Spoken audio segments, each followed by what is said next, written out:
Hello, it's that time again for Ellen. It is currently Friday, December 6th, 2024. It is 12:24 in the morning, and I happened to wake up extra early this morning. I turn this echo off on stream really quick, but it didn't actually echo this time. Cool. Alright, so on today's stream, actually, you might not want to watch this VOD, to be perfectly honest with you. This is going to be a really boring one. It's either going to be a really boring one or a really good one, maybe to like put on in the background or something.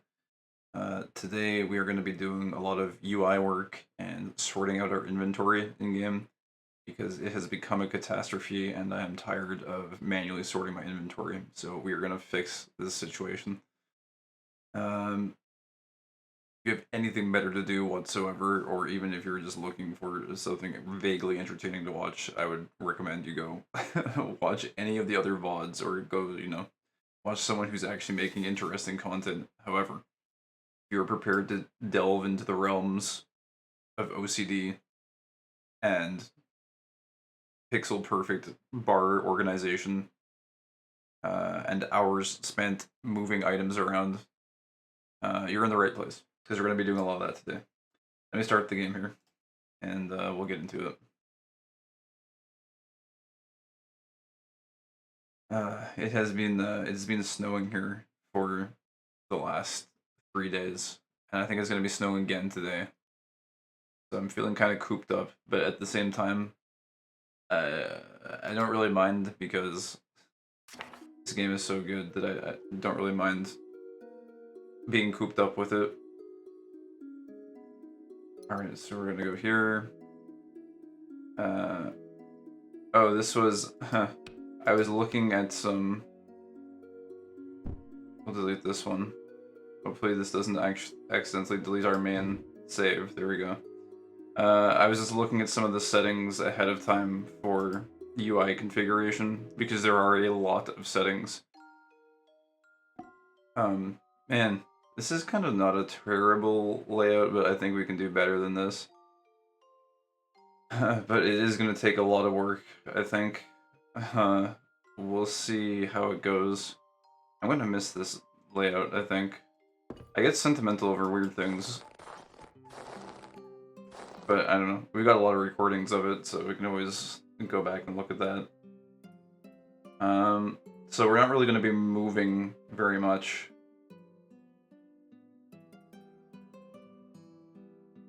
Or doing anything. We're going to be literally just doing inventory. So what we're going to do here is go... Well, where should we start? I guess widgets would be a good place to start. We're going to tear apart the entire UI and then put it back together again. Oh, actually, one thing I would like to do before we start doing that is... I only just realized that we've been carrying around a purse the entire time, and I thought it was like a locked item, but I'm pretty sure we can just get another box. So we should definitely do that, because it's just more inventory space, right? So I'm gonna grab this box off the top of our Amazon dumping ground.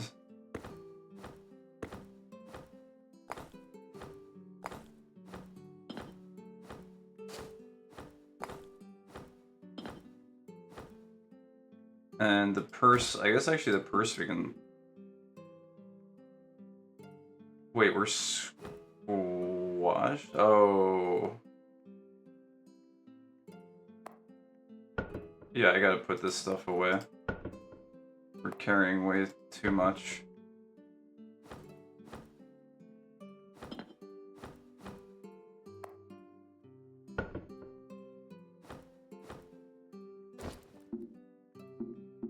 Apparently you can't unequip the purse? Can you, like, drop it or anything? I don't really know. Oh, is it because I have it set to... No, it's not marked as important.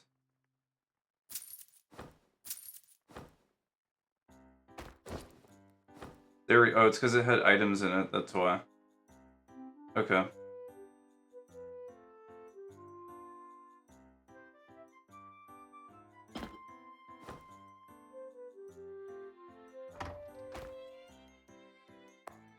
Okay, so we're gonna take this box.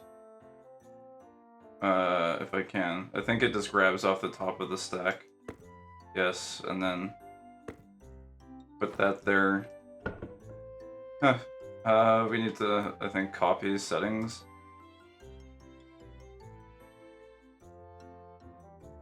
Config. Copy container setting. Config. Paste container setting. There we go. And then I guess we would... Is this locked or something? I can't, I don't appear to move it. Wait, I think it is locked. Why is it locked? Oh, because the other one was locked. That's why. It copied everything. So we gotta unlock. Which means we go here. Fixed window position. There we go. And then we can move this around as we please. Alright, so that was one thing I wanted to fix, because that's going to give us quite a few extra inventory slots. It looks like it's going to give us 16 extra. So that's a good amount of extra space. Also, man, maybe I should have my tea before I start stream, because that way I wouldn't have to pause to drink it. I do really want to try and have this tea before it goes cold today. So maybe I'll just sit here and like ramble a little bit about what we're looking to do while I have this. So the UI is going to be completely overhauled by the end of this, I think. And I want to set up an auto dump system that is really efficient as well.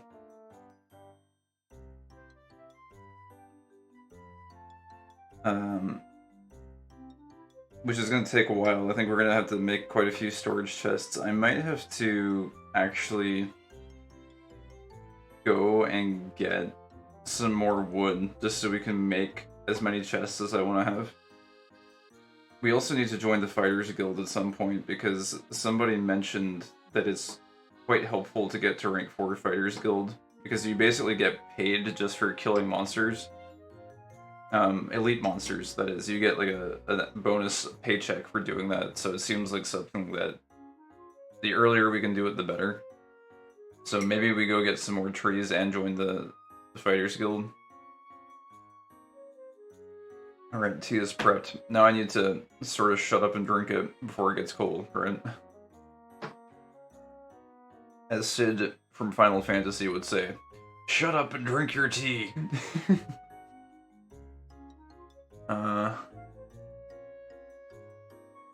But yeah, this is gonna take a long time. We're gonna be doing this for like, I would imagine the UI might take 1 to 2 hours, if not 2 to 3 hours.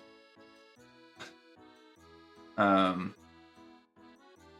then I would imagine, like, I don't even know if we'll finish the inventory by the end of the stream, but I guess we'll see how it goes. I do have kind of a clear idea of what I would like it to become, so maybe we can do it efficiently, time efficiently. It'll be interesting to see how much it ends up taking.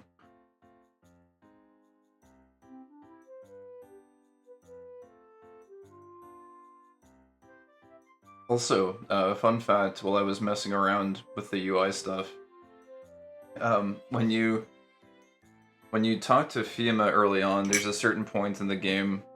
This is spoilers, by the way, if you don't... Well, it's like very, very... It's an option spoiler, it's nothing related to the story or anything. But she presents to you at a certain point in time a series of options about what you feel you would like to do in the world as you progress. And one of those options is, I want to die. And while I was testing things out, I decided to sate my curiosity by selecting that option. And lo and behold, she grants your wish. She actually becomes hostile and kills you. So, yeah. That was an interesting experience. It's sort of strange though. It's I don't know. I guess it might speak to her character or something. I don't know who she is, but she has no qualms with killing someone who wants to die. So it's kind of interesting thing to note. She does so extremely readily too. She also kills your companion on sight as well when you select that option. Yeah, what's up, Dreddy? Excel stream? Yes, you're just in time for the grand Excel stream. I'm just having some tea right now while it's warm, talking myself through this and getting my mental game ready for you know, 4 to 5 hours plus of not playing the game. Should be a good time. We're gonna actually we're gonna start actually by overhauling the UI, because I think that's the first step of having a clean inventory, is getting a clean UI for managing items. I think the one we've got right now is okay. Like, it's alright. I think I saw when Etup was playing this. I don't think he's playing Elin right now, but he did have a run going, and I borrowed inspiration from him. I think he had his kind of set up like this, but I think we can make it even better. So I'm gonna like tear apart the entire UI, and it's gonna be fully custom afterwards. But I think that's gonna probably take like 1 to 3 hours, I would imagine.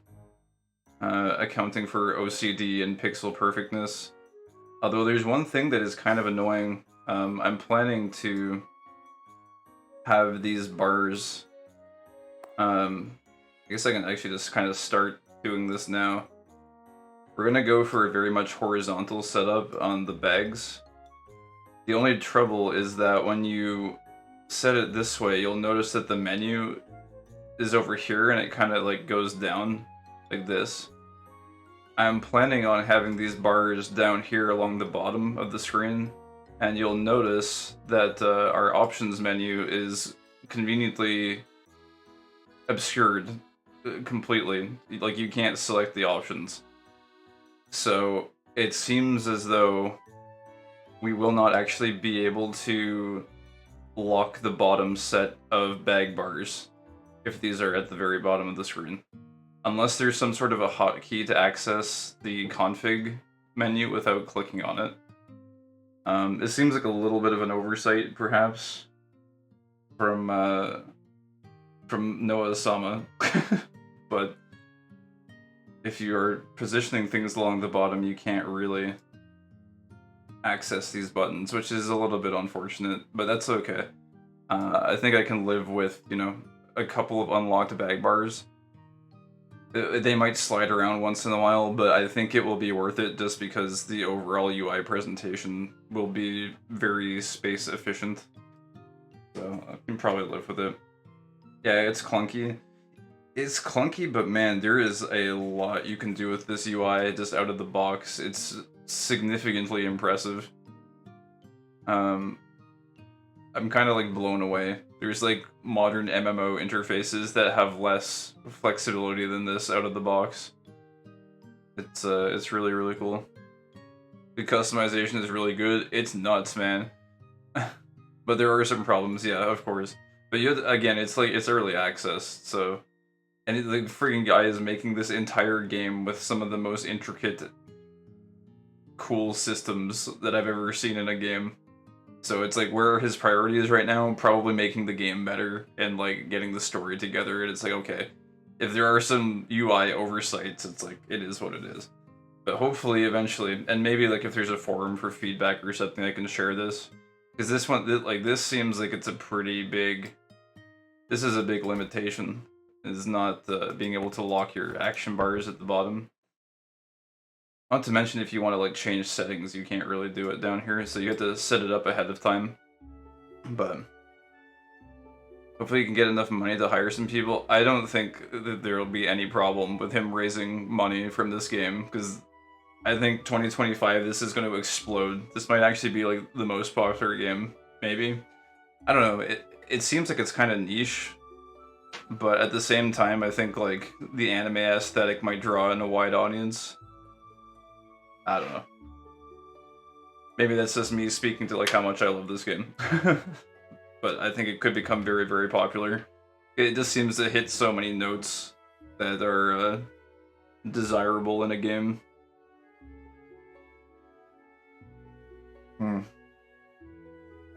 God, this cup of tea is very large. I'm just trying to get through it early before it goes stone cold like it usually does. I guess I can give a preview too of what I'm thinking for the automation system. Or at least one of the challenges I was thinking about with the automation system. I had been talking a little bit earlier about how it was kind of annoying that there was no way to like tag an item in a custom way. And so like for example, managing different seeds from different strains was kind of an issue. I think I thought of a solution that we might be able to use for that. I believe if we put, for example, one of each strain of seed in a container in our auto dump funnel, and we set that box to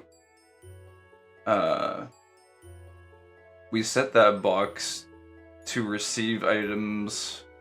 Actually, wait a second, would that even work? It made sense in my head earlier. I don't think you can... Oh, wait, no, that's what we do, right. So what we do, I believe, is we're gonna set the box here, for example, to be config distribution and deselect every single category so that it has no distribution category. But then we're gonna go to, what is it? Auto dump. And we're gonna say stack items within this container. And so effectively what we would be able to do that way is say, like, have 6 individual stacks of seeds, but there are no distribution settings, so no other seeds will enter the container. It will only be these seeds, and then it should auto-dump these seeds by stacking them. And so in a sense, we can actually use these items as a tag to just stack multiple of the same item on top of each other while filtering out any of the other seeds that we don't want to be in this container. The only way this works is if you put this container at the top of the funnel with high priority, I think. And then on a lower priority, you would dump the rest of the generic category, like normal seeds. And so that way you would filter out all the seeds you want to like keep track of. And then you dump all of your generic seeds in the next box in the chain. So that's kind of what I'm thinking for if we want to do management of like specific items. So we'll just put them up very high at the top of the auto dump funnel with no category and do it that way. Yeah, then you have to have one of those seeds. They're always, yeah, exactly. That is one of the limitations, is you would have to have that one seed there, but for like key items, it seems like that shouldn't be an issue. So, I don't know. That's one thing I'm thinking about. And I think there's something could be said in a similar way for if we set up a chest, for example, next to the shipping container, and we do something like, you know, put 1 bottle of wine or 1 bottle of beer or whatever. You could set it up that way. I'm kind of thinking about having like a manual dump chest there as well, where it just dumps items that we typically want to sell, but it's kind of a manual filter as well, so that we just spend a lot less time digging through trash and just we can, you know, spend like, I don't know, 30 seconds on manual inventory sorting. Something like that should work.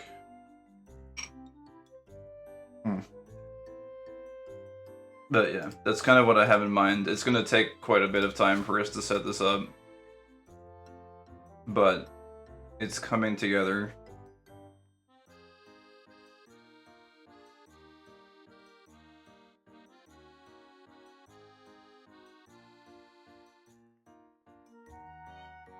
at some point as well. Sorry, I'm almost done the tea here. I'm trying to do some commentary though while drinking it. But I think we gotta put a fence around the town at some point. I'm thinking we put up a fence and then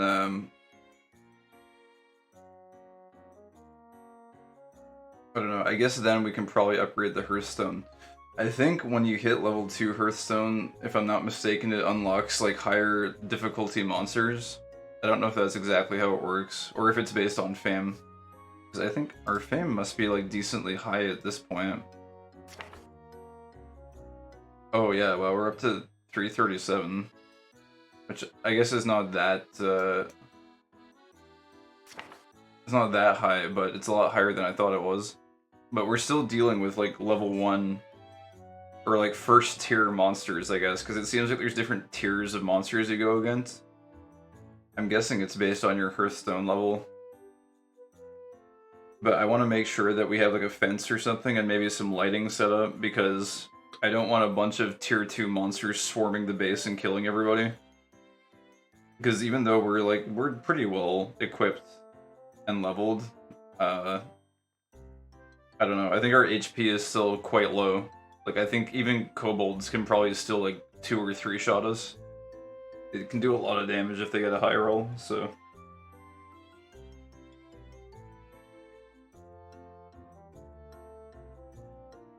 yeah, I don't know.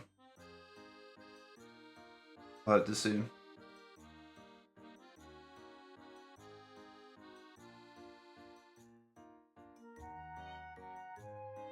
I'm really excited to start the NPC management part of this game, because I haven't really had a chance to look at any of that. I think that entire aspect of the game also unlocks when you get to level 2 Hearthstone.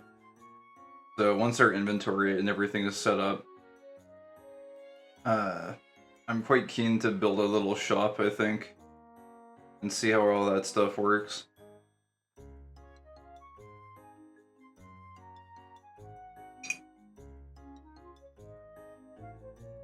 Alright, the tea has officially concluded. Tea time is now over. And now it's time to get to work. It's time to get to our office job of, I don't know, I guess we're doing some UI design today. And then followed by spreadsheet work and with our inventory management. Alright. Let's start here. So this is going to be a big project. We're going to have to rip everything apart, pretty much. I did a little bit of playing around with this off-stream yesterday on just like a throwaway character. Just to like get familiar with some of the options. And I was halfway considering just doing this entire process off-stream, because it's just going to be a... it's just like OCD maxing, basically. For all intents and purposes, but a part of me also thought it might be interesting to just have a document of like how to set up the UI as well. So like, obviously you can like save and export themes, but I thought it, like if anyone does happen to stumble across this VOD or something, it might be interesting to just have like a long form documentation of some of the customizations you can do to the UI. So, I don't know, I figured I would try doing it on stream. But, bear with me if I get hung up on pixel perfect positioning or anything. I'm gonna try not to, actually. I really try hard to, actively combat that shit, because it's... the more years I've spent on this earth, the more I've realized just, like, what a gigantic waste of time it is. I've actually really, kind of developed a philosophy of, like, perfection in imperfection. Because like, you can never really have anything that's perfect. Everything is always fluctuating. And in a certain sense, it feels like... there is a certain sense of perfection within embracing imperfection, in that it's almost like a perfect expenditure of time if you're able to move past the perfectionism in a weird way. I don't know. I'm just spouting nonsense at this point, but that's kind of where my brain has been over the past several years as it comes to trying to perfect UIs and stuff. But yeah, so I need to, first of all, when you right click, it closes this interface. And for whatever reason, I have some like built-in muscle memory to right click everything to interact with it. So it's left click to interact. So we're going to start with the text box. Actually, we're not going to start with the text box. The thing we're going to start with is this bottom bar, which is actually, interestingly enough, it's kind of neat how this is set up, but like these stat bars at the bottom are actually, I believe, the bottom bar is a backdrop for these two bars. So if we move this, you'll see that there's actually no background for these info bars. So yeah, this is what we're going to start with. I'm actually not planning on using the bottom bar.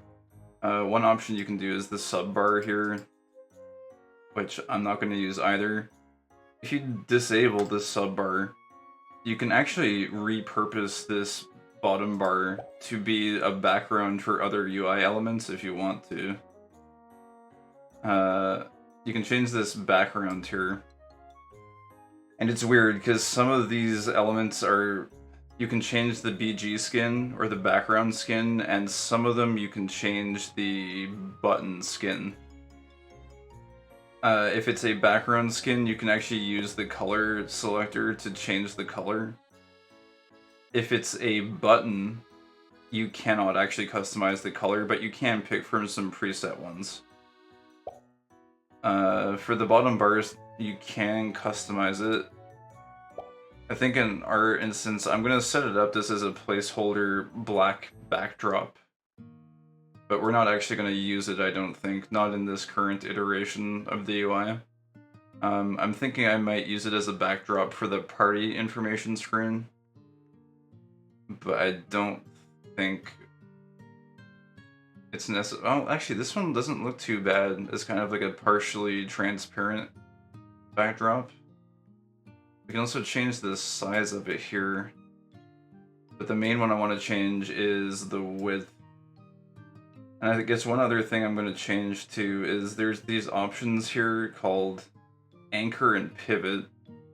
Anchor, I'm not 100% sure how that one works. But the pivot option, if you pick this and you select left, it means that that's kind of like the pivot point is now on the left, meaning that that's kind of where that'll be a static position for the bar. And so if we ever change the width now, it will grow from left to right, versus if we were to, for example, go to pivot and select right. Where did it go? It went over here. So if we now expand the width here, it will grow from right to left. So this can actually be useful if you need something that will change over time. So I'm planning on having this to potentially be a party backdrop window. So having it pivot from left to right is nice. And we're probably going to have our party information up here at the top.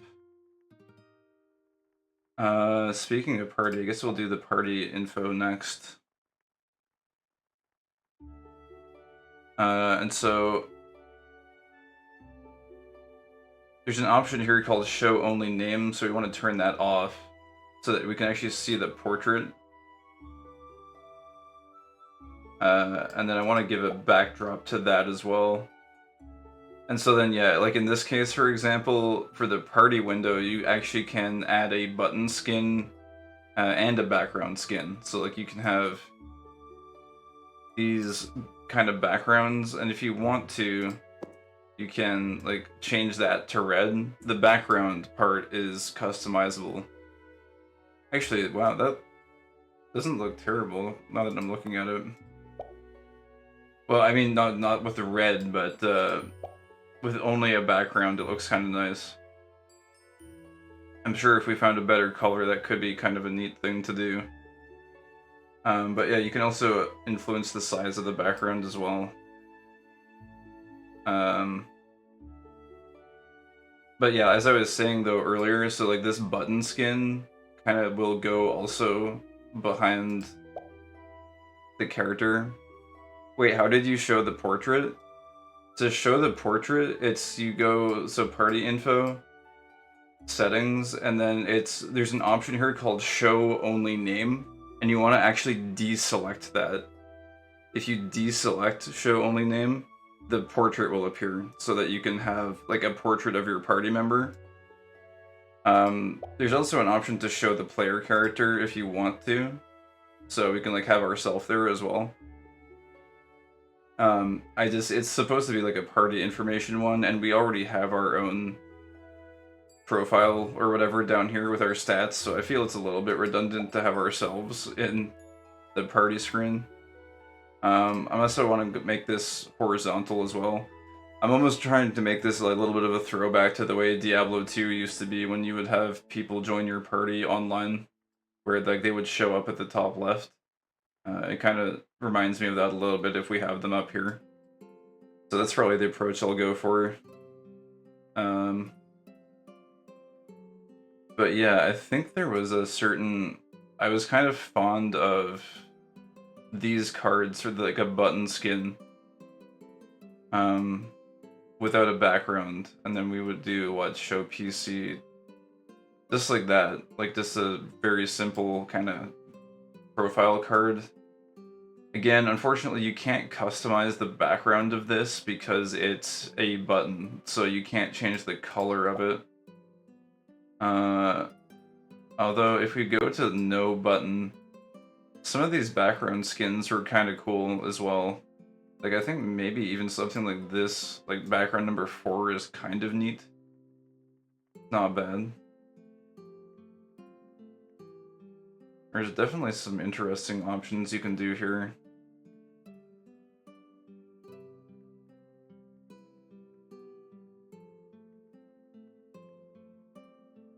I think if I was going to pick any of the default ones, though, I'm kind of partial to this one. Set background color. I wonder, like, what we can...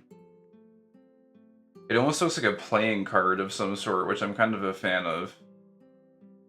But I don't know what color I would make it. And if you make it pure black, it doesn't really look that cool. It does seem to look alright if it's pure white. It actually retains some of the border element to it, which is kind of neat. Let's see here. Oh, wait a second. That's kind of cool, actually. So if we apply a button skin right now, let me check what the alpha is on this. So it's fully opaque on alpha. That's another thing you can do. I love how this is kind of like almost Photoshop-esque, where it's like you have such control over the color appearance. But yeah, so if we layer a button skin, actually, some of them actually create sort of like a backdrop effect. It's kind of neat. It was mostly these early ones it looked like, though. It was like this one, like this. There's like a circular backdrop almost, which looks kind of nice. It's like a radial gradient shadow effect. That's kind of neat. I actually don't mind that. And then that also lets us customize the background still. So like this one. Button skin number 2. That's really interesting. And then if we set the background color, I mean, we're doing pure white right now, but... Actually, the backdrop shadow effect kind of gets lost a little bit if you're not doing like a whitewash in the background. But we could make it like slightly not white. Maybe give it a little bit of a parchment look. Possibly. I'm on the fence about whether or not I want to do this approach, or if I want to just go for the default button skin, where it was just like this, and then have no background skin at all, and just have it look like this.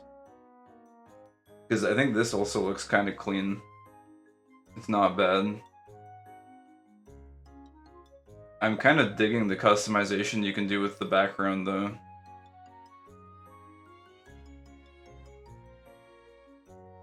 I can't do this stuff too much yet. On permadeath, it resets the widgets every time you make a new character. This, I think you can save it and load it though. Like, there's a save theme option down here, and it exports it as a file to your computer, and then you can just load it again. So you could just like spend some time setting it up, I think, and then load it up so that you don't have to redo it. Yeah, thanks. Yeah, no worries. I think a lot of people don't necessarily know this is here. I didn't know this was here either. It's very robust though. Like you're basically making a Photoshop layout file for all intents and purposes. But yeah.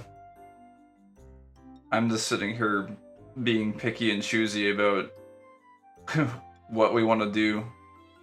I think I might lean towards, I didn't know this was an option, but I'm kind of a fan of this. This is neat.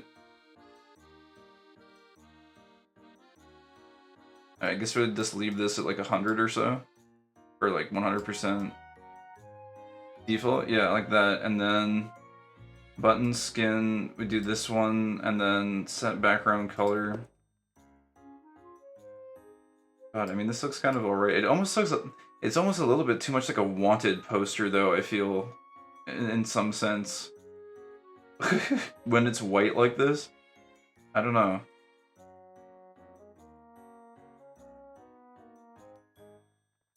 Maybe like a gray or something.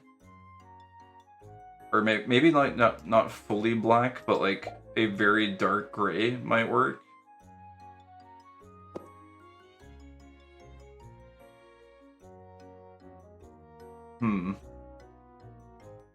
I don't know. It's something you can really spend a lot of time on. I might just... Oh, wait. Actually, that dark crimson is kind of cool.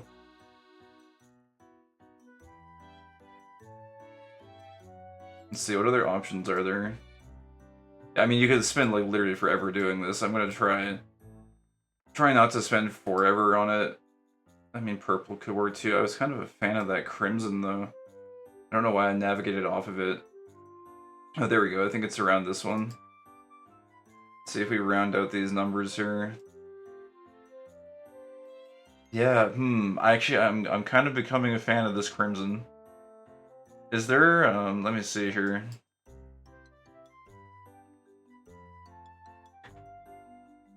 Oh, whoops. Do it like that. And this is like a subtle change, but like if we do...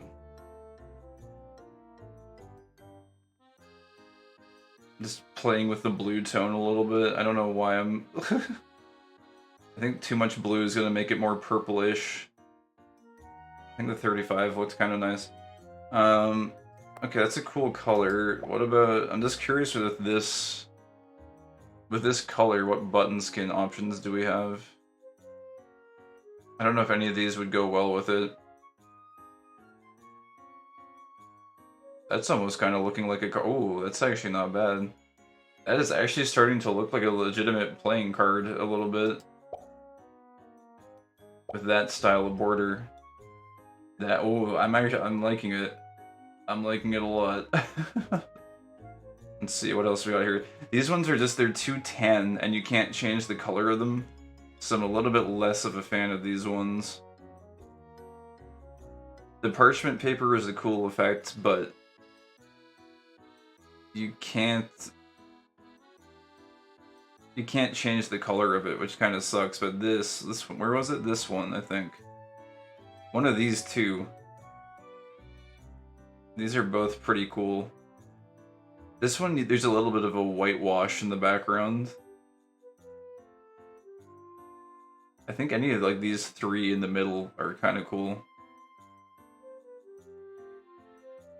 Yeah, there's definitely some interesting ones in the center. I think I might go with one of those. We can always change this later too, but I'm kind of hyper fixating on it right now. I'm invested. I think I was kind of a fan of this one. Oh no, oh, did I just moved the background by accident. That's not what I wanted to do. What were we at? It was like 35, 35, 115, I think. That looks about right.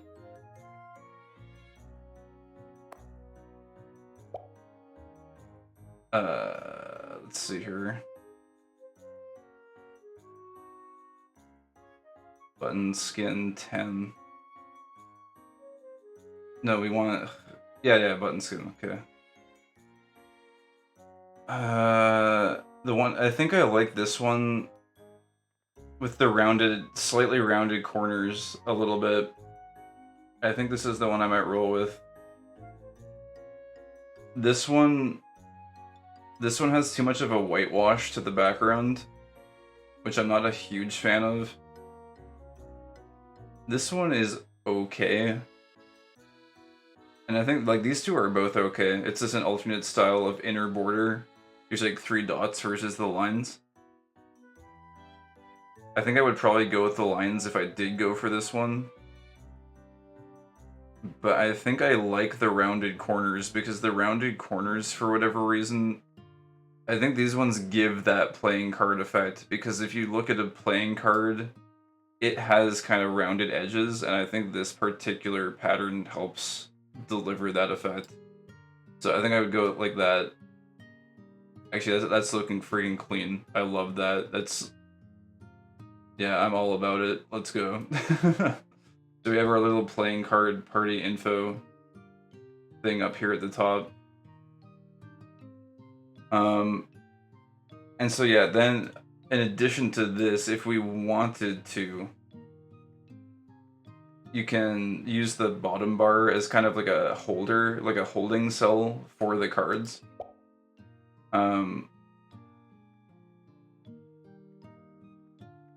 So in this case, I would make it like minimum width for the bottom bar. Just reset the height a little bit. Like that. And then you can do different background skins for the bottom bar, but I think it's best to just use number 1, at least for our use case here.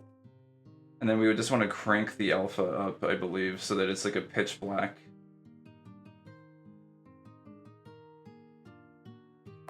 And then there we have like kind of this a pitch black backdrop that we can use up here, and then put our playing cards in it kind of neatly. I might need to make it a little bit bigger, but something like that. If we even need the backdrop, I don't even know if we need the backdrop right now. I think I will probably opt for no backdrop at the moment.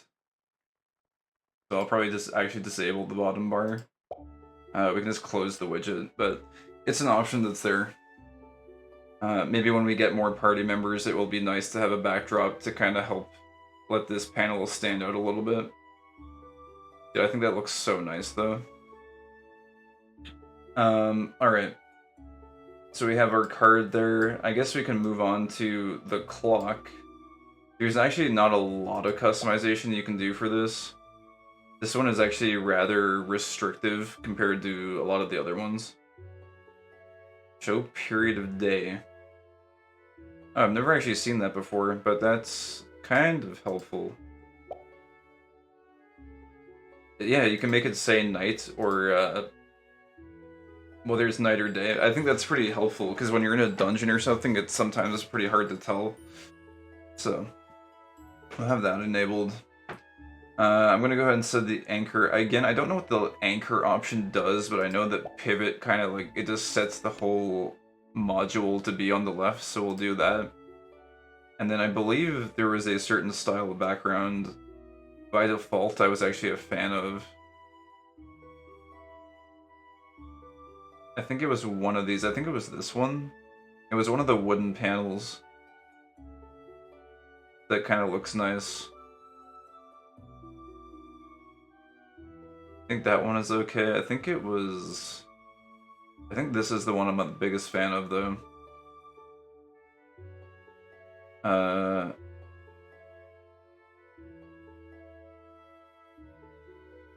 And yeah, you can change the color, but I was actually kind of a fan of it just being wooden. It seemed kind of nice. Just have like this like wooden plate or whatever, it kind of felt like it almost reminds me like a little bit of something from like Golden Sun or something on Game Boy Advance, or like maybe a little bit of like Animal Crossing or something. Just having that kind of like wooden application to it. So I was kind of a fan of that. You could obviously customize it a little bit more if you wanted to, but in this instance, I found the default one was actually pretty nice. So I'm gonna be a little OCD here and see if we can get this nested like right up in like a pixel perfect border along the top. Which might not actually look that good. I think if you give it a little bit of breathing room actually so that you can see just a little bit of the background, I think it might actually look a little bit nicer. Which I think I might actually opt to do that. I just want to try to get the pixels relatively even along the left and top border. Let's see here. Excuse me while I enter hyperfixate OCD mode. Let's see here. I don't. It's something actually I might need. This whole process might actually be better served if we do it during the day, because it's really hard to see how many pixels are available at night. So maybe we'll actually play the game a little bit and let some time pass. We have an excuse to actually play the game. Oh, nothing actually grew here yet, apparently. Okay, there's nothing in there. We'll sell some stuff here. I think I missed selling some wine. Oh yeah, that's right, we were making copper ingots to make chests. Oh, actually, look at okay, it's already almost daytime, that's good. So we don't have to wait too long. I'm gonna put some of my starting gear away in here. I have a sentimental attachment to some of these items. I was a big fan of this boomerang early on. It was my go-to for whenever I was out of mana, but we upgraded it to the Putin and Amber. Somehow though, I don't know, the Blessed Boomerang made me feel like we found like a Zelda item or something. I'm kind of attached to it. And of course our first gun, which I was really excited about. I actually still kind of miss that we are not using the gun anymore, but it is what it is. Also, I think this was our starting weapon, if I'm not mistaken. I think we started with a long staff. I'm not sure. Also, our wallet, which I don't... It only occurred to me today as well, I said this earlier, but it only occurred to me just now that it's like, you don't have to use the wallet. It's like, you can just put a box there. And why wouldn't you? Because it has, like, 20 additional slots. So you're kind of gimping yourself by just carrying around the coin purse. Unless, I don't know if there's like a hidden mechanic of purses or something that somehow is beneficial or something. I don't know, but I just upgraded it to a box. Anyways. Guess we can just wait a little bit here, maybe cast some magic, get some magic device skill.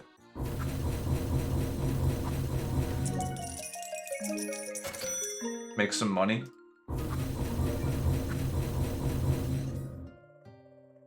And actually, we did get that one skill that I'm actually kind of curious about. It was, magic, is it magic capacity? Yeah, this. It says reduces kickback damage from overcasting.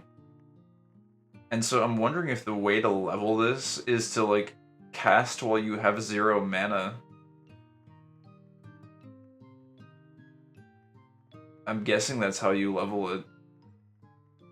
But I'm kind of worried about killing myself on this. Actually, it looks like... Track that skill and see. I'm actually not... How do you... It says 6.0. Is that... I guess that's the amount of experience that you have in it?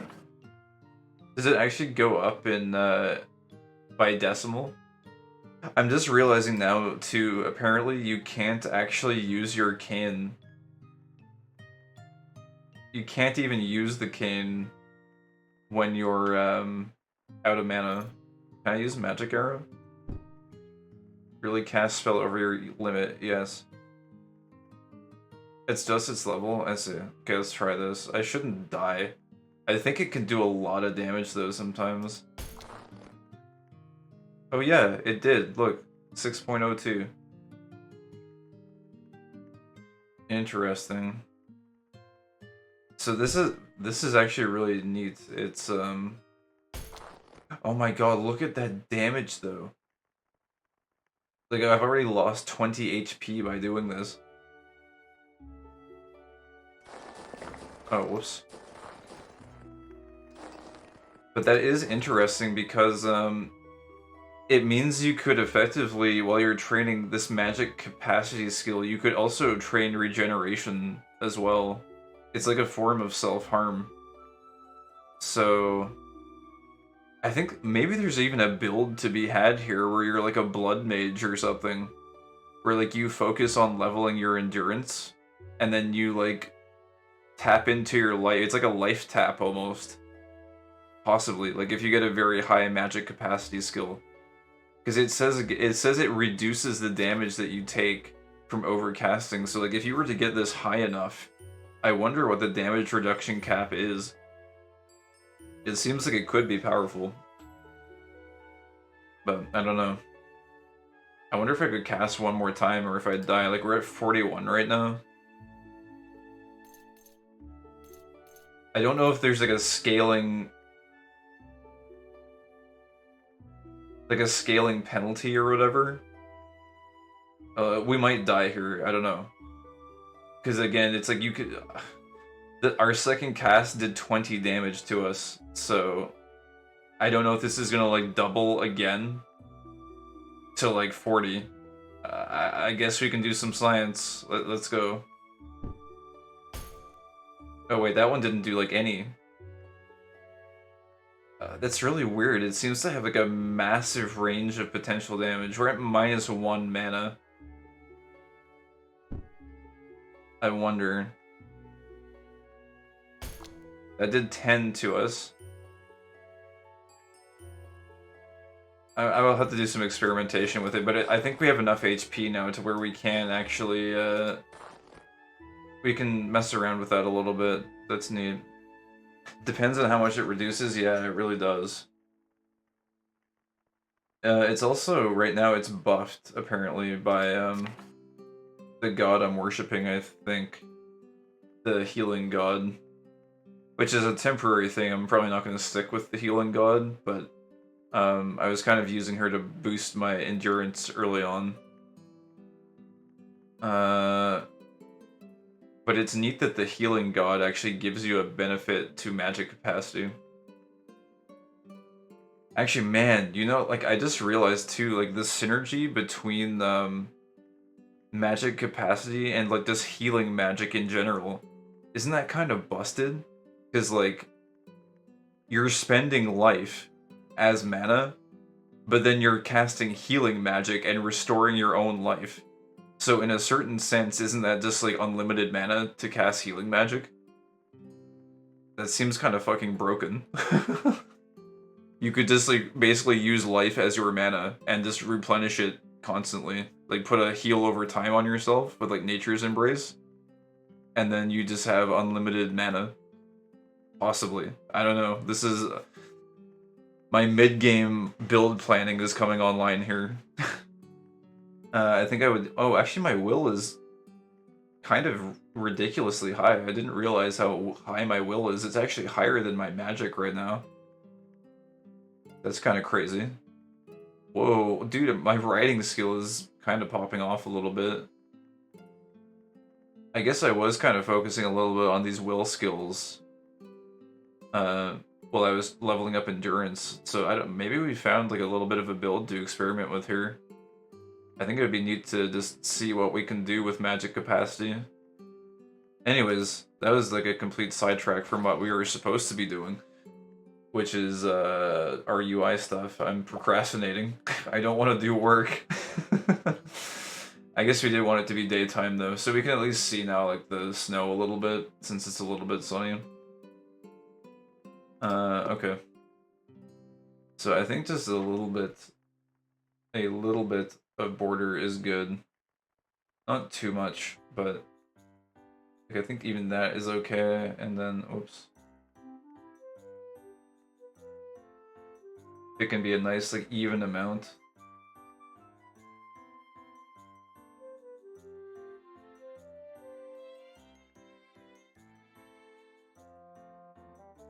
Just like that, maybe.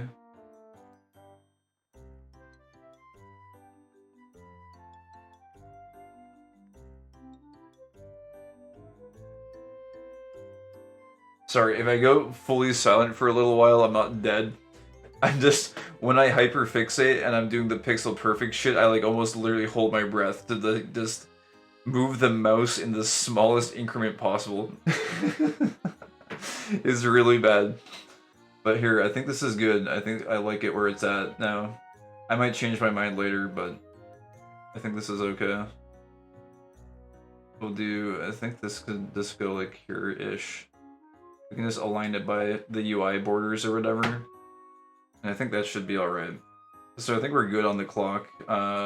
One thing we do want to do is also like lock these in. How does that look up there? I feel like it either needs to go down 1 pixel or to the left by 1 pixel. It's not... I think to the left by 1 pixel would be good.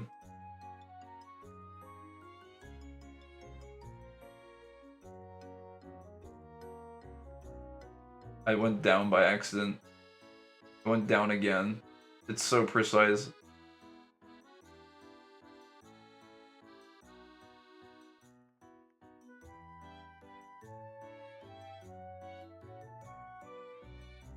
I actually just moved it down 1 by accident, but let's see.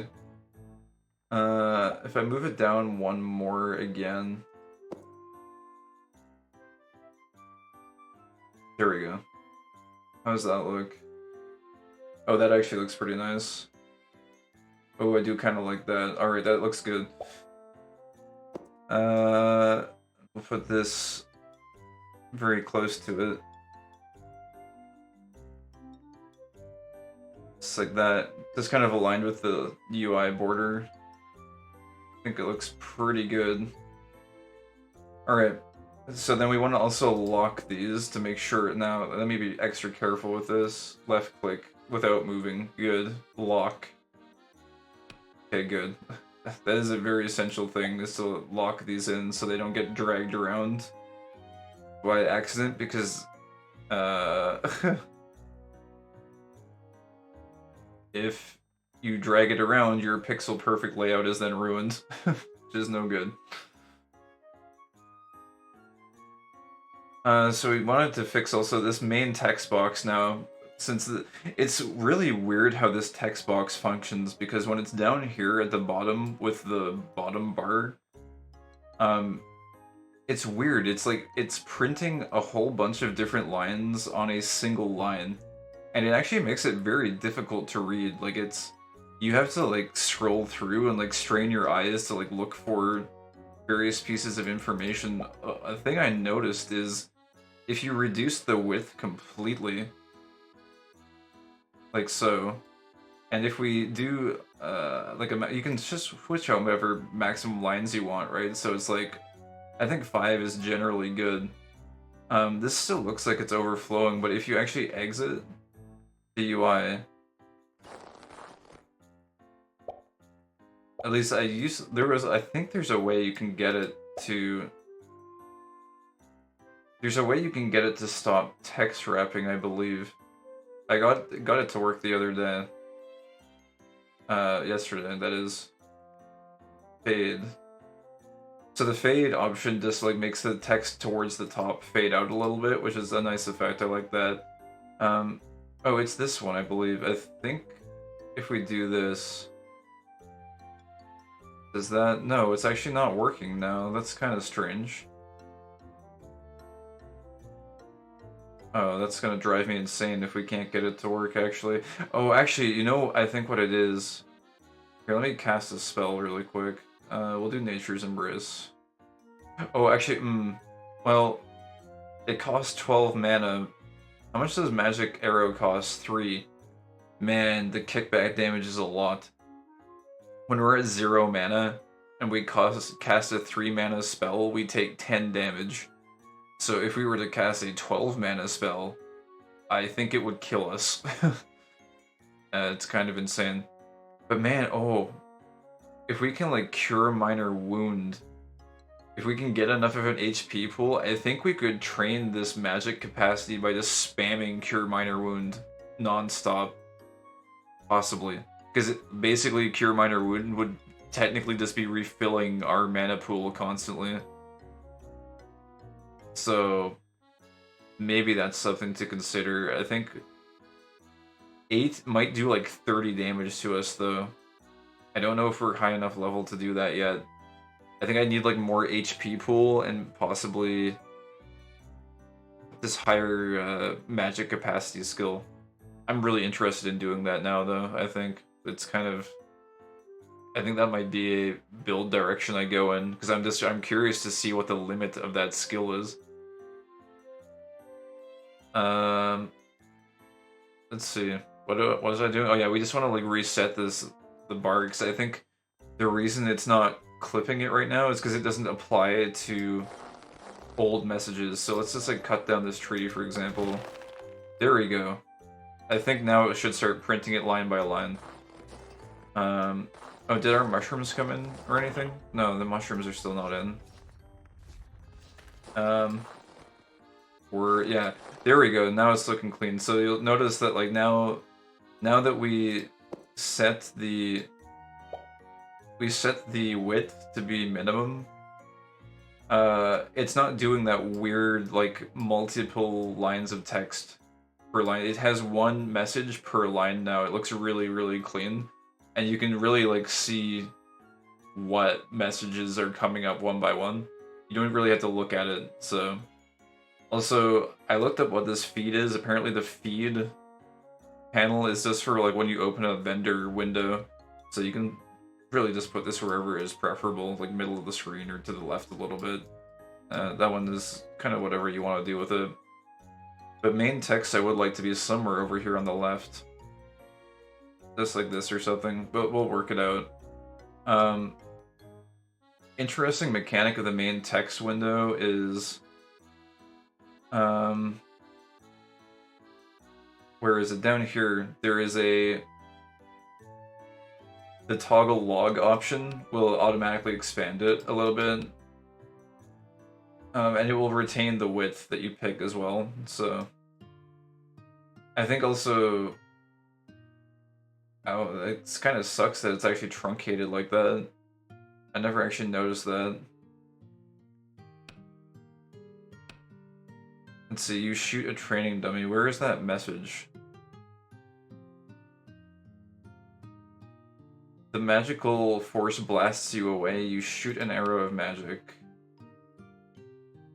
Yeah, this is the only part that sucks about this, I think, is that it's... When you look in the system log like this, it is kind of clipped, which sucks. Let me see if we can fix that. Because I do like looking at that full combat log sometimes when there's a notable event or something.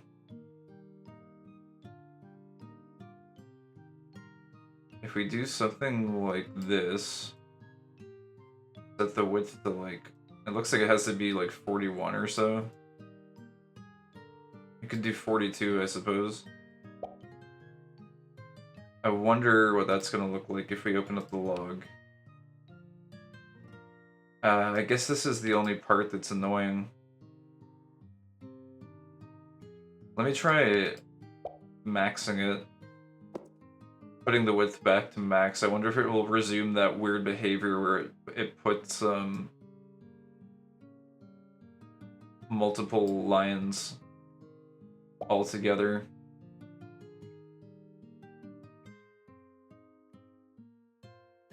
Maybe like 60 or something. Maybe that will work.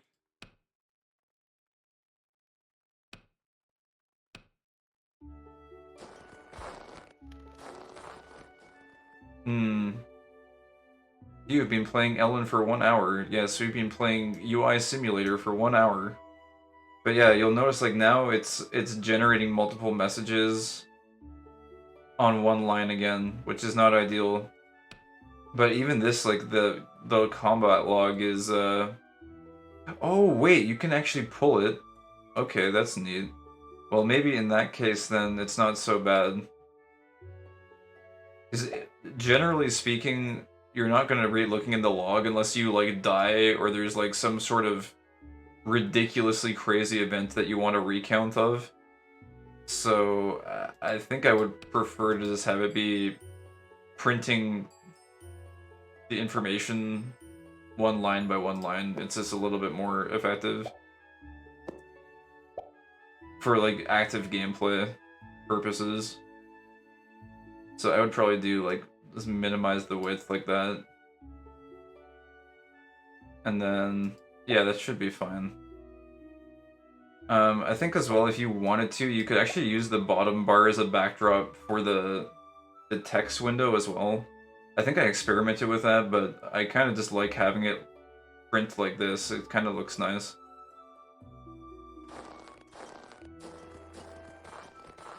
I think I saw someone who had a custom font as well. I'm not sure how you customize the font. Maybe that's another option. You can choose somewhere like in graphics or something. Or maybe you have to like mod the game a little bit to do custom font. I'm not sure. But I think that it kind of looks fine with the default font, to be honest. It's not bad. Troubleshooting. Wait, pixel snap. What is this? Pixel rounding method. I haven't even looked at these options, actually.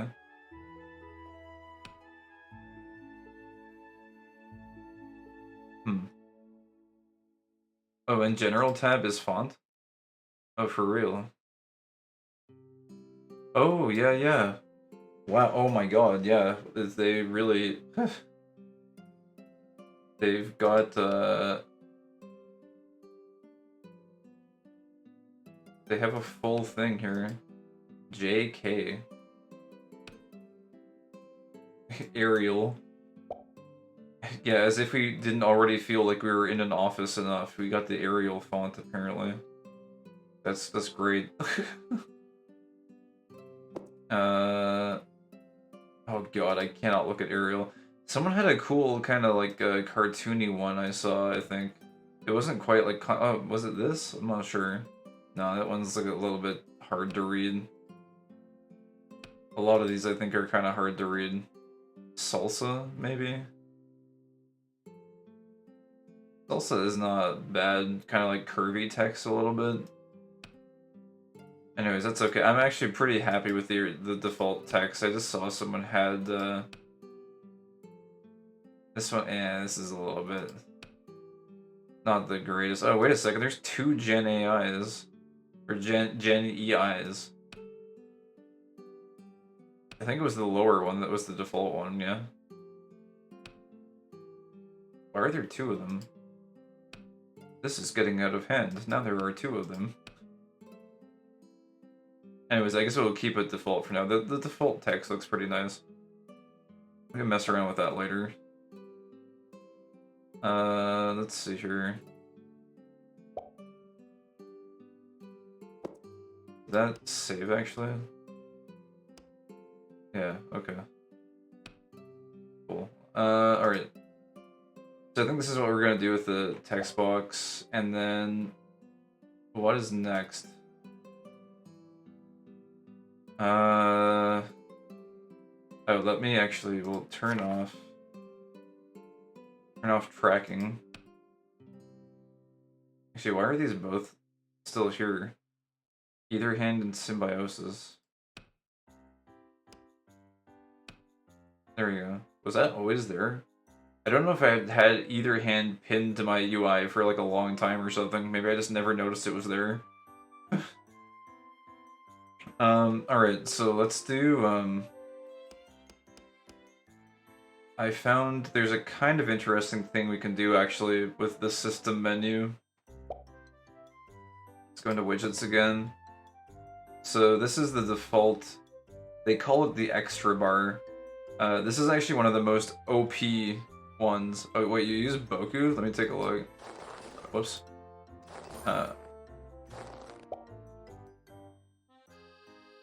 I'm kind of curious to see what it looks like. Uh, Boku. Boku looks okay. It's kind of like a nice large, very readable font. Oh yeah, this is like hyper readable. If you want to readability max, this is really nice actually.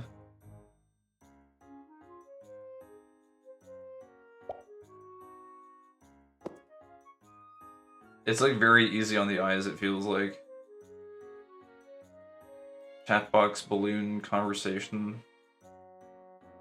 Let's see, is there chatbox, Boku?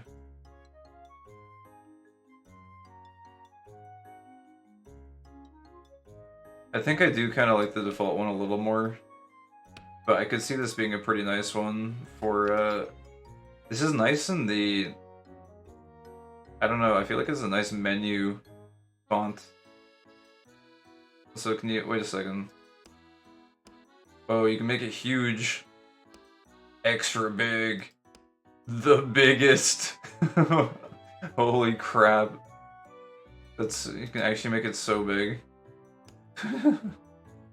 It's on smaller by default, I think, right?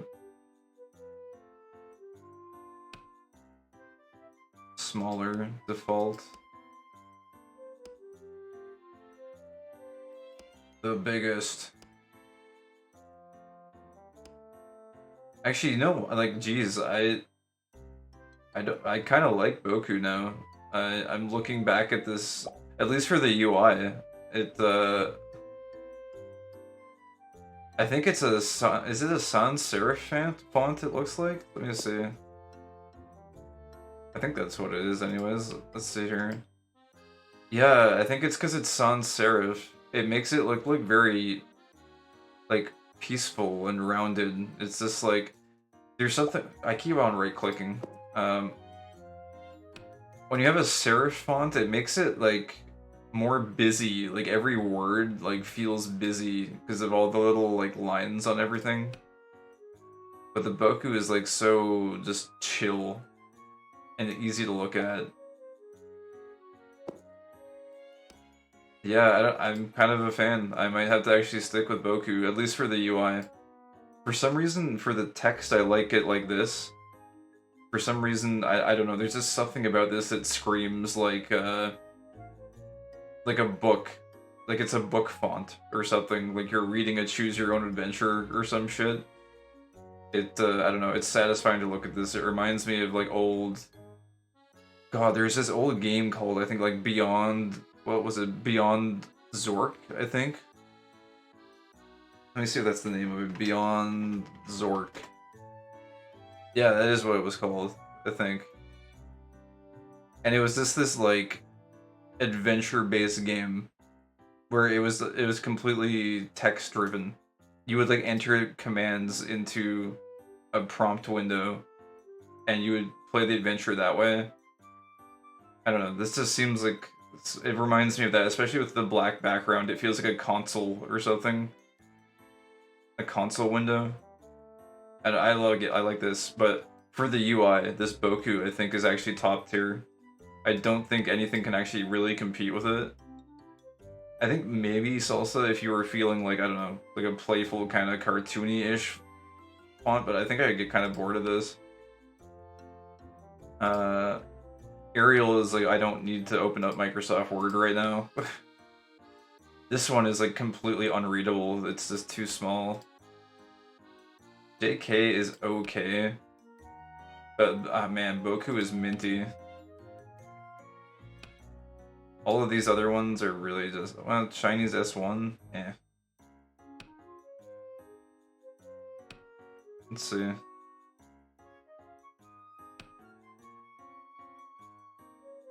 Actually, parts of the UI like move around when you switch them. I think Boku wins out.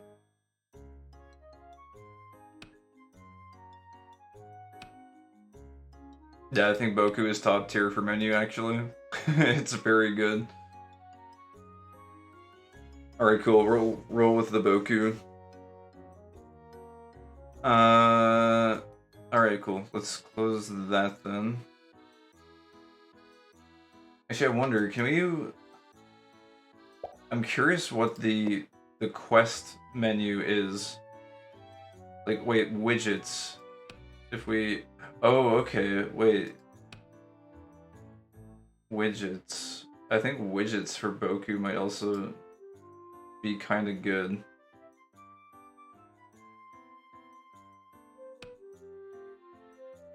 Actually, I'm kind of on the fence about it. I'm on the fence about using it for widgets. Nah, I think I'll keep the old one, actually. I think I'll keep it for Gen AI. Just a Gen AI. I keep saying Gen... I want to say Gen AI every time I read this. But, yeah. I don't know, there's something about this, I don't know.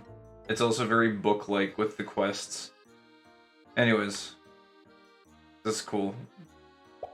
I do love... Oh God, Boku for the interface window is insanely nice. I can actually read the text now. Wait, does it show up in the interface too? When I'm like opening multiple boxes? Oh, I think it does, yeah. This is also infinitely more readable. Wow, that makes a huge difference. I like could not read, like when you click this stack of boxes, I like could not read the font before because it was just a serif font for this much text was so messy. But now it's like very legible. That's really, really nice. That's a really important change, I think. Alright. Yeah, it was a mess for me as well. Yeah, I couldn't, I like couldn't read it. That's neat. Alright. I was like trying to implement tactics like putting square brackets around box titles and stuff just so I could like be able to read it properly. But yeah, okay, that's cool. Moving along though, getting back to this here. So I was saying this is like one of the most overpowered UI elements, I think. It has a level of customization to it that no other bar has. This extra one. It's down here at the bottom. So what we want to do with this, you can do like a lot of shit with this bar. It's got heavy customization options. We want it to be horizontal for our case. And so you can change the icon size. I'm gonna make mine 9, which is the smallest. And then you can also pick a grid skin for this one in particular. It's looking a little bit stretched out though compared to what I remember it being. I think did I have this on 8 before maybe? I'm not sure.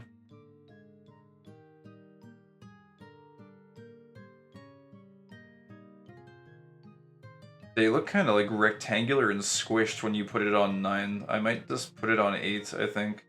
It does really like squish them a lot if you put it on 9. But yeah, you can pick a grid skin. I believe you can also do a background skin if you want to. Again, the grid skin cannot be customized, but the background can be. I think, actually, wait, oh, set grid color. No, you can customize it, actually. If you want to. Which is pretty neat. So, like, you can customize this little border thing that pops up.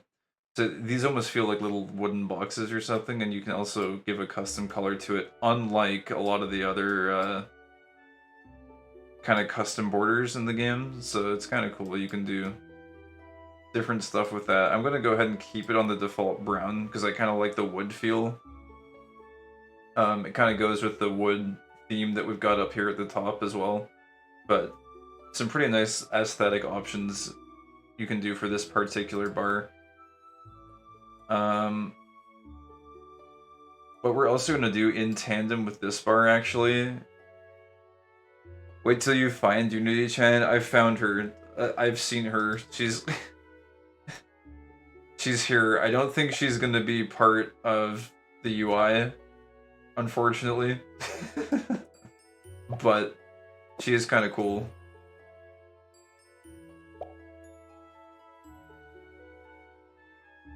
You can also give her a background too if you want to.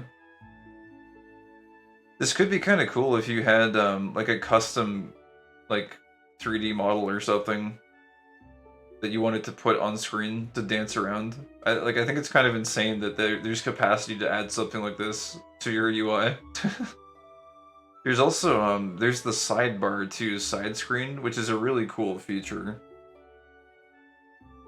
I think you can get a close-up cam of your character as well. Oh, for real? I'm not sure if I'm familiar with that one. Is it supposed to be like a it's not an option for Unity Chain, is it? I don't think so. I saw that there's a sidebar option you can do, but I'm not really a big fan of this.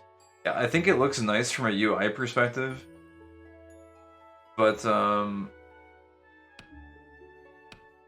oh, I'm not sure. I just saw it on a Japanese stream. It might have been the party info window if it's like the character art that you saw, like the face or whatever. They may have just like used the party info and turned on like show player character and maybe made it really large or something. That might have been an option. Oh wait, does she like follows your mouse? That's kind of cool. Anyways, we'll say goodbye to Unity Chain for now. Goodbye, Unity Chain. Her and her Putit friend she has. But yeah, back to the side screen. I think the side screen looks great for UI presentation, but the only drawback is that it cuts off a lot of your visibility on the screen itself. Like, for example, where we are right now, we can see, like, this dumpster over here, for example, and we can see this house over here on the side. Then if we turn on the side screen, you can't see either of those objects anymore. So I feel like if you're in a dungeon or something, you're actually kind of reducing your overall visibility of something that might be critical information. And so even though this looks kind of aesthetically pleasing and you could do all kinds of cool stuff, like put all your bags on this side panel, I feel as though it sort of limits some of your information intake from the game. So I would actually prioritize having full screen view. But I think this is a really freaking cool option, and you can actually customize this a lot if you want to. If you're more of like a crafting player, or like you're like spend a lot of time in base or whatever, and the visibility is not as big of a deal, I think that could be really good for a UI layout. But yeah, so widgets. So in tandem with doing this, which is like one of the most OP bars, by the way, again, we're gonna also customize the system menu. System menu you can't actually get rid of. It's like you're forced to have it. It's attribute system, so you can't get rid of it. But we can make it look kind of cool.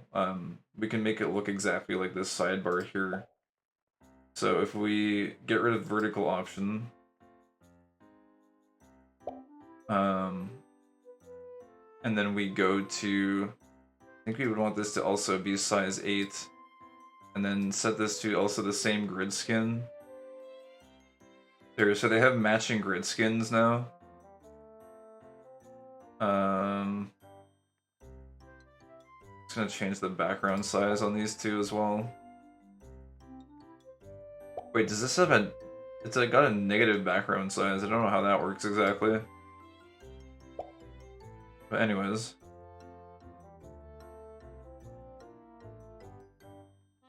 Does the sidebar toggle on and off with inventory? No, I don't believe so.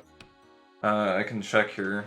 Oh man, you can see though, look at how like kind of nice it looks with the old, like this was my old bag setup. We're gonna change this completely, but like I think you can kind of see the potential that the sidebar has for presentation here, where it's like you have everything constantly open. It looks super good, yeah, but unfortunately it doesn't toggle. I think that would be god tier though, if it like you could set it to toggle with inventory and it would pop out. Like it looks really, really clean like this. It does look really freaking nice. Like it looks stupidly stupidly, and you can just have your bags open all the time even, so you wouldn't even need to open and close stuff.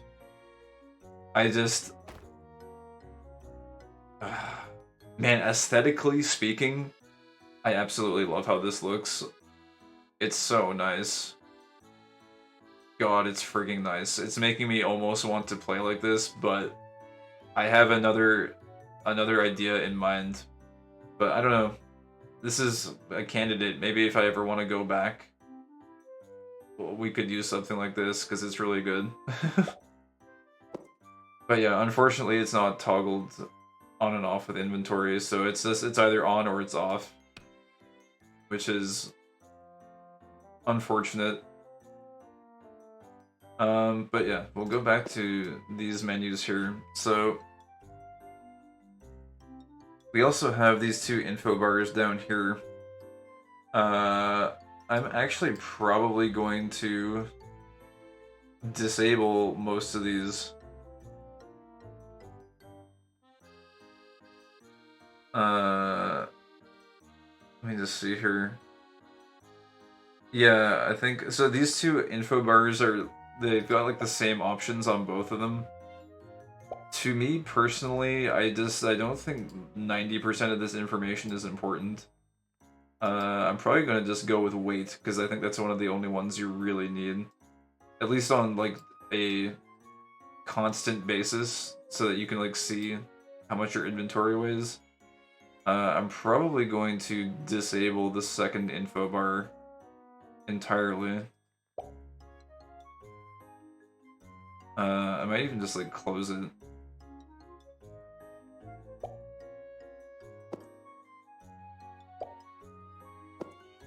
I'm right-clicking when I don't mean to, which is closing everything.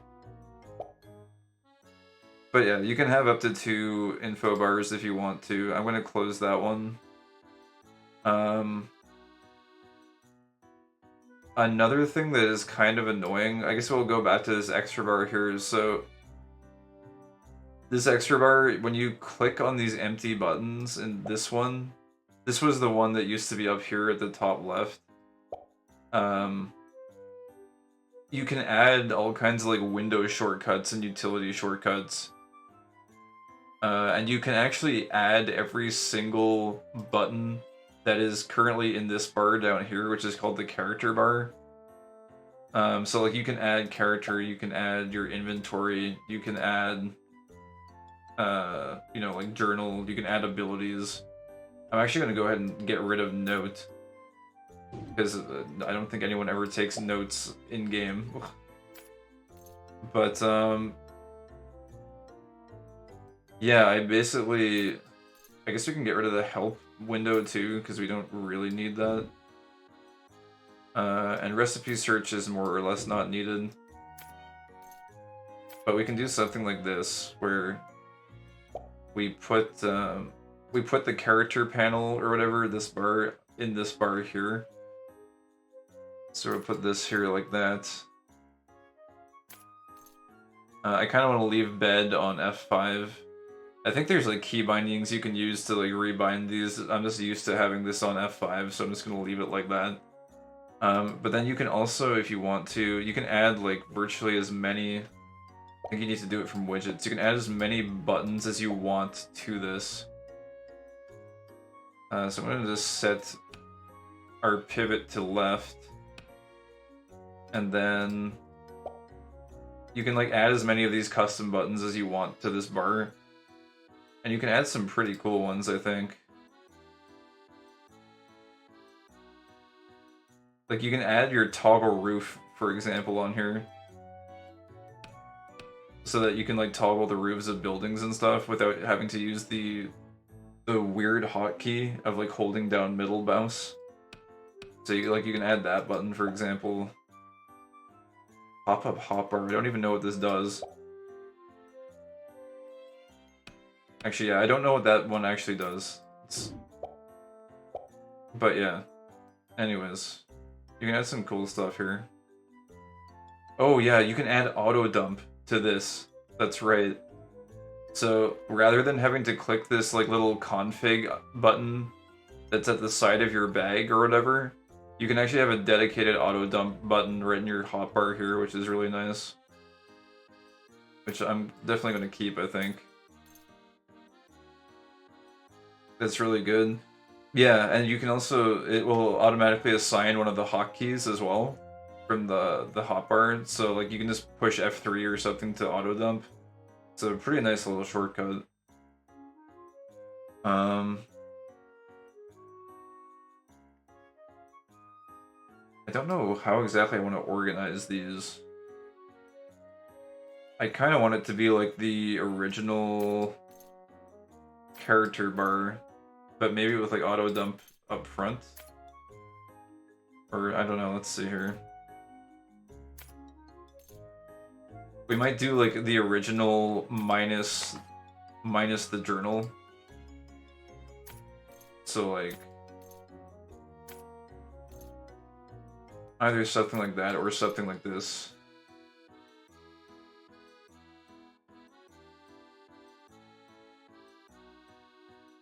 I don't know. This is like really easily customizable on the fly though, either way. I might leave auto dump here, I guess. Next to the toggle roofs, because you'd probably be, I don't know. My mind is like, if you're going to be toggling roofs, you're probably in a town environment. Because it's kind of nice sometimes to be able to just see inside buildings. Like you can like see if people have been like dumping trash in their houses and stuff, but then aesthetically speaking, it's infinitely nicer to have the roofs. But if you're in town, you also might be auto dumping stuff, so I kind of like associate these two together. And then you get to keep the same progression of icons from the original system menu with the inventory abilities and character. And then your journal is just to the the bed is superimposed in that sequence. But you might be writing in your journal before you go to bed or something. Something like that. And then quest tracker is nice and convenient right on the left. So yeah, I might do something like this. I don't know if there's any other cool buttons you can add. Like if you wanted to, like recipe search could be there. I just never really use recipe search. It's like if you're in town and you have access to your crafting stations, you'd probably just look at the recipe on your crafting station. I've never really seen a big use for the recipe search. Maybe one day it will be useful. What is property search? Oh, actually, oh, that one is nice though. This has actually come in handy a few times.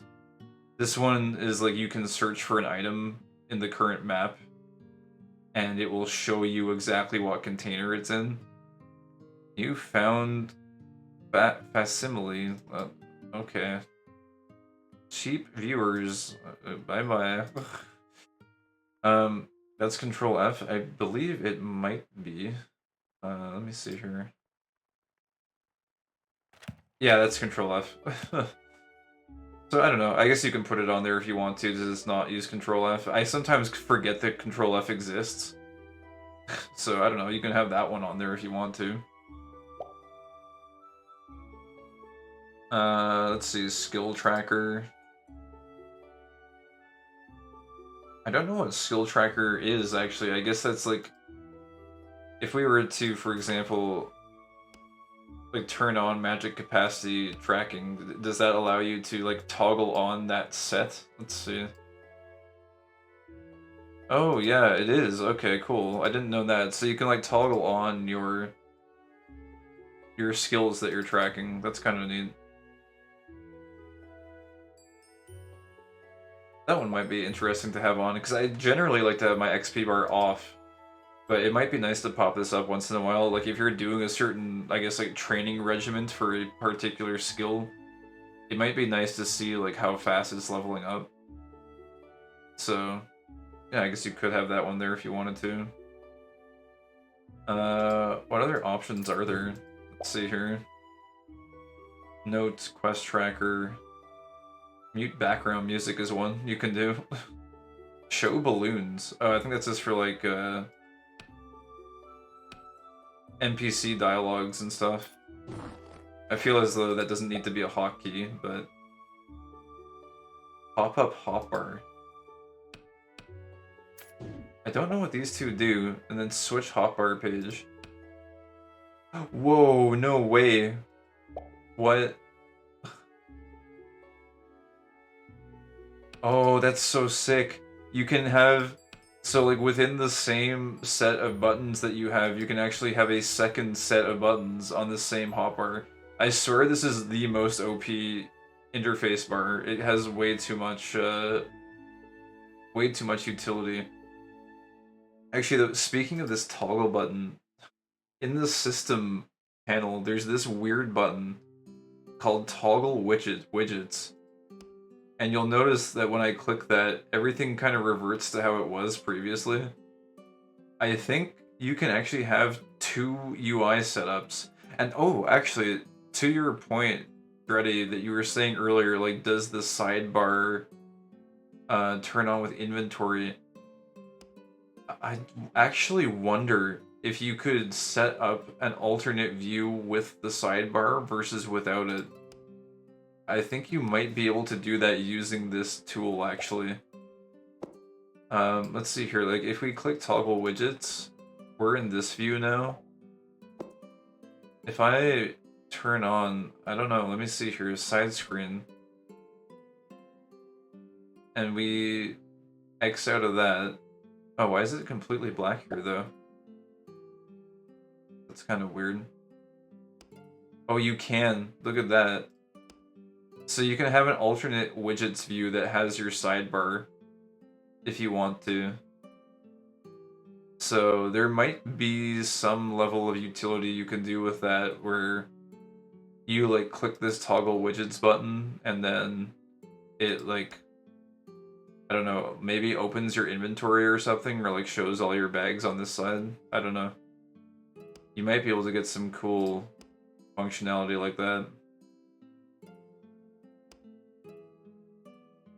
But yeah, it seems like a lot of work to set up a secondary view, but it could be worthwhile, I guess. If you've got some idea for using it. Anyways, so that's there as an option.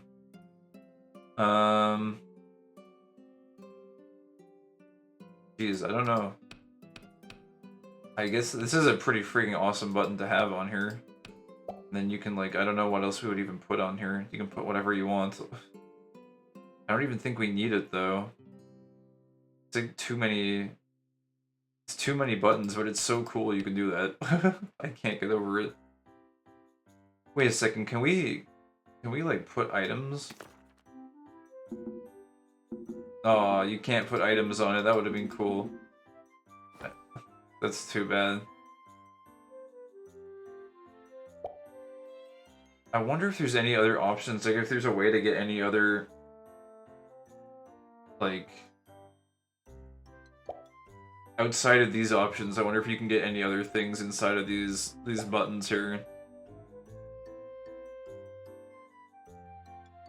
I feel like probably, can we like put our inventory? No. Skills or abilities? Nope. That's too bad. I don't want to get rid of this button, it's so cool, but we have like no use for it really, because I think we've got everything that we would ever want to use on here. So I guess we'll get rid of it and just do a -1 button. Switch hotbar page. Or no, not that, it's... I still don't know what pop-up hotbar means. Like, I don't... Oh, wait a second. Oh, that's what it is. So it, like, disappears from view, actually. Oh, that's really cool. So it can be hidden until you mouse over it, and then it shows up with all your options. Oh, that's really cool, actually, as well.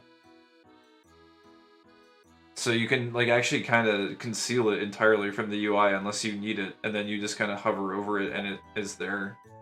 That's a cool option as well. But unfortunately, I don't think we need it. I don't think we need it. It's really cool it's there. But not necessary for our purposes. Okay, I think that's everything then. Oh, party info. I guess it's kind of cool if you want to like do this at a glance. You know, maybe we'll keep switch hotbar page, and then I don't know, being able to show and hide party info is kind of cool. It's not one I would probably use a lot, but on the skill track, yeah, the skill tracker one was kind of cool also.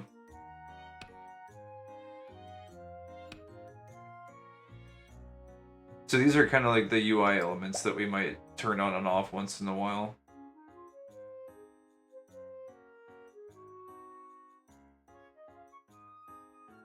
I guess, you know what, like sometimes, like muting the background music once in a while, it could actually be useful.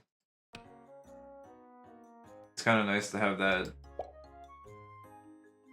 just as an option.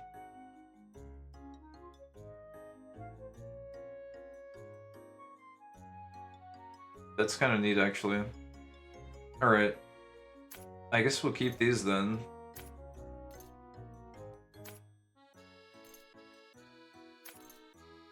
Put those there like that, and then, yeah. Sick. Alright.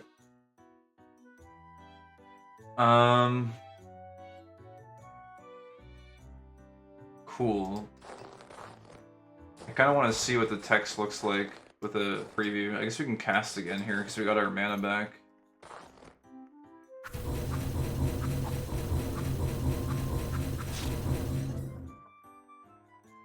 Oh, what the heck? Why did my party frame move? Or wait, no, maybe it didn't move. I think maybe because the text is different. I think it like adjusted where it is. So we need to actually move this now. I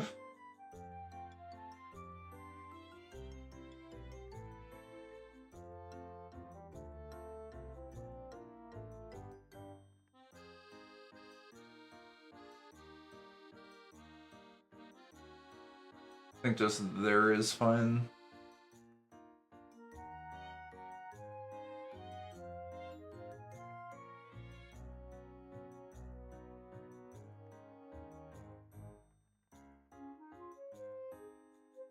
Sorry, I'm getting into pixel OCD again. Let's see here.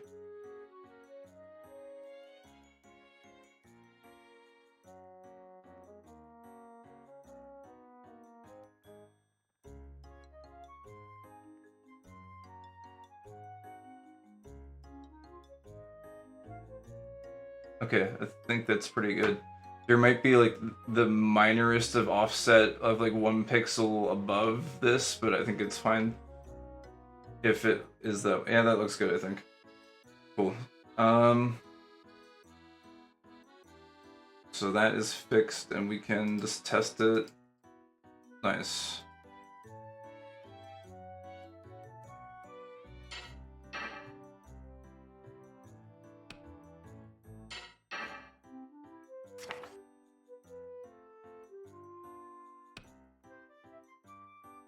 Cool. All right. So this is all good. Now I want to put these like down here like this, I believe. Because this almost makes it feel a little bit like, I don't know, like an old school chat window in an MMO or something, kind of. A little bit. Man, I think I had these on, I think it was on size 9. Even though they get a little bit squished. They take up a little bit less space though, which is kind of nice.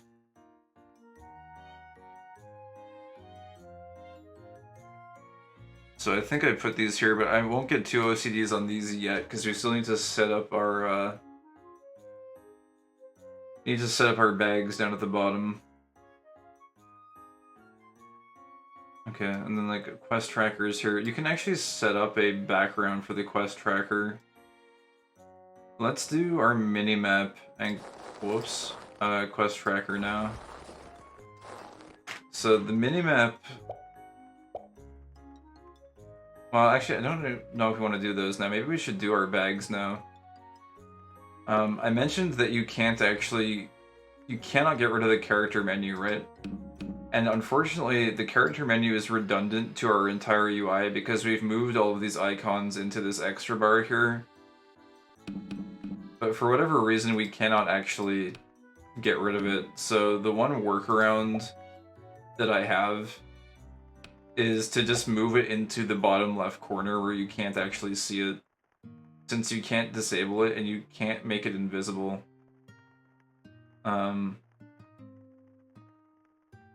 So the only thing you can actually do is just take this and like drag it and like hide it down at the bottom. I think you have to make the icon size 1 or the smallest possible. Maybe you can make it really small and move it. Yeah, you can. But this is the only way you can, yeah, you'd like do something like this, I think. I think you can get it fully concealed. I think there's a way. Let's see. Grid skin.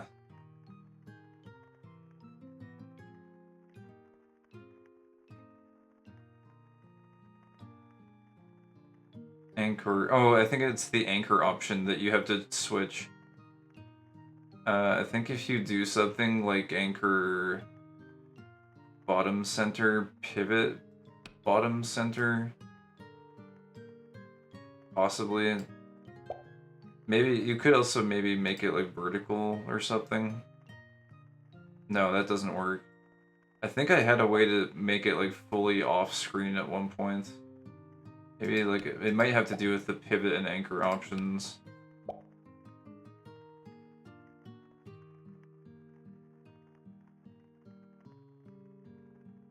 I think that might be the best you can do. I think the friggin' ability bar is kind of sticking out a little bit.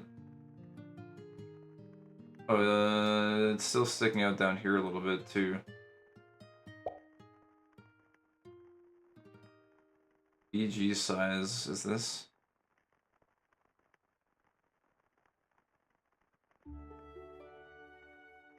Auto top. Maybe if we put it left, I don't know. I swear yesterday I had this to where it was completely concealed. I don't know if like maybe even like changing the text has anything to do with it, possibly, because like when we change the text up here, but there's no text on this panel, so I don't think that's the reason for it. Was it like double rows? No, that makes it even worse. I can't do that one. It might be grid skin? No. Maybe it was on size 8? Is that it? No. I really could have sworn that I had it to where it was like completely concealed. Oh wait, what if we like this? No, it always forces it out. So the best option you can do is option 9. Center maybe for pivot. Yeah, I think this is the best you can do, unfortunately. But I think we end up actually, now that I think about it, with the equipment, I was usually going to put that like down here, I think. Right in the corner. So I think it ends up like not being that visible. Man, that's annoying though. I swear I had this. Let me see here.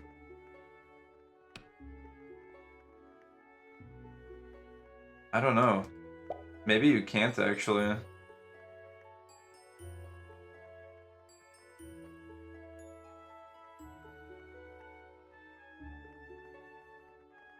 That's weird.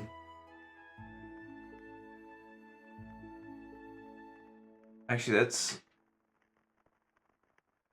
I don't know, maybe this was how it was and I just didn't notice or something. Can you change the window priority, I wonder? To like have this be on top? I swear these weren't here though. Let me see here.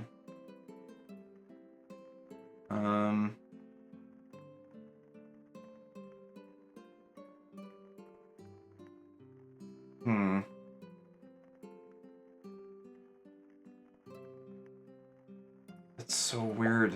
I know, I'm looking... I had a screenshot of something I had set up the other day, but it's... This isn't functioning the same, which is weird. Let me try something, actually. I just want to see if switching the text back might somehow have... Grumbo, and I wouldn't change the text here, because the text is too good. That changes, like, essential. But if we go back to widgets... Like, that didn't influence it, right? No, okay. Geez, I really don't know, then.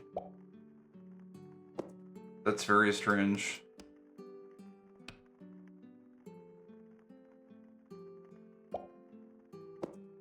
Well, we could do bottom left, maybe. The staff is still sticking out for the abilities, though. I'm really confused as to why it's doing this, because the other day I had this, I think, fully concealed. And now it seems that it doesn't want to. So the best you can do is this, I guess, then. There might be a way to do it even slightly better, but for whatever reason, right now I don't seem to be able to replicate the way I had it. It kind of bothering me a little bit, to be honest. Let me see. I don't think there's anything I can do about it, though, so I'm probably just gonna have to move past it. I wonder if, like, maybe there's, like, a UI option or something I had set that's, like, different from the default. Because UI scale is set to 110. I don't know if that has anything to do with it. I don't think I would mess with that, though. Like... Oh, geez, that looks so bad. I think, anyways, like, I kind of like it how it is by default.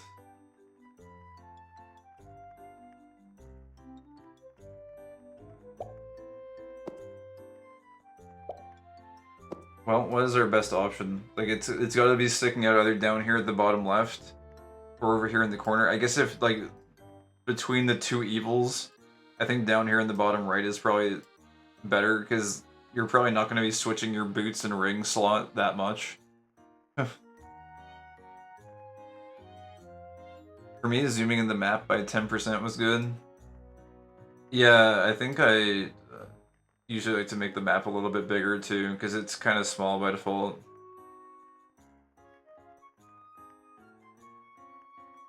But yeah, this is the best we can do with that, apparently.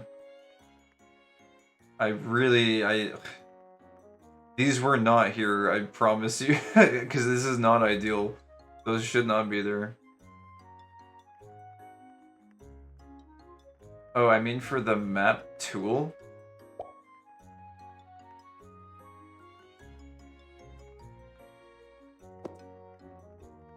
The map... Oh, I don't think I've ever used the map tool before. Is that for, like, the overworld or whatever? I don't know if I've ever used that one.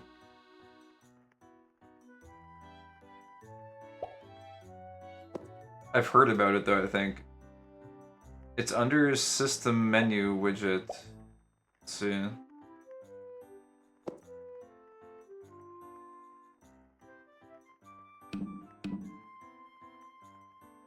Oh, map tool. Zoom. Oh, interesting. Oh, whoa, I didn't even know you could do this. That's insane. That's really cool. Man, the tiles must be, like, really small like this, though. This is kind of cool, though. You can, like, I feel like I'm playing, like, an RTS or something. You can actually, like, see the whole base. That's really neat. I might actually be able to get used to playing like this, to be honest with you. But you liked to be zoomed in? Huh. I would actually probably prefer it to be, like, way zoomed out, I think. But that's just me.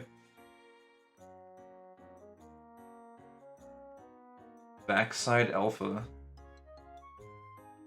Don't know what this does. They also have the roof option in here as well, apparently.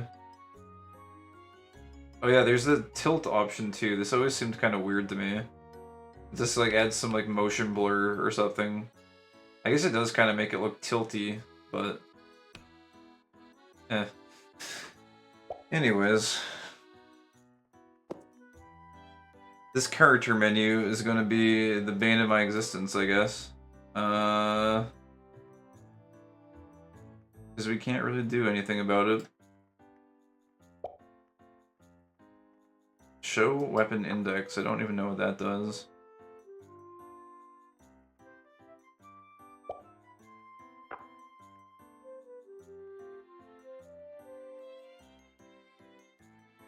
I guess for this equipment, bottom right is fine.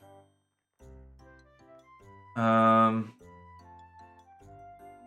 want to lock equipment, I suppose.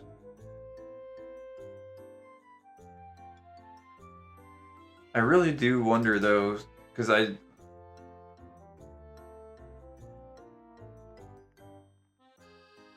I'm wondering how I managed to fully hide the character menu in my previous attempt at setting this up. I don't know, I guess I'll mess with it later. Maybe there's some sort of a way to do it that I'm not aware of currently. I'll take a look at it later. But yeah, we'll just do it like this for now. Alright. So next, I think, oh my god, I almost attacked Ashland. That would have been a problem. Let's do... actually, we don't even need to be in widgets, we just need to like move the bags around. So...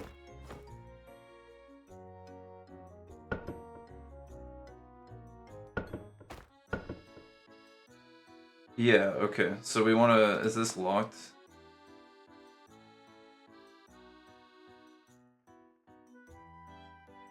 I don't think it's locked.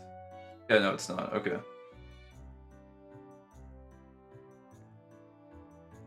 So this... actually, we need to move the status window too.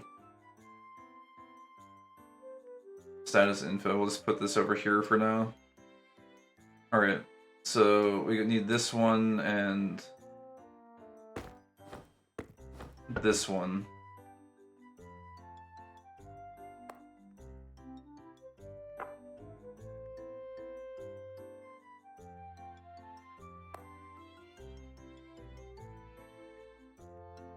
We're gonna make these really small.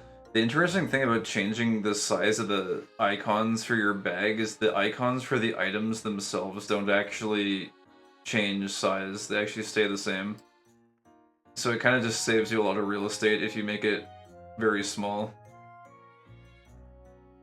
And then we want to do max columns, like so. And again, we're not going to be able to actually configure this once it's down at the bottom because this menu is going to be disappeared or concealed. So we have to make all of our adjustments now.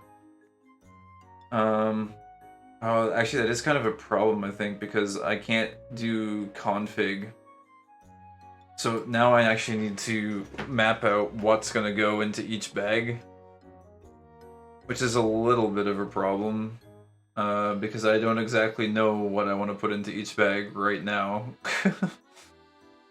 So I guess, I don't know, this is gonna have to just be, we might have to move this around later if we want to adjust things. So we'll just put it like roughly where we want it. I think like 1 pixel up off the bottom and 1 pixel from the left is probably fine. Or like, it looks like 2 pixels, I guess. But I'm going to be OCD about it this time, because then I can align the top bar and lock the top bar, I think.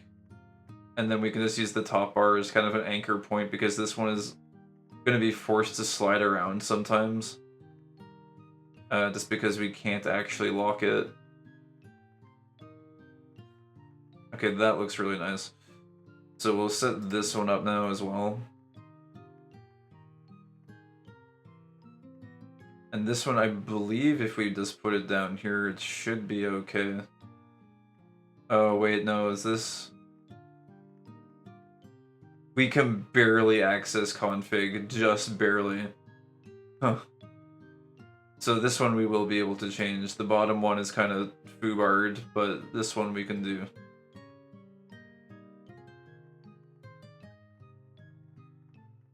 I use zoom in for permadeath purposes, easier to see stuff like traps.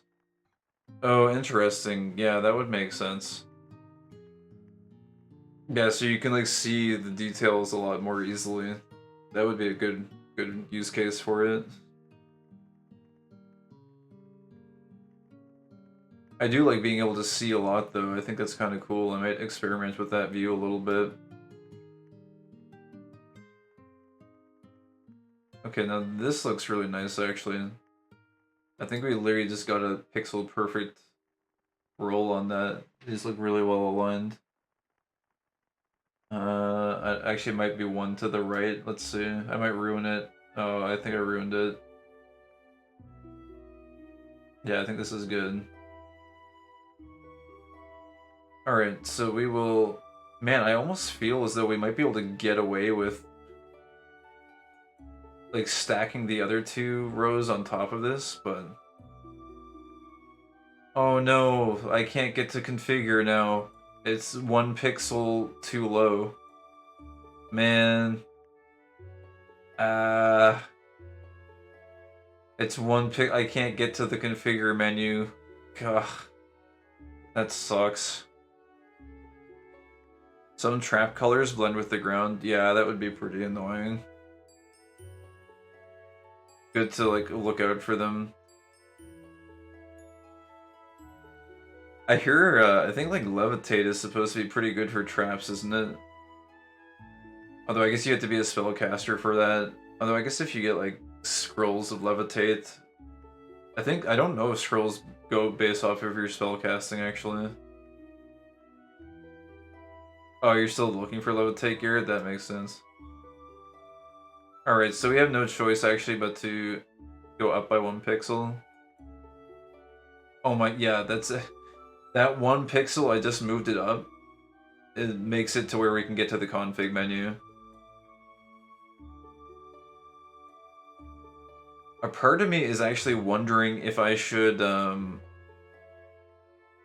within the limits of this UI interface as it currently exists, I wonder if it would be worthwhile to actually have this be the bottom row, because if we can access the config menu, it's kind of a big deal. Like it lets you lock the window, and it lets you also reconfigure your auto dump settings. So like it might be worthwhile. Like we'll lose a little bit of screen real estate, but it might be worthwhile to be able to actually access the config menu on this bottom window, I think. So I might actually do that, I think. I think it's kind of worthwhile.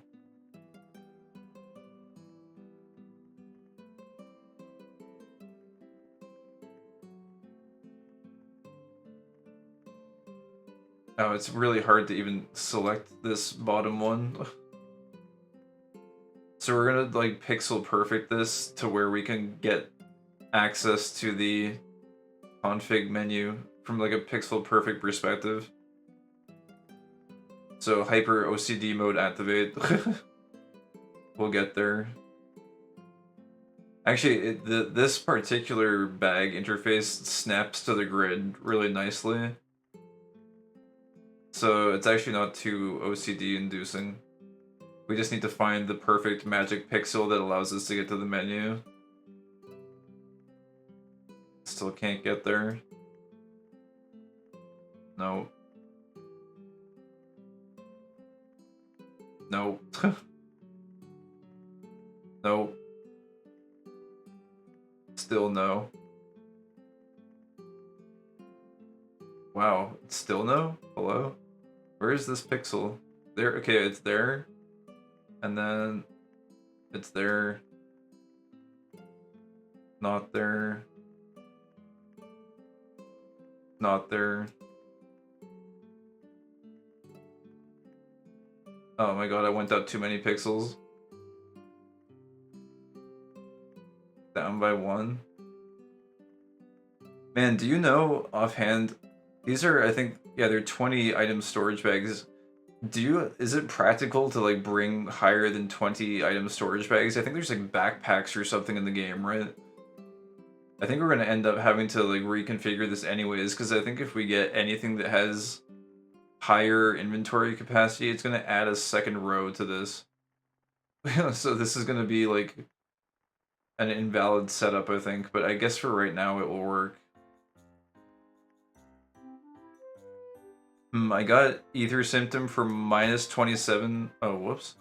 -27.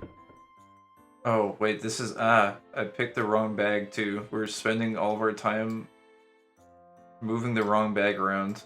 This should be this one. -27 DV and +13 damage doesn't seem worth it. You have 30 slot bags. Yeah, we might have to, like, reconfigure this when we get a bag upgrade, I suppose. Oh my god.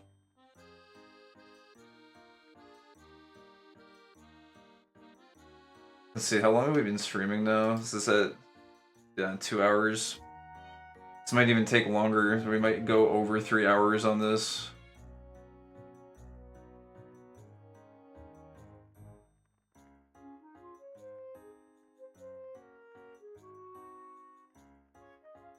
Okay, config is there.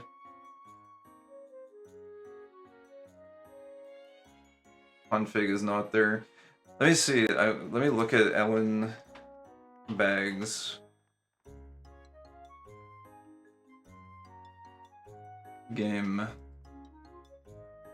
Ellen. I think it's containers actually.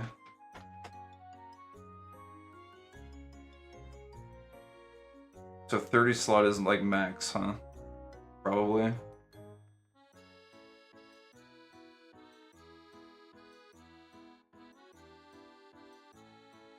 Oh yeah, their backpack, weight 6.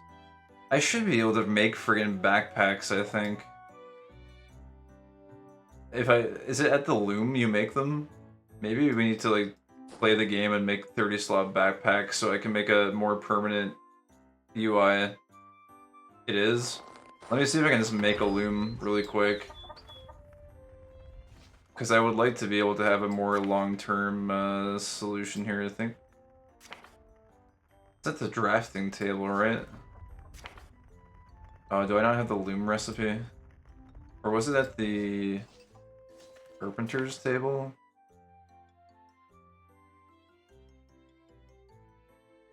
I thought I had the loom recipe. I think I can buy... Isn't it from like an NPC? You can just buy it pretty easily, I think. It is drafting? Shit, I don't think I have it then. I could go buy it, probably.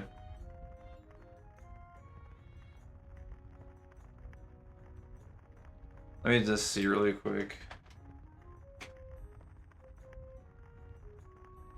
Actually, this is like the one time I would probably use the recipe search as well.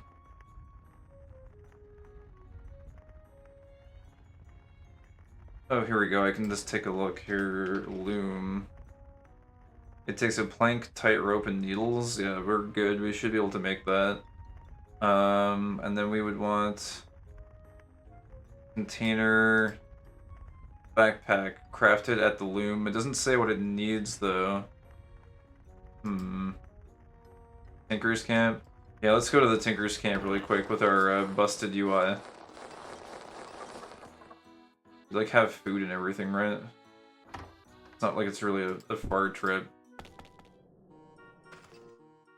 Of course, we run into random encounters. Get me out of here.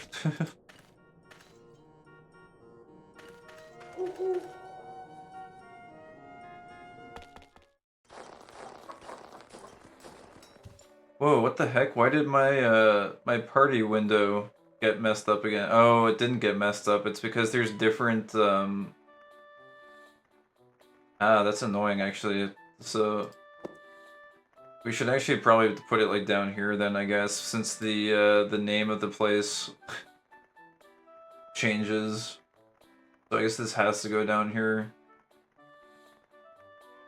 I guess this is as good a place as any to adjust this.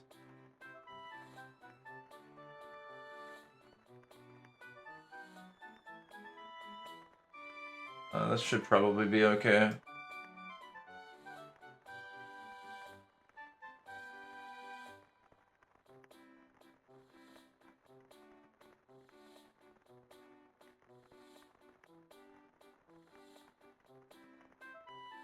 Let's see. I don't know if it's gonna be weird if it's too close to the clock. It might be.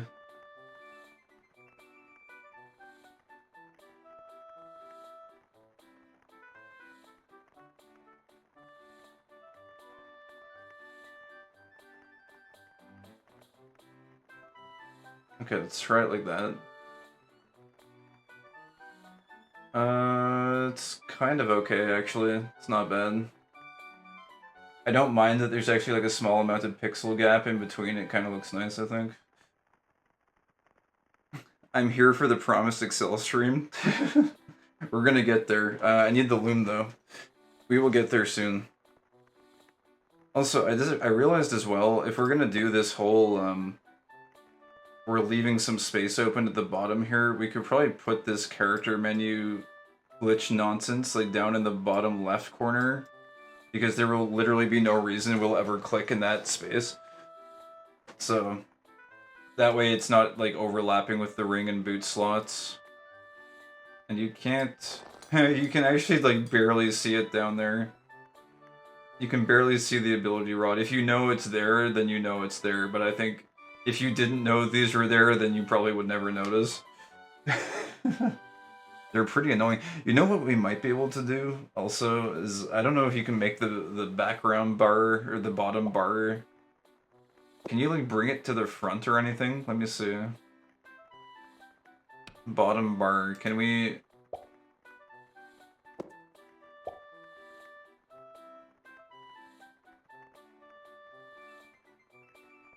There's no. I don't think there's a way to make it take priority over the menu.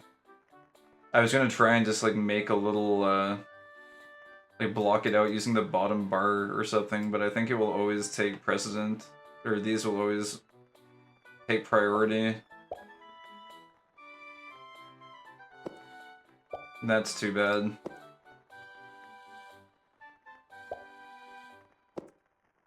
Alright, we'll turn off bottom bar. But yeah, I mean, that's the best we're gonna be able to do. Let's see here. We want to buy the loom from Catman. Oh yeah, I guess we should like talk to him too.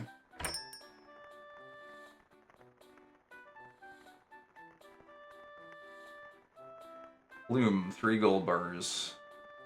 I don't even know how much gold I have. 29. Yeah, that's fine. I could have sworn I bought this already, but I guess not. I guess we should talk to people while we're here, huh?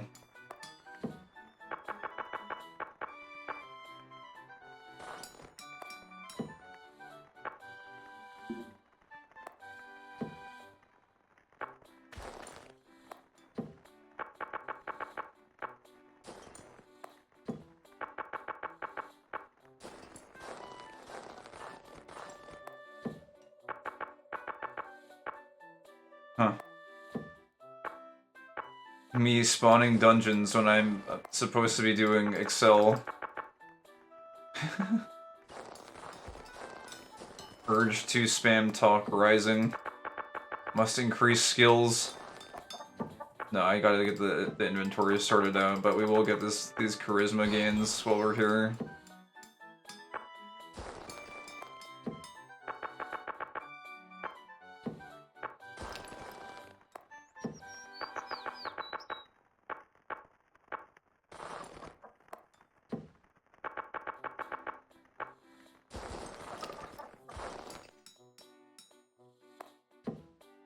Who is this? Faded Understander. There's a place called Traditional Cave around here. Absolutely traditional cave. Alright. Cool. Let's get out of here.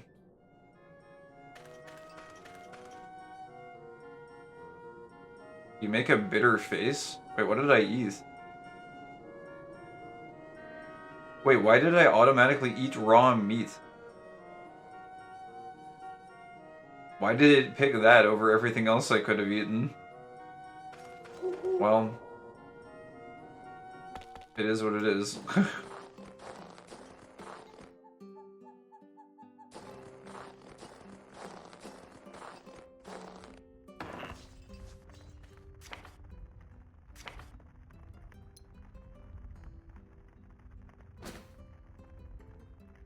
Oh, it's freaking grass tightrope.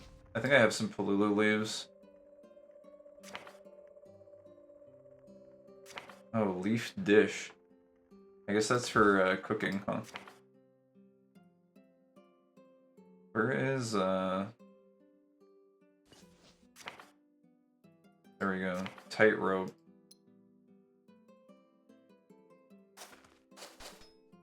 I gotta get some palulu trees / banana trees on the go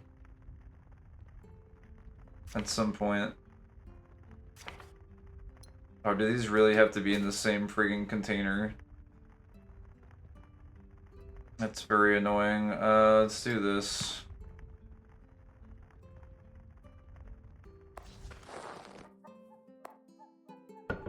There it is.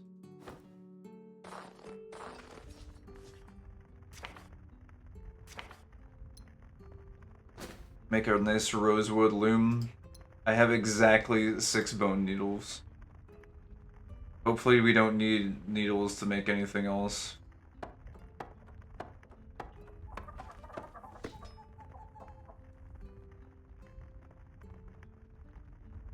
We are overweight. That's okay though. I guess we'll just put this here, huh? I feel like it looks kind of weird next to the smelter. I might move this later, but we can put it here for now. Oh, I guess you need the backpack recipe, huh? Oh my god. Of course you need the backpack recipe. Why wouldn't you need the backpack recipe? Let me see if I can see. Maybe you can buy it somewhere easily.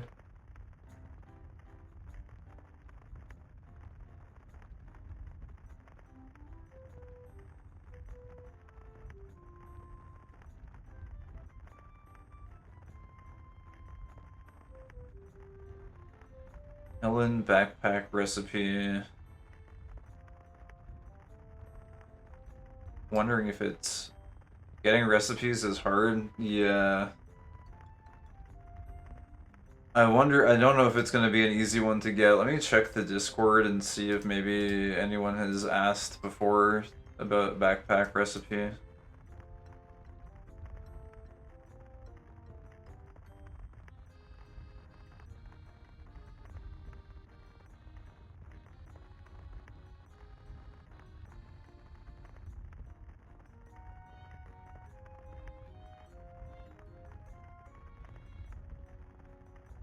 Backpack recipe?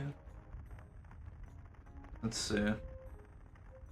What is the fastest way to get backpack recipe? Well, it looks like we're not going to be getting a backpack anytime soon, I think. Someone says fastest way is technically hammering, but you're wasting your time doing that in the long run. Yeah, it looks like there's no easy way to get backpack recipe, I think.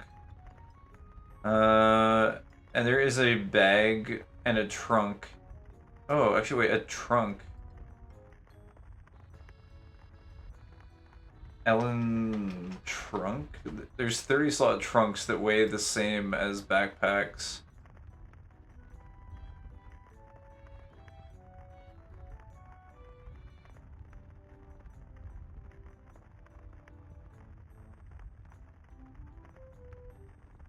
Paper trunk.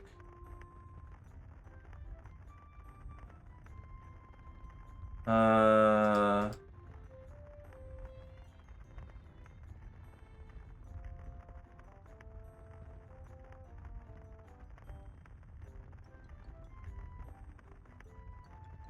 currently using 4 trunk. Let me check something though. Like I think trunk is different from. There's like a storage trunk I think you can make of the carpenters, but I think it's like really heavy. Oh, that's a sturdy box. Not trunk. Anyways, I think I'm gonna be stuck with my 20 slots for like a while. Like it's not an easy fix, so I guess we'll stick with this for now.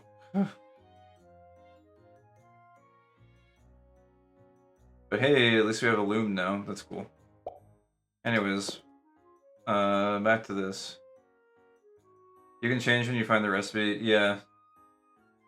I'll just have to do some UI tweaking, but it will only be for bags. It shouldn't be a big deal. So that's fine.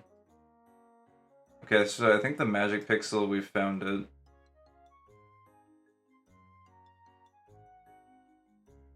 Yeah, it's this pixel.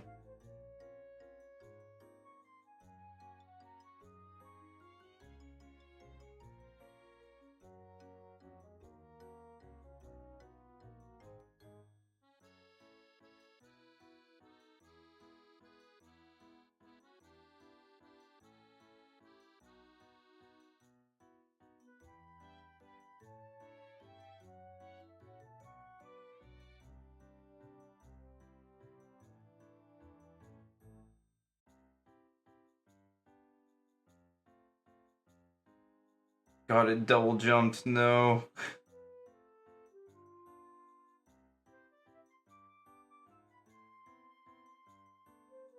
Oh, it's still not there, actually.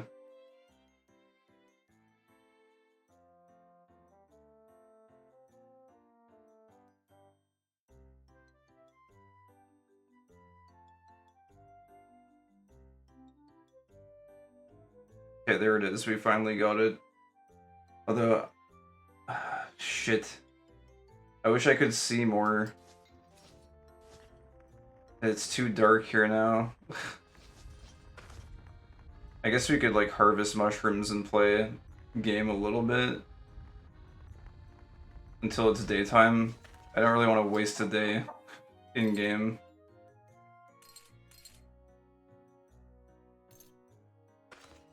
Oh man, I guess we'll do this. And then we'll make it daytime so I can actually see the snow.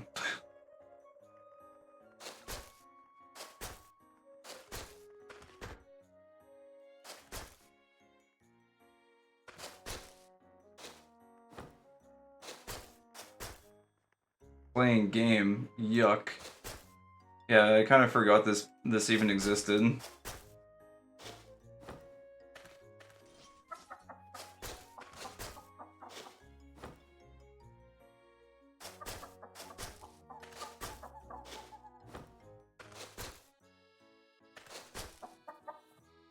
Okay, those are good.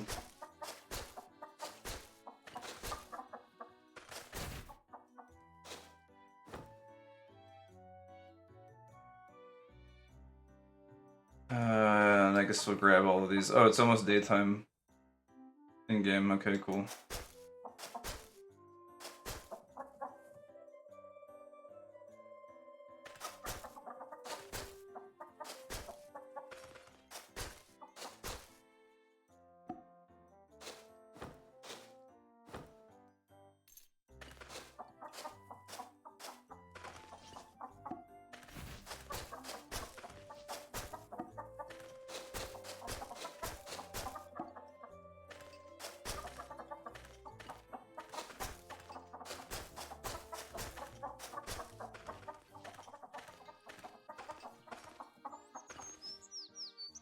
Alright,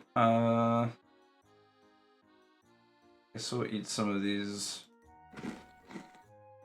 shrooms, and then we want to do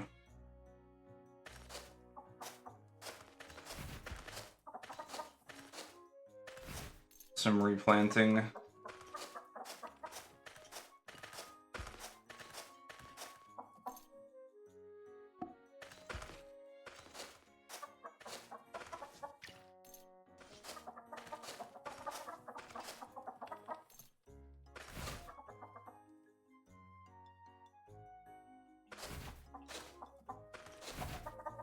Wait, these already regrew. I guess we planted them, like, right on the tick of the day. Instant growth mushrooms. How many is this? It's 8, 16...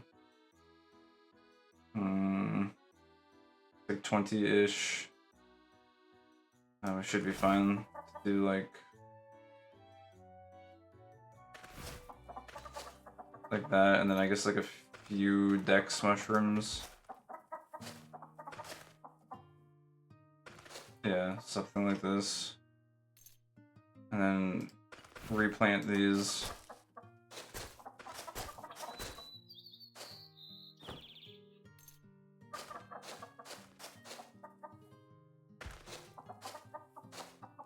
Back to doing honest work on the farm, eh? Hello, Gabagool. Yes, doing a little farm work temporarily, but mostly we're doing OCD UI adjustments today. Before then doing inventory management.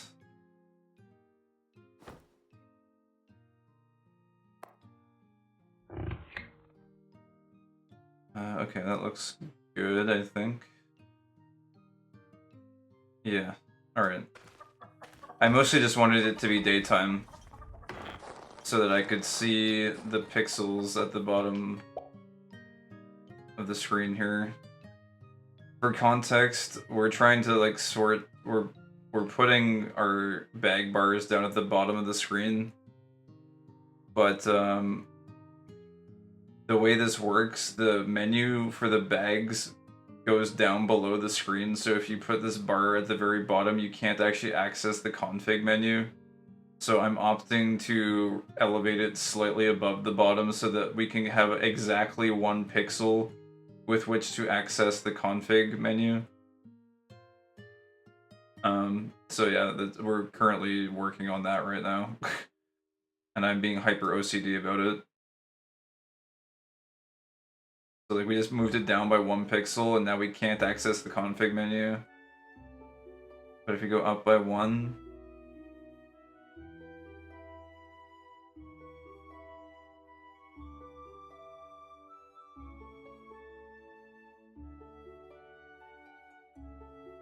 There it is. We got magic pixel, and so config, fix window position.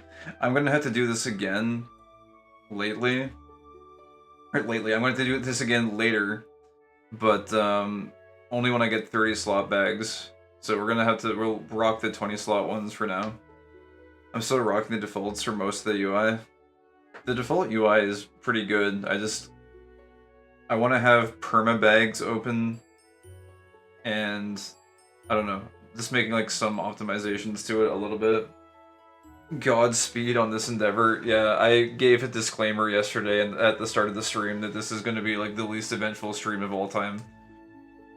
But also, I've kind of gone through the whole process of some of the adjustments and customizations you can do to the UI, so I thought it would be kind of cool to have the process archived, just in case I ever want to go back and like replicate it or something, or if like the save file gets lost or something.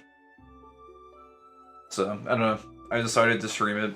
I'm insane. I probably should have done this off stream, but here we are.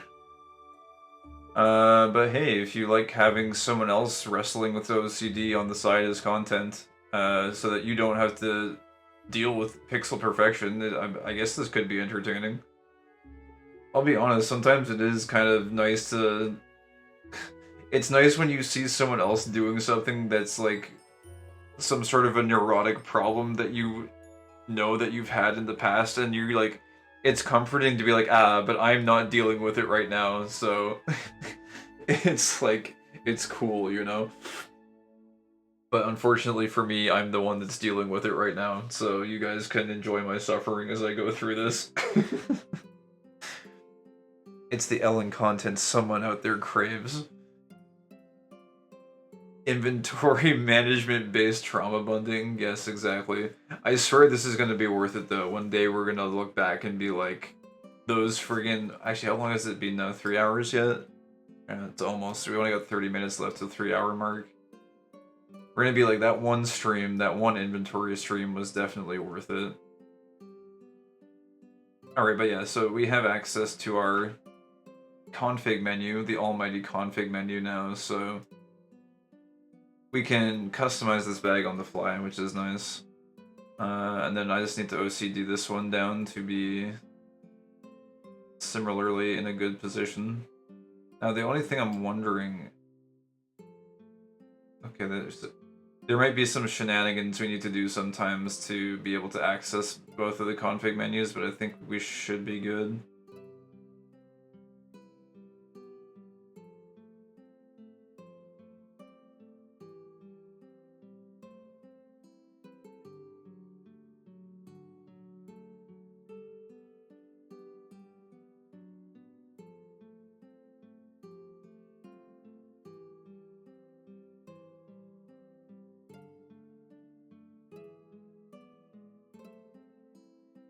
Okay, good. I think we got Magic Pixel there, too.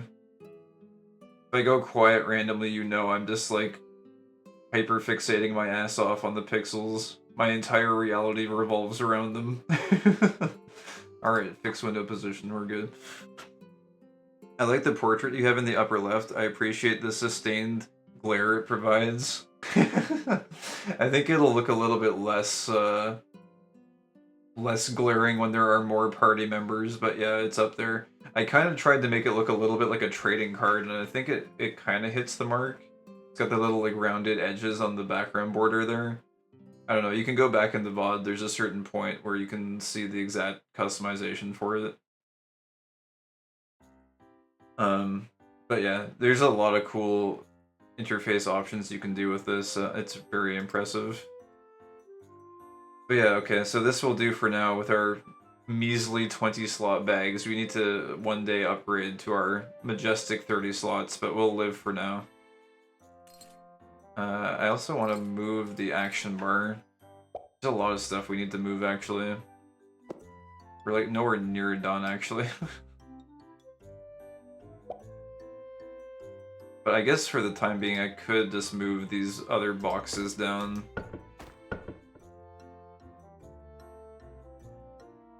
I need to unlock this one first, though.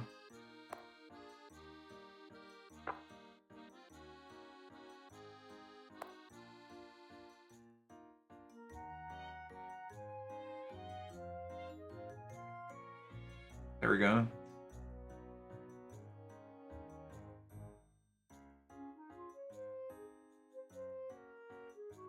Actually, wait, this one is 3? I guess this should be down.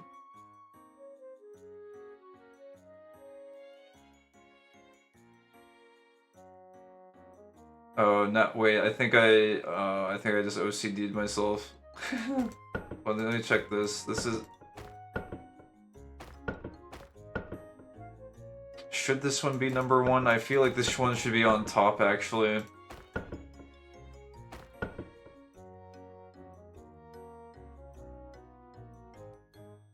It should go like 1, 2, 3, 4. Or should it? Yeah, it should. Ah, crap. Yeah, I OCD'd myself. Fuck. I fuck. Ah, it's bad. Help me. This is such a fucking curse. Well, I guess we're sliding this back up. I guess we're looking for the magic pixel again. Luckily, though, it's on this white background, so it's really not too bad. It's really not. We're pretty good here. Finding that one magic pixel is kind of annoying, though. Like, it's not there.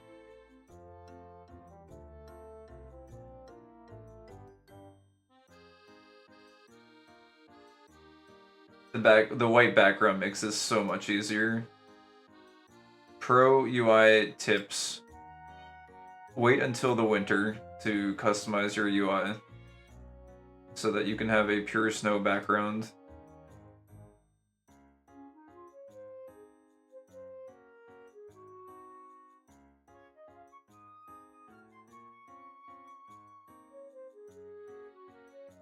shit, I literally blinked when I moved it, so I couldn't tell if we went up by 2 or not.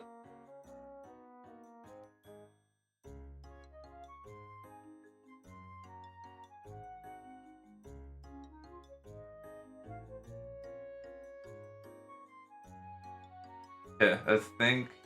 Yes, we got it. The pixel perfection has been attained. And then we put this one down here. I think that's good. If we go down 1, it's gonna be like connected, which is no good.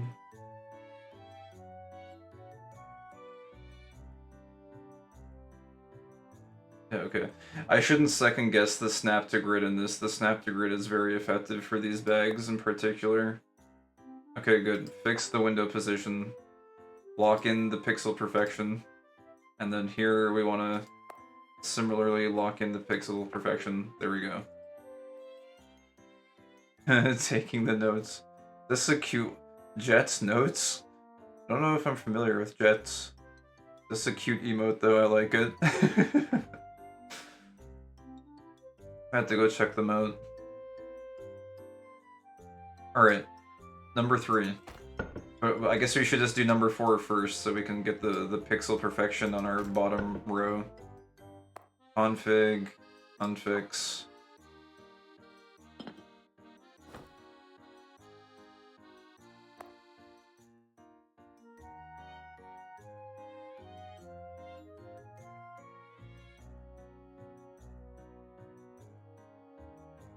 Now, logic would dictate that if we found the magic pixel for the first one, that if we align this perfectly, that this should also have magic pixel. Yes, okay. So you only have to get the one actually anchored to the magic pixel at the bottom, and then you're basically good to go.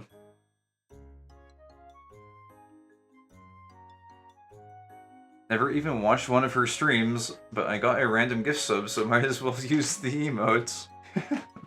It's emote marketing. I think in some sense there actually is a little bit of emote marketing that goes on, because like when you see someone's emote that looks cool, it makes you like go check out their channel. And then if you actually like the content you see when you go there, then you might follow. It's a funnel, I tell you. It's a marketing tactic. The emotes are too powerful. They're very strong. Config would do... Where is this? Lock, fix, yes, good. And then this one... Gotta have the best emotes to attract random people to your stream. Yeah, you had to get in early, like 15 years ago or whatever, when, what the hell is that? Oh my god. Power in 8 Kung Pao? Is this like a... Is this like the whole movie?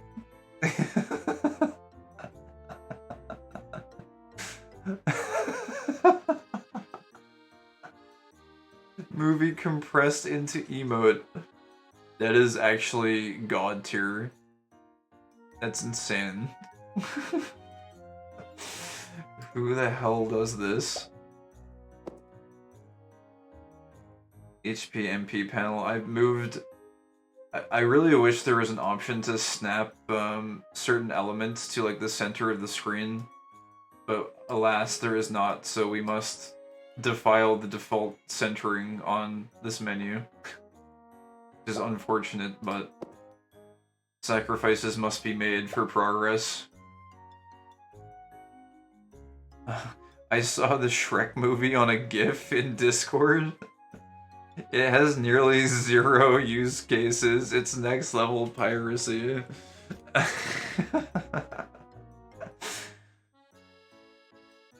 Yeah, that's pretty next level. Emotes with 0 use cases are the best because then they inherently actually become use case, use it whenever you want to, pretty much. That becomes their use case.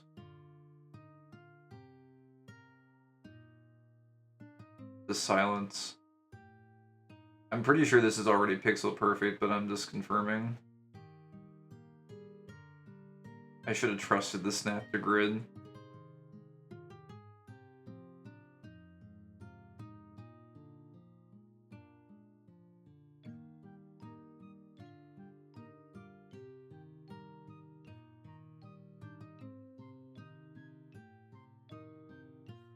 Alright, I trust the snap. If it, like, there's some games where, like, this snap system, it is not actually pixel perfect, but in this game it has a pixel perfect snapping system, which is nice. Alright, lock this in. Fix window position. Good. Oh, whoops. I didn't mean to click sort on that, but... Okay, good. They're all fixed. That's it. So our bags are done for now. Well, these extra bags, that is. We do not actually need this EXP window. I have no interest in tracking EXP. I don't do things for EXP, I do things because I like doing things. So we can close that, and that frees up our real estate to move these bags around a little bit.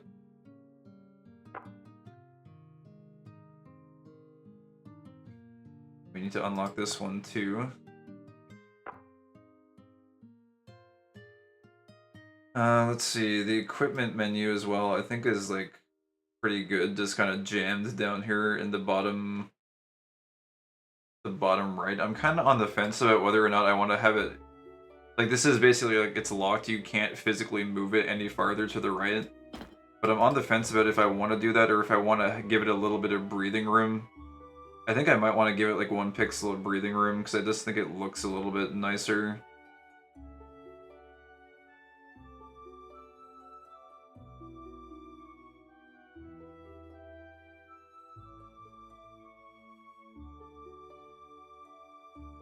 I think like 2 pixels is actually kind of nice.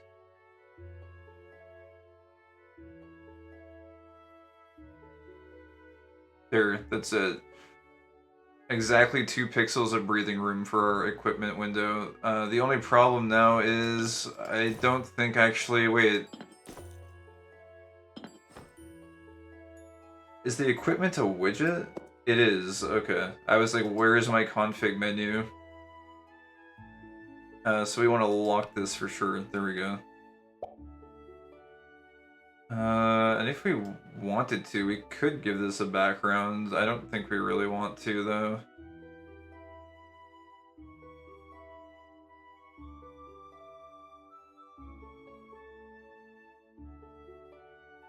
And also, I don't think we can change the panel colors themselves, at least not for this.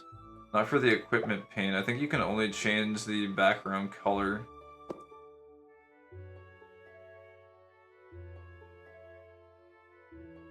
We could give it a little backdrop, I guess. But, I don't know. The majority of the theme is not really based around that, so... I guess we won't do that. Yeah, I think that's fine. Cool, alright, so there's that. And then from there... Wait, what the hell? Why... This is not centered, actually. Did I... Is it? Am I going crazy? I feel like these two are not... I think I might actually be losing my mind. Those are aligned, right? I think I'm just like hallucinating or something. Yeah, they are. It's because the stupid hammer is there. It's making it look like it's not, I think. No, wait. I think it's 1 pixel to the right. Am I crazy? I gotta check it now. Fuck.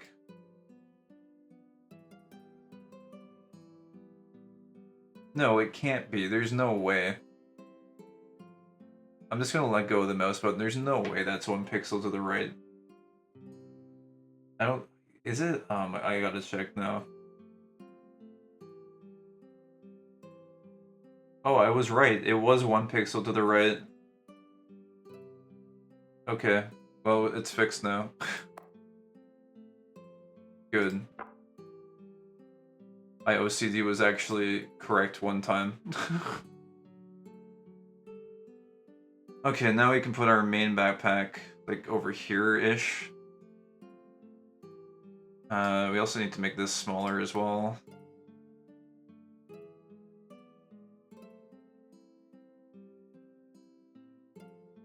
Although it does kind of look nice when it's large. A little bit. It kind of like makes it look like it's the primary one. But man, I really do need the screen real estate because we still have a lot of components to put down here. We still got to put our freaking cooler box down here too as well. Which I don't know where exactly we're gonna put that.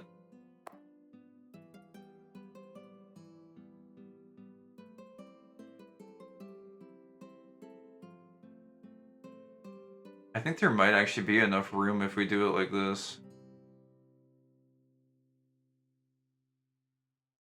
Is there? Oh, yeah, there's like just enough actually.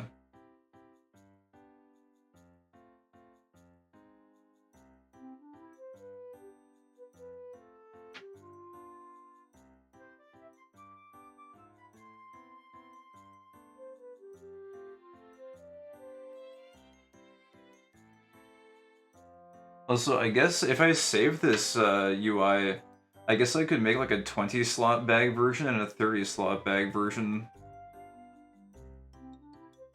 So that, like, depending on like what part of a playthrough a character is on, they can like load whichever one is applicable to what quality of bag slots they currently have. I guess that would be kind of useful.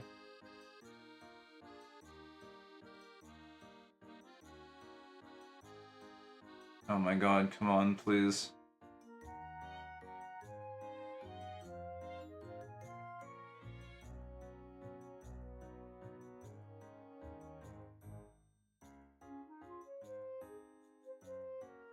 I think that's good.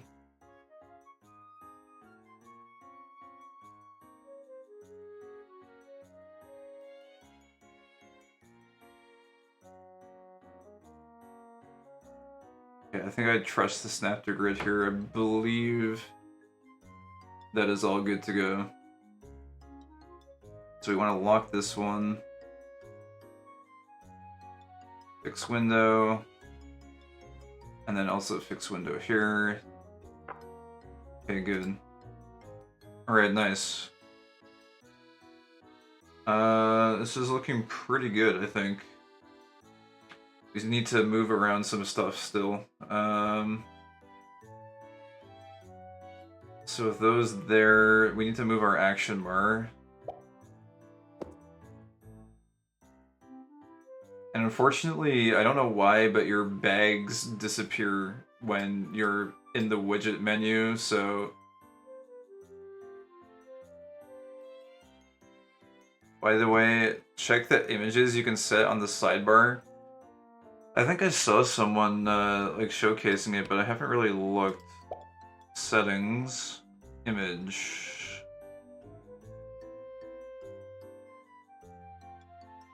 Oh, what the heck? Oh yeah, the bunny girls. I think I've seen most of these. I know you can't really see them here, but yeah, it does come with some default ones. I guess you could just get the... I think I've seen some Japanese streamers that have custom ones. It must be pretty easy to customize. Like, you just put a different image file in the folder or something. I think I would have to have a wider width for this sidebar to be able to see the images fully, though. But yeah, it's pretty cool that you can have a custom image backdrop there. I do think it would be cool if you set up like a custom toggle like this for like a sidebar view once in a while.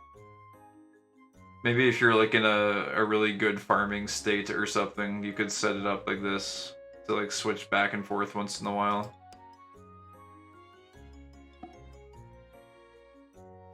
Why don't you activate Unity Chan? Oh my god, everyone loves Unity Chan. Actually, Abigail, I was thinking you might be able, if you make animated 3D models, you could make some like dancing GIFs or something for people to use on their UI, you know? She's so happy. She is. She's got her Pudit friend. It's very good. Oh, whoops. We went zooming. Whoa, best viewers on Max Viewers Online. From Rickety Burner. That's a fucking sick bot name. That's a rare role. We got a unique item drop. What a deal. Yeah, I know, right? It's it's not cheap viewers, but it is the best viewers though. So you can't go wrong with that. I do 3D modeling and sculpting. Oh, hey, you two should get along really well then.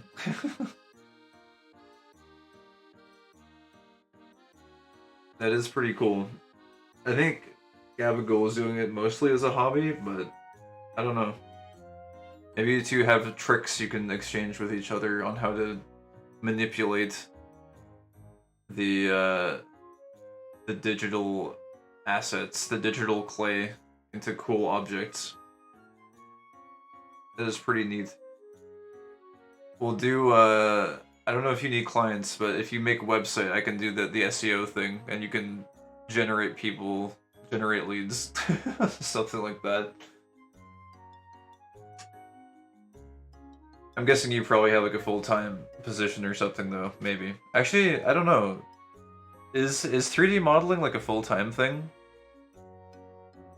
Do you mind links? No, go right ahead. If you have a website, actually, I have an art station with one piece on it. Oh, yo, sick. Let me check. If you work for a company, I guess. Yeah, I guess you'd have to work with like, I don't know, like a game dev studio or something to have a good full-time position. I hear a lot of like gigs in the gaming industry though are very much kind of like contract based, so it's like you're always kind of like jumping from project to project, it seems like. That's what I've heard anyways. This is like not loading for me for some reason. It says the site can't be reached. Art station can't be reached. What? That doesn't make any sense. Why is it not loading? Weird. It works on my end? Yeah, that's extremely weird then. It's not like the site is down or anything. Huh. What the hell? Let me try going without... Oh wait, okay, well, the main website is loading. It says your profile is not loading for me for some reason. Oh, now it did. What the hell? Okay. Oh wow, holy crap. That's extremely detailed. Holy shit. Wow. That is extremely good. That's crazy, man. That is really, really impressive. It's a portrait of a girl. I sculpted it on Blender like 5 months ago. How long did this take you? Like, the detail is insane. You can see, like, the fabric in her sweater. That's incredible. Like a month? Wow. That's really cool, man. I could definitely, I think, see, I could see you getting a position with people, because this is really talented shit. I don't know if it's, it says you're beginner 3D character artist. I think you have, there is a bright future ahead for you if you pursue this line. Your attribute score for this is very, very high. I think you'll make big bucks and be able to pay off the tax bills as they come in if you pursue this.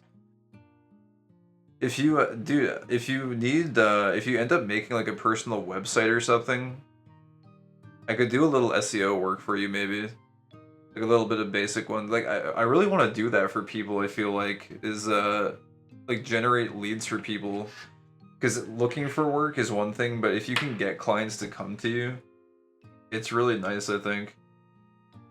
I don't know. If you ever want SEO, let me know if you like make a website or something. When you're ready to take it to that level. I guess if you're still technically a beginner, I guess you're still trying to like find your style and stuff, but when you're ready to like kick it into pro mode, feel free to hit me up. I actually started this this year on the 5th month or 4th maybe. Yeah, I have another piece cooking. Right on. Yeah, if you build up a portfolio with pieces like this, I think you'll have no issue finding people. that want to hire you. This is so cool. I can't stop looking at it. Alright, I'll close it for now, but that's sick. Wow, I'm actually like, blown away by the quality of that. It's really, really good. What were we doing? Oh yeah, we were moving some element. I think we were moving the hotbar, I think. Which this is going to be a joy trying to align this with I don't think this part needs to be perfect. It needs to just be like serviceable. And I think we want to try to align it like with the character. So like center is 4 or 5-ish, I think. Can't really see because this whole menu is in the way. Yeah, so we want the character to be like vaguely aligned between 4 and 5. I'm not going to OCD this because it's just way too much OCD, but it's like we'll do roughly like this. And then we want it to be like... Actually, that might be too far down. No, it's not actually. Actually, I might use the back bar to give a little backdrop to the action bar. That might be kind of nice. Because I feel like it almost blends in too much with the bottom otherwise.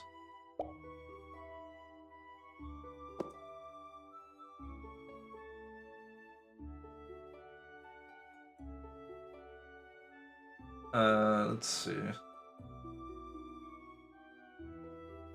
This is not bad.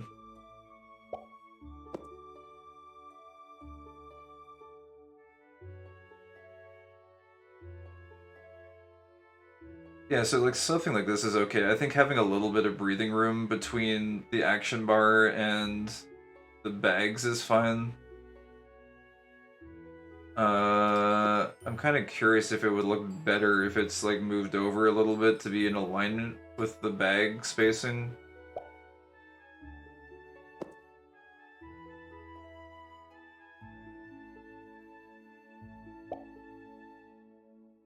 I kind of want the 4 and 5 to be aligned with the vertical centering.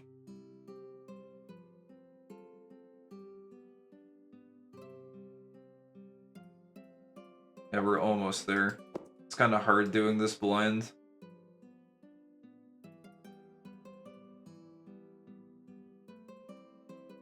Oh, I went too far.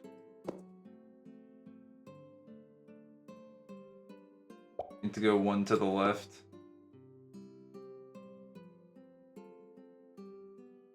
I think that's about as good as it can be.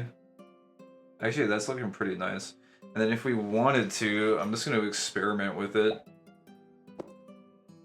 Where did that bottom bar go? There it is. We could use this as like a little backdrop for it.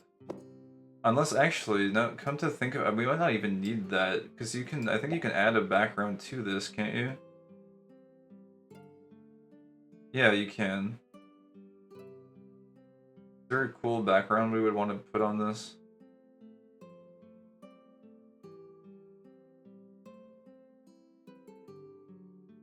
I generally want it to be a pretty minimalist layout, but oh,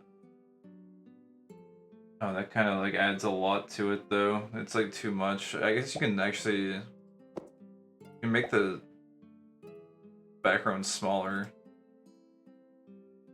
But if it's too small, then it won't actually cover everything it looks like. Put it at like 10. And it doesn't really look too good because it's overlapping with the icons.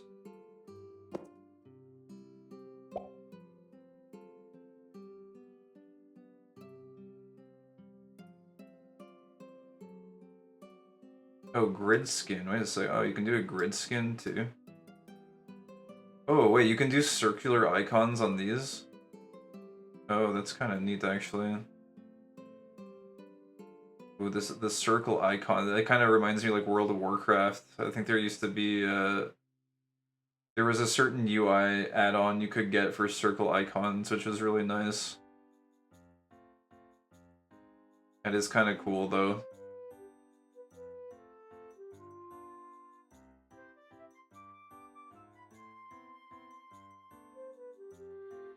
Oh wait, we gotta get rid of the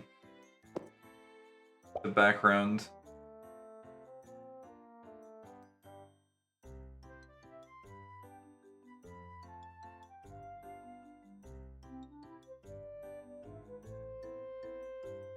This is okay. I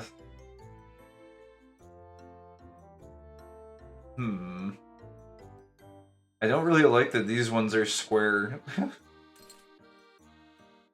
Oh man, that looks really nice though with the items like that. The only problem with this current setup though is that we can't. I don't think we can change the color of the circular background because it's a grid skin.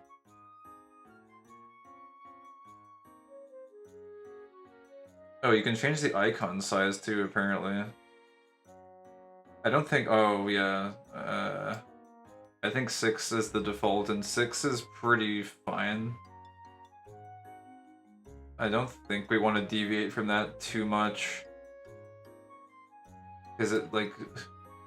You can make them much larger, but. I think it looks kind of bad.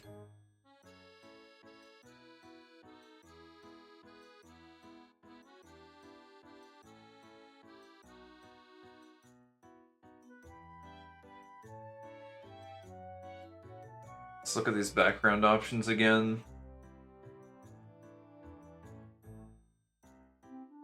The cool thing with the background is that you can actually, you can change the color of the background.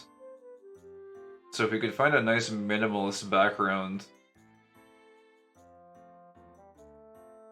that would be cool. I don't think any of these are really that minimalist though. I mean, this one is kind of okay.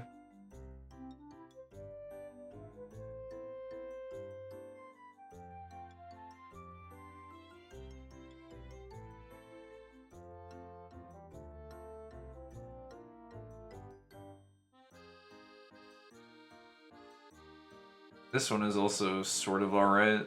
What is this? So it's like number 2 and... Was this one 18? I guess this one is alright too. Well, 0 I guess is none though. I guess there's none, no actual thing. Let me see if we can make number 18 look cool with a background color.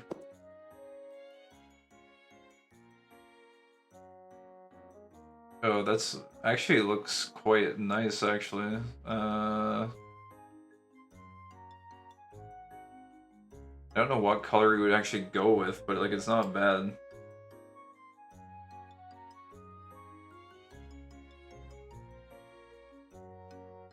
How does it look when all the icons come in?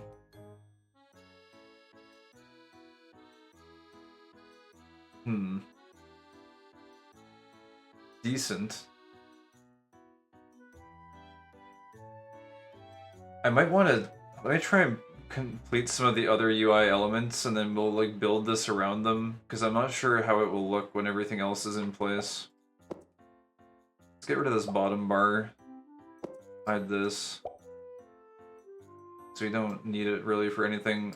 We could do the map. There was something I wanted to do with the map in particular. There is... I believe there's like a parchment background you can get.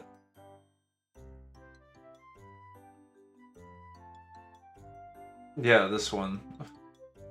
You can do it like that, and then...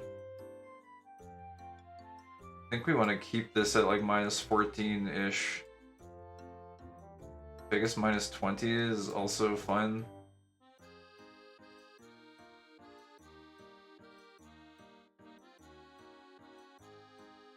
And then if we mess around with this a little bit,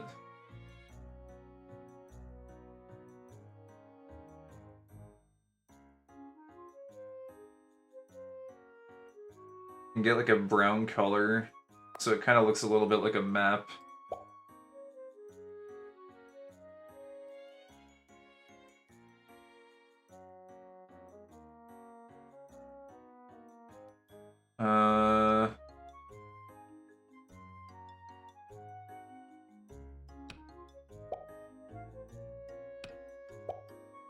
The only thing I'm wondering, though, is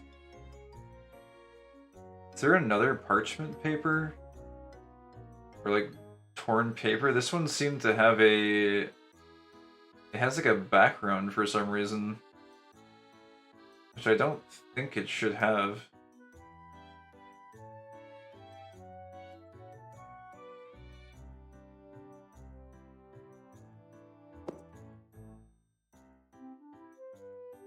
Yeah, oh, I know why. It's because we're in the editor. That's why it's there. Right, that makes sense. I was like, why does it have a gold border? Gold border should disappear once we're done here.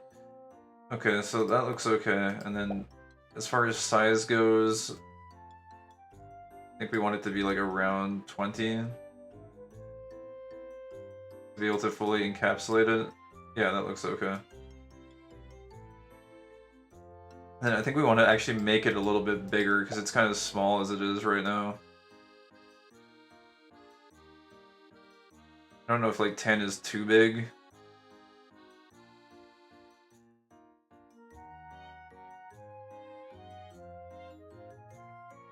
I think 10 is too big. 8 might be okay.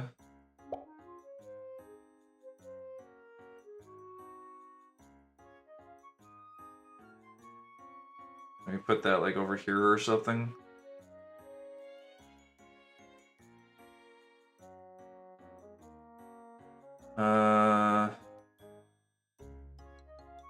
Move that down there.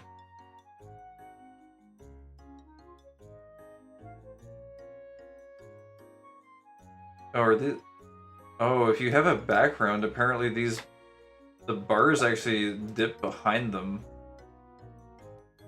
And that's interesting. So wait, so those are actually hidden behind that? Now that actually leads me to a question. Can we... Oh, interesting. So... Can we... Is this clickable back here? No, it's not. Oh. Oh, what? It like popped through. But if we... No, why is it popping through? I want it to be hidden behind it so that you can't see it.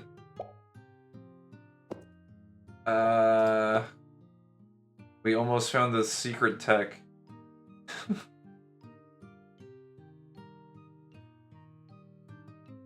That's hidden back there. This was hiding back there, and then it decided to pop to the front for no reason. That's too bad. I guess we'll have to put it back down here.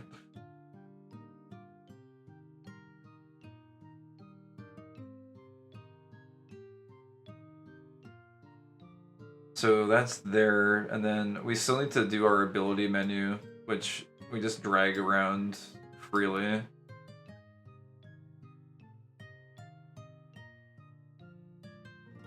So we can get rid of the alpha if we want to.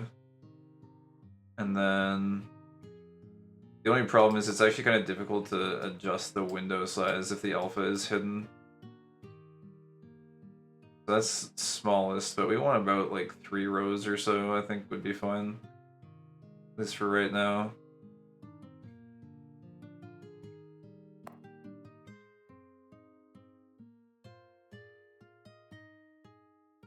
And where do we want this? Like somewhere like around here, I guess.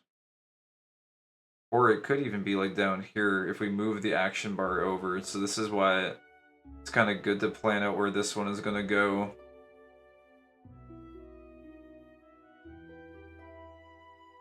Yeah, I think actually the action bar is going to be the kind of... It's kind of the centerpiece after the bag slots. It's like, where does this go? Because everything else has to be built around this. And it nestles nicely down here. The only problem is then the centering on the action bar might be a little bit wonky. I don't think we can hide these buttons, the like category buttons. I don't think so. Kumirumi worries, are you okay? You've been playing Ellen for 3 hours. No, it's fine, don't worry about it. I'm just fighting against the UI boss right now. It's no problem.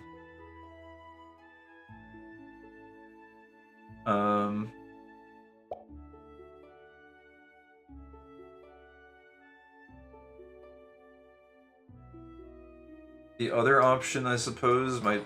Oh, whoops. Would be to run around like a maniac on our horse. Let me shoot spells. Can I shoot spells? We shoot spells.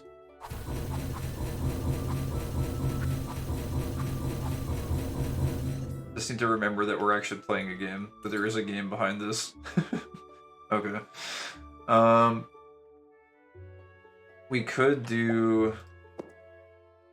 Let me see if we can put this like here, maybe. Oh, it's actually not bad here. Then the map could maybe go to the left of it.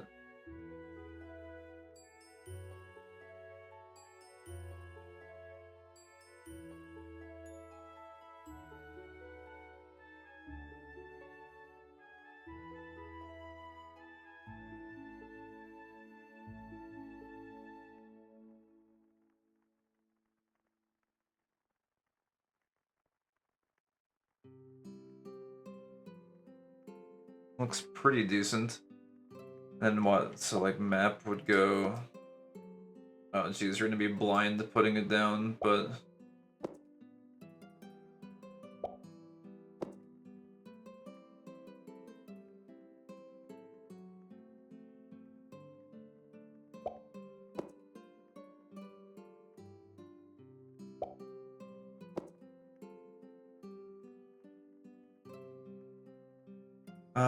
I don't know if I like that this is like spilling over by one.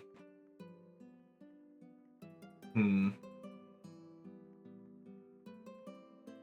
but this favorites button or whatever is an issue if we push it over one more.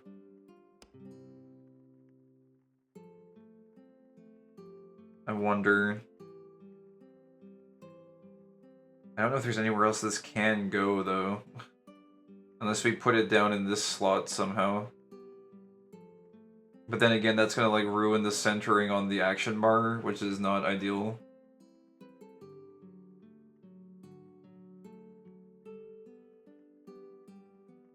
I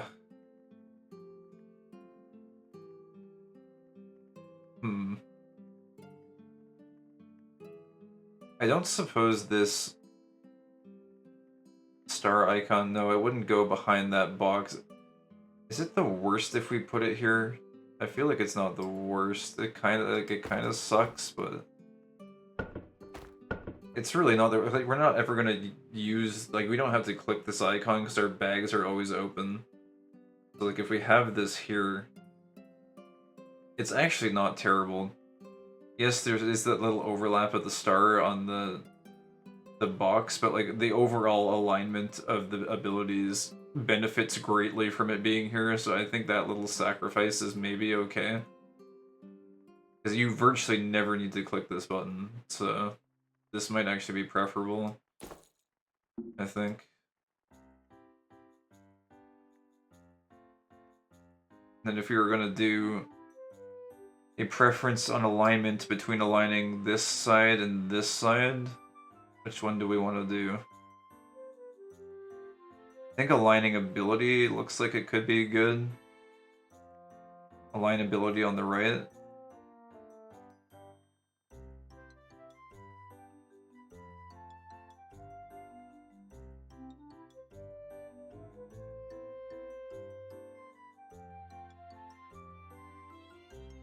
Yeah, actually that looks really good, I think. That looks pretty good. The only part that sucks is that the star is there. It's not the cleanest, but it's like, eh. You have to make a sacrifice because there's no other real way to customize this stupid ability window, and it's essential to the game. Also, you know, we can always just turn it off with the ability thing, so it's like, when it's active, it looks a little bit ugly, but if we have it deactivated, it's fine. I think it's pretty nice. Okay. God, let me stretch here for a second. I've been freaking doing UI shit for 3 hours straight. Maybe I should stand up or something. Maybe we should take a small break. Where do we want to... Let me do the map, and then I'll probably take a little break. Like a very short one, like 5 minutes. Oh,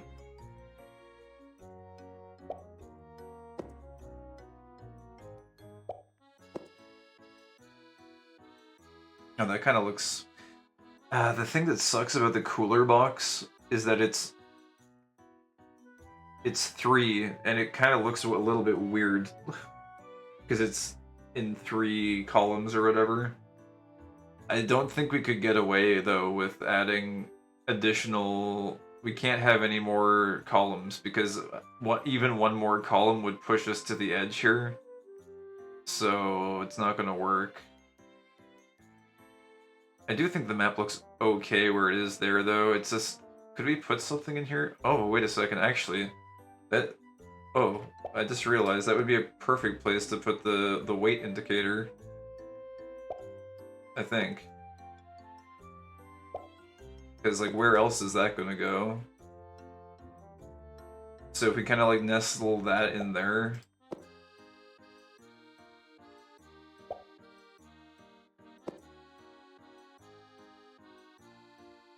and then maybe I don't know, I kind of like where the map is. We need to, like, play a little around a little bit with this icon, the weight icon. I think I need to... I don't know, is there, like, a cool background skin or something we can do for this?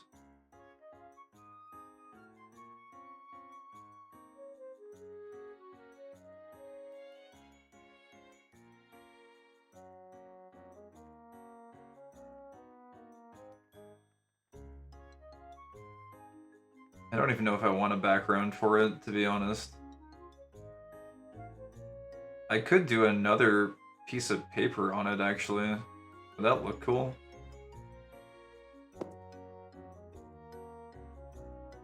Let's see.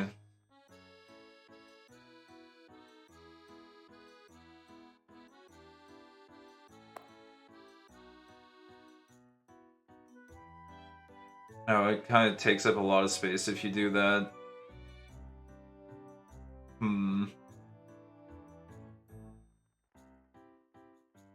Yeah, not really ideal. I do think it would probably benefit from having a background, though.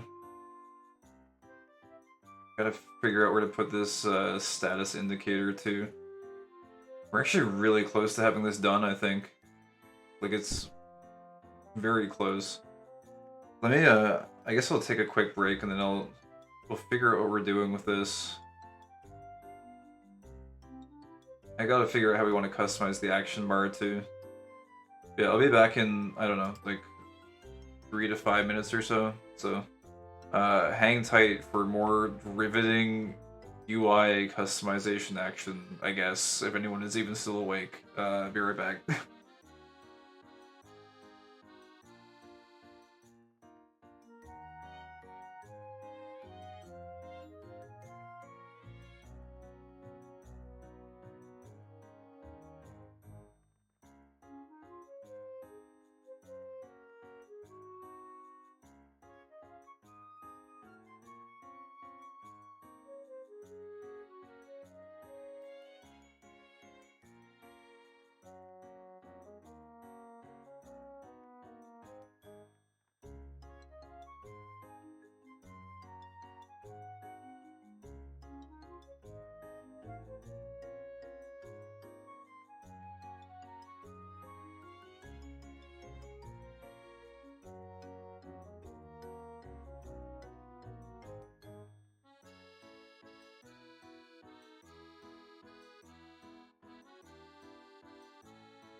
Okay, I have returned.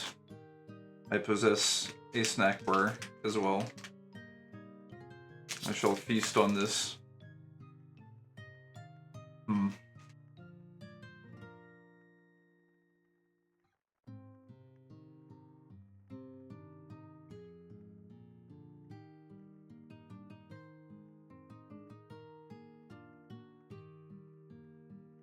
Might mess around with this widget a little bit as I snack.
Okay. Feasting is nearly done, although I should probably hydrate also. I need to look after the earthly vessel.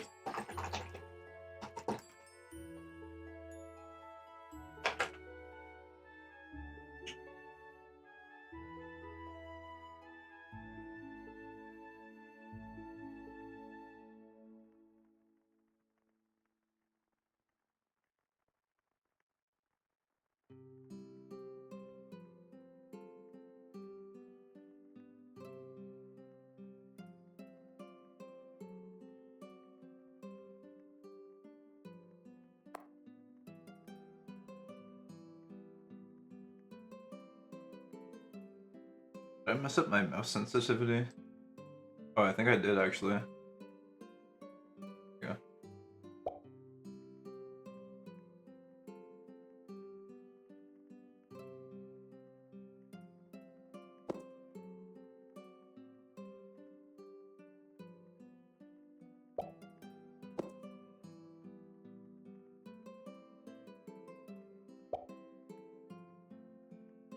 Oh, sorry, I just realized I'm like... Oh, I guess I'm not super over it. I guess actually the status could go like... Wait, my sensitivity is still messed up. What the hell is going on?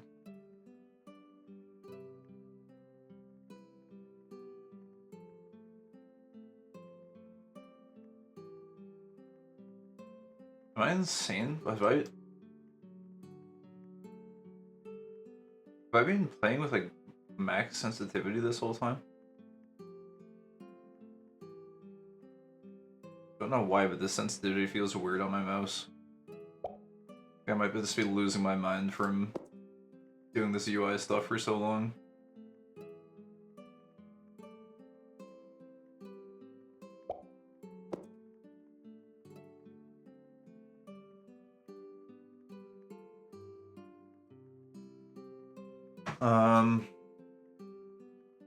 I wonder if I can make, actually, wait, can you change the the background on this.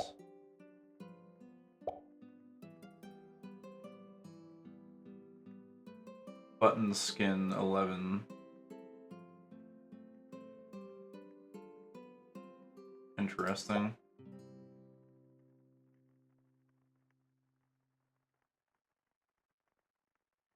I wonder if I can make this look similar to the burden.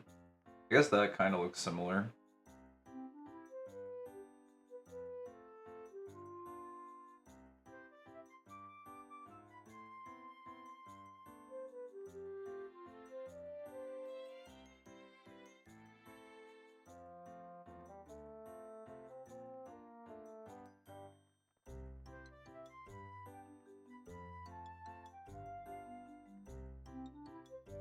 I don't know. Let me drink some water here. God, I feel like I'm spending way too much time on these, this weight icon. Maybe this one is something I'll mess around with later. Because this one is, like, pretty customizable. You just have to, like, pick one of these, you know? Actually, that kind of looks nice. I kind of like that one. Because it kind of matches the status icons or whatever. Best viewers! Wait a second, but someone already came in here offering the best viewers, so... Like, clearly one of you is lying. There can't be two of you that have the best viewers. One of you has the second best viewers, so... I don't know, you guys gotta sort that out.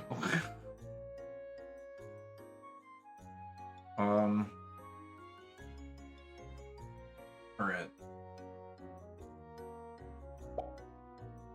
God, there really are a lot of bots that come in here, though.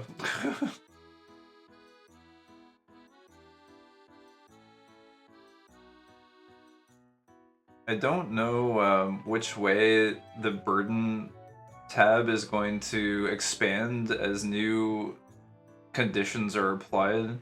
Oh, actually, yes I do, because we can control that, because we can set the pivot option on this. The only thing I don't know is, like, how many status infos are relevant. Like, will there be, like, a massive stack of, like, 10 in endgame as we get, like, paralyzed or, like, poisoned and all this kind of shit? That's one thing I'm wondering, and I guess there's a mindset I've been taking lately where it costs more time to sit in indecision. Like, when there's an unknown variable about something like this, it costs more time to, like, sit there and theorize about it than it does to just do something and then make a small adjustment later. So I'm gonna just apply that mindset and say we'll leave it like this, and then if we need to make a small adjustment later, we'll do that. One tells the truth and one lies. This is a common trait amongst bots. The bots are a problem everywhere. There's, like... I think it would be a lot more interesting if the bots wandered around in pairs like that. Like, it was one of those, like, riddle duos where, yeah, one of them tells lies and one of them tells the truth, and they would go around in duos posting stuff. I think that would make them a lot more interesting to witness. They should, like, have matching names or something, like I only tell the truth and, like, I only tell lies or something. That would be pretty good. But yeah, so we'll worry about the statuses, whatever, later on. Man, I'm really freaking cold again. I don't know if it's because it's actually getting cold outside, or if it's just because I'm, like, hungry, or, like... I don't know. It is cold outside. It has been snowing and, like, blizzarding a lot lately, too. So maybe it's actually just, like, the temperature's dropping outside or something. Anyways, let's see here. I'm kind of debating about whether or not I want this info bar to hug the map, or if I want it to hug these panels down here, and I think I want it to hug the inventory closer. I think we want it to just be, like, down here like this a little bit.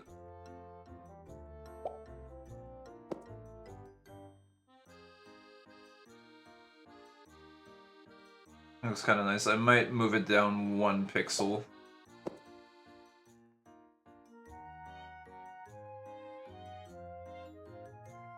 Just 1.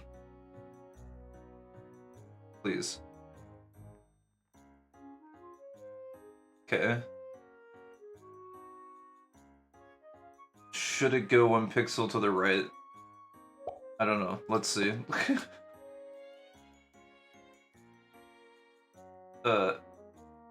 Just 1.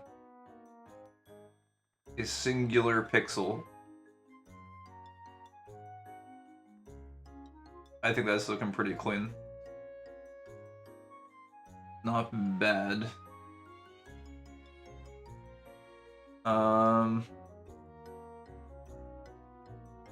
The only other thing I'm wondering now is should we move the map down? I feel like the map looks nice when it's aligned with these abilities, but maybe we can get away with moving it down. Perhaps. I don't think it looks as good if it's down. I think it looks better when it's aligned with the abilities. Unfortunately. Now, one thing we could do, though, one more option.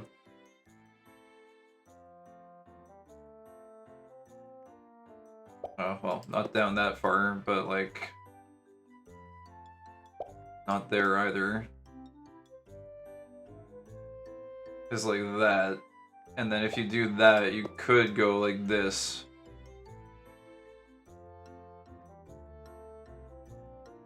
Oh, actually, that's not terrible. We're gonna have to fix it. I'm not a fan of this brown on the action bar. It's not working.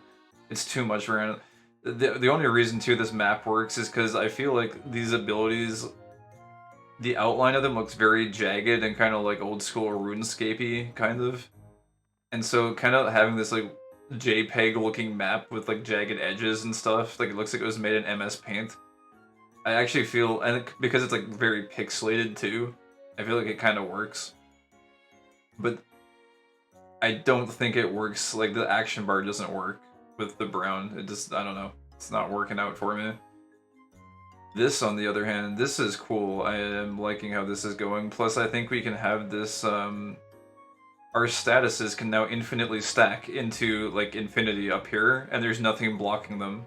So even if we have 10 status effects, they can stack nicely. Where are you from? I'm from Canada, so we are just entering winter now. And I take it you're from Finland, I think, if your profile is currently accurate. I think. So I'm guessing it's probably very cold there as well right now, if I had to guess.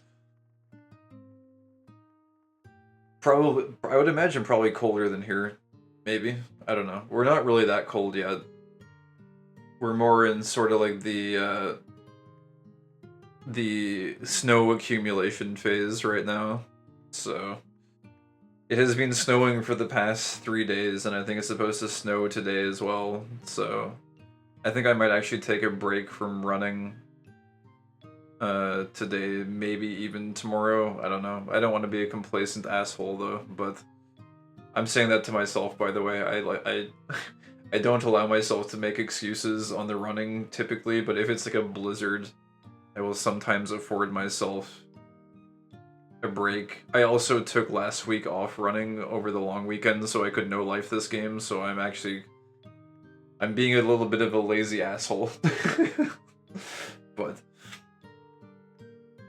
I don't know. We'll see what the weather is like. Southern Finland, it's not terribly cold yet, only -2°C. Oh, that's not too bad, actually.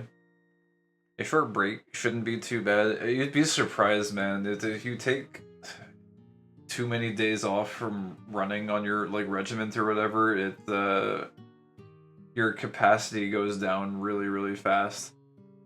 It's really annoying. I wish life was like RPG games, where it's like you get the stats and then you just keep them.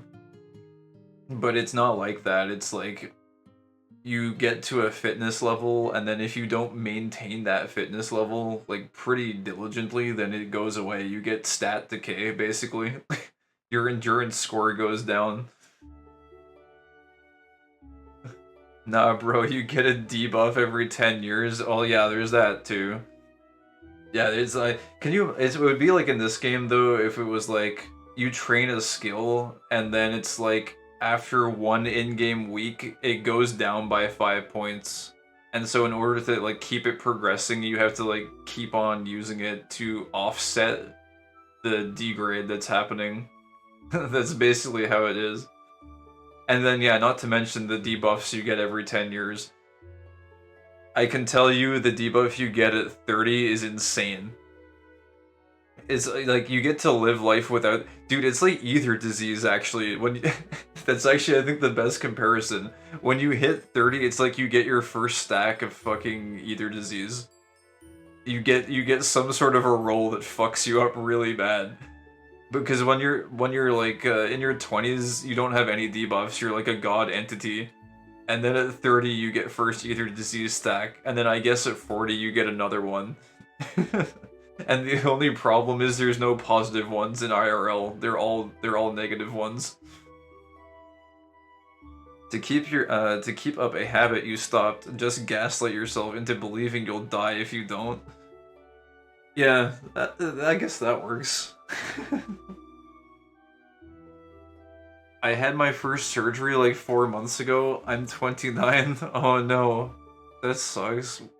Feels okay, man. I hope you're okay. Did you recover from it alright? What was it for? Was it for something serious, or? I'm guessing it has to have been something serious if you had to go in for surgery for it, but... I mean, I guess sometimes there's, like, less serious surgeries, or it's just like a minor thing that you have to get removed. But I don't know. Surgery always sounds kind of sketch. Hopefully it wasn't anything too bad. Anyway. Let's see here. I think I like the map where it is. Yeah, this is looking good. Let's do... The one thing I need to change here, though, is... Pivot should be... bottom center, I believe. Quick translate says gallstone. Oh, yeah, yeah. It's like a... It's like a... Is that like a gallbladder stone, I think? Or something like that?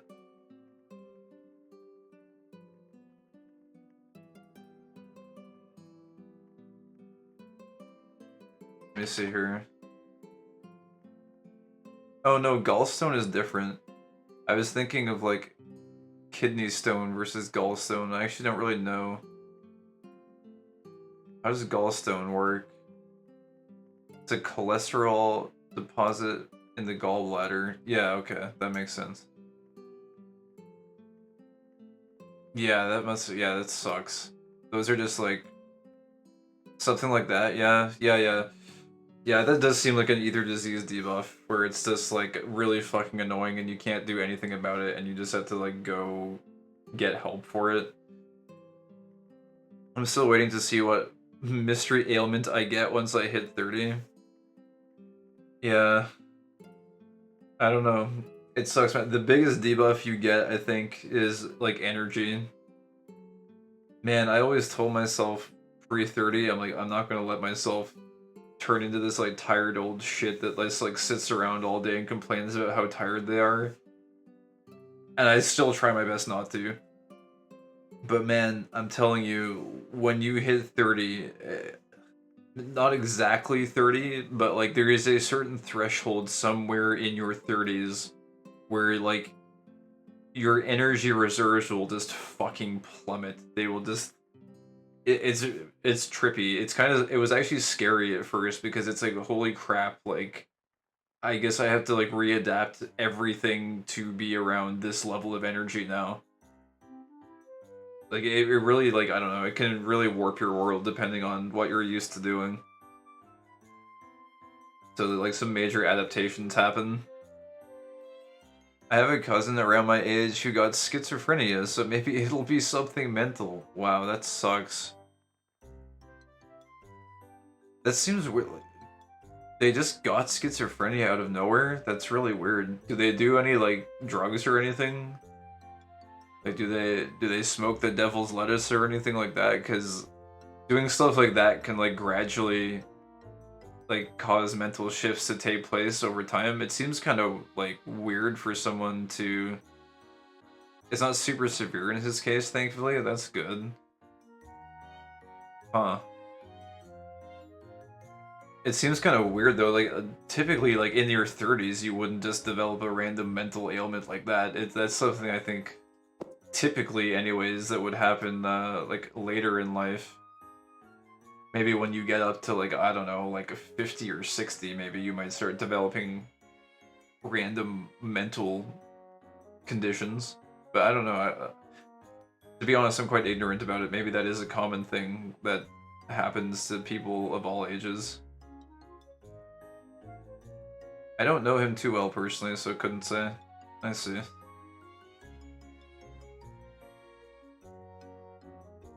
Well, hopefully it's just a, you know, a little bit of harmless schizophrenia fun. Maybe they have like an invisible friend that shows up and hangs out with them or something, right? Hopefully it's something minor like that. Nothing too bad.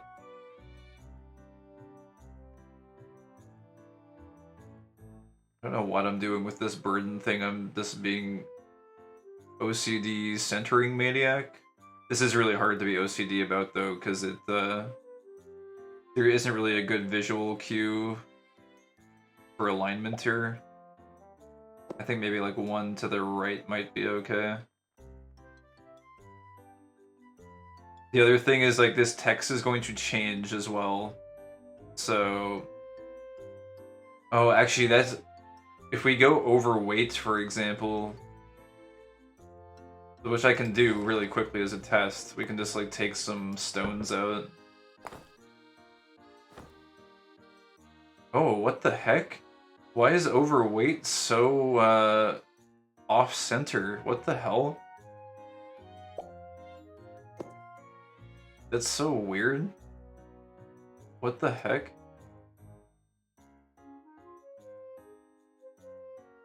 Compared to burden, it's like way over.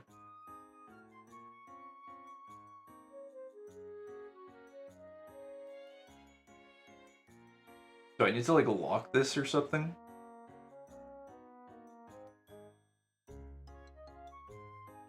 Oh, I already have some of those. Oh, I see.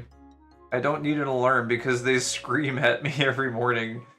I hope you're joking, but if you're not, I guess it's not the worst, question mark. I don't know.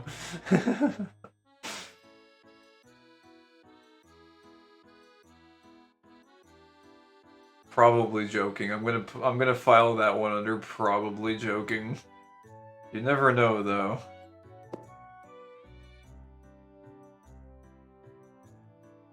Probably.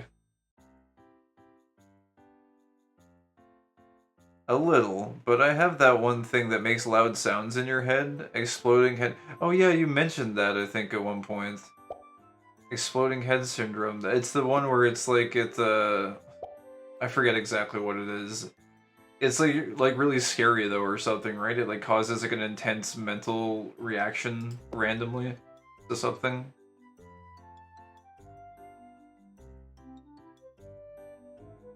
Oh wait, this is it was not in the widgets panel.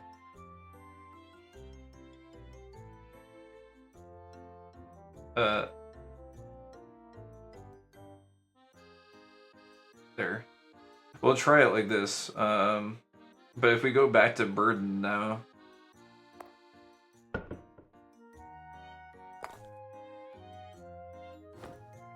It's kind of off-center, but I guess the centering of this text is actually determined by the longest word, apparently. So even though this burden is kind of off-center, the overweight one is centered, so... Oh, wait, I see what it's doing. Wait, is that based on the pivot setting? Let me check here. Pivot, bottom left. I think that is the pivot setting.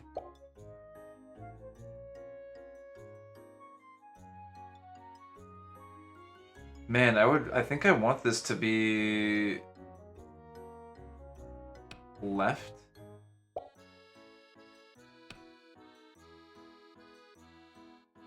Maybe I want it to be right, though. 1 second.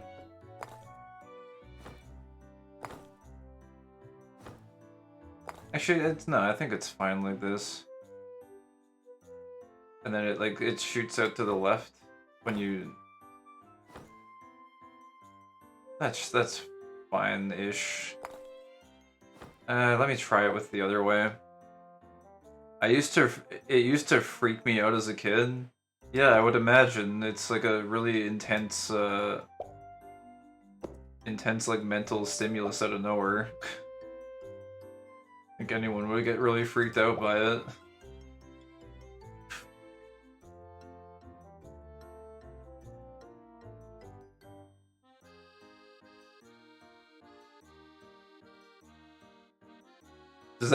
Is that what wakes you up sometimes randomly as well? I feel like that would really suck. That would be like the worst alarm clock. Here, let's try it right, and then if anchor is right and pivot is also right. Oh my god, it like decentered it completely, but if we put this like here, for example, and then we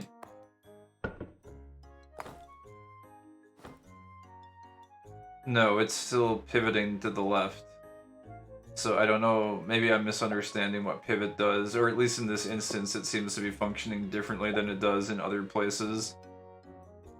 God, okay, let's just keep it to left then, I suppose. It was kind of doing well that way, and then we want to make sure that we center this around overweight.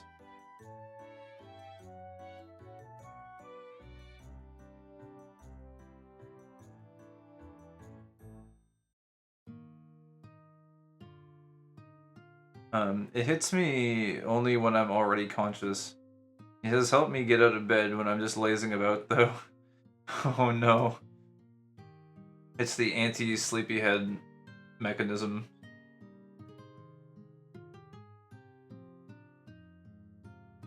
It's the wakey head syndrome. Oh no. The worst syndrome.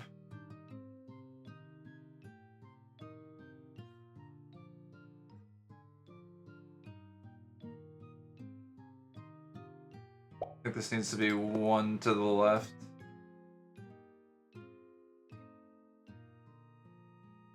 One to the right?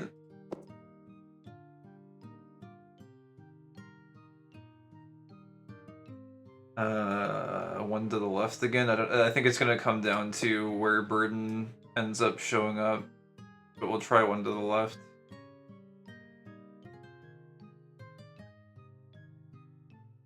There we go. Alright. Where does burden show up? I guess 1 to the right would kind of be better here then.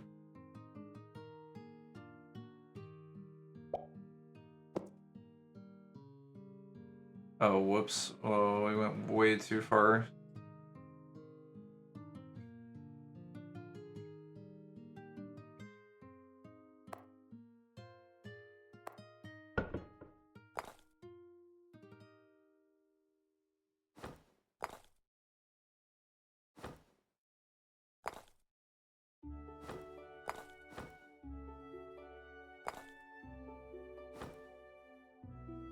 One to the left. Don't you guys just love this? Absolutely, think about how absolutely pointless this is. It's adjusting 1 pixel of a UI in some random game. I'm so fixated on it. It's fascinating to me how the human mind can become so obsessed with something that's so absolutely trivial. Like, it's just... How is it even possible to fixate on something like that? It's so weird to me. It's very interesting, though. I think it's good now, though. I'm pretty happy with this. I don't think it's ever going to be like 100% perfect because these numbers are shifting around constantly too. So I don't know. Anyways, it's good for now. I don't know what else to say. We'll leave it. And I'm pretty happy with where the map is. Oh, what the? I just threw that by accident. Let's make sure that these are actually locked in. Lock. Okay. Am I happy with where the map is? It looks pretty good.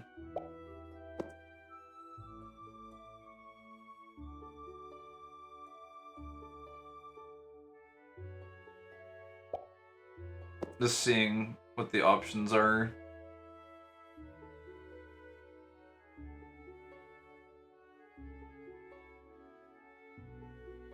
That a little bit crowded. Might be a little crowded.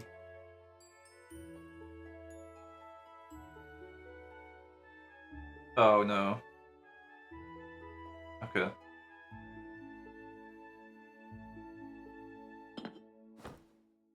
I think that is pretty nice. I might move it one to the left, possibly.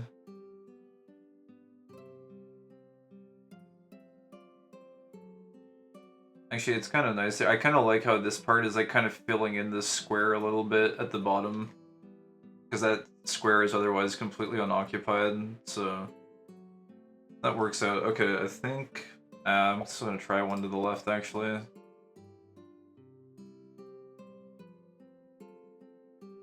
Like that. Yeah, I think that's good. That's nice. Okay, cool. I'm happy with those. That's like 90% of the layout done. Now we just need to fix the action bar and the health bar and then the text here and then the quest. Which sounds like a lot, but we're actually extremely close to being done with the UI, I think. At least the we could take this another level deeper and make an entire second layout. Ha ha ha ha. No, not today. Maybe another time if a need arises. I can't believe this toggle widgets button is even here. It's a really cool option, but also it makes me feel like because the option is there, I therefore must design a second UI that makes use of the option. There must be a secondary view that allows us to make use of it. But no, I'm not. We're not going that far. I don't think I physically have the time to do 2 UIs today. Maybe another time in the future. We could make like a nice, like, I don't know, like a cinematic view or something that goes like in here and then you go to like the map tool and like zoom out. And you know, we'd have like a nice cinematic side view with our bar over here or something. And we could do, and then you could easily just, you know, flip. Wait, does it, oh, it doesn't save your map setting. That actually would have been a really nice feature, is if, when you toggle the widgets, if it saved your map zoom, that would be really cool, because then you could make a, like, town view, UI, and then you could also have your, like, dungeon view UI for, like, up close. But unfortunately, it seems that that does not actually save, so that's not an option for us right now. It's the content that people desire. I don't know about that one. I think this one is a pretty big skip, but the Giga optimization must optimize everything. Optimize all of the things. Alright. Action bar and health bar. Let's see here. So again, not a big fan of the brown for the action bar, but if we can... Is there another color that would work for it? Oh, whoops, I did not mean to do... Oh, we moved it. Well, it wasn't centered anyways. We're mostly just moving this right now for trying to see different color options, if we even want a color option. I feel like a color option, honestly, is kind of... I think it makes it too busy. Like, let me just try like a default gray or like something dull. Oh, whoops, we didn't save it apparently. That is no good. Set BG color, set that to like a gray, confirm.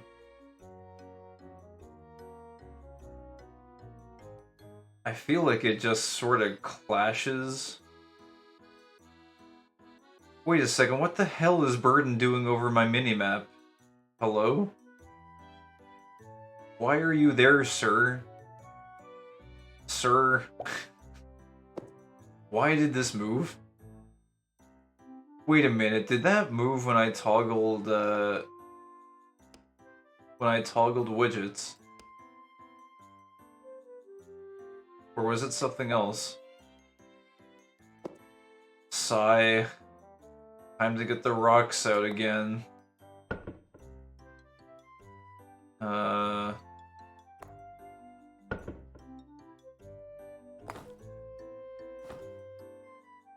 Wait, that's not enough to put me overweight? These 40 oat logs should do it. Oh god, that squashes us. Too much. Where did the freaking rocks go? I need a perfect number of rocks. How about these copper ores? That's squashed as well. Scrap? Squashed. Violate stones. No, not enough. Do I really have to manually split this? That's 58 stones. It's gonna be too much.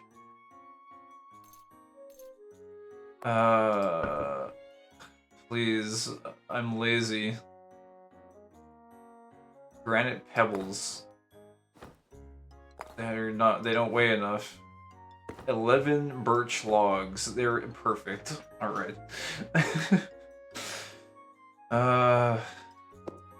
Why did this move? Let me do something really quick. So I'm gonna just put it like there. And then we're gonna just hit the toggle widgets. Okay, it didn't move. So it's just trolling me, basically. Did you find a great setup that you were happy with for your status conditions? Let me just move that randomly and arbitrarily so that you can fixate on it again for another 5 minutes. That's great. Thank you. I think it would be great if there are some UI design interfaces where the different panels like these, or the widgets, I guess, whatever you want to call them, they like snap together with one another. I really like that option because it helps fight OCD quite a bit. Because you can just like click it onto another thing and you're like, oh, okay. It's attached the way it's meant to be attached. So I can live with that. It's attached the way that the UI designer intended it to be attached. And if they're a good UI designer, they probably OCD'd over it a little bit as well. So you can trust that their OCD sacrifice did not go in vain or something. I think we want this one to the left. I gotta see what it looks like with Burden now again. That's probably good. I don't know why. Wait, why is it going?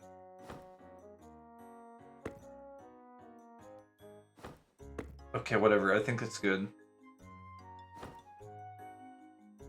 I guess we'll see. I think it's probably fine. I'm gonna stop hyperfixating on it because it's actually getting stupid at this point. It's getting really stupid at this point. Yeah, that's good. Hopefully it doesn't randomly spring on top of my map this time. Don't know why it did that, but yeah. So anyways, back to this action bar. I think we do not really want any background on it. Because I think, I don't know, we're going for just like a very default icon setup. So I think we just want it to be like no background actually. Or if it... Yeah, just no background, but we can do the icon thing, the grid skin. right? So like these little circles are kind of nice. Although I think the circles kind of clash with the squares a little bit. Actually, I'm kind of a fan of this, actually. Those look kind of nice. And they're brown, but they're kind of like a washed out brown, so they don't really overpower the map too much. And the circles make them very distinctly like abilities slash usable items versus the inventory items below them. I actually am kind of fucking with this, to be honest. This is kind of nice. Let's see, but we can't edit it, right? So that's the only drawback of using grid skins. I think that one looks really good, though. I think that's the one we're gonna use. Yeah. I really like these. What are these reminding me of? They're reminding me of like I don't know, like a board game, like cardboard counterpiece or something. It's got a very like tabletop vibe to it or something. I'm liking it. All right, we'll go with that. That looks neat.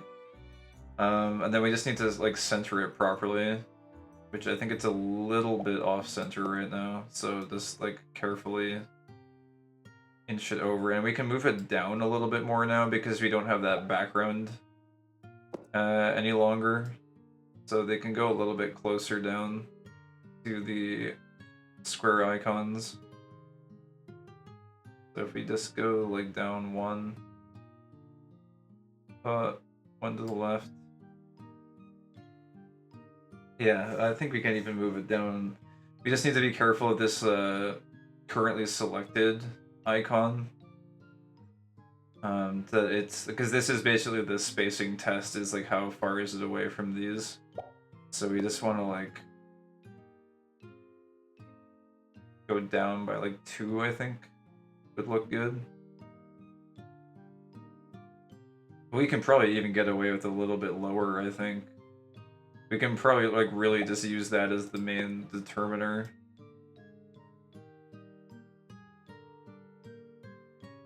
Yeah, that's looking pretty clean. I think if we go down one more, it might start looking crowded. Let's see. Down by 1. No, I think we can actually get away with that. I think it actually it's a little crowded, I feel.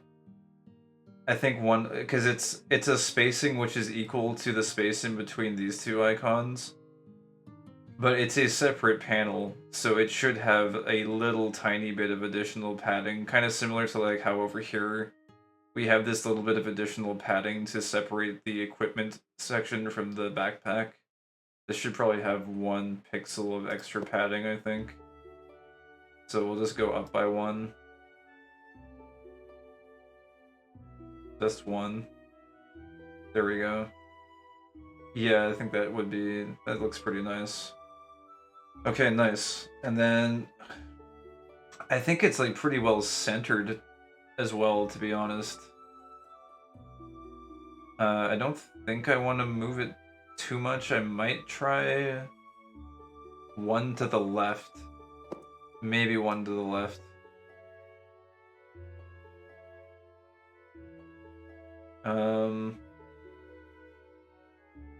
Yeah, I think that's okay, actually. I'm just eyeballing it right now. I think it's fine. This is a little bit less centered on this icon here, if we do that, but I think the 4 and 5 icons are more centered if we go 1 to the left here. Let me try 1 to the right one more time and see what it looks like. Dude, I just got a flashback to Halo 1. You know, there's the part in Halo 1 where Master Chief wakes up from the cryocell or whatever, and there's the Marine giving him like the calibration test or whatever. And it's like, okay, I need you to like look to the left. Okay, now look up. Okay, now look to the right. Okay, now look to the left again. All right, yeah, that should be good. I don't know. For some reason, I just got a flashback to that with Just moving things one to the left and one to the right. I remember that. Yeah. I don't know. That was I don't know why, but that was kind of a clever way, I guess, of doing that intro segment. Immersive configuration sequence. Multiplayer in Halo Combat Evolved was amazing. Yeah, I miss those days. It was because the only way you played Combat Evolved multiplayer was on LAN, so you would always be like at a friend's house or something. And man, Halo 1 Magnum, my beloved. Oh god, the thing is so busted, man. So man, it's making me want to play through Halo again. I don't think I've played Halo in like, oh god, how long has it been? A very long time. Like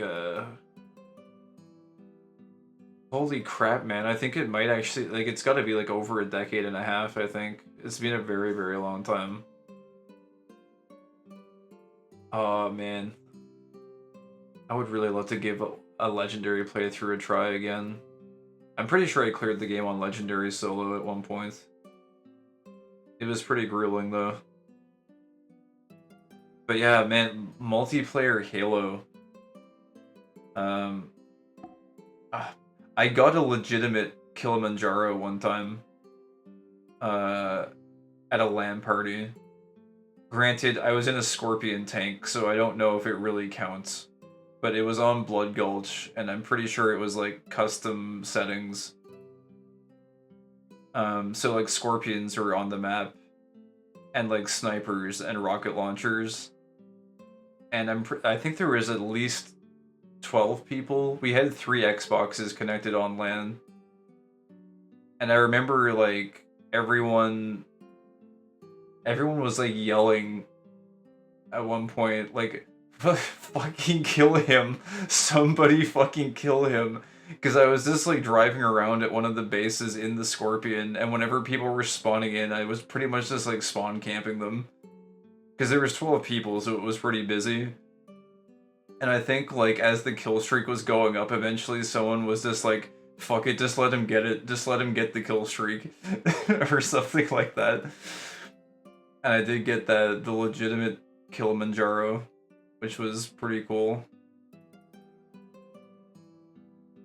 I don't know. I think it only happened one time though, and I think that was the only situation where it would never actually be possible. Over the course of this past year, I've been taking my little brother on a Halo Grand Tour when I visit the family. Oh, for real? That's really cool. You're giving him the history lesson. The youngins need to know about the classics. Otherwise they'll be lost to time. I miss being a nuisance on the couch multiplayer and risking getting punched. Yeah, that was always the risk at LAN parties. If you were too much of a douchebag, you'd get your ass kicked. But I think everyone was fine with it. It was just for fun. Man, I do remember that. I'm kind of glad I got that. Like, I know there's no digital achievement for it, but it's like, that's one of those achievements that is, I don't know. You can't get it as a digital achievement. Like, get a real-life Kilimanjaro at a LAN party. It's like, you can't do that anymore, basically, because there's like no LAN parties anymore. There's like a limited edition IRL achievements you could get. I pay for his Xbox Game Pass. So one of the conditions was that he has to download some of the games that I think are cool. That's awesome.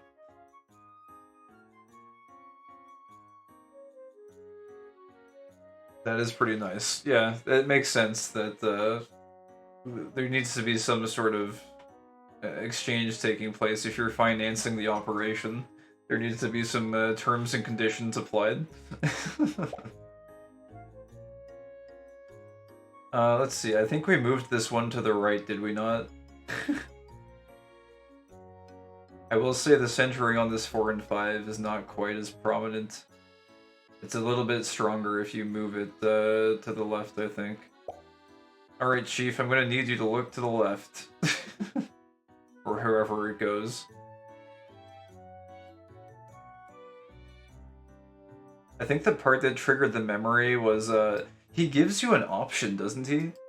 He says like, okay, now I need you to look up and down. Okay, now I'm gonna try switching the calibration to be inverted. Okay, now try looking up and down this way. Now, which one do you prefer? Do you prefer it this way or that way? Okay, cool. We'll leave it that way. Does he? I think he says that, right? Am I crazy? I kind of. So I want to detour. Can we? I'm not gonna get like copyrighted if I bring this up on stream, right? I kind of want to. I want to watch it. I want to actually watch it. I'm sorry.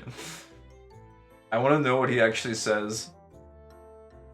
Let me see if I can get a browser window open for this. And go for it. It'll be quick. It'll be a nice little break from our UI endeavors. Browser. Oh wait, no, it's not this. I need to add like a window, I think. Let's see. Window capture. Chrome capture.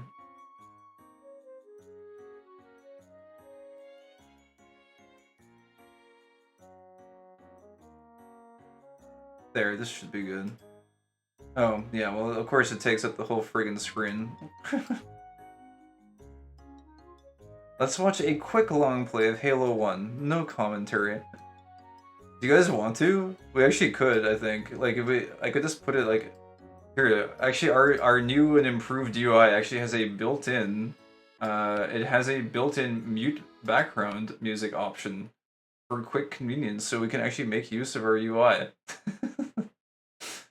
Just like that. We could like put this up here.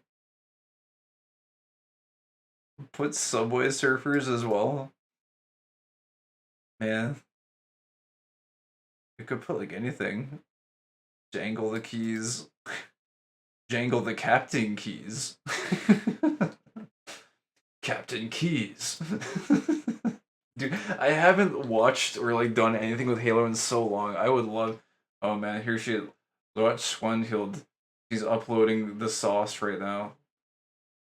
You're kind of cool. We use so many safety statements. What? I don't know. Anyways, we gotta do, what do we look at? Just a little Halo? I love that she appears every time you open YouTube on stream. She's like omnipresent, dude. She's like a spiritual digital entity.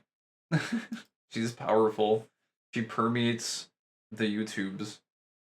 Let's see. Halo Combat Evolved Calibration. Anniversary playthrough. No. We need like the classic. 100% classic. Best settings. No. Oh my god, it's all people doing settings work. I need, dude, this is Halo Combat Evolved long play. Are we actually doing this? There's a long play archive. It's a 4-hour video. I don't know if I'm gonna actually commit to this.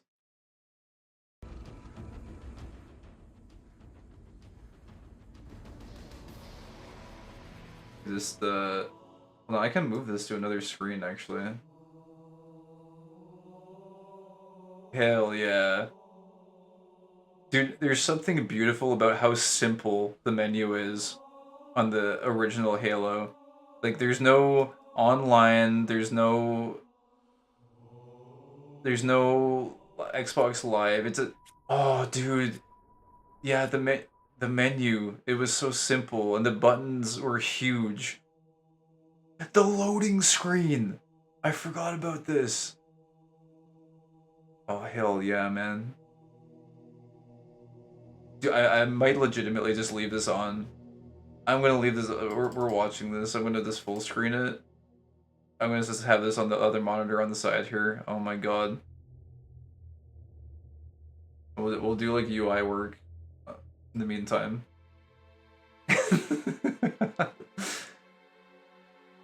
Oh, let me watch it, man. I haven't seen this in so long. Holy shit, dude.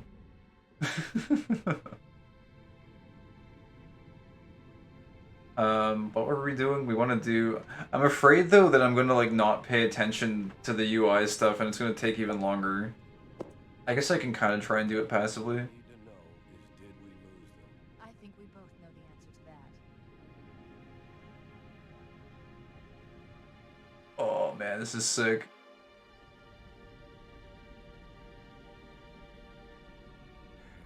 We made a blind jump. How did they Get here first? The Covenant ships have always been faster. As for tracking us all the way from Reach, at light speed my maneuvering options were limited. We were running dark, yes? Until we decelerated, no one could have missed the hole we tore in subspace. They were waiting for us on the far side of the planet. So, where do we stand? Our fighters are mopping up the last of their recon picket now, nothing serious. But I've isolated approach signatures for multiple CCS-class battle groups. Make it 3 capital ships per group. And in about 90 seconds, they'll be all over us. Well, that's it then. Bring the ship back up to Combat Alert Alpha. I want everyone at this. Everyone just starts running around like maniacs. And Katana. Those animations look hilarious now. Let's give our old friend. I've already begun.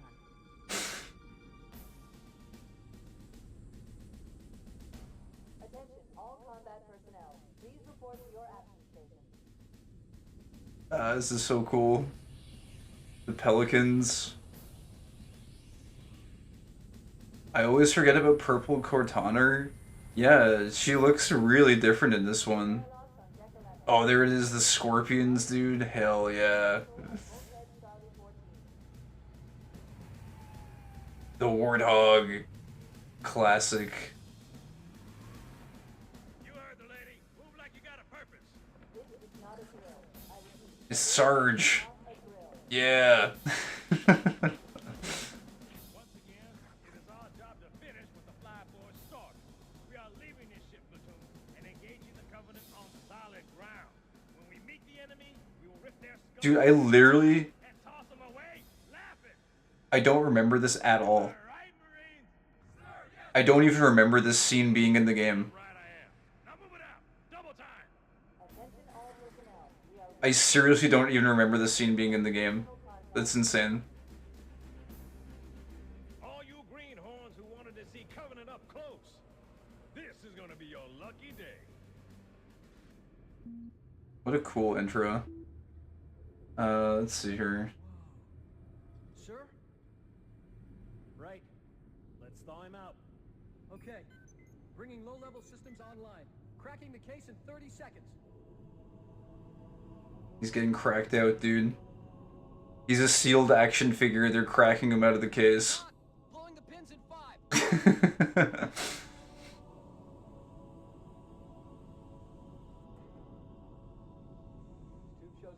Here it is.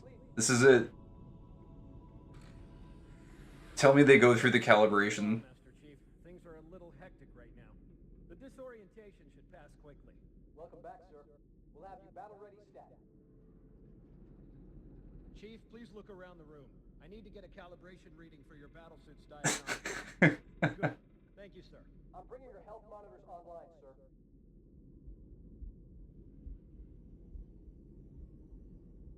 Vital signs look normal. No freezer burn. Wait. Okay, sir, go ahead and climb out. Oh, they didn't do the extended one. I'm almost positive there's an extended version of that where he, like, gives you options for whether you want to invert the controls or not. I gave you a double dose of the wake-up stim. Take a quick walk around the cryo bay and join me at the optical... Maybe, unless I'm misremembering that. I might be crazy. But I think there's, like, an extended version.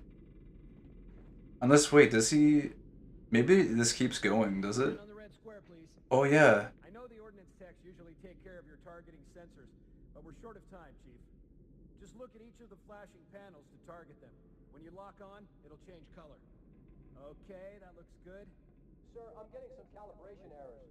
I'm going to invert your looking pitch, so you can see... Yeah. Okay, I'm not crazy. Alright. I didn't have a fever dream when I was a child, apparently. Okay, try looking up and down again, please. Do you want me to leave it like that or switch it again? Okay, I'll leave the pitch normal, but if you want, you can change it yourself. So, The guy is like shaking his head. ready for the energy That's cool. test now. Please follow me to the energy shield test station. Man, okay, I literally can't concentrate on making my UI and watch this at the same time. Covenant boarding craft. Stand by to repel boarding. I want to watch. There's one thing I want to see. I just want to see him meet Keys, and then I guess we can go back to the. Okay, bring his energy shields online, please. Hold on, you gotta like. Oh yeah, you gotta run through the ship. That's right. The captain needs you on the bridge ASAP. You better follow me. Yeah, this guy. This guy. Yeah, yeah. I forgot about this guy. Captain needs you on the bridge ASAP. Better follow me. It's fucking like Aussie guy. This guy is MVP. Captain Keys is waiting for us, sir. This Captain Keys. Captain Keys. Good to see you, Master Chief. Things aren't going well. Cortana did her best, but we never really had a chance. A dozen Covenant superior battleships against a single house unit. Dude, she is so purple though. Odds, I'm content with 3. Make that 4 kills. Sleep well? No thanks to your driving, yes. So you did miss me. Report. It must have been one of their boarding parties. I guess an antimatter charge. Ma'am, fire control for the main cannon is offline. Captain, the cannon was my last offensive option. All right, then. I'm initiating Cole Protocol Article 2. We're abandoning the office. That means you too, Cortana. While you do what? Go down with the ship? In a matter of speaking. I don't remember him having a pipe. That's fucking sick. War has enough dead heroes. I appreciate your concern, Cortana, but it's not up to me. Protocol is clear. Destruction or capture. Me neither, but I like it. Yeah, it's cool. That means you're leading ship. Lock in a selection of emergency landing zones, upload them to my neural lace, and then sort yourself for a hot transfer. Aye, aye, sir. Which is where you come in, Chief. Get Cortana off this ship. Keep her safe from the enemy. If they capture her, they'll learn everything. Force deployment, weapons research. Earth. I understand.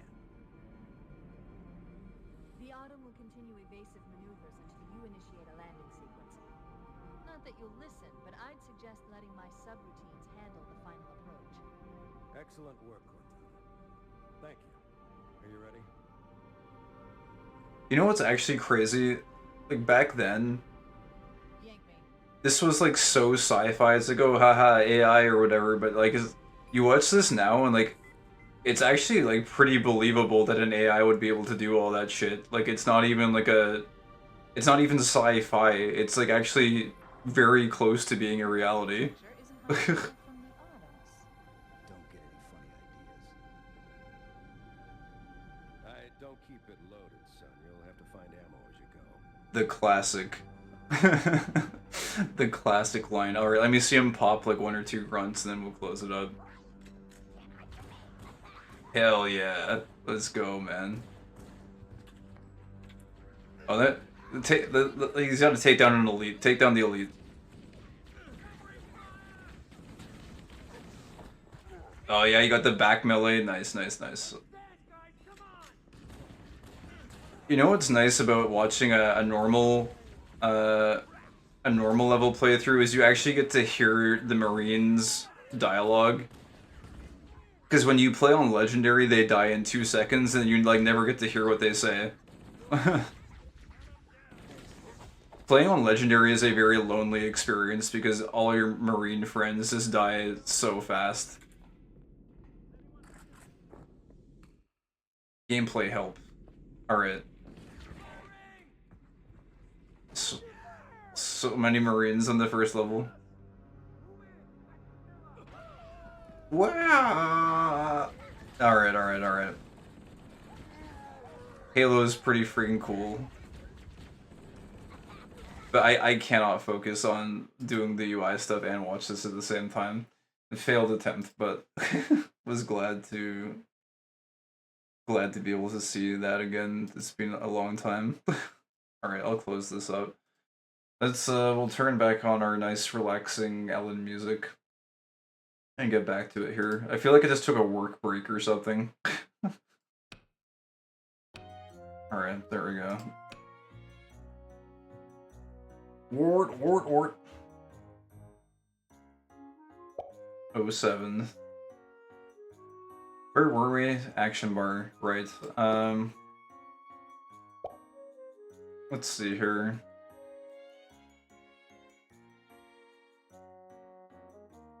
We want to do...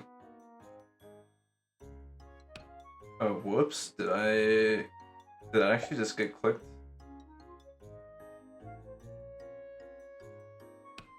I don't think it really matters for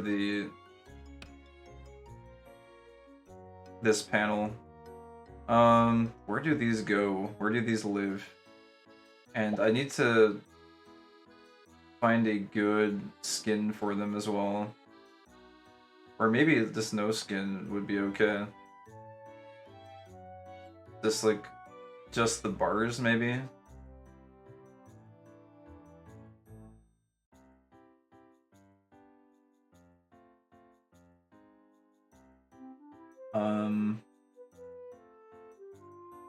I think just the bars actually looks quite clean. Looks really nice. Positioning wise, where do we want these to go?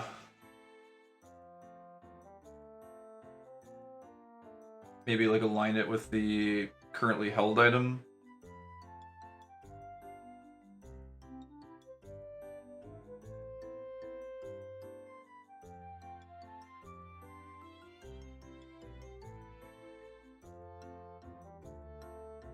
Maybe like this. It's kind of hard to see because the text is there. Actually, yeah, that looks pretty well aligned. I might just try lowering it a little bit.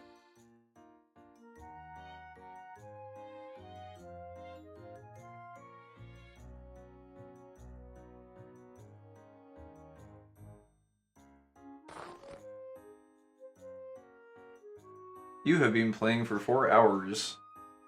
Lil Louise sneers, you're tougher than I thought, little kitty. Okay. Freaking random comments from random gods that I'm not even worshipping. This kind of looks cool, with it in contact with the button. I'm kind of on the fence about whether or not I want to have another, another space in between.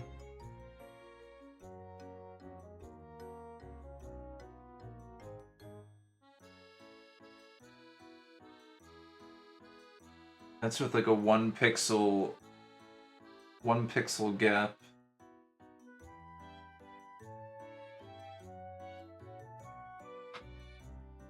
The 1 pixel gap is kind of nice, I think. I think there was something kind of cool about it being in contact with it, though. I wonder, let me try it one more time here with in contact.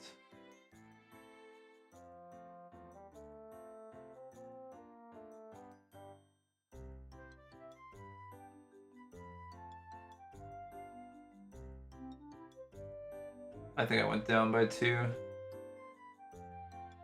we go. No, I guess not.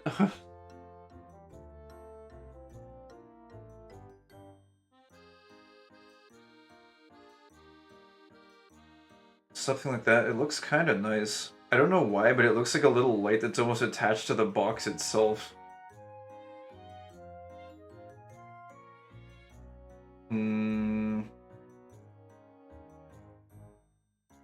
And there is still like a sliver of padding in between the bar and the box itself, I think.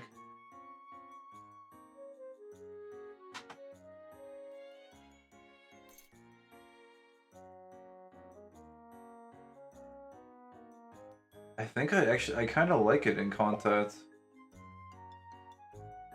I think I'm gonna leave it like that. Let me look at it one more time. I want to just like visually see it one more time. I'm pretty sure I want to leave it like that though. And this is a way. No, it looks cool actually when it's in contact with it. Oh no,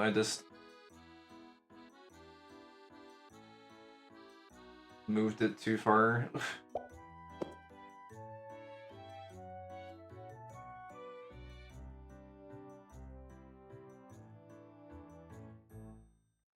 I think it needs to go one to the left because I blundered it a little bit.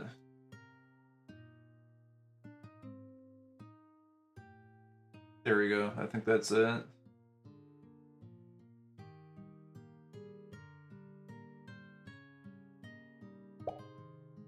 Maybe one more to the left. Not down, up.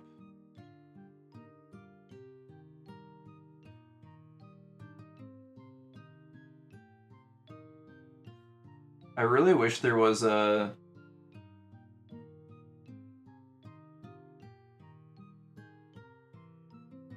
Just go up, Jesus H. I wish there was like an arrow based, like an arrow key based way to move the bars. That's always really much more preferred than having to drag with mouse, because mouse is so like pixel precise or whatever.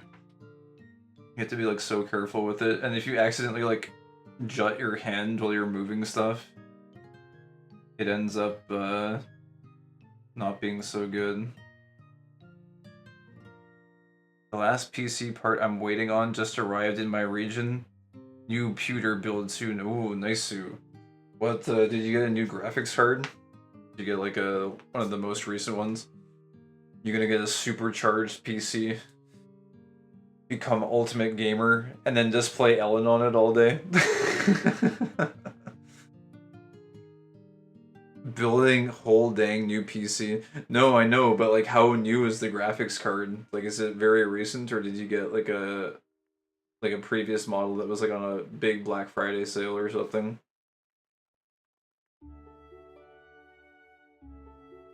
Also, I think this is good.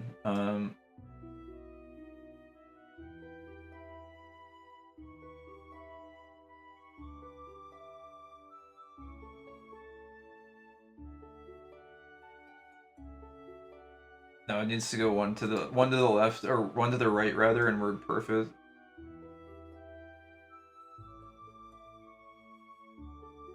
Okay, we're golden. It stays there.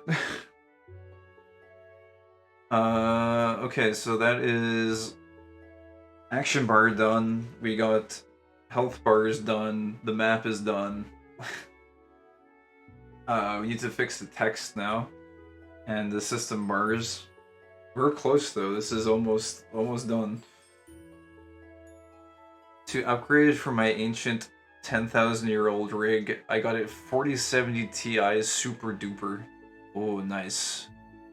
I think the 50X series is most recent, right? But 4070 is killer. Kingsfield 3 is gonna run so good on this baby. I forget. Let me see. The old Kingsfield is ancient. I'm not familiar with Kingsfield 3 though. When did that come out? Oh yeah, it is ancient as well. Yeah. I think the whole series is, isn't it? How many Kingsfield games are there? Let me see. I need to watch some playthroughs of Kingsfield, I think. I've heard people say very, very good things about it.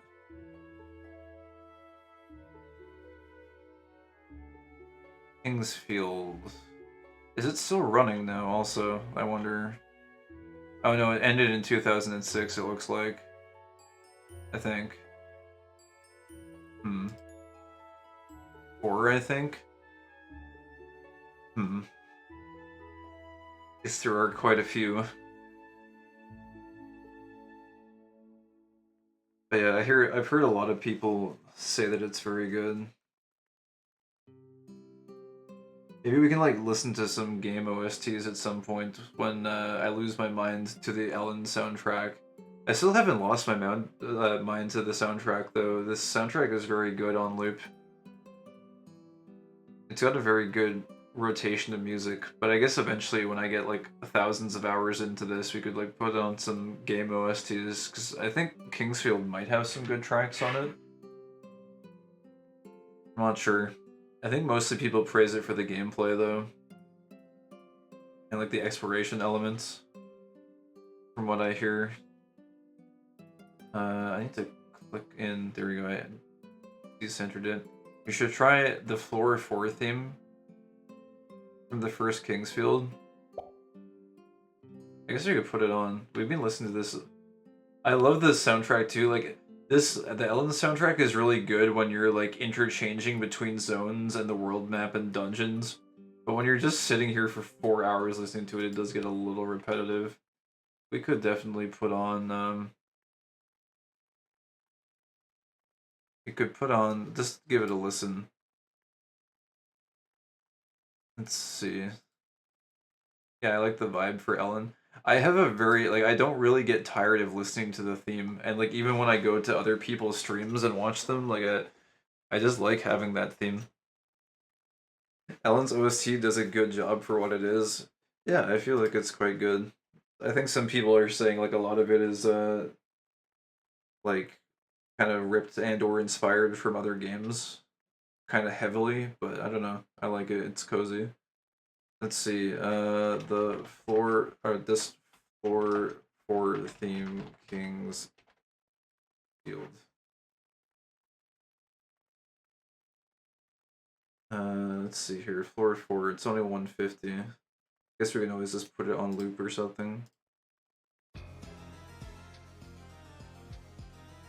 Oh damn! This is already like very Castlevania-esque.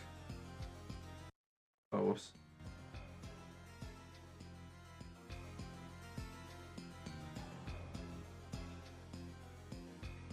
Oh, hell yeah, that bass though. The bass twang is really nice.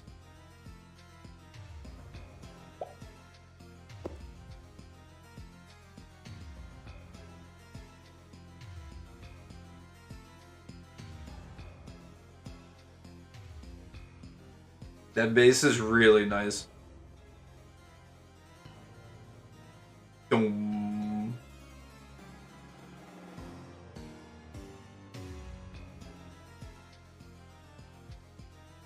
Yeah, it's really cool. This music just plays on a loop on the most annoying section of the game and drives you insane. Yeah, I could imagine this one. But man, the bass holds this together so well. It's a very Doom-esque bass. It's a very Doom bass line. It's reminding me of like, I don't know. The harpsichord? Yeah, it's really, really nice. I love harpsichords. I think a harpsichord might be one of my favorite instruments, honestly. It's a very vampiric gothic sound.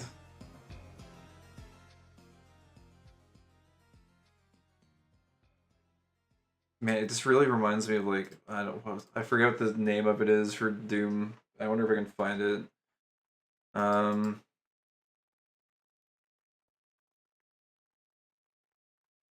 think it's like Halls or something.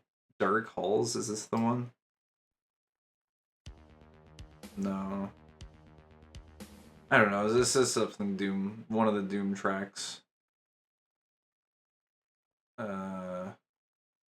Sinister, maybe?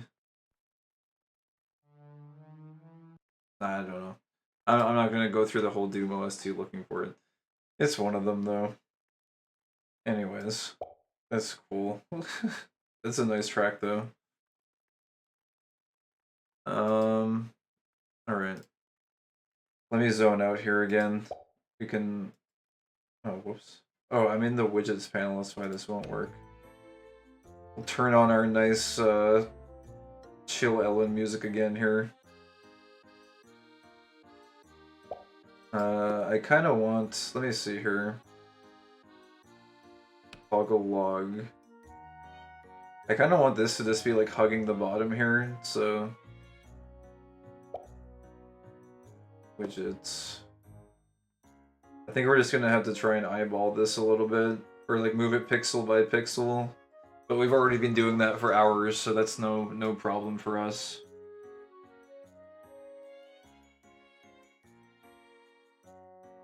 We might want to give it a little bit of breathing room, but not too much. Just keep it very compact. Yeah, that's looking pretty decent. I might gamble with trying it one lower, but I think it was currently in a pretty good spot.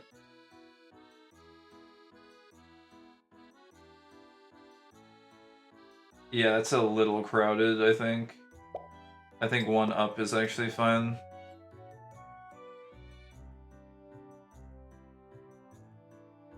There we go. Alright, and then we just need to move our system menu on top of this. And it almost looks kind of like an old MMO chat panel or something.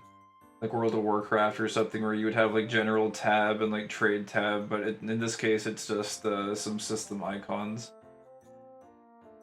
And they don't really go... Well, I guess they kind of do, because this kind of looks like a console. I kind of like the wooden feel that goes with it. They kind of match.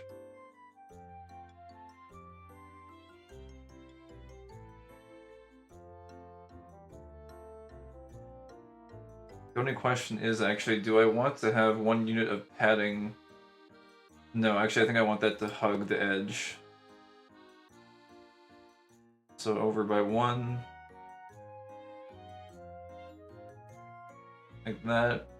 And then if we're really careful, we can actually make this extra bar align basically perfectly with it to make it look like it's 1 bar.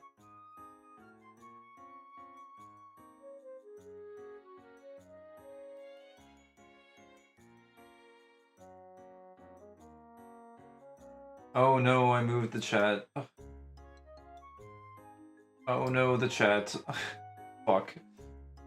We had the chat perfect and we messed it up. I forgot to lock it. Let's see. Oh, it's way... No, that's no good. We gotta fix the chat now.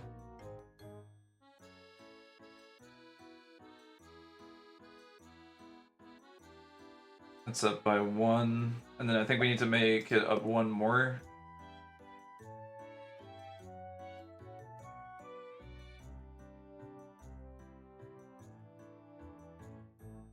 And then I think it needs to be up 1 more than that even. It's like up by 3 pixels.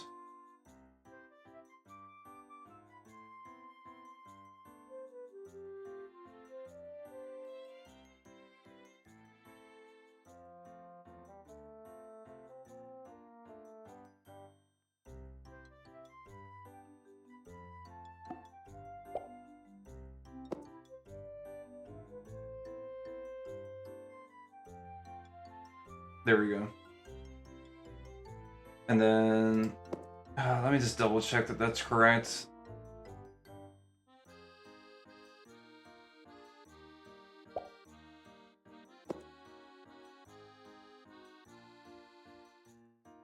Okay, good, and then we can lock in... Wait, it wasn't... Oh, no. We can't lock it in the widget mode, I think. So we're just gonna have to be really careful with it. Oh, that's really bad. Okay, well, we only really get 1 shot at this. We gotta be pretty careful.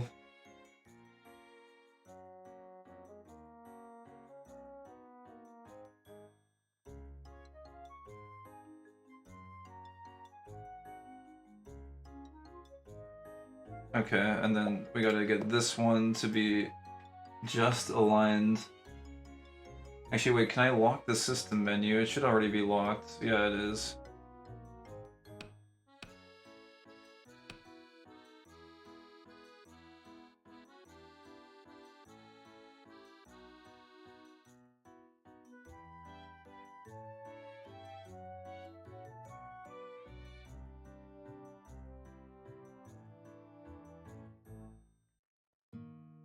Actually, I think that's good. Yeah, that actually works out pretty well. Okay, cool. And these are all locked, so these shouldn't move. There's just a random earthquake.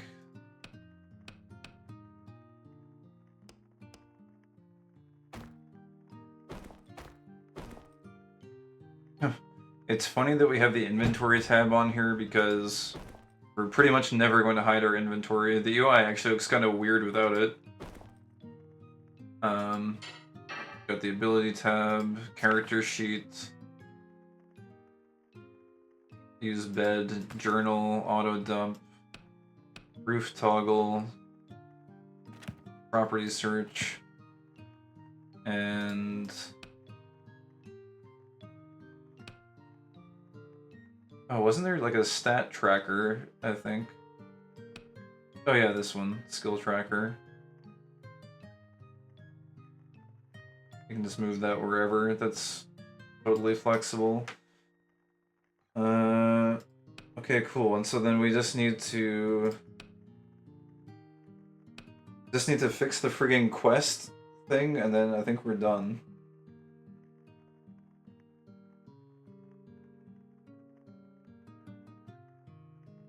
Man, it kind of sucks that we have to have this huge, like, empty space down at the bottom.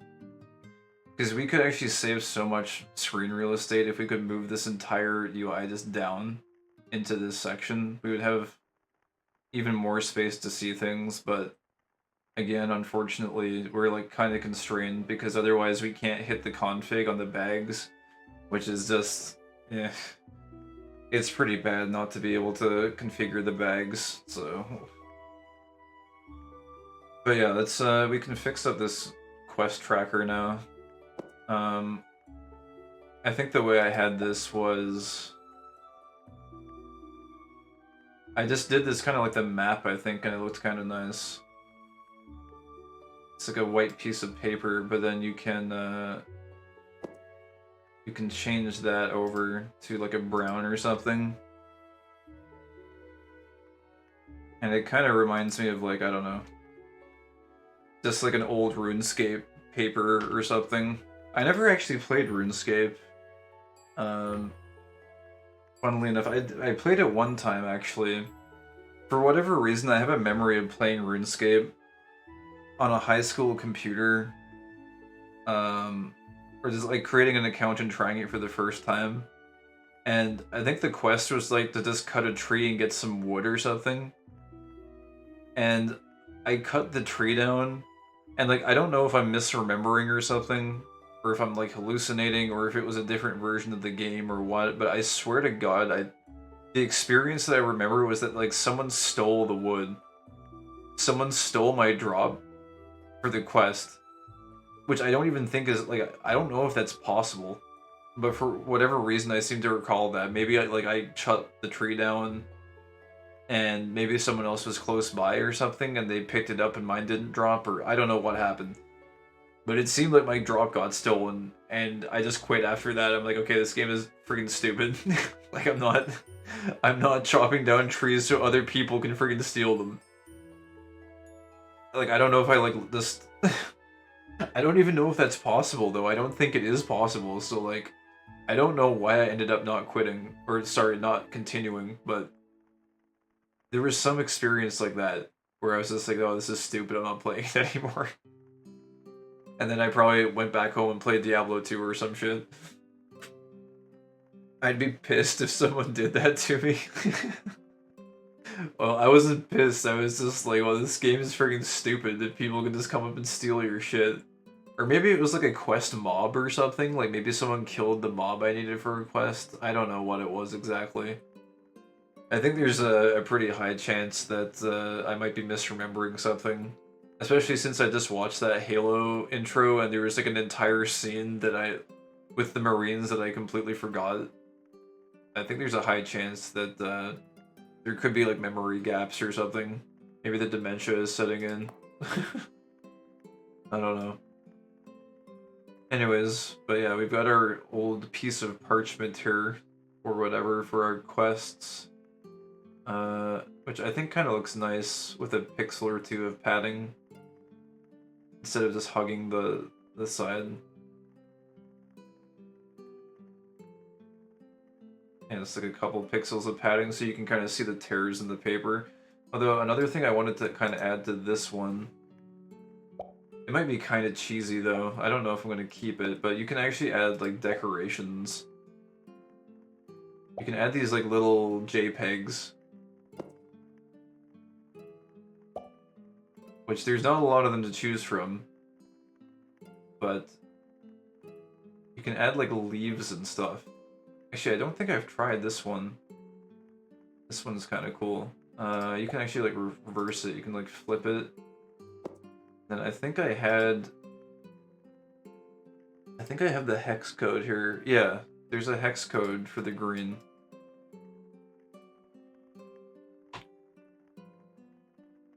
Let's see here. It's 52. Wait a second. 525530. Is that? Yeah, like that. I had an extra 255 at the end of this. One of the only things I've ever seen of RuneScape was watching a streamer get 100% completion. Oh, is that for getting to like max level or something? Or like max level in all stats?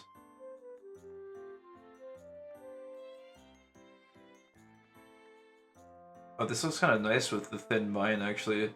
I had tried it with, You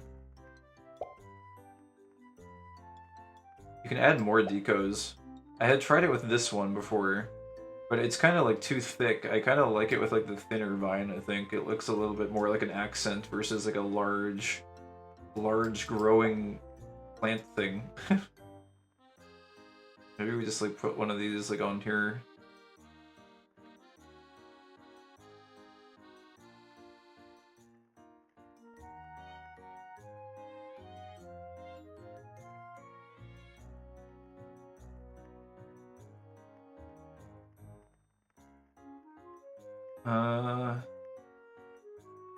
Just seeing where it might be best aligned. I want it to like kind of line up with the bullet points.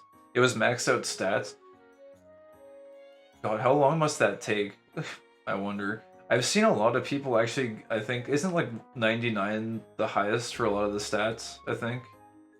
Because I've seen a lot of people on like hardcore Iron Man get some stats to 99. But I don't know if that's always the case. Like, I don't know if, like, maybe in, like, more modern RuneScape 90, you can go higher than 99 or something? I don't know.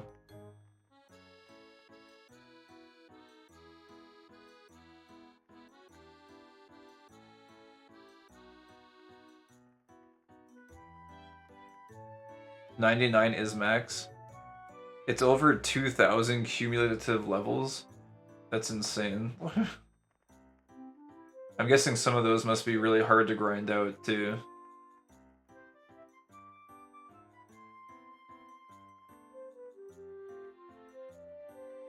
There we go. I think that looks pretty good. I guess we'll see once we close out here. Does that look alright if we close out? Oh, actually, no, it's kind of, it's kind of going down into the text. It's not really that good. Let me, we can fix that. It needs to be a little higher, I guess. Actually, I guess, like, this is almost good.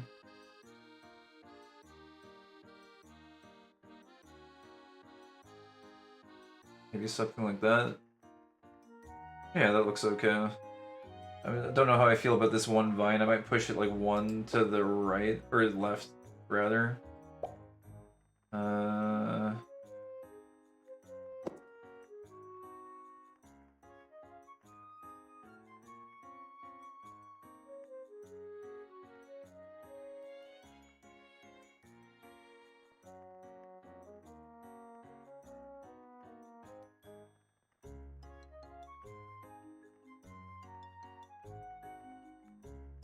Actually, okay, I think that looks pretty decent. Decent enough. That vine is not really like clipping into the bullet point too much, so I think it's okay. 99 is nothing. 99 is 13 mil XP. Some people are maxed out XP in Iron Man Hardcore, and max XP is 200 mil. Oh my god. It's kind of insane.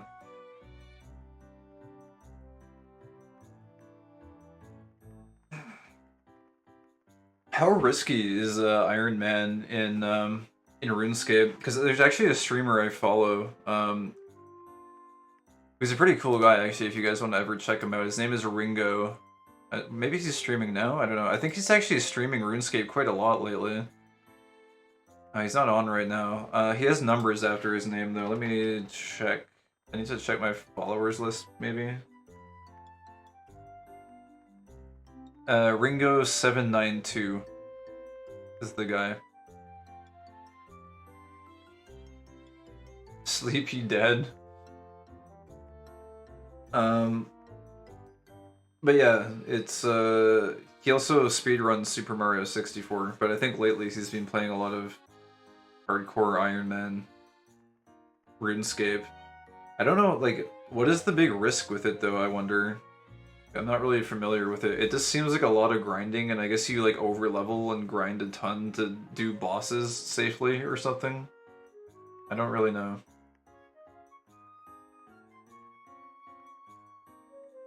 But yeah, I think actually our UI is basically done here. I think. Finally, after like how long has it been? Oh, you know, just a casual freaking 5 hours, you know. I guess we took a few little breaks in between, but...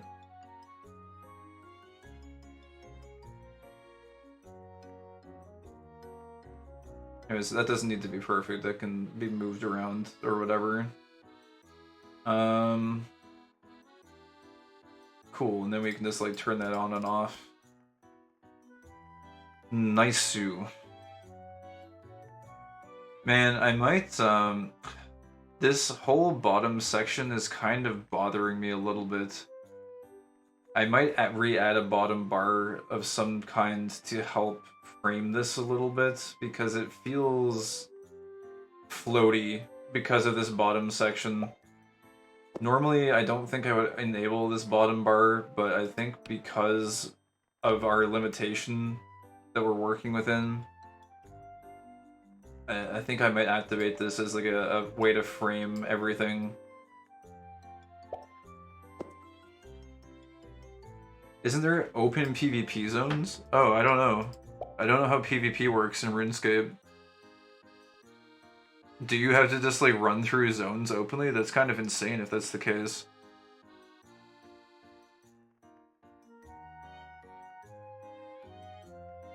Man, I know there's like people who play hardcore WoW these days too. I could never imagine playing freaking hardcore WoW. I just don't really see the appeal of it, to be honest. The wilderness is in the northern area. Is it, so it's open PvP, huh? You can like gank other people? I always used to play hardcore Diablo 2. That was fun.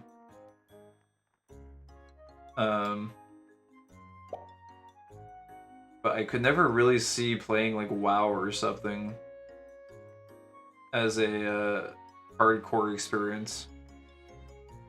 Oh, you play hardcore Path of Exile? Nice. Actually, I'm not sure if it was you, Dreddy, who had asked like the other day if I was going to play Path of Exile 2. Maybe that was you, I'm not sure. I think it was like pretty busy that stream, so that who said what is kind of slipping my mind. It was me, yeah? Oh, okay, gotcha. Yeah, I think I said too, I'd probably just like watch Alkaiser play or something, but yeah, it's a really good game. I like action RPGs hardcore, those are really fun. As far as like playing an MMO hardcore, I don't know, I don't think it's quite the vibe. I understand the appeal of the risk, and I like know firsthand like the adrenaline can be very high as well, but I don't know. I think maybe something about like the time investment or something for playing an MMO hardcore is kind of intense for me, maybe. I don't know. I wonder if we can lower the height on this black bar a little bit. Or even raise it.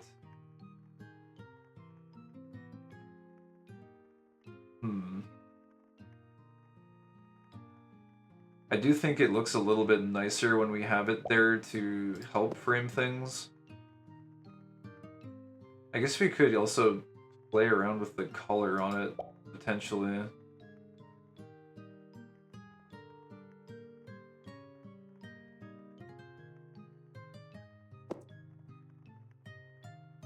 You could give it like a...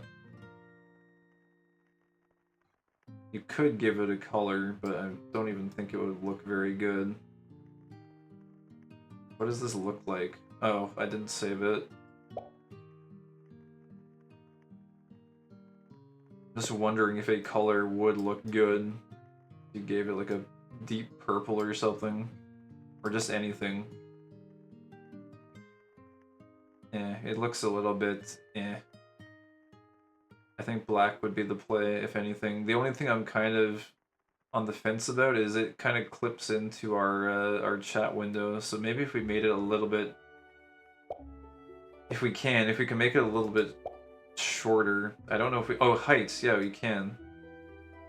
If we could make this like a 75 maybe, or like an 80.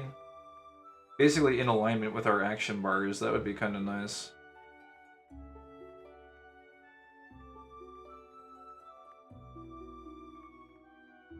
Oh, there we go. It's like basically perfectly aligned with them.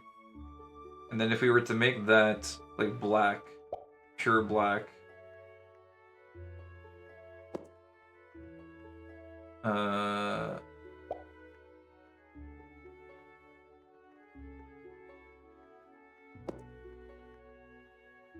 don't know if it needs to be like 100% opacity either. For me, MMOs are about lazily doing random stuff while watching YouTube videos. Yeah, that has also been my vibe for it as well. It has always been like the media catch-up medium, as it were. Let me... I think I right-clicked by accident when we were trying to do this. So we just want this to be... Oh, wait. That bright blue, though, how does that look?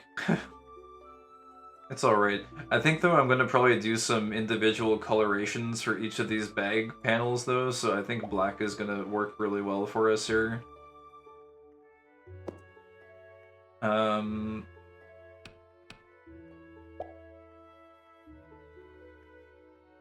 Set BG color.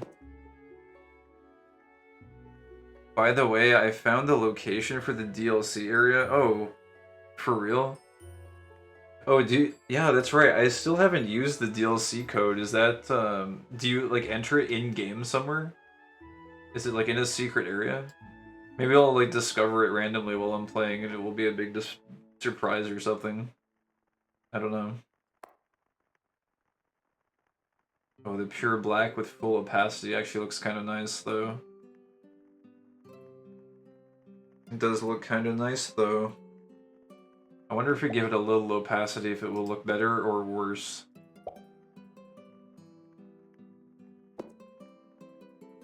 Like if we made this like a, I don't know, say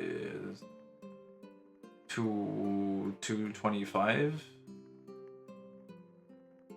Confirm? So you can like kind of see, that's not bad actually, you can kind of see through a little bit. I think either or could work. I think that's okay.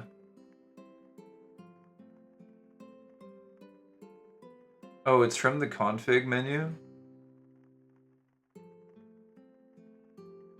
It's DLC for backers, but it'll be free for everyone else after early access ends. Oh, no spoilers? Is it like story content? Maybe I actually shouldn't activate it for a little while then. Maybe we could do like a dedicated stream for it or something when I get to the end of main story playthrough. Dude, this is looking nice though. I'm actually pretty hype about this. Do I like the opacity? Yeah, I think I do, because you can kind of like see through a little bit. It's kind of nice. But there is a certain something about it being fully opaque that might add some like, I don't know, calm or something to make this less busy, because I think seeing scenery behind all of your inventory might be a little bit busy. It might be a little bit more chill if you have the full opacity. Oh, whoops. We wanna... Full opacity, confirm. Yeah, because then this way it's like you only have your items and there's no other like busy activity taking place in your items section, which is kind of nice. Well, at this pace, you'll complete the story in a couple months. Yeah, exactly, right? We're well on our way. We're making blazing progress. I am like super happy with this though. I think it turned out really nicely. It's a little bit cluttered down here, I think, but like the thing is it's got all of the relevant icons that you need. Like it's unfortunately the action panel is always going to be kind of cluttered. The inventory is looking chef's kiss.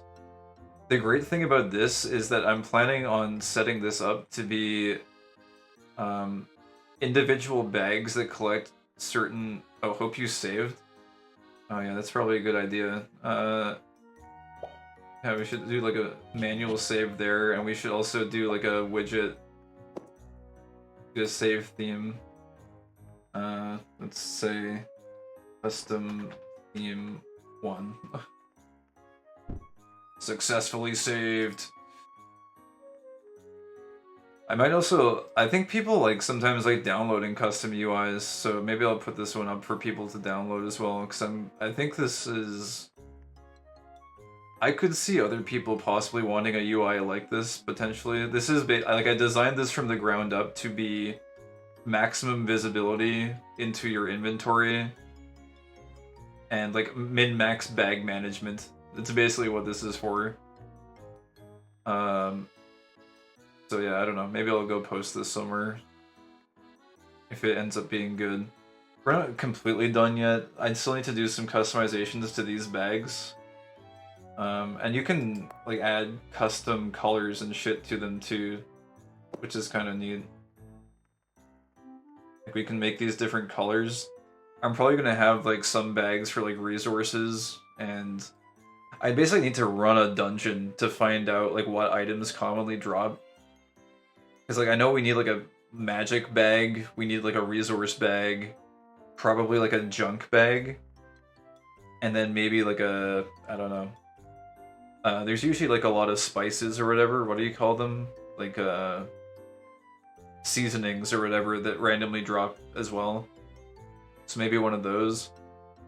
And then I also want to be able to sort them, auto-sort them by weight as well, so that when we're going through a dungeon we can find all the heaviest items super fast and waste minimal amount of time. So that even though we just wasted like 5 hours setting this up, we will gradually get that time back through time save, through really efficient inventory management. I'm hoping. But yeah, I guess these... Customizing the colors for these, I'll have to pick what's going to go in each bag first, so we'll do that after.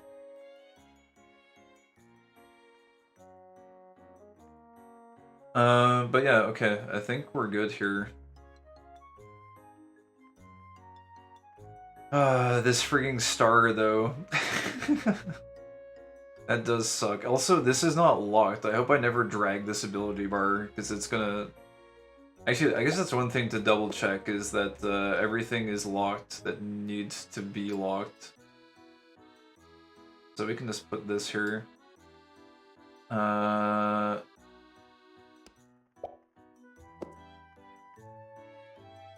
forgot that there's like a pop-up notification.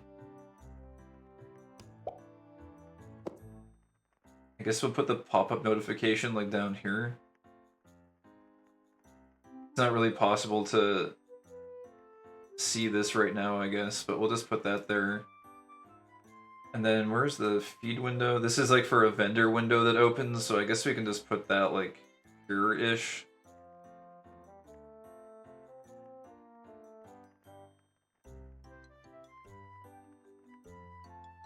Let me see where the where's the quest window show up?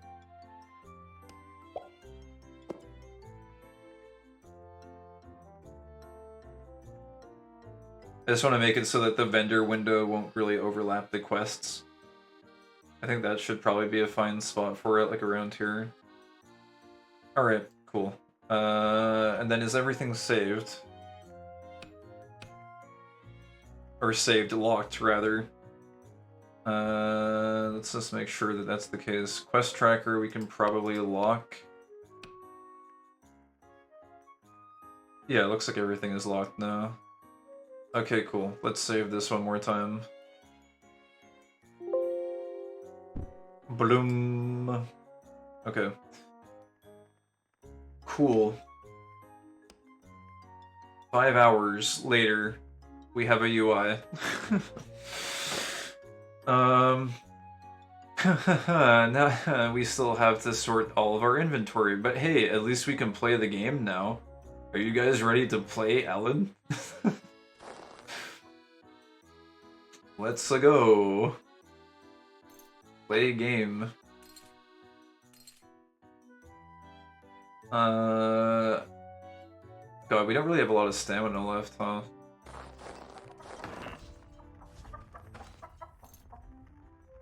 That was just the 5-hour pre-stream. Yeah, we're ready to start playing the game now. Stream is start. Maybe I should start and stop the stream, and we can do another intro. I can start the stream again. You know, have a proper beginning. God, the loom looks so weird sitting next to the frigging smelter. I don't know if I can live with that. But I don't know. It is kind of an extra building, so I don't know. Maybe I'll put it over here or something at some point. I don't know. We'll figure it out. Let's see. What do we need to do? We need to build some chests. Did I turn off the abilities tab while we're doing this as well, maybe? We could. I guess it's okay to stay there.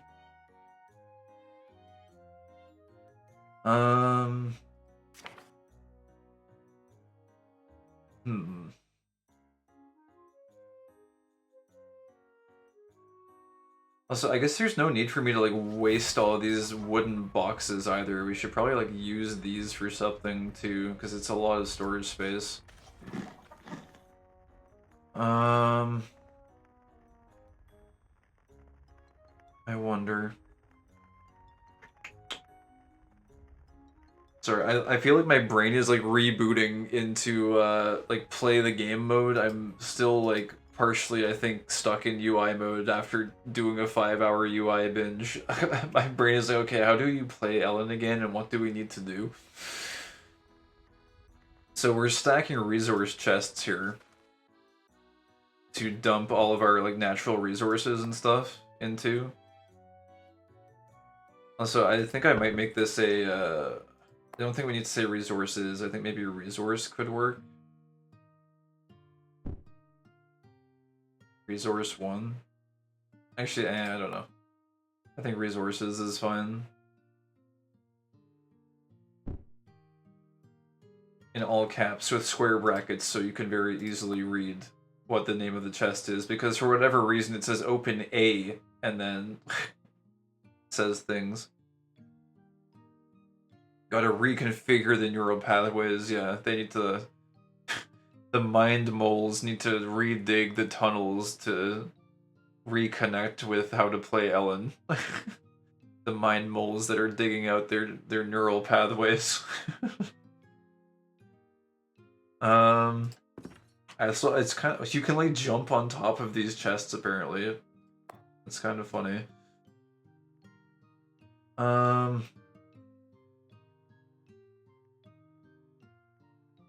So originally I believe I had a chest for like manufactured goods or like manufactured items. And at the beginning of the stream I mentioned that there is a there's kind of a technique we can do to sort those, I think. Even though we can't actually categorize them in a custom way. So the question now is, do we need a second chest for like processed goods? Or do we want to just dump it all in resources? I think dumping it all in resources is probably fine, to be honest. Let me check and see what they're categorized as. Those are textiles. It's these. It's categorized as a block, and floor is not a block. Block, floor. So the walls are just called blocks. but they're not called walls. Ores and blocks. I guess we could just dump these in the resources containers. I think it would probably be fine to amalgamate those two. I don't know about this. It is categorized as a bed.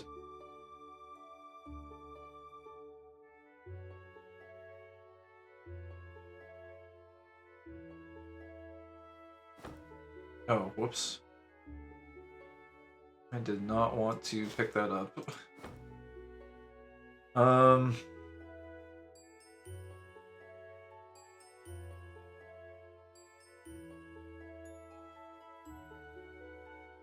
I don't know, I do kind of want to have a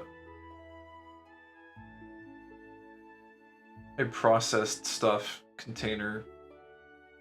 I guess it doesn't really matter though overall. It's like, because you're going to be auto-crafting. Actually, that's not true. For these, it is, for the processed goods, it is nice to be able to find these manually, because you take these out to build with them, right? So you do need to actually be able to find them quickly to access them and use them.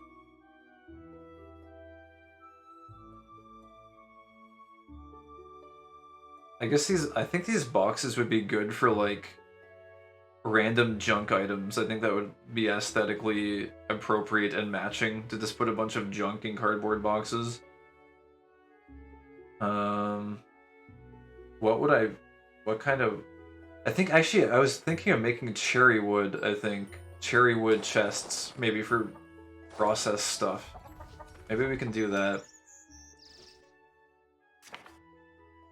Let's see, we got a sturdy box. You have some cherry blossom planks. And I guess we would want, like, what, 3 of these, maybe? We can just do them one by one, though, to start with. Because otherwise we're just gonna get crushed. We're already gonna get crushed, I think, aren't we?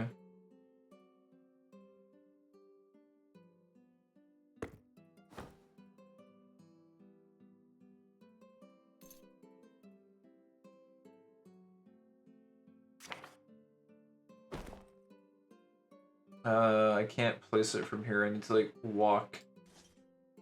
I need to stand on something. There we go.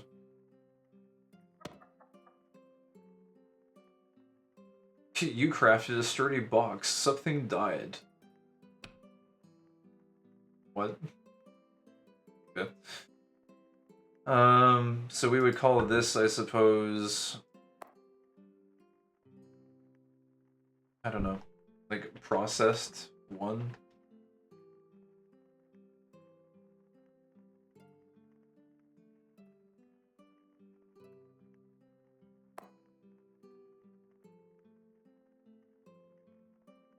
And then, yeah, so actually what we would want to do...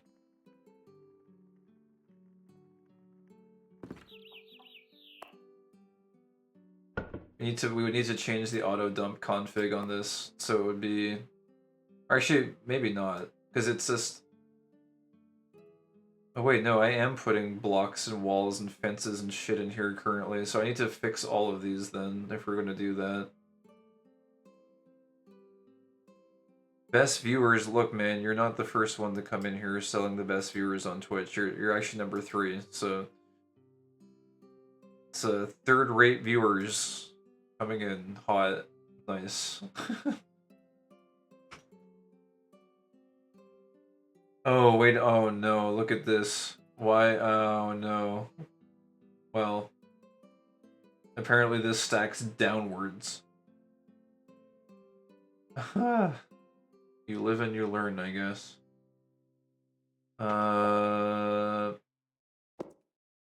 It's okay, it's the one thing we need to fix, I guess. But wait, why is it stacking down? Is it because I... No, it's pivoting to the left. If we pivot top center...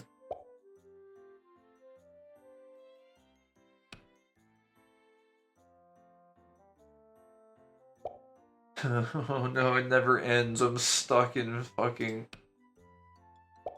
I'm stuck in UI hell. I don't know if there's a way to make it... It's annoying because, like, the pivot option seems to work really intuitively for some of the panels, but not for these ones, it seems. I think if we set it to pivot... Like, wait, what is this one?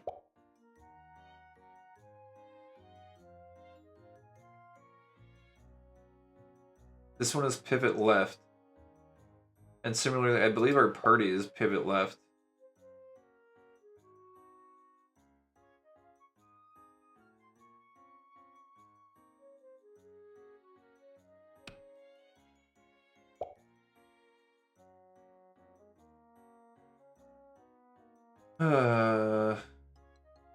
And then if it's pivoting to pivot to the left, it means that stuff gets added to the right. So then if this is pivot to the bottom, it means it should get added to the top.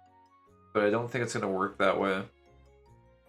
Anyways, look, I'm not going to get too fussy about it, I think. I think I'll just leave it here. Because this one seems like there's going to be some experimentation with it. Because I don't know how many status effects we might be dealing with. So I'm kind of okay with it being not totally min-maxed or whatever. Totally hyper OCD'd. I guess I'll save this again since I edited it a little bit. Yeah,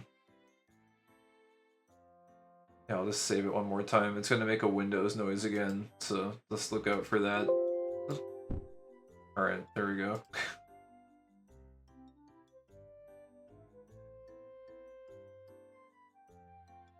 Alright, but yeah, so we would need to... What we're doing is config distribution. We need to turn blocks off, actually, for each of these three. And I guess then what we can do, like, processed can just be like furniture as well, I think. We can put furniture and processed, refined raw materials into that chest, as well as maybe furniture. Anything that would be good for building, basically. And then that way we should be able to find what we're looking for quite quickly. But we will need to set this to actually priority 19 as well. And I think that's it. I believe. So we just need to do that for the other two. It's pretty simple. Just get rid of block. And then change the distribution priority. Or do we even need to? No, we don't need to change the distribution priority. I don't know why I think I need to do that.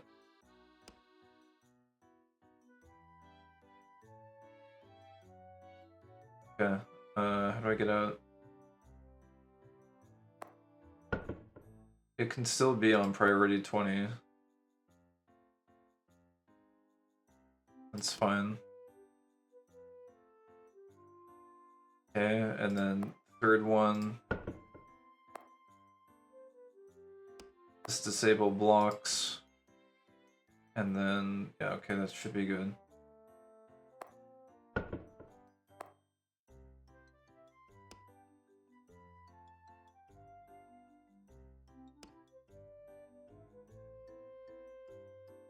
Resource. Man, do we want to put textiles in here too, I wonder? That might actually not be bad. I think the whole reason I had originally not included, like, textiles in these, I didn't include it in resources was because I think we ran out of space, right? But... Oh, body parts. I think... we would need, like, grotesque offals or whatever, and... Those are going to be a problem, like hearts and grotesque offals. Because I don't want to be putting those in the resources chest, because they will rot, which we don't want. Do they have... It is made of raw food.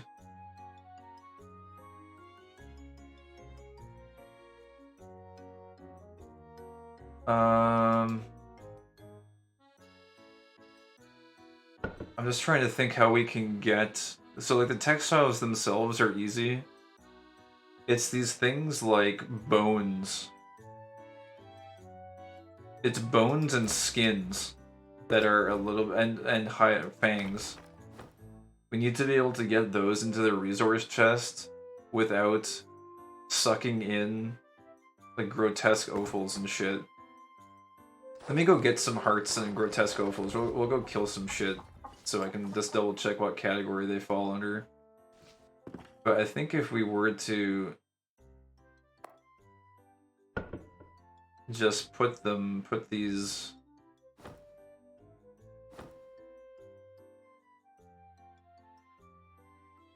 Yeah, I think we could put textiles in here. I think that would be fine. A chair. Why do I have a chair randomly? I don't even know. Alright, Oh, also, did I lock these? I locked these, right? Yeah, okay. What's my weight at? Oh, we've got way too much baggage. Oh, it's because I'm carrying these copper ingots, I think. Oh, it is categorized as resource. Okay, whatever. Some things that are processed are just going to be processed resources, but that's fine. So we have a figure of floating eye. We are making progress, though. We can actually start sorting this freaking inventory. We will clean up this friggin' mess. Put this away. And that frees up most of our inventory. Actually, no, it doesn't. We've still got way too much.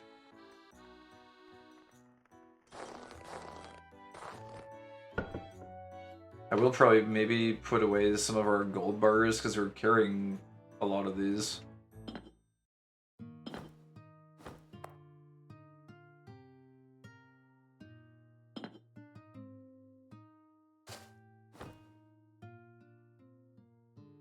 It is fireproof and acid-proof, but it is not cold-proof. I wonder if these can shatter. I'm guessing they probably could. We can carry around 20 plat, that's fine. Small metals we might as well put away for the time being. Wait a second, why are these not... Oh no, these are strange gold coins.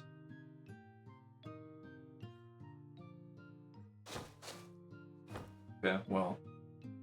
Anyways, we'll just leave those in there.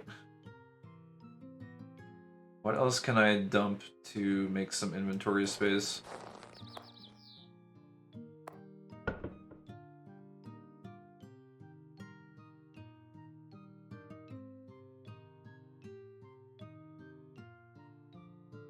Maybe we put in...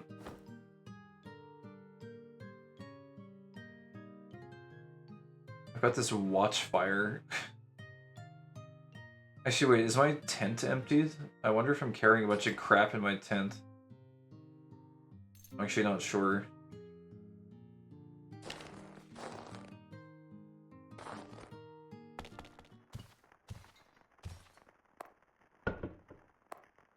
Oh, that's right, I am carrying these freaking crafting tables in here.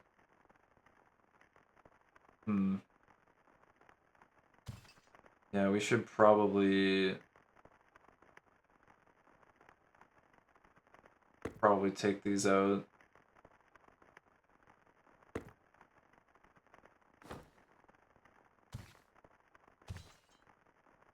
These are way too heavy. We were just using these because we were doing makeshift crafting, basically. I guess having a crafting bench is not...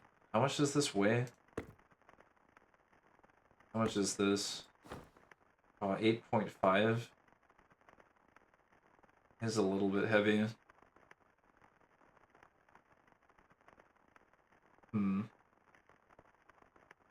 I'll probably put them away.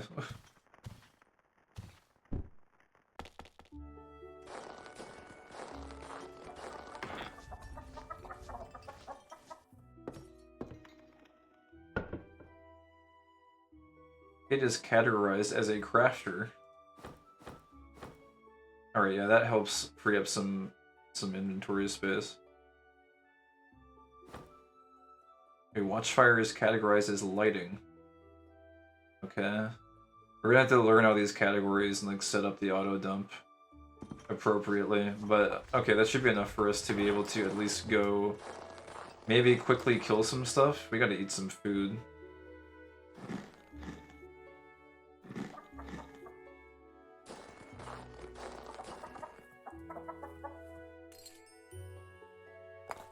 I kinda wanna smite the garbage.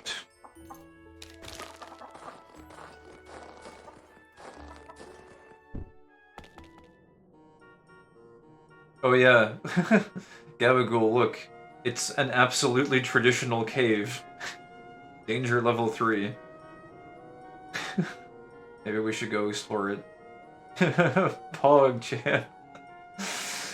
Maybe we should explore it. Maybe it's a calling.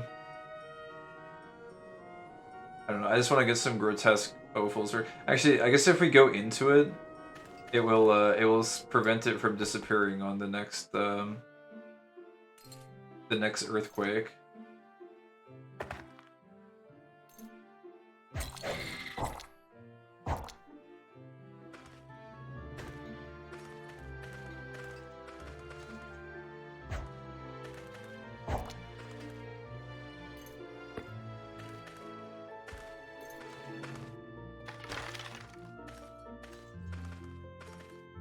It's right there for the taking.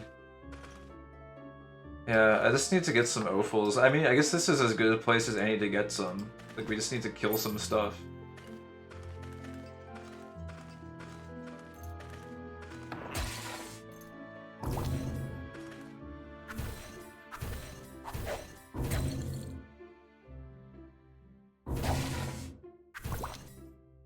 Shrine of Strife. I guess we'll fight these.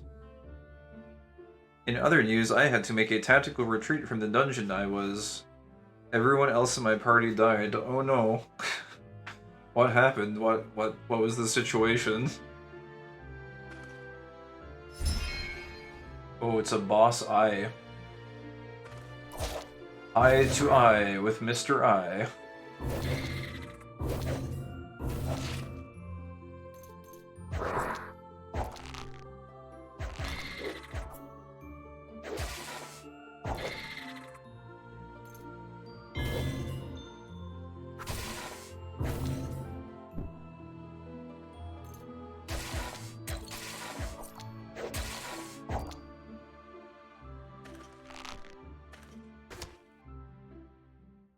Small metal.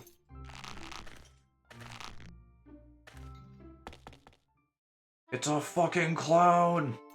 No!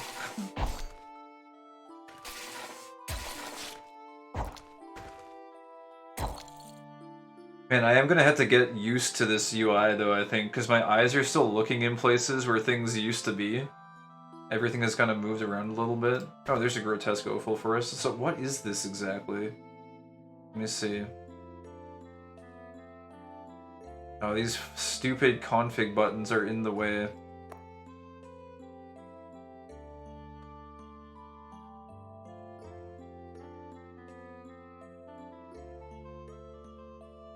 It's because of this bag, I think.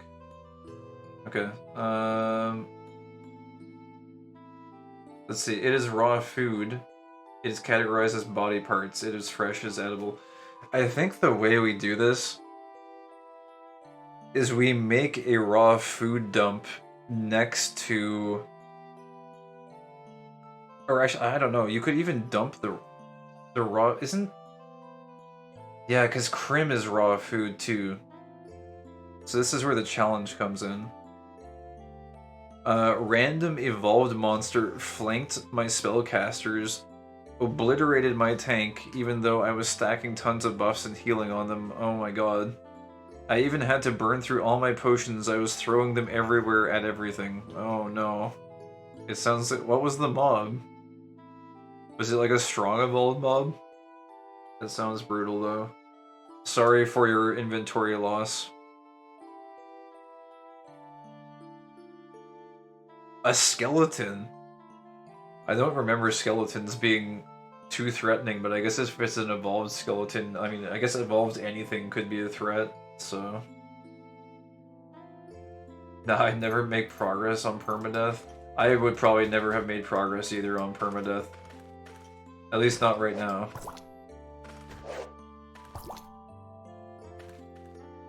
Oh, and look, we got a heart too. Okay, nice. Does it also count as raw food? You know, since we're in a dungeon right now anyways, I might do bag organization now. Like, we can set up the infrastructure for how bags should be organized. Since we're already in here anyways. The skeleton was tanking all the physical damage, while the casters kept hitting us with AoE burn damage. Oh, was it like those, God, I forget what they're called. Like, Crimson caster guy with, like, the hood or whatever? I think I've seen one of those guys one time. He's only casted one spell on me, but they seem like they'd be assholes. Yeah, those fellas. Yeah, they look like they'll be a problem. I guess we should take this Enlightenment Shrine. Oh, we just identified, like, 4 things at once. So, like, bag infrastructure, right? We can do this now. Let me just, like, mine a few example soils, right? So, like, there, we got some soils now. Like a robe. I should probably grab a snack too. Let me have some cereal here. I'm gonna chow down on some of this while I consider this. So I definitely think I want one natural resource bag where like dirt and rocks will go and like vines and all that kind of shit.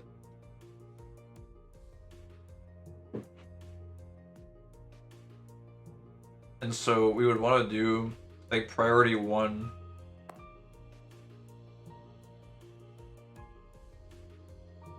Or 20 or whatever on this.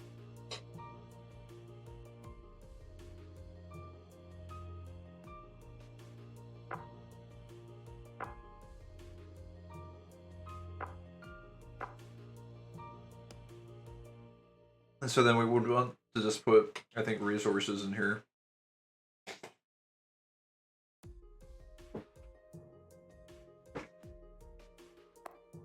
So any resource,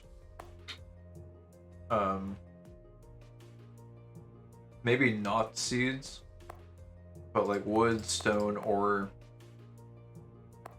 textile. I mean, I guess seeds. I kind of want seeds to just go in the fallback inventory. I want my main bag to be like a fallback for anything that isn't categorized in any of the main bags.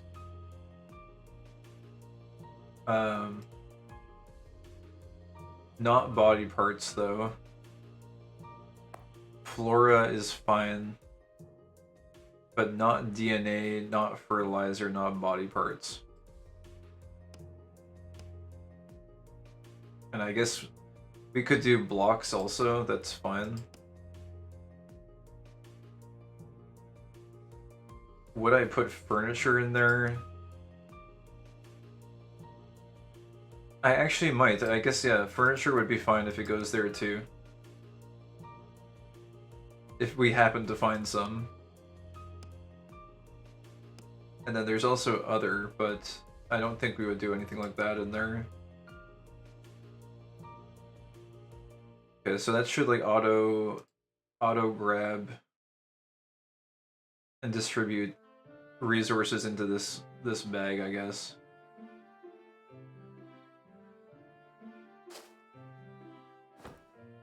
And then, so what else do we need? I think I need one for like magic items.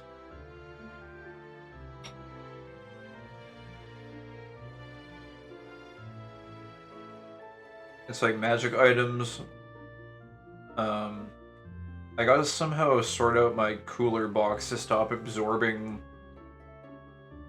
raw food. I think I should just like manually populate my cooler box or something.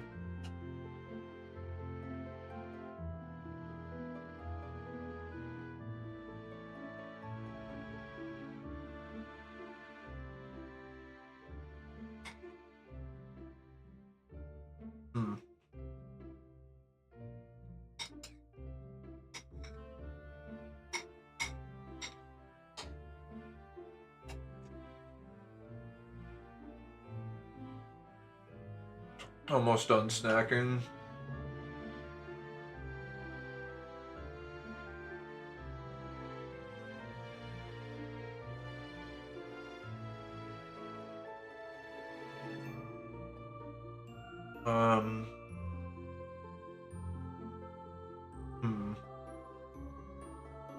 Oh, we need one for weapons and equipment too.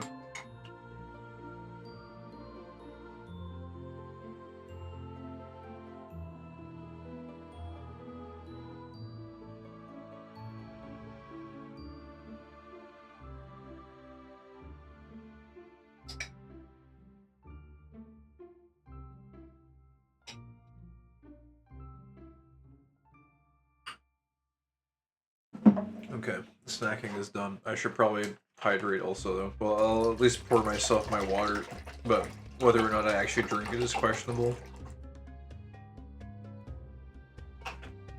We'll see. I'll drink some now. Okay, so resources is a big one. I feel though as if resources, like, you don't find a high variety of resources.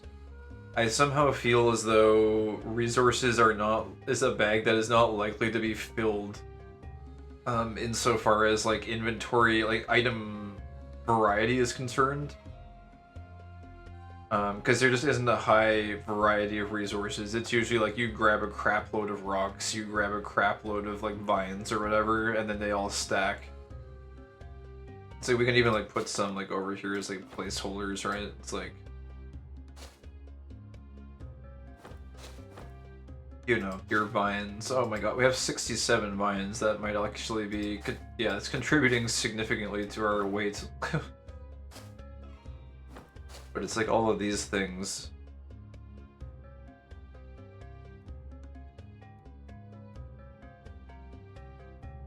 I don't know. I mean, I guess the resources could pile up there.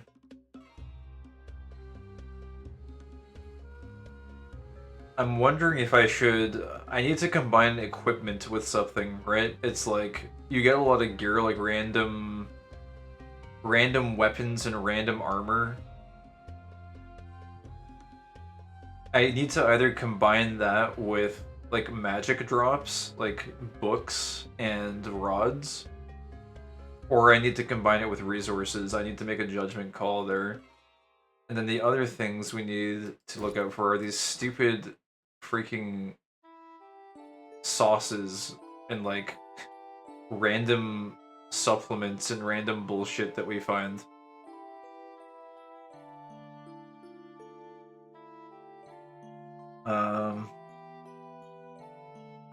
Okay, well we have there's some weapons here, for example, so like... Yeah, actually this is a good example. Like this bag was kind of like filled with these like random equipment pieces. Right? I'm even wondering if like the equipment needs its own bag, because like holy crap, we have so much of it. It's like...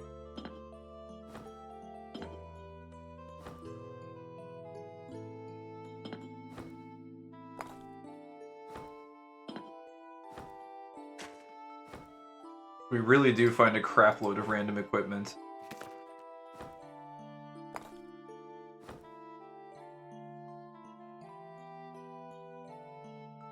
And we also find a crap ton of magic. My one thing is like I want it to be to where it doesn't overflow commonly. It shouldn't be common that it overflows, and I'm kind of worried that if we combine like equipment and magic, for example, it will probably overflow pretty commonly, because magic almost certainly needs its own bag. You get so many random books, it's actually unhinged.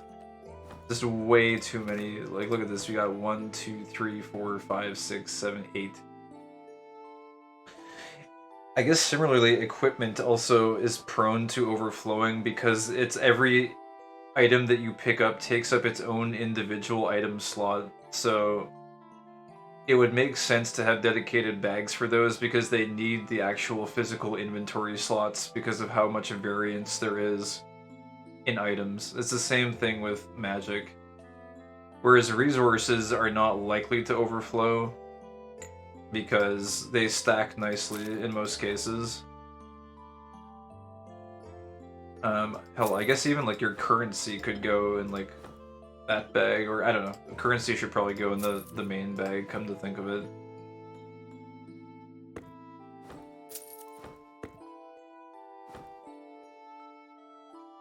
Wall torches are lighting, so I guess those could go in. Anything that's furniture or lighting could go in the main bag.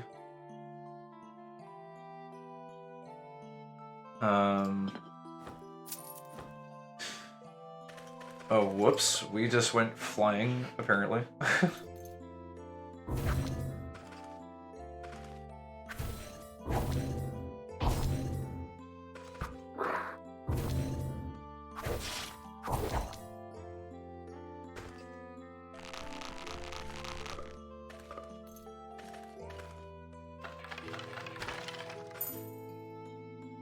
An ink trap.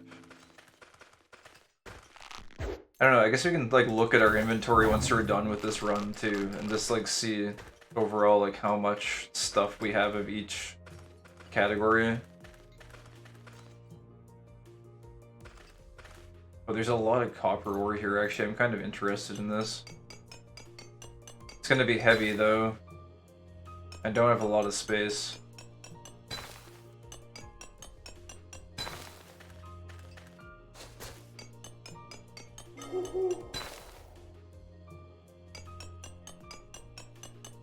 I guess I can go overweight a little bit.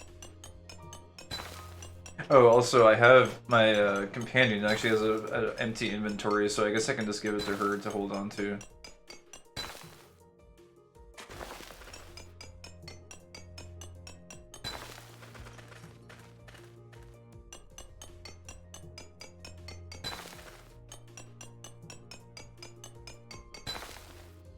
So many scrolls and tomes, yeah, they are easily one of the most common items in here.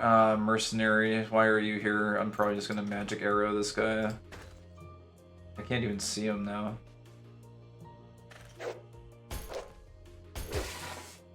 There we go.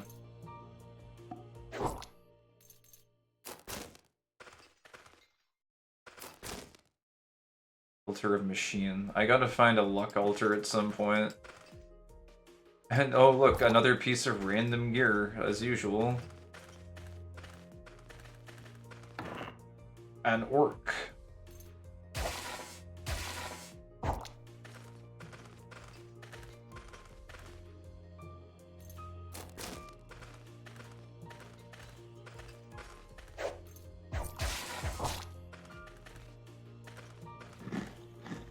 Magnificent Altar of Wind.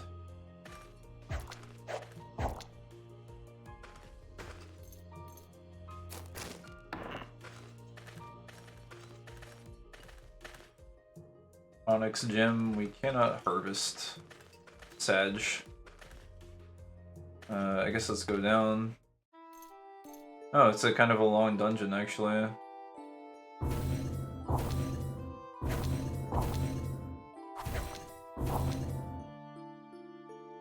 Raw food arrows, brass small shield. Oh, we're out of stamina. I guess we should sleep, huh? Alright, I guess let's sleep then.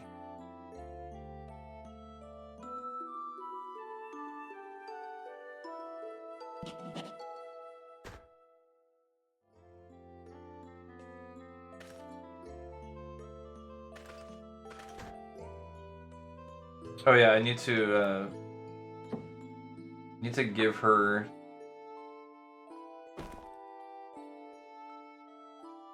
this stuff. She is Lipak Mule. I guess you could take the vines too. Those are pretty heavy. Alright, that should be enough for now.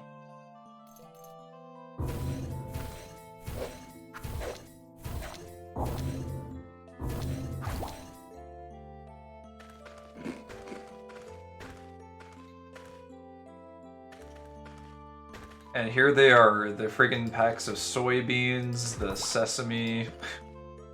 You know, just the random shit you pick up.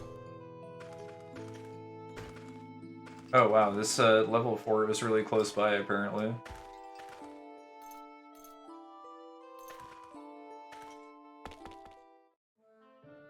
And it looks like we gotta go to level 5.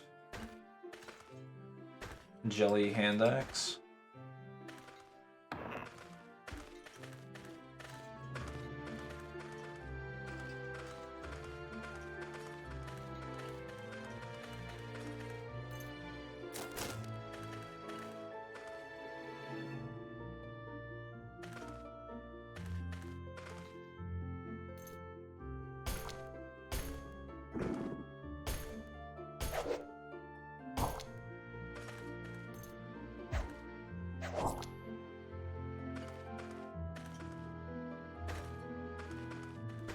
Oh, a kobold, oh shit.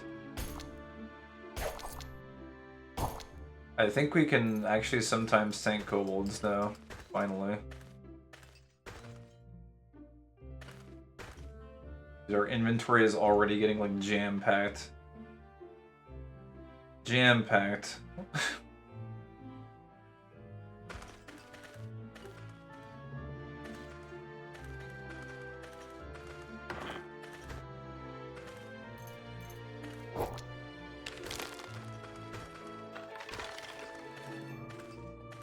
More copper?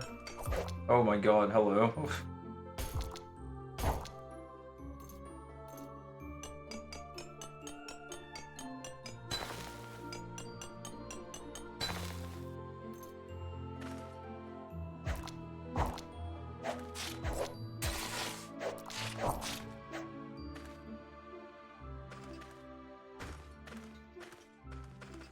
There's level 5. It's a rock thrower. He's gonna throw rocks at you. Well, not anymore, he's not.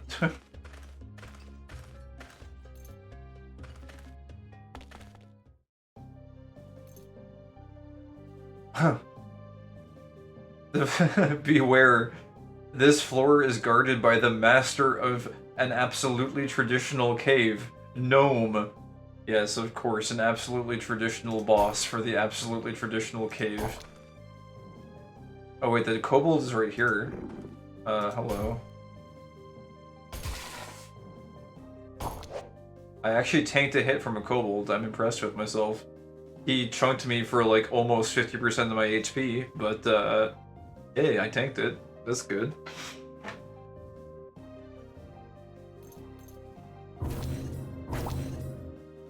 Kill it with extreme prejudice.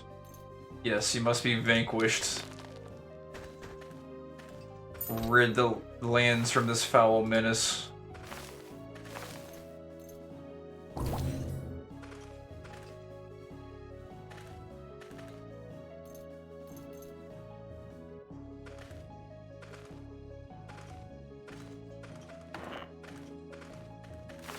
Oh, he's there, I see him.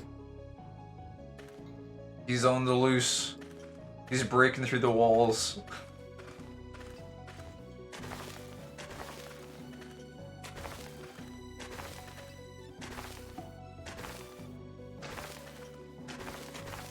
Ooh, gold bar. Yes, please. Wait, wasn't he in here? I could have sworn I saw him moving in that area.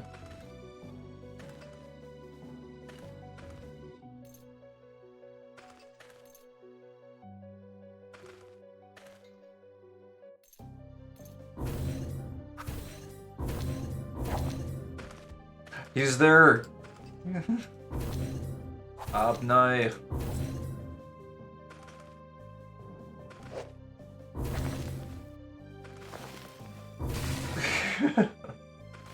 Dude, he's running!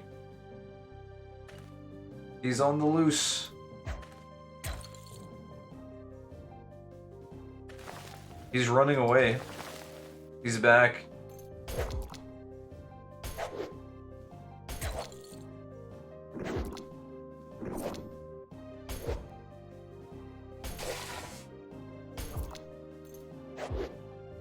Dude, he's tough, actually.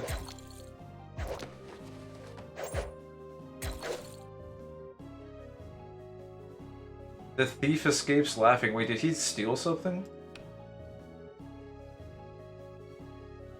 Doesn't look like it.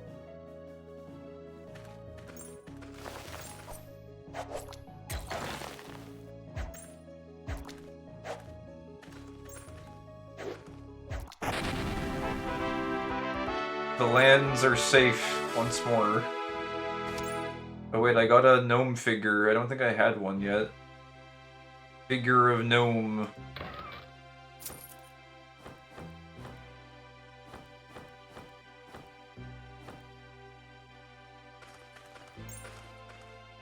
But yeah, we definitely have an assortment of items now to sort through and figure out what we want to do with sorting-wise.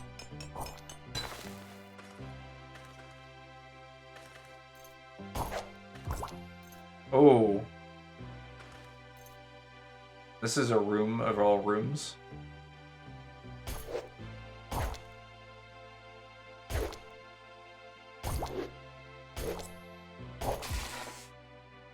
Ghosts and mercenaries and bees and rock throwers.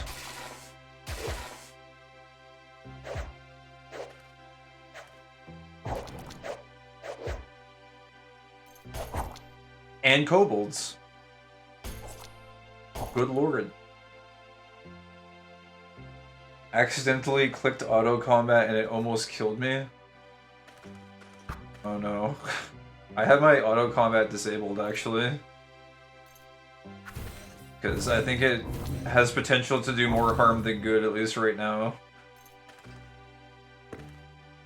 Just disabled mine. It's kind of scary.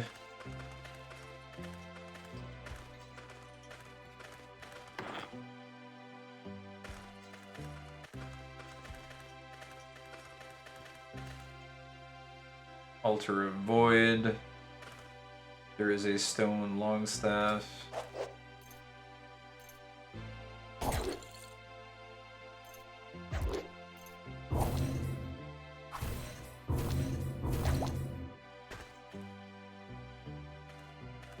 Yeah, it immediately casted all my buffs on myself, a backline unit, and wasted all of my mana. Apparently you get like tactics later or something, I think, which might be useful for auto battling to like make it actually worthwhile. I think someone was saying it's something you don't use until like way late game.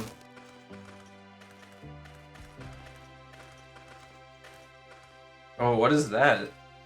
An electric cloud.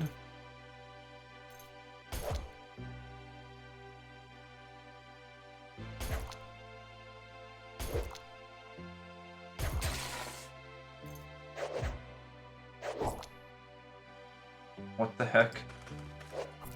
There's like higher level monsters here, huh? I've never seen these guys. A spore mushroom?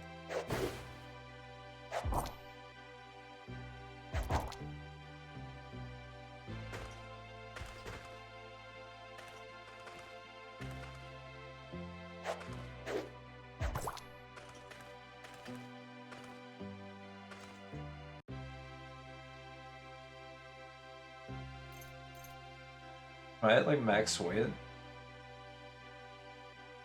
You can't put that in your backpack. Why not?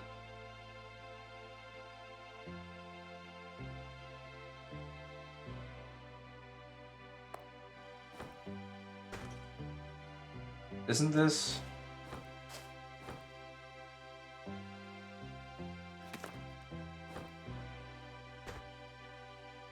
That's weird. Oh, I must have some sort of weird setting on my bag here, I guess. I'd much rather micromanage all combat. Yeah, I think so as well. Because even, like, really... enemies that usually don't pose a threat, they can, like, if you don't deal with them properly, they can sometimes become threatening. Like, if you're not focus firing enemies that are a big threat to you, then it can get out of hand pretty quickly.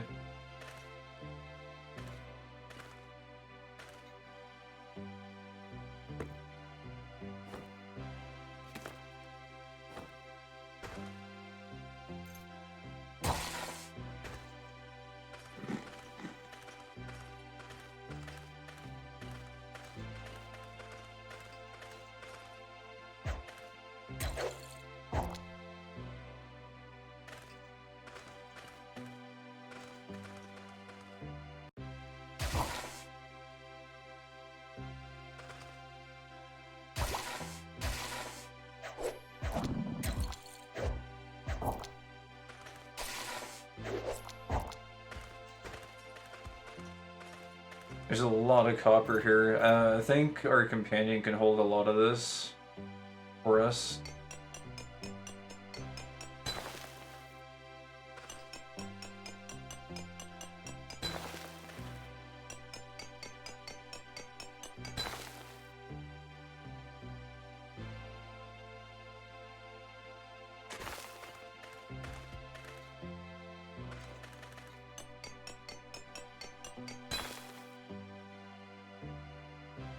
You learn how to make a stone road.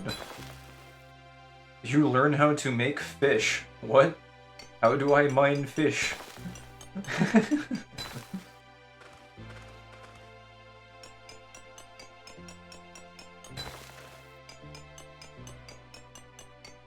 Fish make. Whoa, dude, our weight limit is really high now. We're up to like 113. It's kind of good. Alright, how much of this can I dump? She won't take all of it.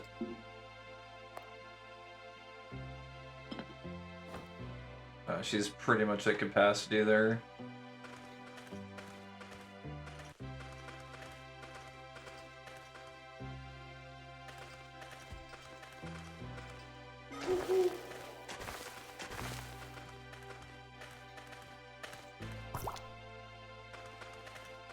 Alright, let's get out of here. I guess I could just use a scroll of evac. It would take less time. I kind of want to, I don't know, we can poke around some of the other rooms on our way out, I suppose. We're almost out of stamina, though. A woolen cloak. It's like we don't even have space for half of this shit.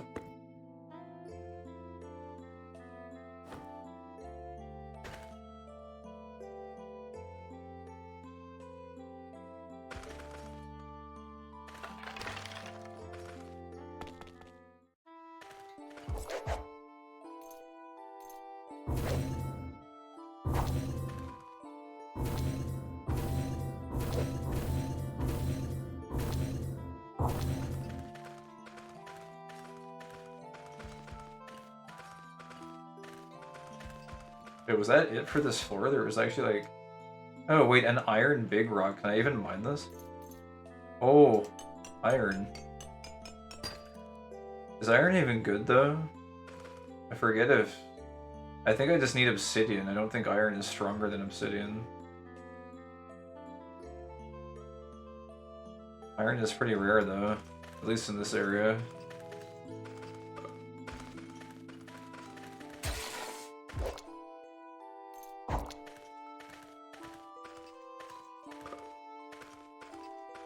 Wow, what a weird floor. There was like no depth to it at all.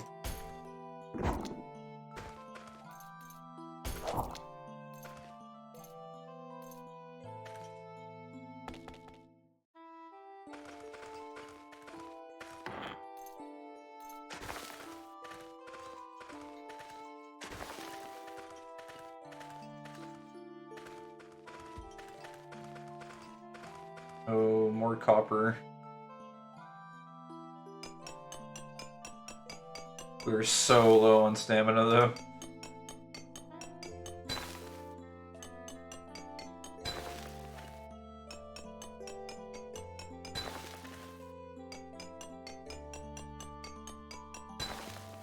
Also, we're very low on inventory space, too.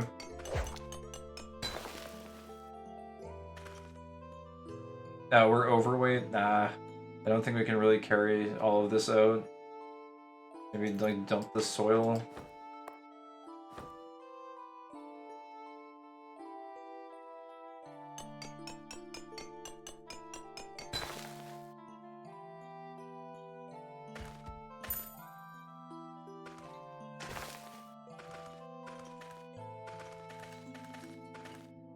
More copper.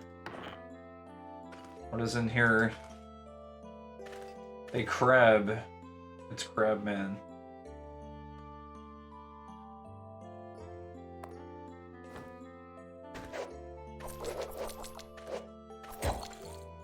I guess we can grab a wall torch too while we're in here.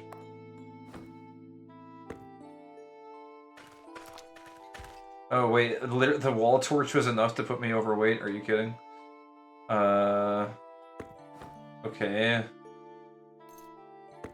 So we should drop, like, I don't know. I don't know. Drop, like, some... I guess we could drop some copper ore to make this easy. If I drop, like, 1 copper ore, I guess it's fine. Or I could just drop a lot of this, like, random armor. Got Micah light cloak we don't really need.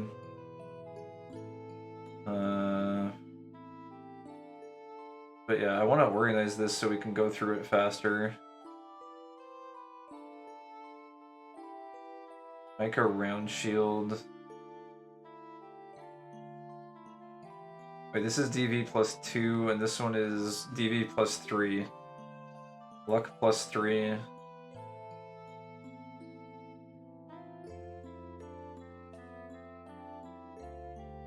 I guess I should just equip this one. I think it's just better in every way.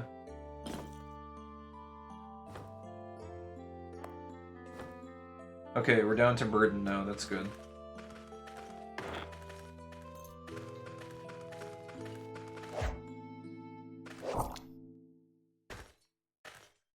I pick up one grotesque offal and it puts me overweight. You must be kidding me. Let's just drop this grass small shield.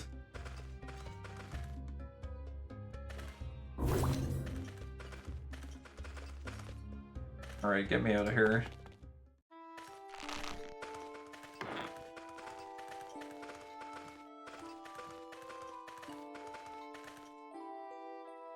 Man, I'm curious though, what's over here?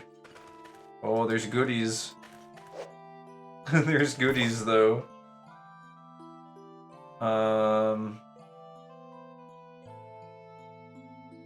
What can we drop? Woolen cloak. No, it is a wooden cloak. Yeah, just drop that and a silk girdle maybe.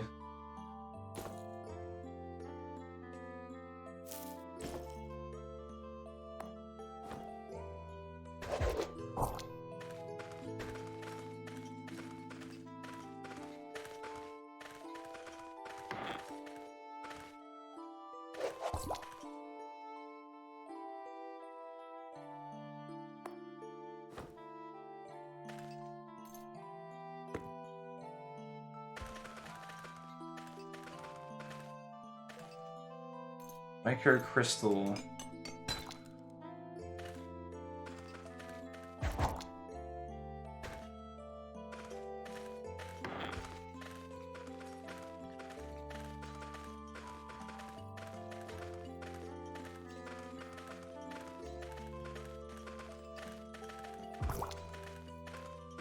Okay. We did it. Wait, there's a gnome. It's a fucking gnome. Alright, we got him. Let's get out of here. Go back home. So, we kind of made our job harder a little bit on this whole organization thing because we just brought back a bunch of crap.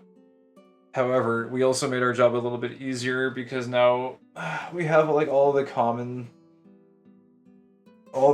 dungeon crap that we need to sort through on a regular basis.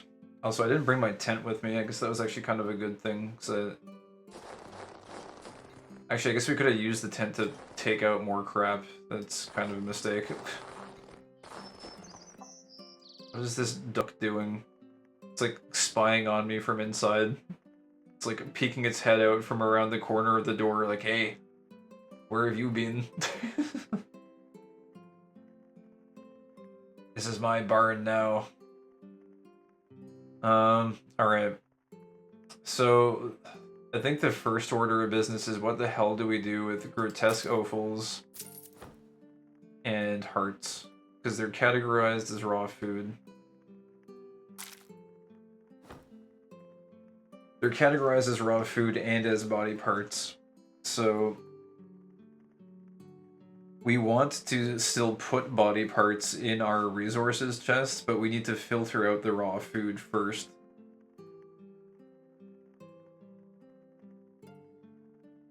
I'm guessing you can't make like wine out of grotesque offals, can you? You can't like ferment it into like disgusting fucking disgusting blood wine, bloody chunk wine or something. The only reason I ask is because I'm thinking if we're gonna do auto depot, we also need to consider the fact that we oftentimes do mushroom harvesting, so our brewery barrels also need to be factored into the equation. Because I believe mushrooms are also categorized as raw food. Yes, they are. Offer it to your god. Oh, can you? Do grotesque offals count as like corpses or whatever? Because it says it's body parts. I don't know if gods like just like the smaller pieces. I thought they only liked corpses, like the full corpses.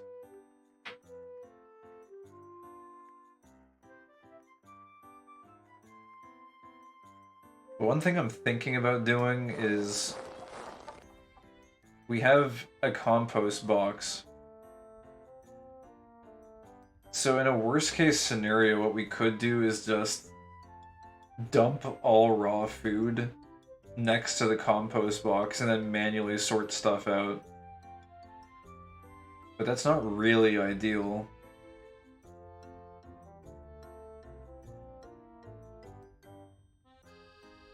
The other problem is that stacking method I was considering. I don't know if it will necessarily work on these grotesque offals and hearts because... Well, I don't know, if something is rotted, do rotted items ever disappear in this game completely? Or do they just stay rotted? I'm actually not sure about that. Because if they stay rotted, we could actually just stack hearts and grotesque offals in a chest next to the compost box. And that would effectively filter them out from autofilter, I believe. So... I guess that would probably be a good approach then.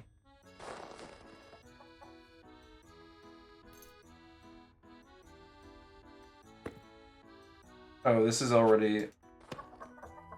Okay, I'm gonna have to put a chest like right here where this pig is, I guess. Oh, I need to be very careful as well though, because I'm like really low on stamina. I guess we should probably go sleep. We're also hungry, we should probably eat as well.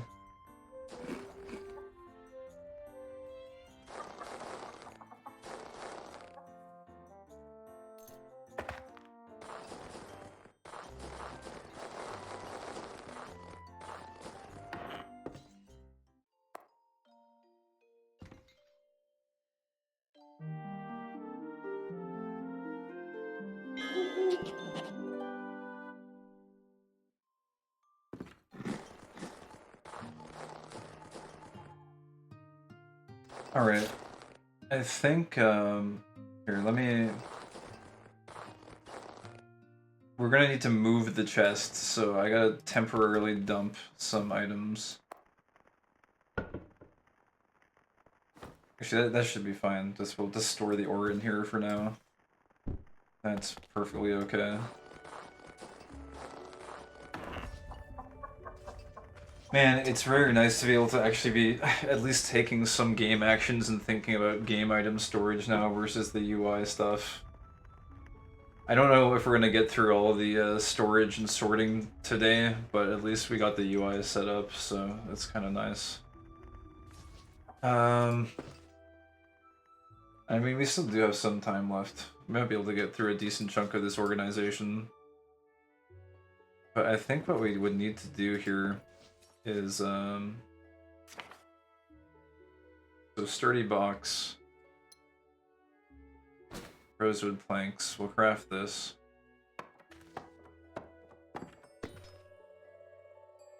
And then this needs to go over here.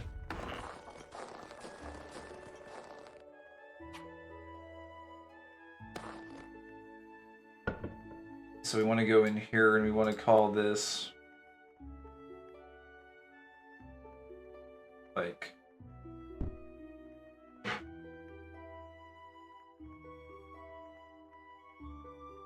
raw filter or something. And then we want to say distribution of nothing.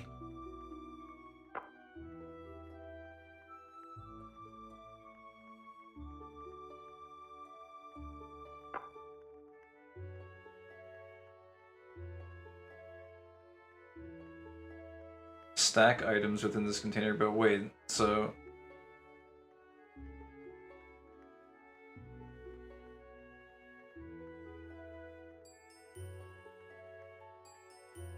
stack items within this container. So let me just test it really quick then, I guess. So we put a grotesque offal in and we put a heart in.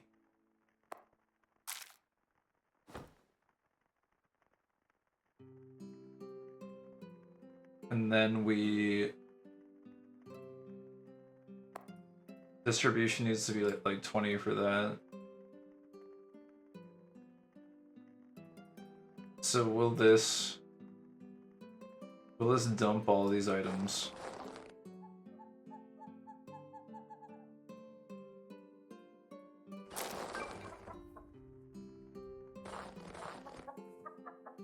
Yes, it will. Okay. So that works then. So we can set this to not be raw food. We can set it to simply stack, and it will suck all of the grotesque offals and hearts out. But we'll keep all of our other raw food. So that's good. The only problem is, if these rot, I don't know if they'll keep stacking. So that's something to consider. Oh, whoops. I guess I'll try just leaving these in here for now. And we'll just test and see like what happens with them. I don't know if they'll disappear or anything. But then ideally what we can do is we can just like turn these into fertilizer. Of course we can't use this chest itself, the compost bin, because these will eventually turn into fertilizer, so we have to have the secondary chest next to it. Okay, so that makes sense. And so now, well, I guess the grotesque offals and hearts are also part of our bag sorting equation as well. So actually let me take those back out for now. Because now we need to come up with a system that will sort all of this shit for us in our bags. Alright. Got this gnome figure. What is it categorized? It's a figure. I'm fine with having figures in this bag too, so let's just start with this bag, I suppose. First. So we want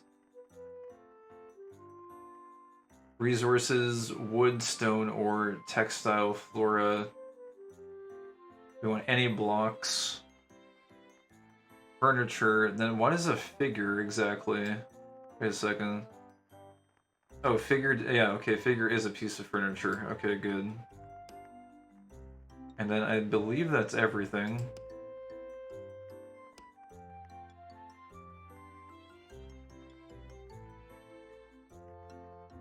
Oh, can we, I wonder, combine something else with this? I don't know. I guess we'll answer that question after.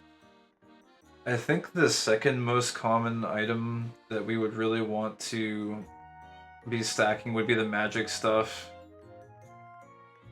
I'm almost wondering if we need to create a split between potions and magic items, because I think there's like a lot of both of those things.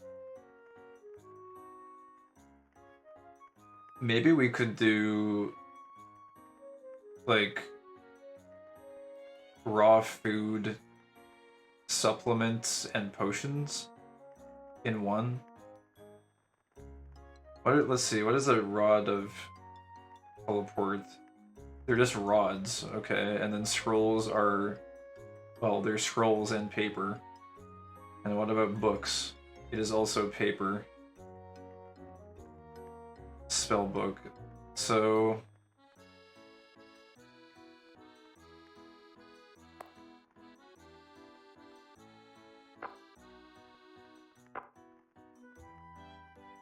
we would want...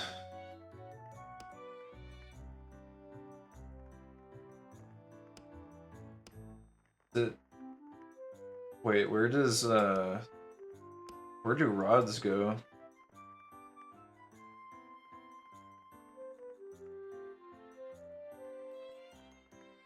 Are they under items, maybe? Item. What? Item. Category. Item. Oh, yes. The items. Oh, wait a second. Other, maybe? No. Tool. Rod. Okay. There it is.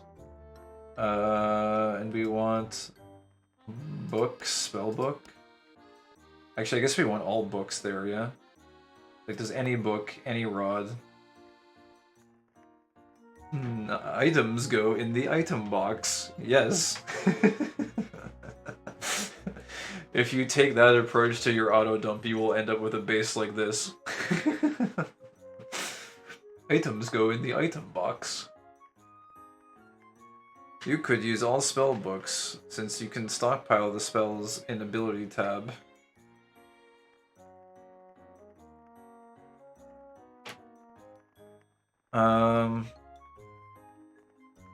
You mean, like, just use them? Yeah, but I like to bring them back to base, because I like selling them for a profit, the spell books. They're, some of them can be quite lucrative.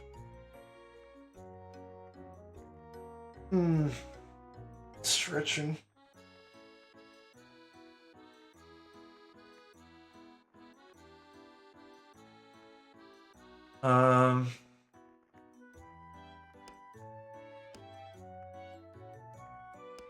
So rods and books, maybe potions.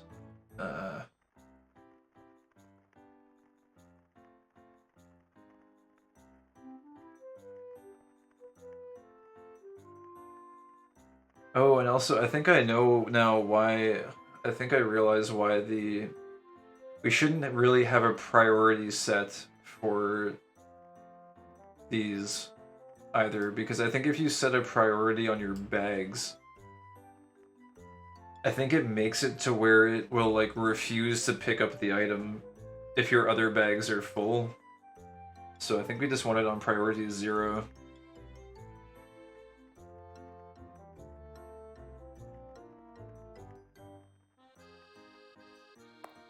It goes for this one as well, so I think we just want this on 0. And I believe it should auto-distribute with priority. I believe, but I'm not sure. But yeah, okay, so then it's just rods and books in here, yeah?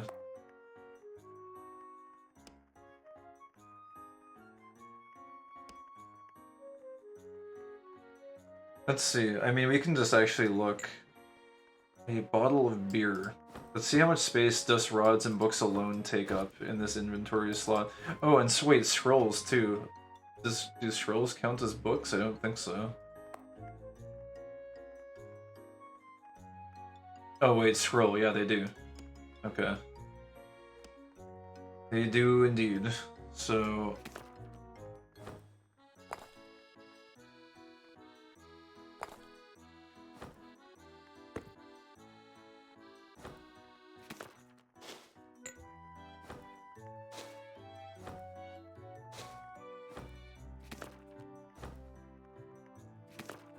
Yeah, I think this would easily actually fill up its own slot. Oh, even the recipes take up space too.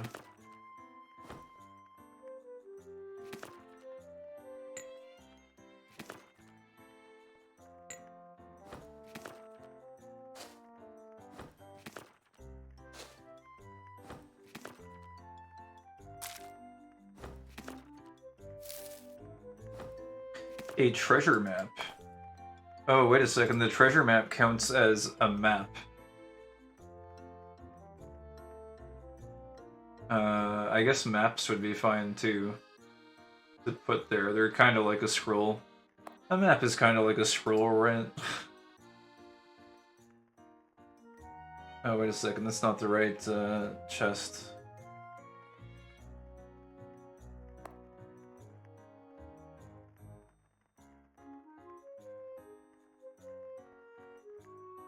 Let's see here. Distribution.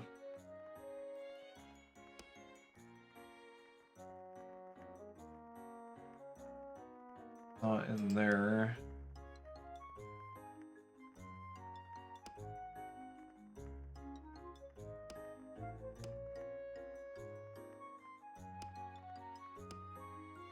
Oh wait, no, it is. It counts as a book. Okay. Maps are books, apparently. Best to use one chest for each item category for future-proof. If you need more space, just make another storage and stack it on top. Yeah, that's kind of what I'm doing, except it's not for. It's a little bit broader than just one category each. But yeah, I'm just like stacking chests for expanding storage space of like particular categories. But for right now, I'm just sorting out my my bag sorting system so that I can run things a lot faster than like I don't have to like spend freaking like 10, 15, 30 minutes organizing my inventory afterwards.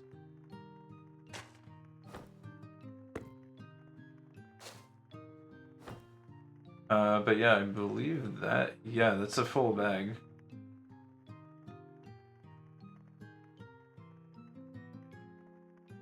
Yeah, that was easily filled. Like, not even a question.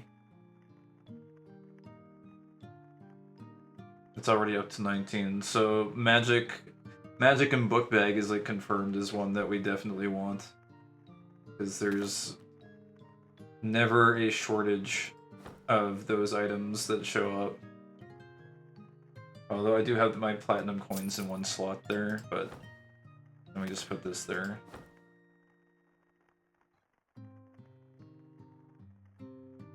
Okay, and so then we want... God, I guess it would be like weapons and armor. Because I believe those also take up a significant portion of space.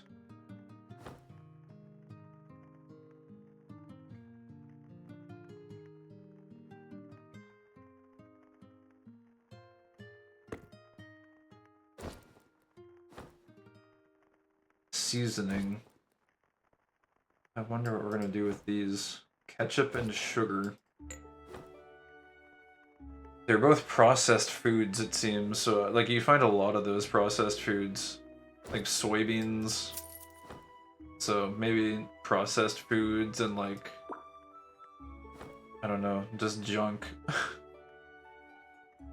We gotta find out what to do with those.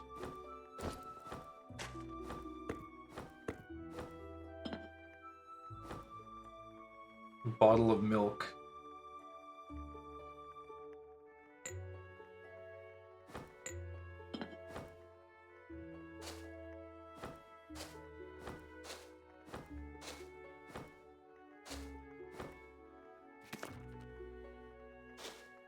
I don't really need to hoard the armor either. It's like... It would be good if the armor just kind of pulls into this chest, because that way I can just dump it right away. It's only the random weapons, I think, that the people request on the quest board. Also, speaking of which, I didn't really check for quests lately. Oh, hey, look. Gift for myself, a war sickle. Bottle of soft drink. Oh, that's a delivery quest.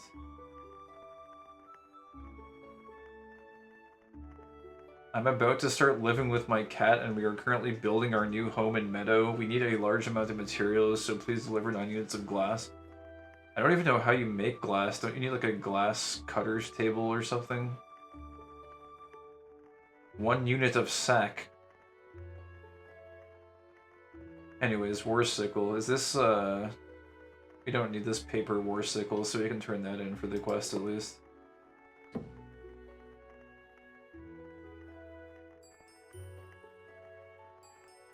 Wait, damage -4? What the heck? Does this, like, heal them? Anyways, here you go, little dog. You can have this war sickle. Have fun with it, I suppose.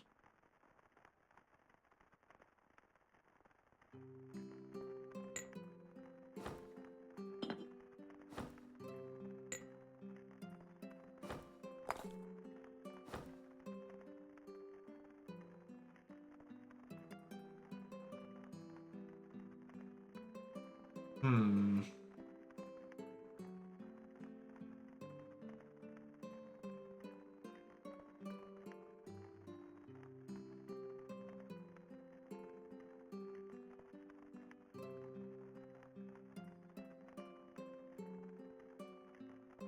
There's some junk items that show up sometimes, too.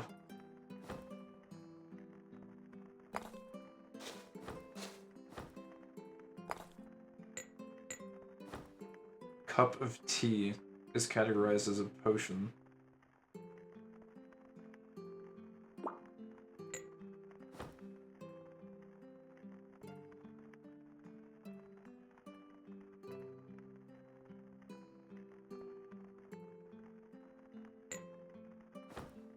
It looks like the resource panel, as anticipated, does have a little bit of space open to it. I wonder if we do, like, maybe potions there?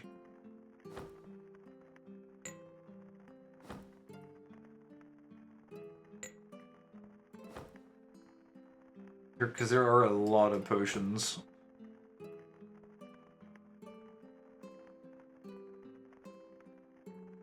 Either that or like the raw food stacks could go there as well. Like corpses and stuff.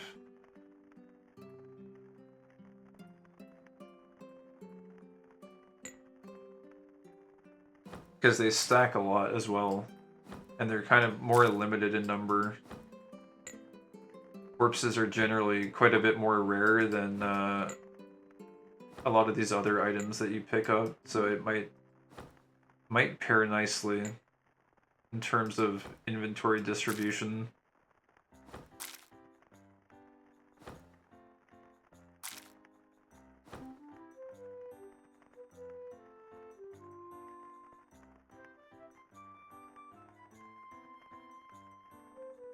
It also makes it somewhat easy to just like pick and choose what you want to drop, I guess. Because they are all technically resources of some kind, so...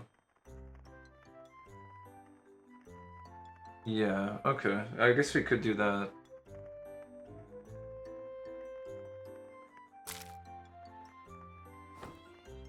So I guess, like, all of these are raw food, right? So... Oh, except the jelly corpse, it doesn't count.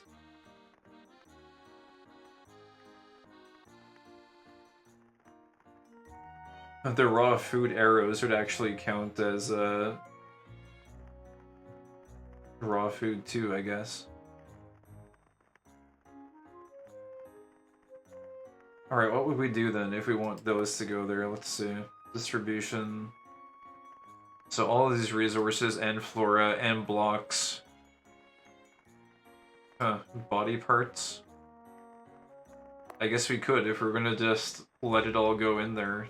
Then yeah, body parts could go there as well.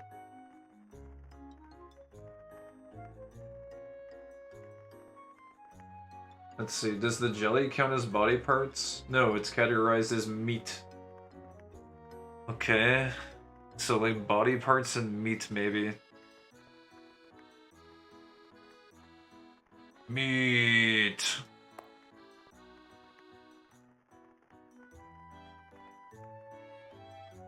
Fresh meat. Alright, food. It would have to be... I don't think it counts as a meal.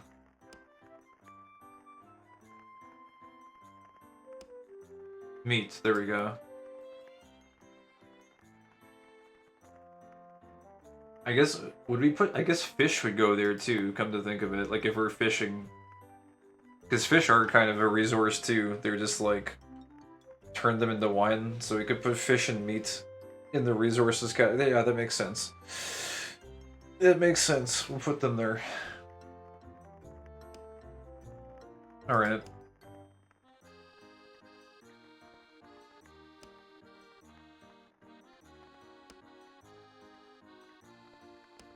Cool. And so then we are left with, like, what? An equipment chest, which is, like, basically, it almost just needs its own... Needs its own bag, just about. Like, it's... You find quite a significant amount of gear, although it looks like... Maybe not quite as much as everything else. It's like, you'll fill it up 75% of the way or so with random gear. The thing is, though, with the random gear, I'll probably be dropping these armor pieces that don't have any stats on them, because they're basically just useless. And if you take that into consideration, we can also probably pair something else with the equipment bag. So the question is, what do we want to pair with the equipment bag?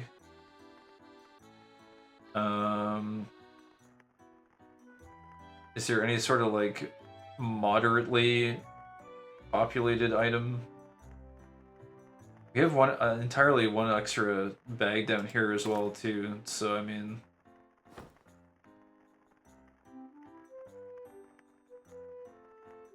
We will probably need, oh, seeds. Oh, fuck. We gotta deal with seeds, too, because seeds are not going into, the resources category, because they're just too, like, annoying to deal with. Because you just get so many random seeds out of nowhere. And also when you're farming, you pick them up, too. They're just a frigging nuisance.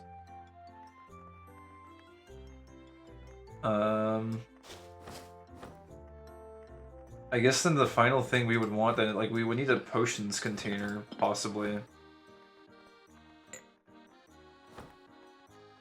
So it would be, like, maybe potions and processed food.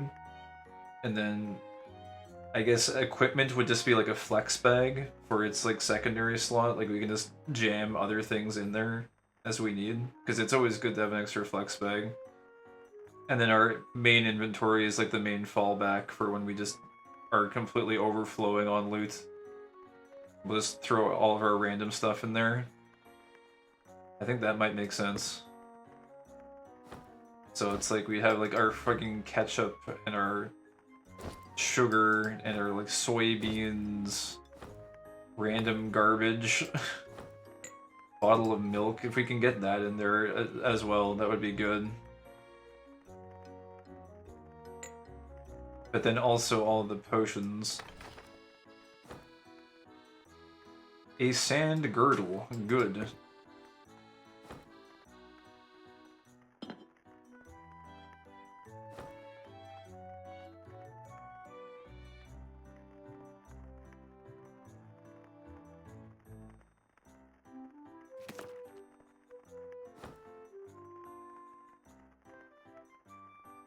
I guess we could, like, name these too if we wanted to. Config.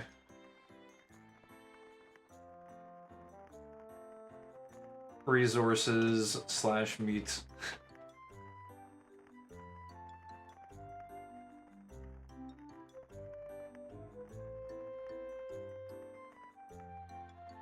And then this is, like, books and rods.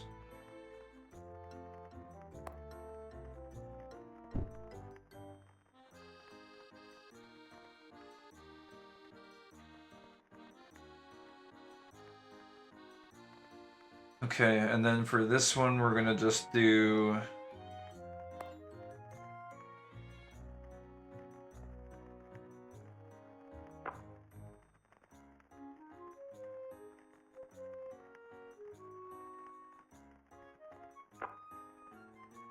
like, all weapons and all armor, I guess.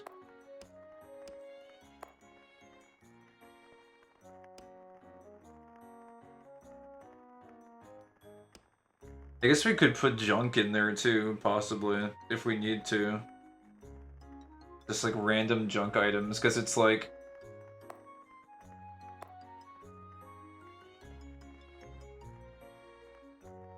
It's like the armor, the raw armor pieces that have no stats are effectively junk pieces for all intents and purposes. It's like items that are easily disposable that you're probably not gonna bother carrying back or... Actually, that's not true though. I guess the actual junk items are more valuable than the armor pieces because they're usable for quest turn-ins. So...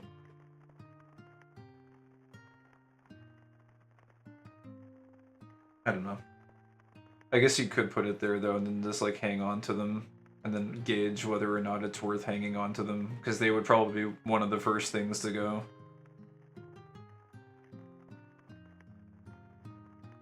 I don't even know what half of this stuff is though. But like junk or like other, so like equipment and other, I guess. You can you pick up traps, I guess? I guess when you defuse them. Valuable bills. I don't even know what a chara is. Souvenir, garbage. I'll be heading off. Good luck with the item sorting quest. Thank you, Gabagool. Take it easy. Thanks for hanging out. And yeah, see you around. Have a good sleep. Bye-bye.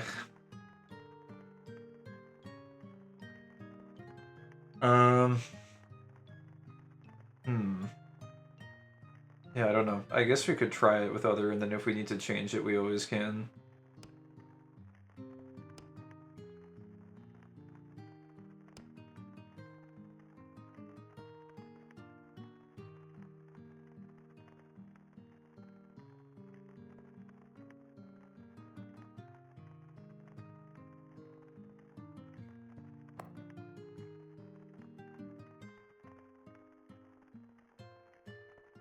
Alright, so then we would need to do... This is like the last one we need to set up. Advanced distro, we'll do...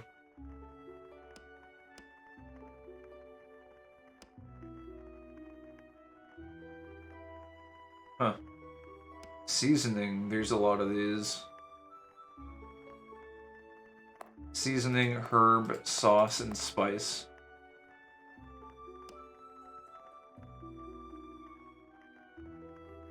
But then we also need to do... It's like processed food, right? I guess. It is made of processed food. But then you also get the random stuff like milk, and you also sometimes get like... What, like booze? A bottle of beer. It is made of quartz sand, so... I guess you get a lot of bottles that have quartz sand.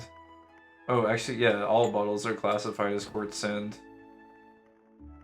So... If we do like potion slash quartz sand, that would probably do it.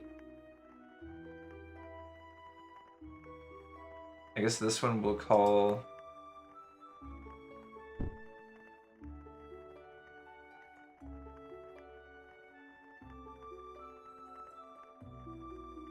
Equipment and other. And then this one... Put these potions in here.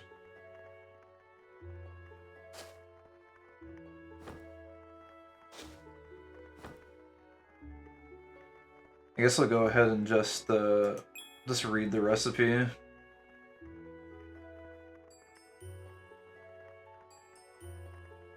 Processed food, seasoning. Okay, so we gotta find...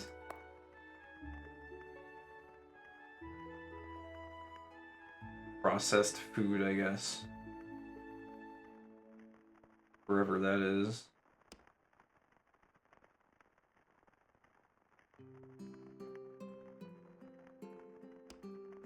Also, like, drink, so like... Oh, okay, yeah. Potion, booze, milk, drug.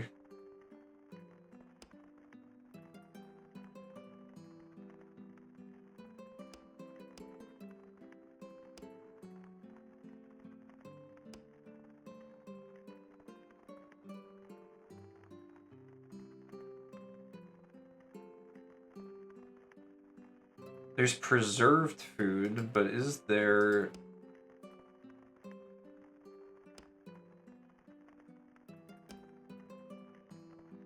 There's no processed food, though, unfortunately. It seems.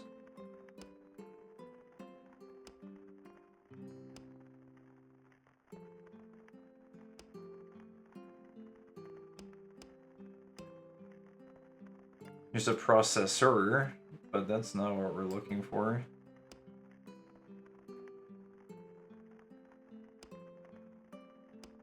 I wonder if preserved food, if that's...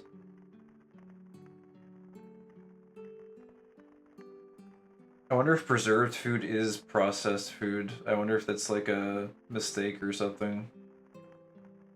Like if we... I don't know if this is counting as processed food or... Well, it's categorized as food. It doesn't count as food, I guess.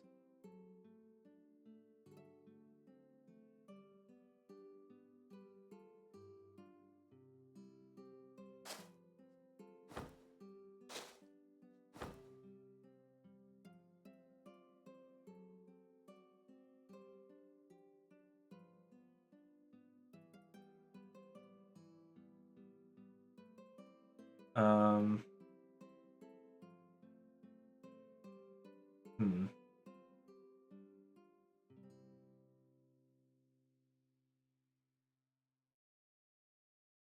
Processed food. Oh yeah, there's empty cans too, although I guess...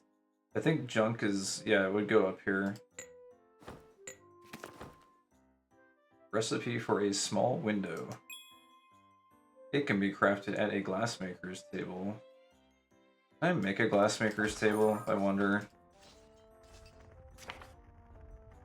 What do we need? No ingredient glass. What do you... You just need like sand, I guess? I need to go to the beach and gather sand. I think I might have some sand, actually.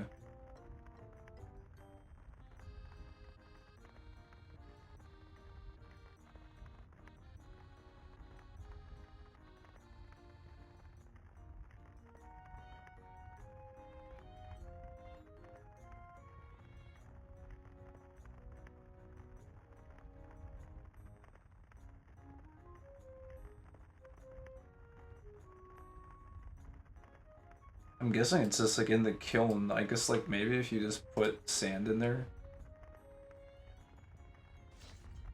I don't think I have any sand on my person, but like if we... there's gotta be some in here, right? I think I've mined some before.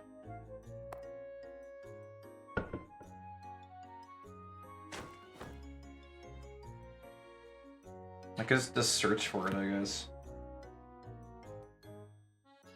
Chunks of sea sand? I don't know if that would work.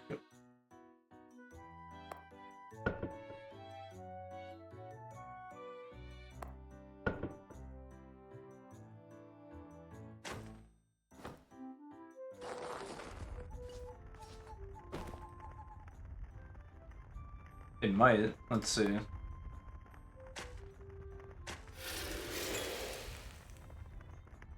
I just made fragments. A sea sand fragment. Oh, I just got lucky and put the fragment in and it became glass. A sea sand glass. Okay, easy. So... I guess I'll just make another 8 of these and we can do that one quest.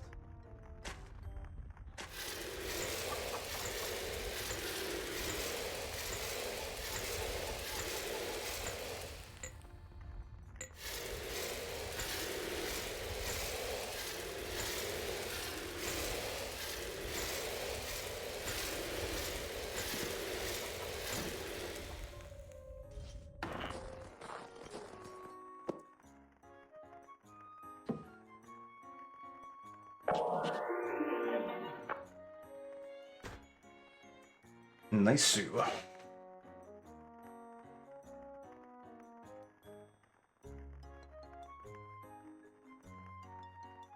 Alright.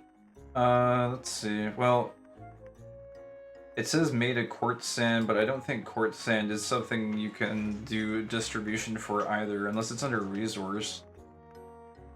It doesn't look like it.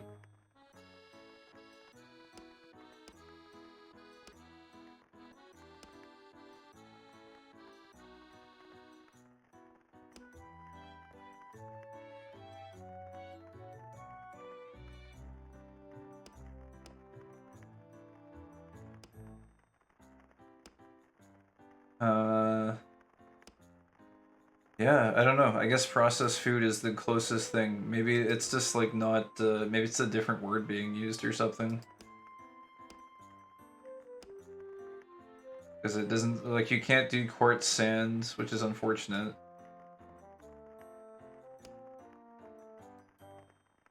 But I guess, like, milk, potion, booze, and drugs covers, like, pretty much everything. The only thing I'm wondering is whether or not it's actually gonna pick up the, like, ketchup and sugar, for example. If we, let me try something here, like, if I drop the seeds, and I drop the ketchup, and I drop the sugar, and we go in here, we do, oh, whoops, we do config, distro, because these are not, like, sugar is not, for example, a seasoning. I don't believe. I don't think. Oh, it does count as a seasoning. What about the ketchup? Counts as a sauce.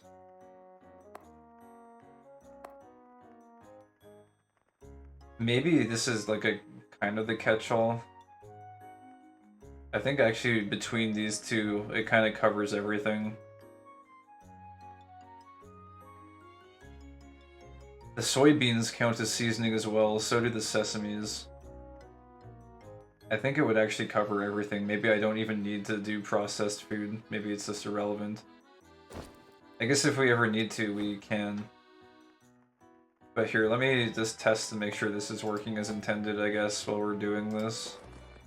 So we drop these, and then the seeds should go in the main bag. Yes, and then these should go in the... No, it didn't work. They should go in this chest first.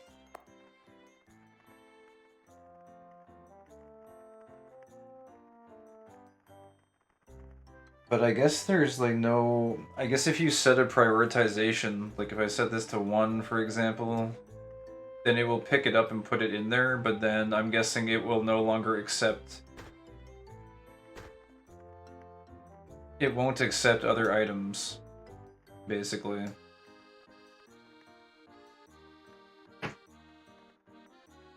It'll be like if my inventory is completely full, it will like reject any other items.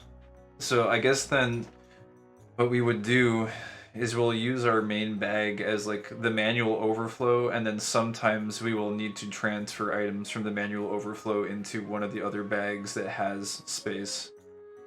And then it'll just have to be the way it goes, because otherwise these will not properly enter the correct bag, it seems.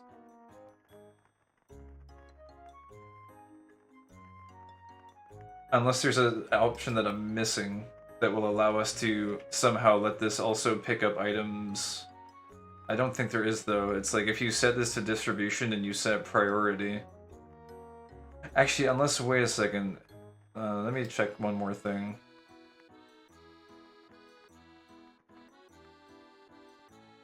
If I... So we drop this and we drop this.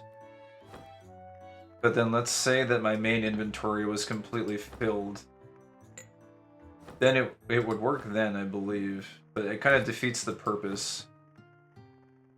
Because the other chests are going to be rejecting all items, so they'll automatically go in there. But it defeats the point because we want this to be open as the overflow chest. So the distribution has to be set to 1.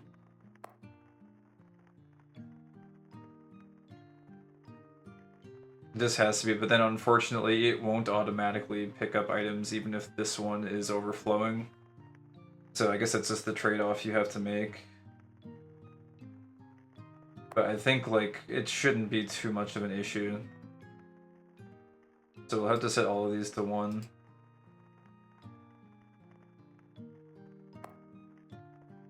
Distribution 1. And distribution 1 on this one as well. Oh, it was already at 1, I believe. Okay. Alright. So I think then with that, that should be everything, actually. What are we calling this one? Potions and seasoning, I guess.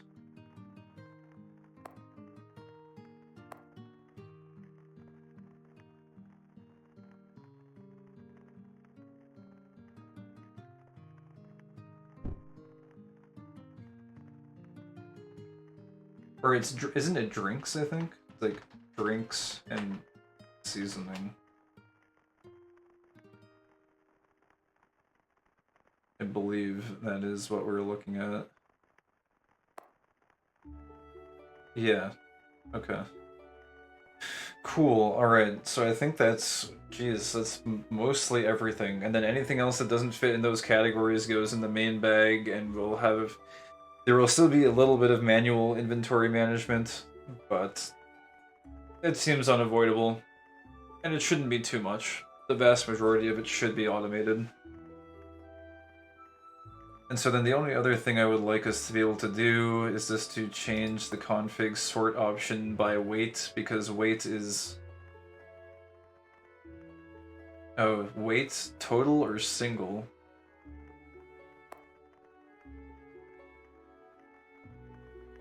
I think by single is best.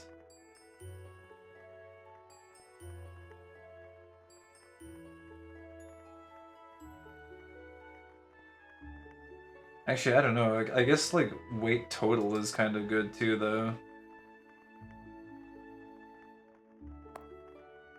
Actually, yeah, weight total... Because now you can see, like, these 4 wall torches, for example, are weighing a lot. Whoa, and actually, yeah, and, like, the 5 hearts, for example, are weighing a lot more than you might expect them to. So that's good, too. So we'll do by weight total. That's really nice. So we'll do config... sort by weight total, and then similarly for this one we will do config sort by weight total.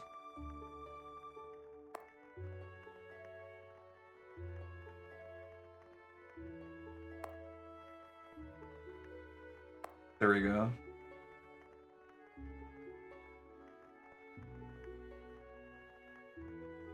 Better hope your cardboard boxes don't get destroyed or you will need to reconfigure them. Yeah, I don't think they should though. We have fireproof blankets and cold-proof blankets. And it's less about the actual cardboard boxes and more just about the methodology, because it takes me like 2 seconds to set up the configuration. It was more about just doing the mental gymnastics of like where things should ideally be sorted. So we kind of have a system now, so the system is easy enough to replicate whenever we need to.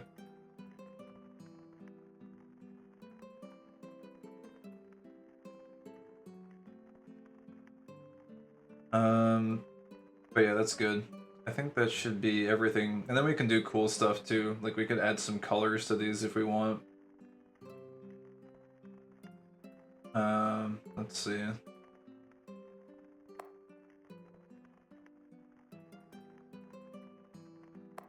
Oh, well, we could add an icon if we wanted, but the icons are a little kind of cheesy. I just wanted to change, like,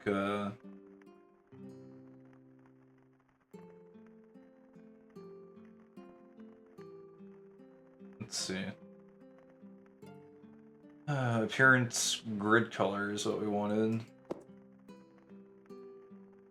Could do, like, purple for magic or something.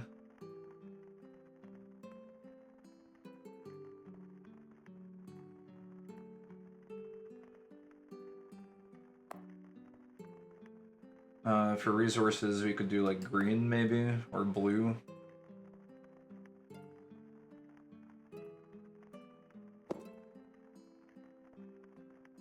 Maybe a cyan. How about that? Why don't we get a 2-for-1 deal?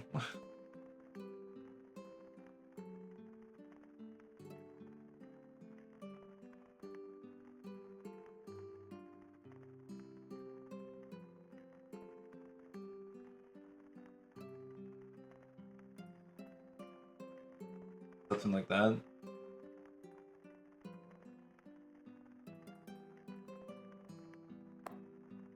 And then what about gear? You could do like I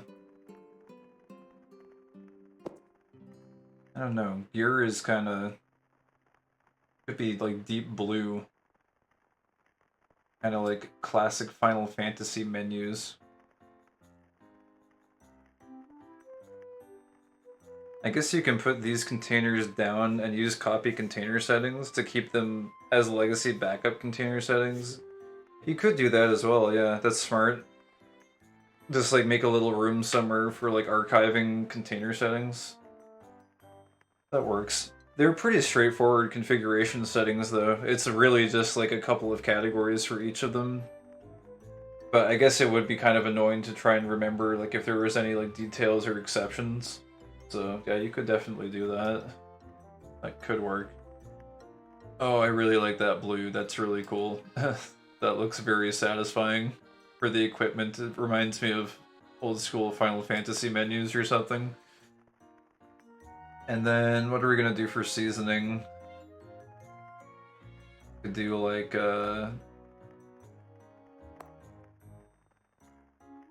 geez, I don't know. What's a good like orange or something?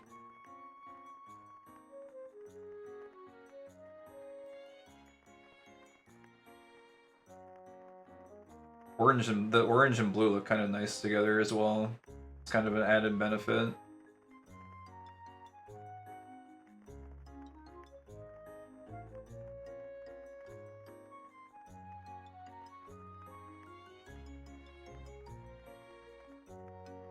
Okay, that seems pretty cool.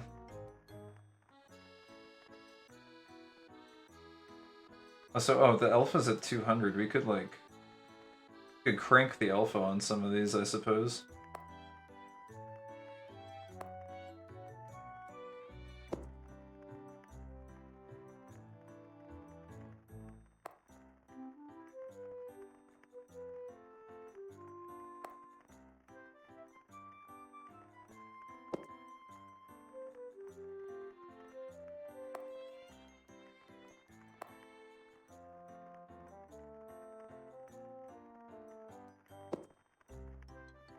There we go. Oh man, actually, that green is a little bit sickening. It's a little bit too bright. I think actually having the green be a little bit muted is not bad. Also, what the heck?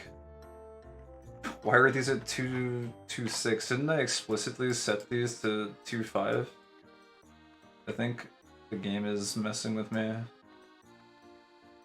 Actually, I don't know. The bright green is not bad now that I get kind of used to it. It's just a little bit brighter than the others.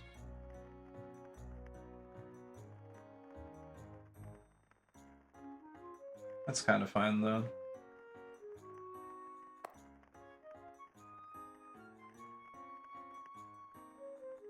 Very nice. Oh, and then we have our cooler box, of course. Oh, that's right. I need to... We gotta freaking fix the cooler box so that it stops taking in random garbage. I think I might honestly just keep the cooler box as a manual slot, to be perfectly honest, because I'm very tired of just absolute garbage going in there and cluttering it up for no reason. So I might actually just, like, deselect literally everything and just say cooler box is manual 100% because I'm tired of that prime real estate being wasted by random items.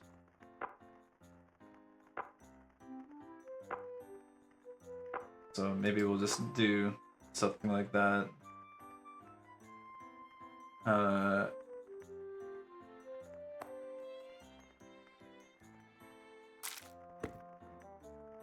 Also, there's a random Palulu log in there. I don't know why that is.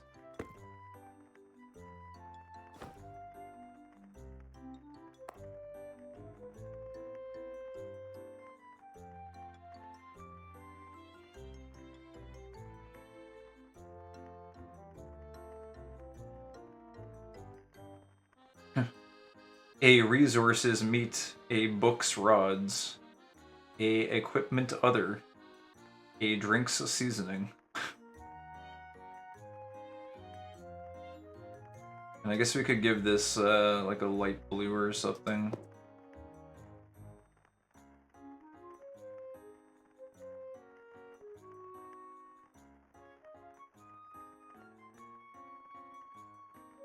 Just to help distinguish it a little bit.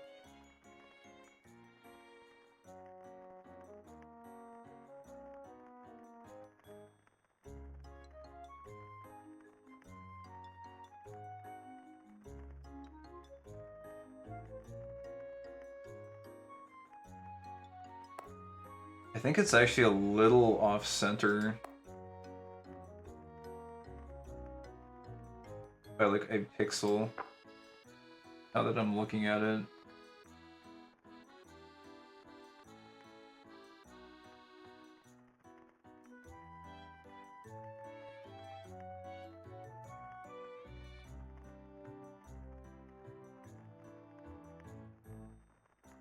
Yeah, I think that's good.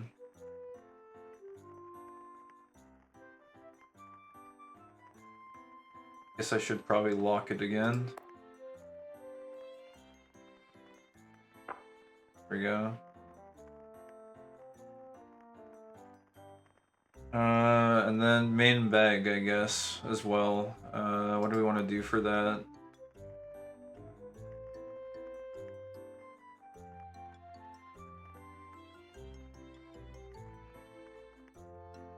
You could just make it pure black or something. Or pure white, or I don't know, you can do whatever you want, I guess. I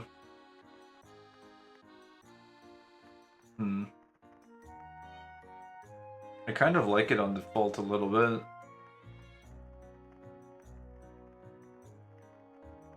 Because it does kind of take up a little bit of space on the screen. Let's see, alpha's at 200 right now. Oh, I don't know if I like it without any grid. That's kind of a little bit too crazy. I don't know. I might think about it. Maybe we don't even need to change the color for that one. What does like pure black look like for it?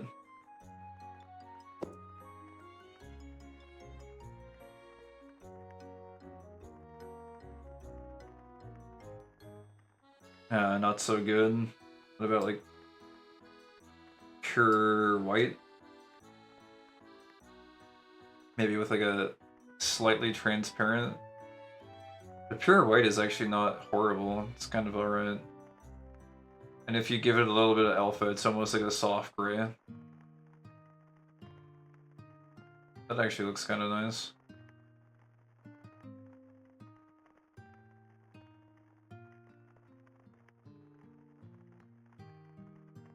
Dim it a little bit more to let the white of the numbers pop a little bit, maybe.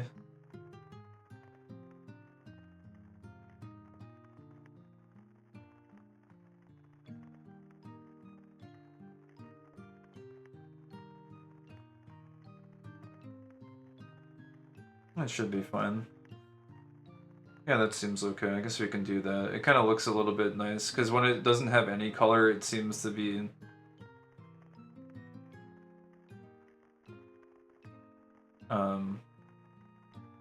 It doesn't really go with like the rest of the color scheme, so...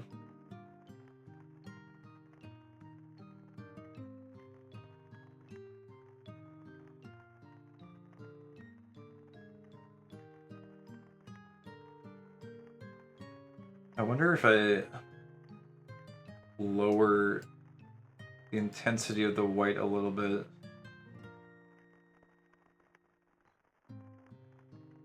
This via colors, is that... Let's make it a little bit more gray in colors so we can have full opacity gray, maybe. Just something like that. Just a little bit less intense. But still fully opaque. That could be nice. Okay. Does equipment... Do we want to do anything with equipment? The equipment window... Actually, the equipments are a widget. So... Set background color...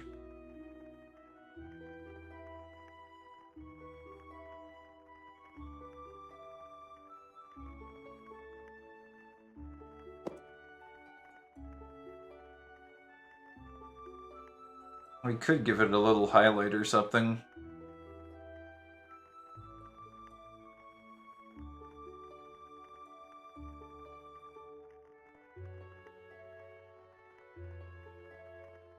Deep blue.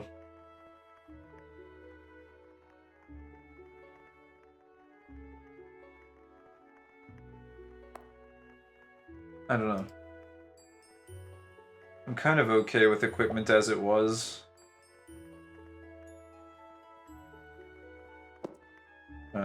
Whoops. Even just without the background, I think it was kind of okay.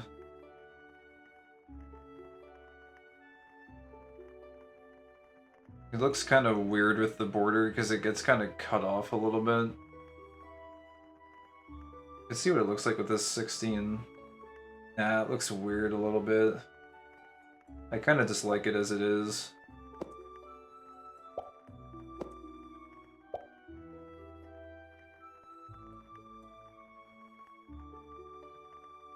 Just no border. It's pretty nice.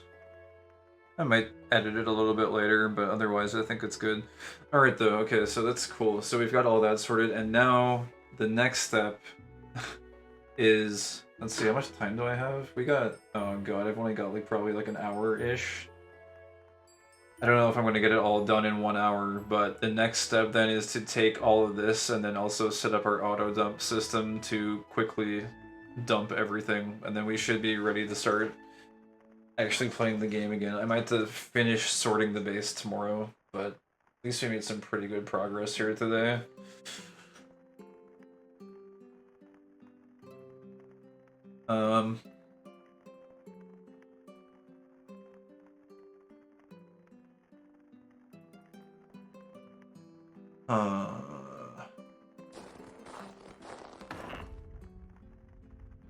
Could take a little break and harvest some mushrooms.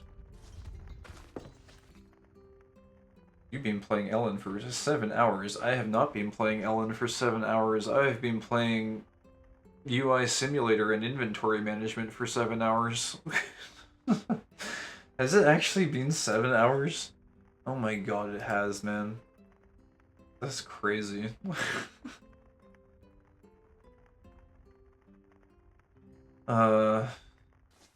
Let's harvest some mushrooms. Wait, do I even have... I should have space to harvest some mushrooms. That should be fine.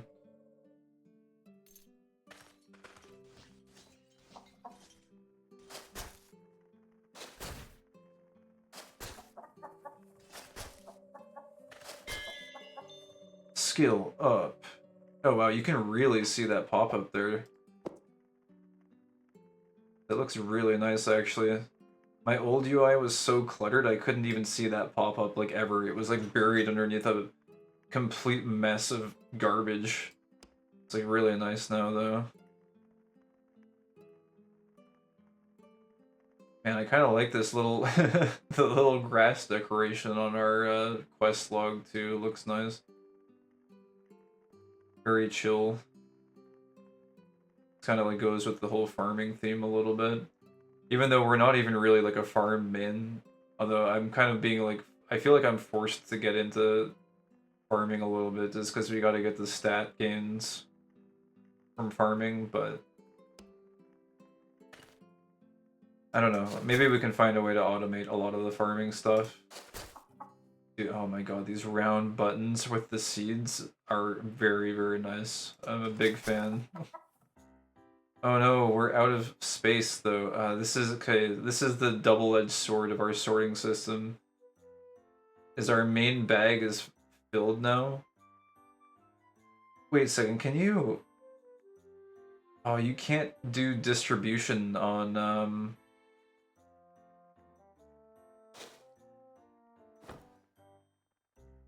mushroom... Wait, I had mushroom +3 magic? Why the hell was that in my inventory?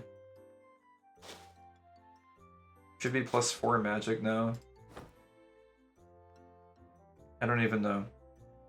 But yeah, this is a little bit of a double-edged sword because we need to manually move stuff out of this bag and into these ones. Get an overflow storage? Well, that's the thing. Our main inventory is our the overflow storage. It's when you're in a dungeon, you're primarily picking up resources, you're picking up meat, you're picking up rods, books, equipment, and then the seasoning and potions. So those are all like pre-categorized as you're picking up all the random shit. And then if you pick up anything that happens to be not one of those things, then it goes into overflow. In this particular instance though, we have so much shit in our bags that it's like already overcluttered because I was already cleaning out the base when I started this. So it's just a little bit of a mess. And this will probably be a little bit of an issue too that we need to do from time to time. Is just the manual management of the overflow. So it's like, oh, okay. Some of our main pickups are filled, so it's like we need to make some space in our overflow. And then we can get back to whatever it is we were doing.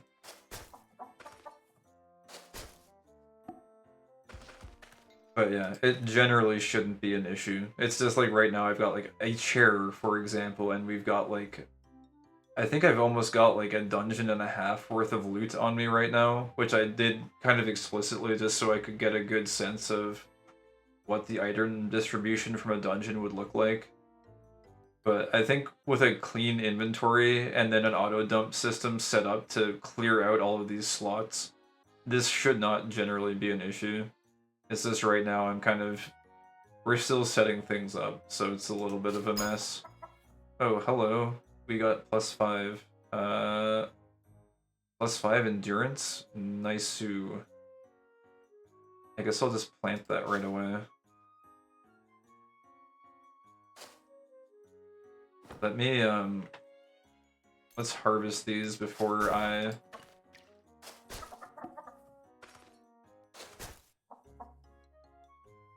Here. We're just gonna start the endurance strain.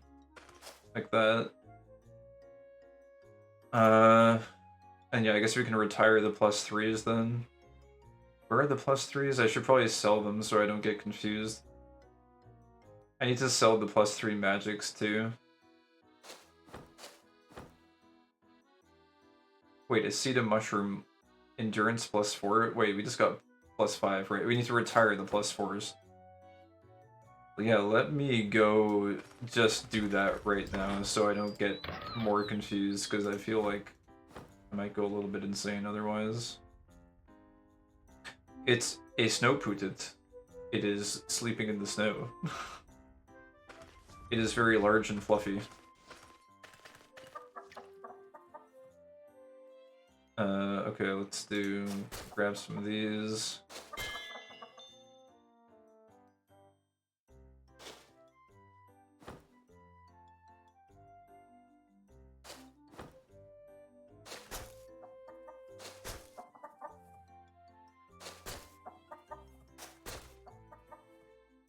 Okay, we can... Actually, I guess we'll grab these regular +1s as well.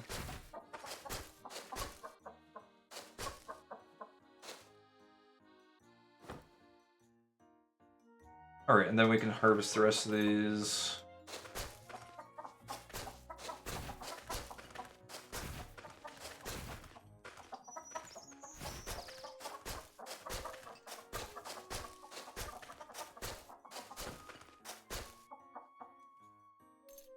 And then do some replanting.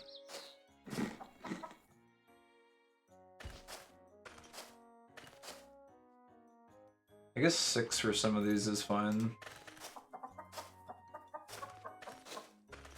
There's actually kind of diminishing returns for these +5s right now, because I think I need to get my, oh, what the heck? I don't know how that got dropped. Oh, it's because I have frigging full inventory again. Let's just, like, move these, I suppose. Oh, also,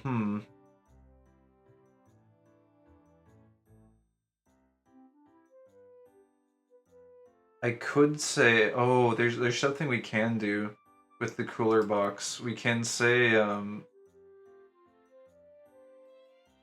config sort. Oh wait, can we not actually?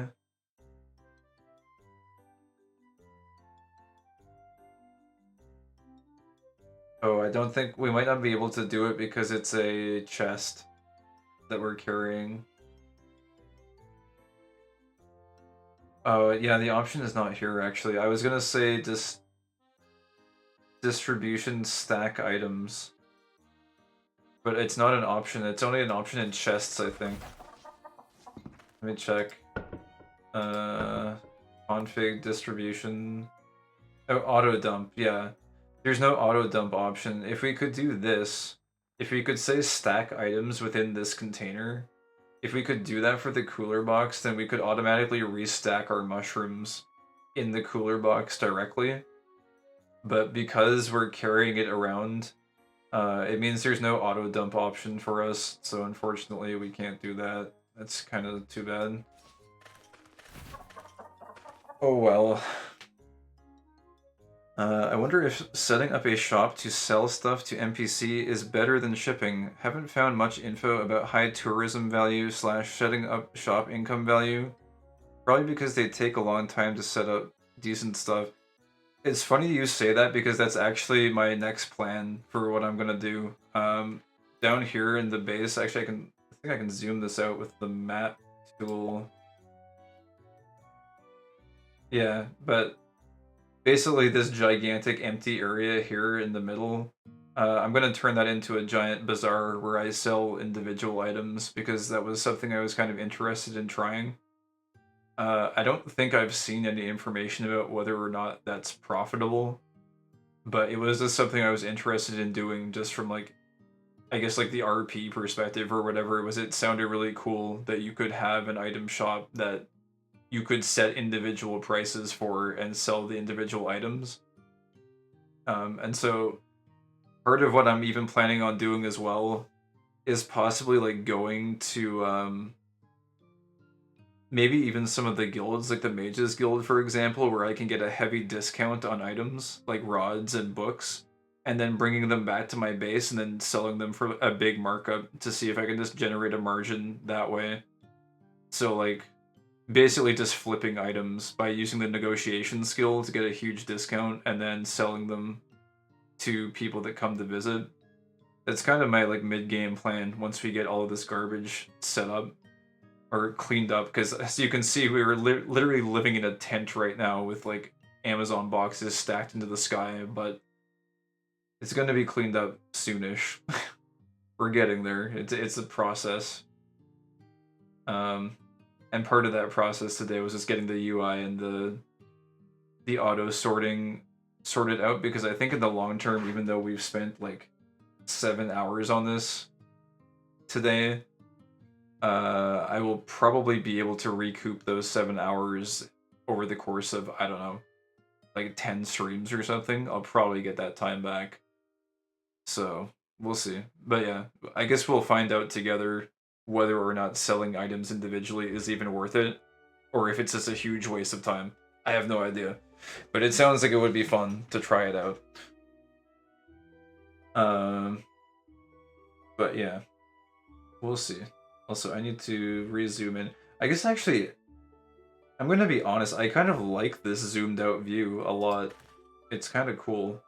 I I might just like try getting used to playing it like this when we're doing farming stuff, because the oversight is kind of nice, actually. Maybe it's a little too zoomed out, but I don't know. It's kind of interesting. Which one was this again? Magic +4.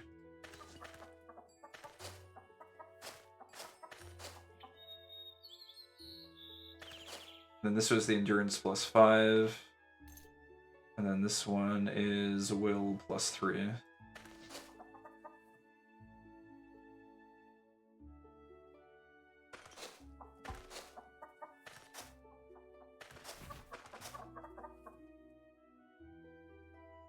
And this one's dex +1.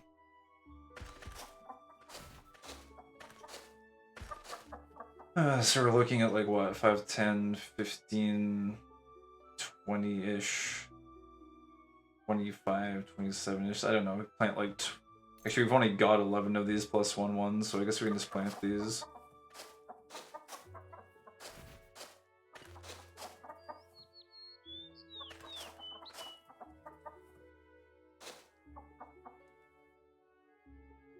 It takes a lot of resources, it seems, but if you set it up and get 50k plus auto income per day, you can just focus on combat and skilling.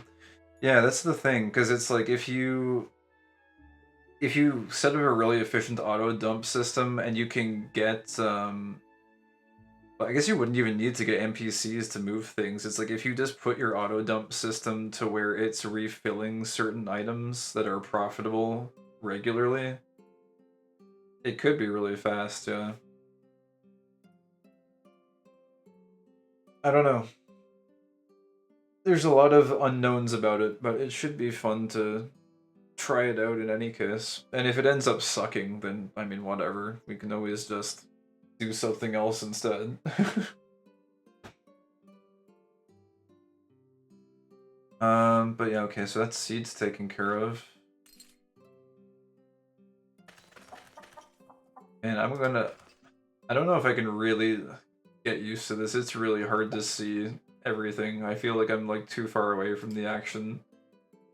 I don't think I can deal with it. Maybe one day I'll get used to it, but I'll just go 100 for now.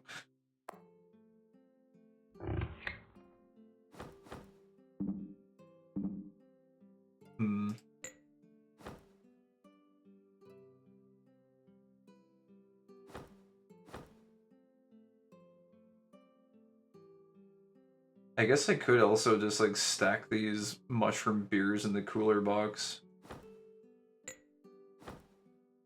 Possibly. So let me go compost these raw food arrows.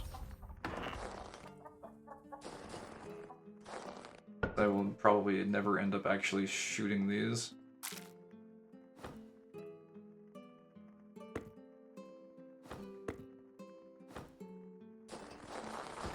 But yeah, I guess I can kind of set up my storage system to more or less mirror these backpack settings a little bit.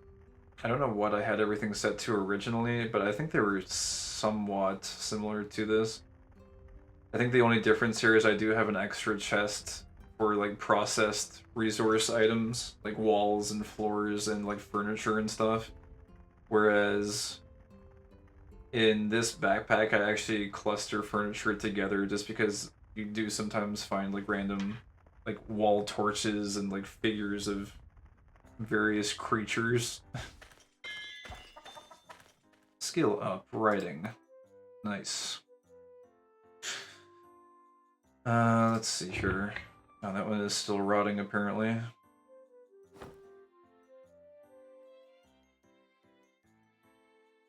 I wonder if there's a good way to get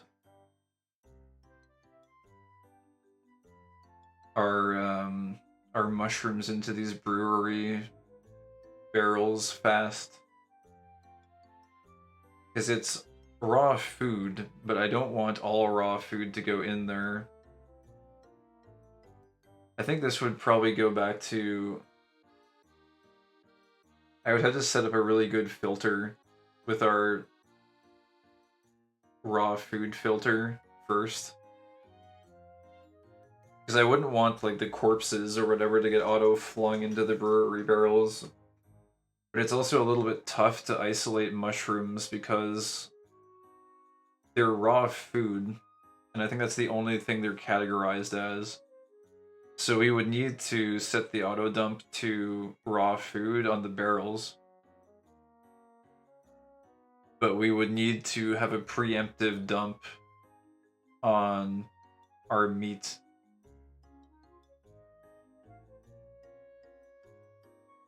I suppose.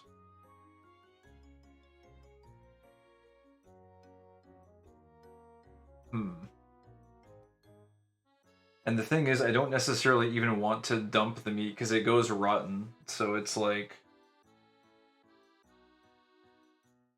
I guess I could isolate this bag from auto dumping. That is an option, but well, actually no. I guess what the best way would probably be if you like manually move stuff in here and like you isolate the overflow container to not be auto dump, maybe. Shame farmers only harvest stuff when you're in the home base. Wait, is that true? If you're like out adventuring or something, do farmers not harvest stuff for you? Or if you're in like a third base or something? That seems like kind of a weird limitation.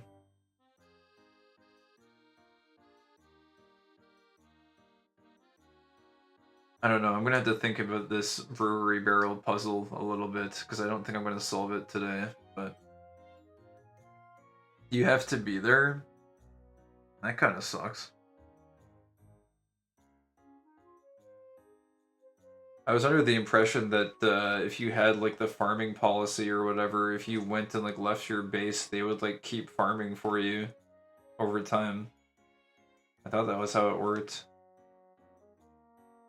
But maybe not. Also, our truffle's different.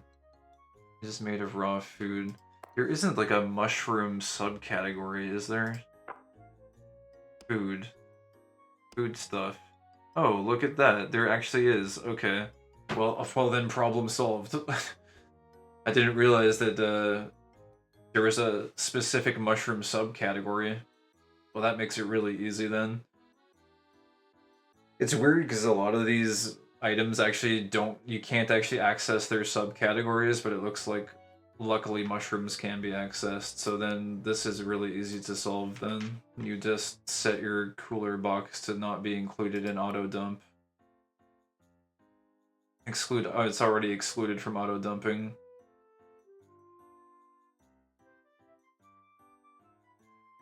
Yeah. And then we would just set these to be... I don't have to do it right now. I guess I could, though. Distribution.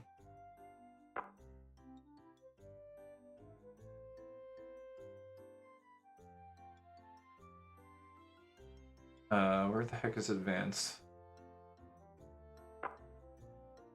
Food.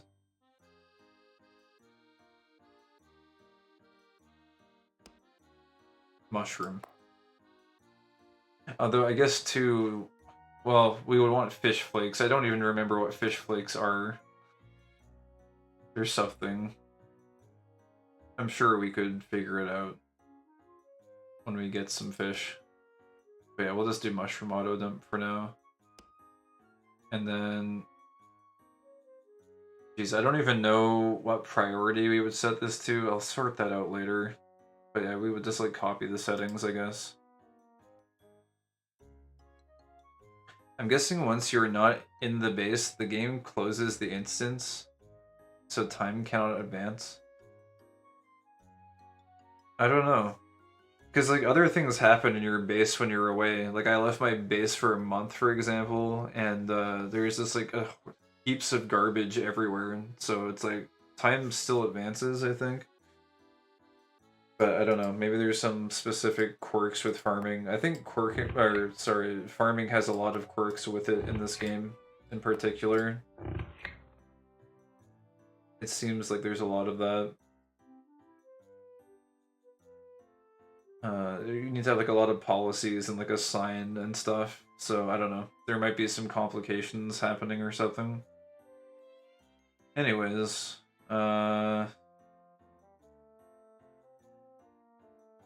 geez, I don't even know what we want to do from here. If I could get like a semblance of what we want to do with the chests, that might be nice. What was I planning on with these ones? These ones are the willow chests, I believe. Oh, also speaking of hunger, I guess we should probably eat a little bit.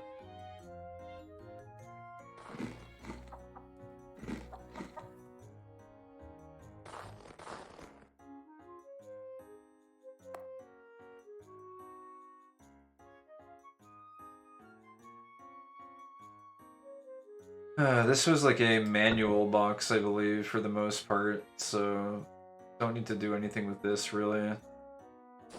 And then it was magical stuff.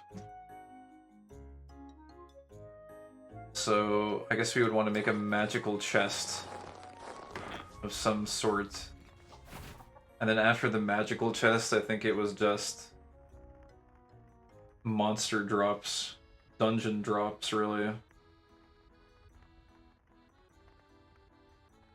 Or I guess it was, we need an equipment. Yeah, we just need to make equipment and magic chest. So I eat till bloated since there's no penalty and you get more stack growth. Yeah, I think that's why a lot of people take Gourmet 3, because it lets you eat more. You can become large by assimilating as many nutrients as humanly possible. So you can become swole.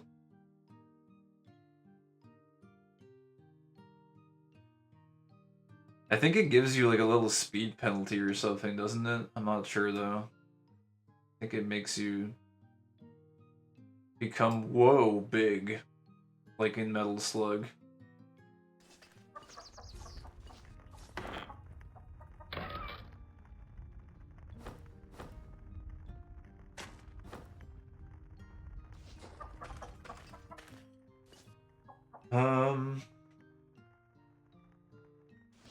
Let's see.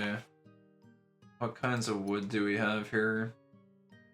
So cherry blossom is gray and we're using that for like processed items. Willow we're already using for dungeon chests, so we've got birch planks. Birch planks could maybe be good for magic or for equipment. And then what other types of wood do I have available?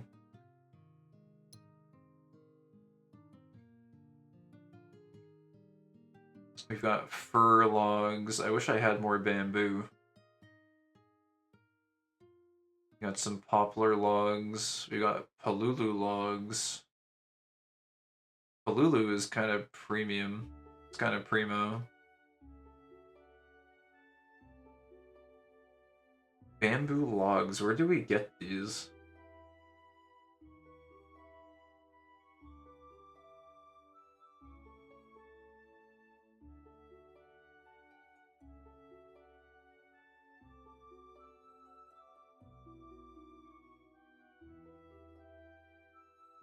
Let's see, location, field or Nefu Village. I don't even think I've been to Nefu Village. Where is this?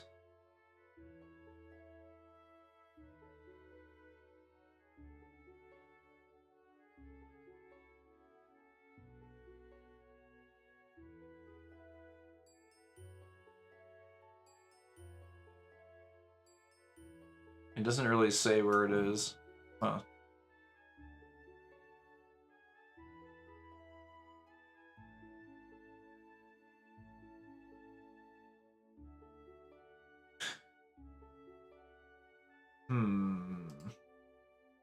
I would really like more bamboo. I feel like bamboo would be really nice for like the magic chest. Possibly. I guess we can always switch up the chest later on when we have access to more stuff, so maybe I'll just craft some like temporary holding stuff with whatever we've got. It doesn't necessarily need to be permanent. We do have a lot of oak wood. That's cool. Oak could just be good for maybe equipment.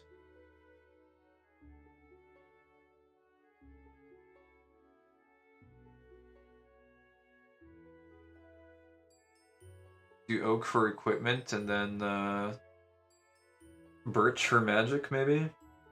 And then for the dungeon stuff we were already gonna do willow, so...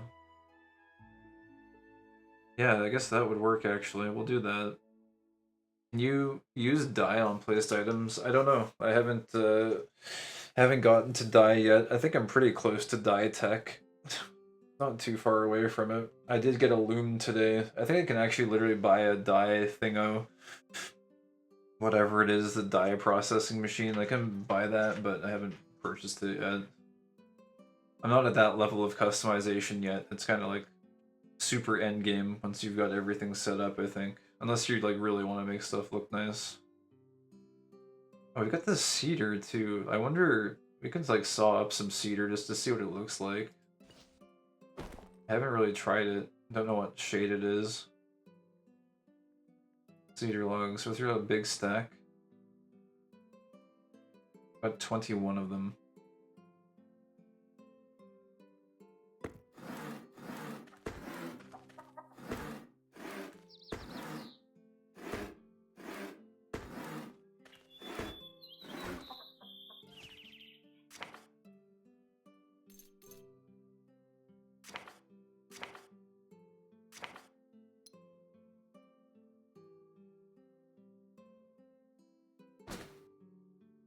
Oh, it's very tan.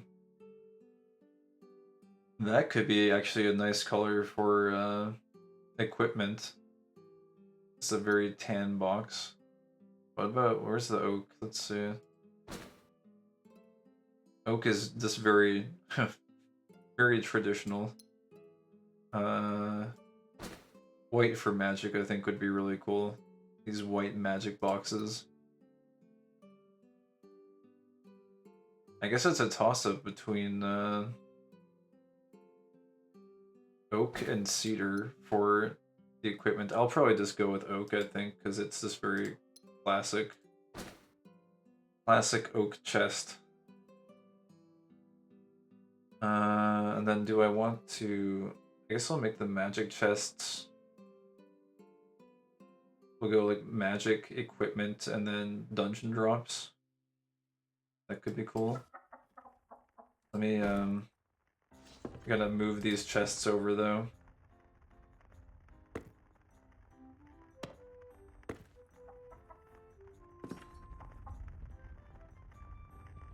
So it'd be magic, equipment. Oh, and then yeah, here.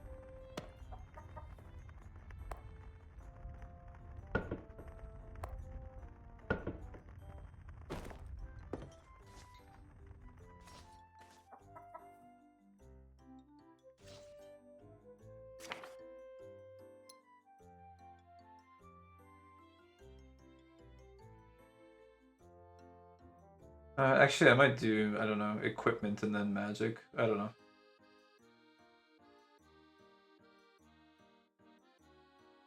Where's the oak? There it is. Let's make one oak chest to start.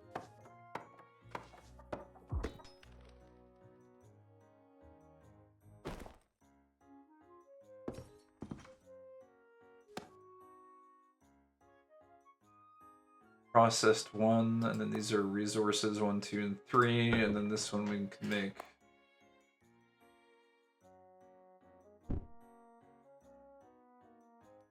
Equipment 1.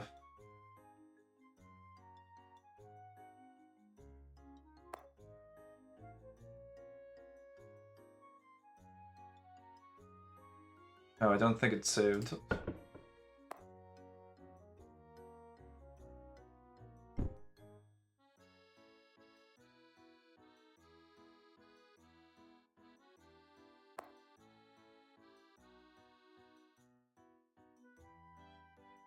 There we go.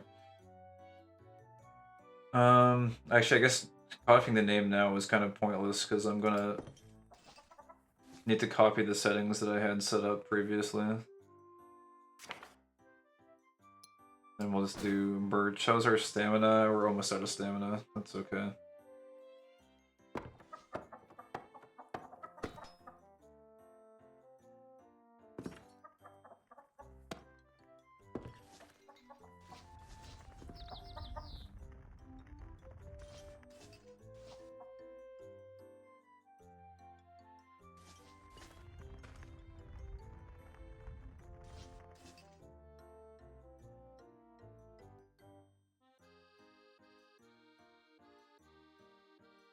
I guess we could do cedar for like seasonings actually, if we wanted to have a separate chest for them.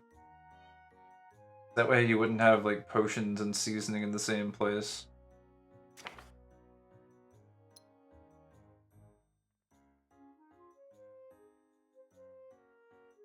Because it does feel like that would get a little bit messy.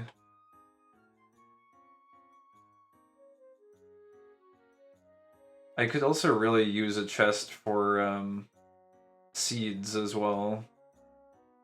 I might have seeds and seasoning in a shared chest or something for a little while. I don't know.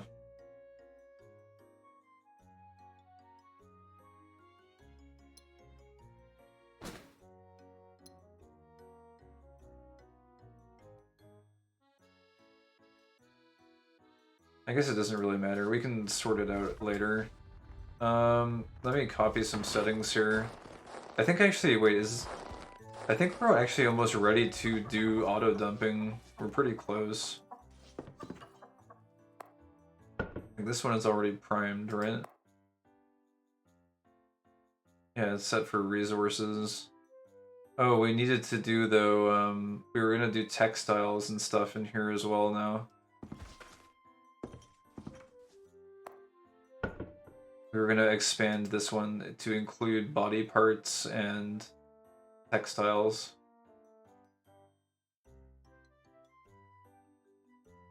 So it's gonna be like textile, flora, body parts.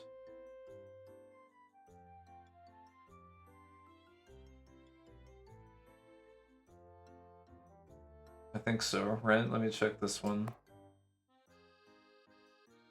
Yeah. But not blocks, because blocks are gonna go into the next one.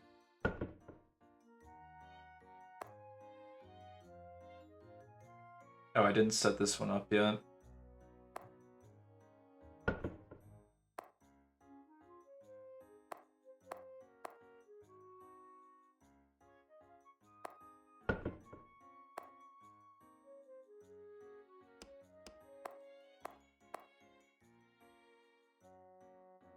Okay.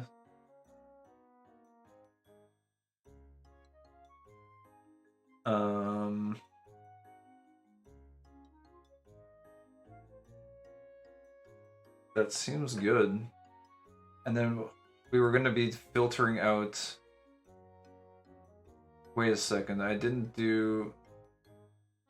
What else is body parts? Is there anything else? It's like these, right? It's just hearts and those grotesque offals, I think. And we're filtering those out using... Oh, actually, wait, yeah, I need to actually set the config on this to be 19, actually. On all three of these. In fact, all of the chests, because we need these to happen after the filter takes place. So we'll do it like that.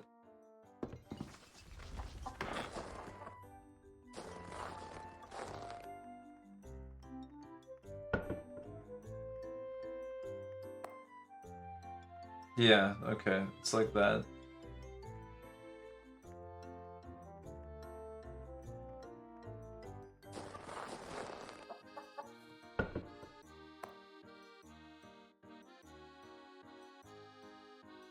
Okay, and then we want like blocks and furniture for the cherry blossom tree vest. The distribution, let's turn that off for all. This should be on 19. This should be advanced distribution, and it should be blocks. And it should be furniture. If there's anything else, we can always add it.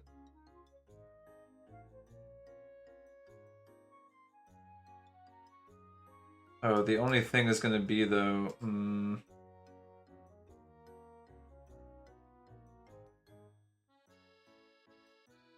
I guess the planks are going to go in the resource container, and then anything else that we've made is going to go in here. I think that's fine. That should be good. Okay, and then equipment. Equipment is pretty self-explanatory. We can put this one on 19 as well. Turn this off to advanced.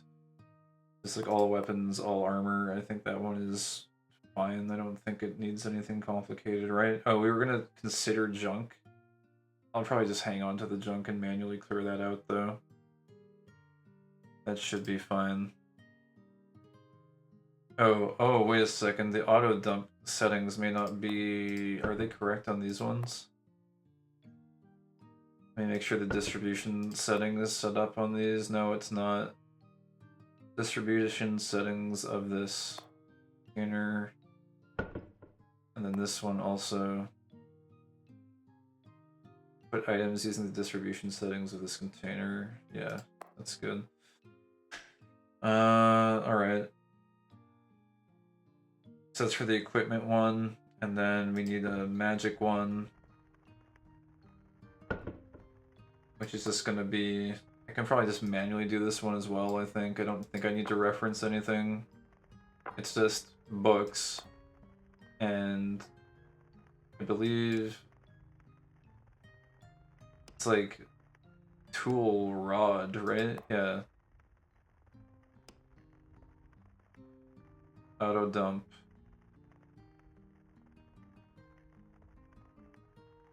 Change name. Let me just double check here.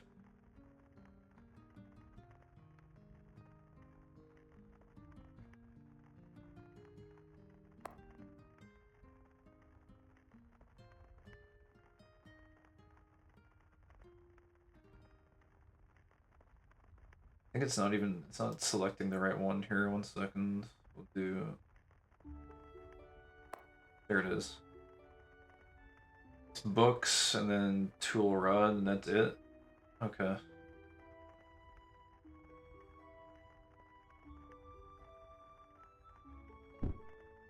Books and rods.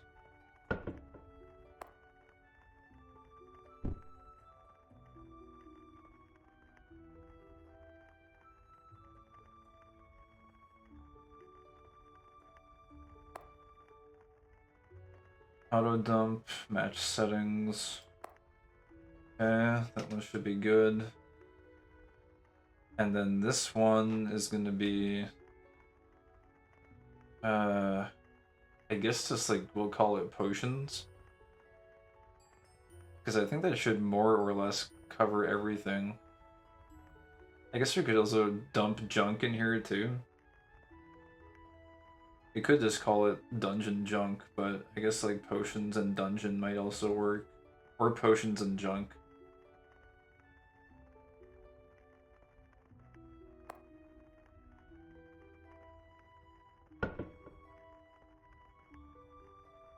I could also just do a catch-all and call it dungeon.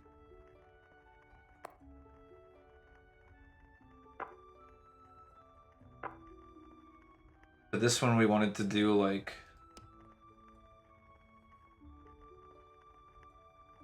Actually, does milk spoil in this? I wonder. I don't know if milk spoils or not. I think it doesn't, actually. I don't think it's categorized as something that does. Which is surprising, because you would think milk of all things would go bad.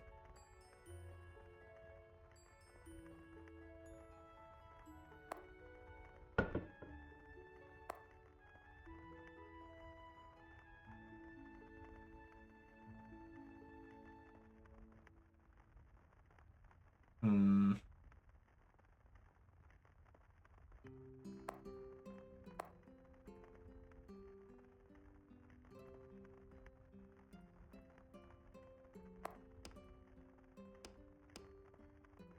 So we want all of that, and then we want all of food seasoning.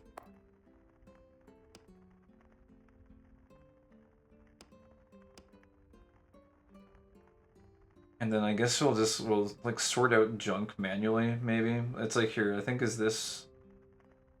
these books, for example, are a good example of an item that might be categorized as multiple things that we need to take into consideration.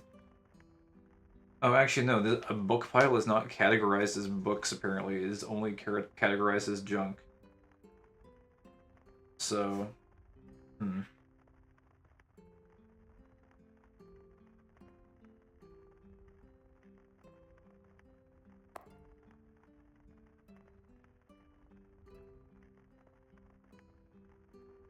This should be good, though, I think, otherwise. I guess I can also put, like, the Amazon dumping boxes over in a corner for anything that isn't sorted. And just put them at a lower dumping priority so that we can just have an auto dump section. I guess I have all those wooden boxes we can use for that purpose as well. So we just have like a crap load of unsorted stuff. And so then I guess we're like almost done with this then.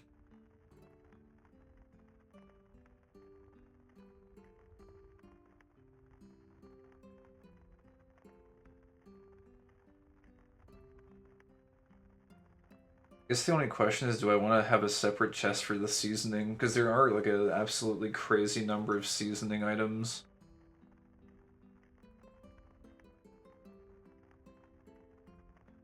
If I do that, then this would be like exclusively for potions. I guess that would be fine.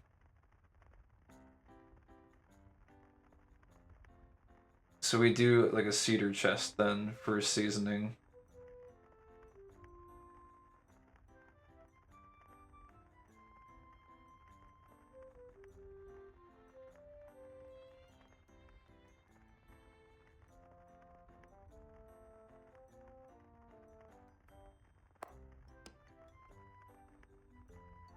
This is gonna put all drinks in though. I guess I'll do like, we'll make this one for potions and then we'll do one for like booze, milk, drugs, and seasoning. I guess, because I don't even know if these can be used as cooking components. I'm assuming they can be. But we'll just do this one for potions, I think. I think that would make sense. So, drink, config, I'll change name here. And we'll just say potions 1. That should be fine. I think that makes sense. Set this on priority 19. Yeah, that should be good. Okay.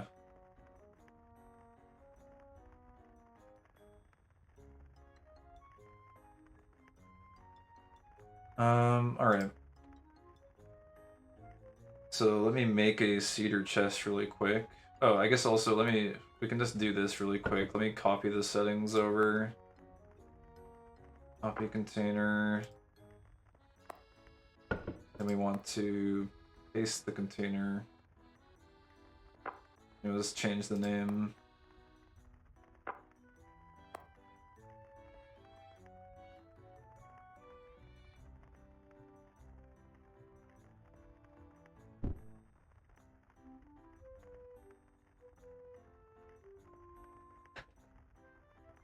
Potions 2.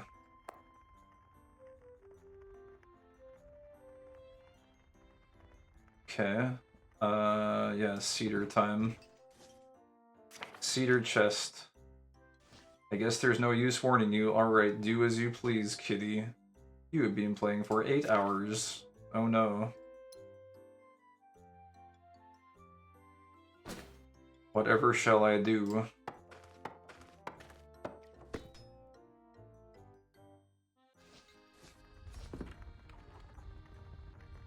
place that.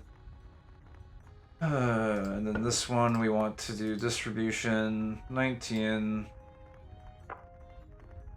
advanced drink, booze, milk, drugs, and then seasoning. Good, and then we'll call this what? Drinks and seasoning.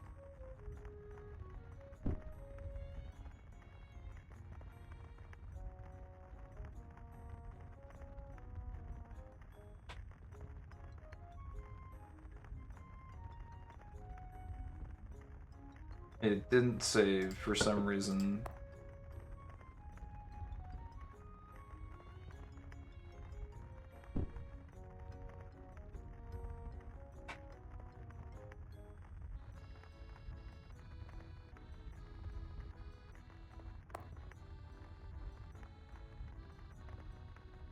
Okay. I think that's good. Oh, I need to. Do I need to change the auto dump? Yes. These settings. Okay, good. That looks good. Okay. So that one's good to go. And I think that's actually everything. The only other thing that might be useful is having like an overflow set of chests in the corner of the room or something.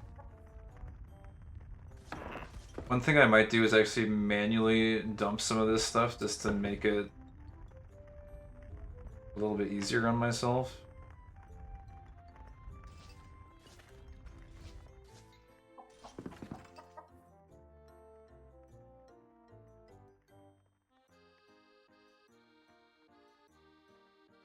Hmm.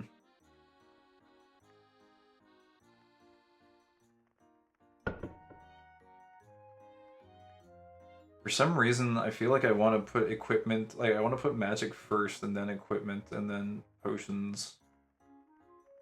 But I feel like equipment should be here. I'm like having a dilemma. The only reason I'm thinking about it is because once I stack all these chests, it'll be a huge pain in the ass to unstack them. I think this should be fine though. I think it works out pretty well. Alright, let me just dump these, because I'm gonna need to make several trips, I believe.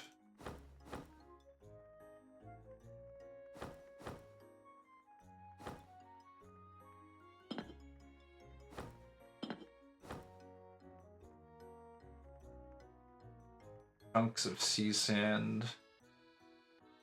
A cup of tea. Wait, this is categorized as a potion? Oh, well, I guess I'm gonna... I guess there's going to be some tea in the potions chest, so there's like really, literally nothing I can do about that, huh? Unless, geez, I don't know. Why is tea categorized as a potion?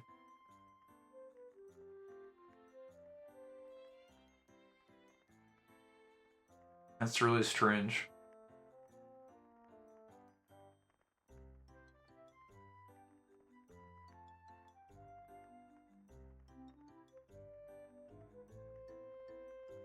I guess it's not a big deal to have some tea in the potions thing. Maybe you can, I don't know, like craft something with it. I don't know. Okay, but yeah, we can put those away. It's really easy to identify what garbage is with this system, for the most part.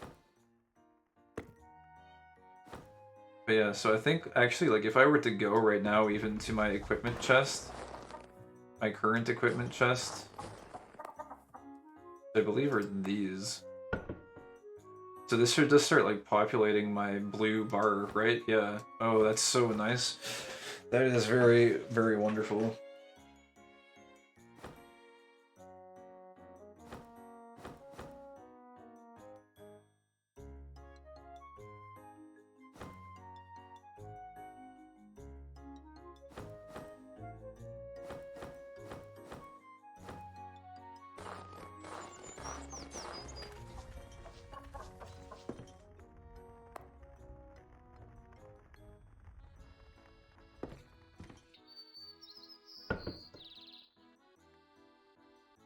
I might just like break down some of this gear that is like not needed.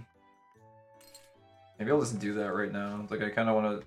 I need this plain gear that I'm not going to use. I wonder if you get, like, textiles from it or something. Or, like, paper, or, like, whatever. Like, what if we break this? You pick up mica ore. Pick up a piece of paper. 8 hours of Amazon inventory and sorting. Time to collect your paycheck. Yeah, I think instead, though, I'll probably end up getting a tax bill in the game. I end up having to pay money to do inventory. It's kind of backwards in this world. I think we're just about ready for a mass dump, though. I would just like to get a few wooden boxes sorted out for us before we do that.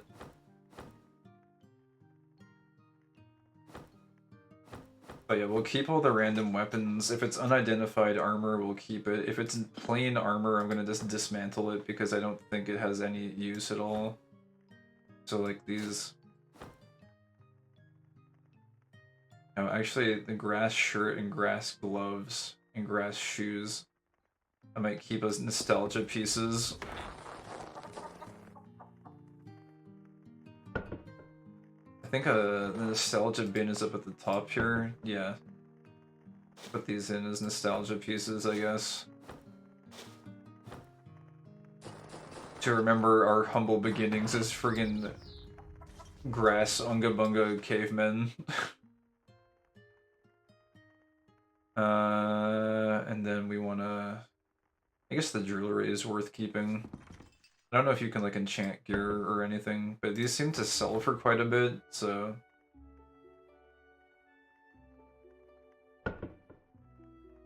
God, I mean, I could hoard things. But I guess the regular gear I'll just drop, because we can't really... I'm not gonna keep every piece of gear. Plastic ore. Nice. It won't fit in my backpack because my backpack is full of garbage.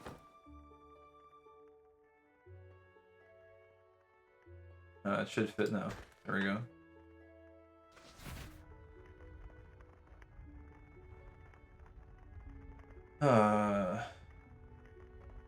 Actually, man, we gotta figure out where these corpses are gonna go.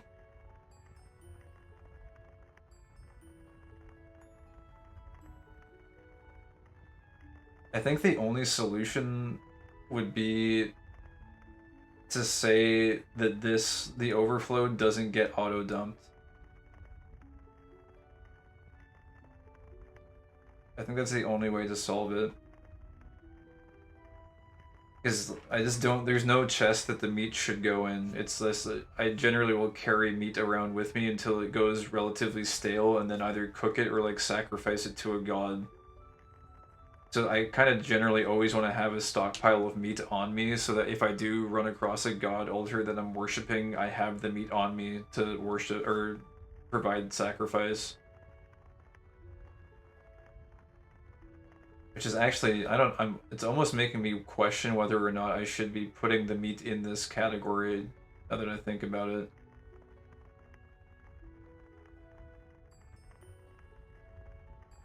We put meat here, though, I think, because it was, I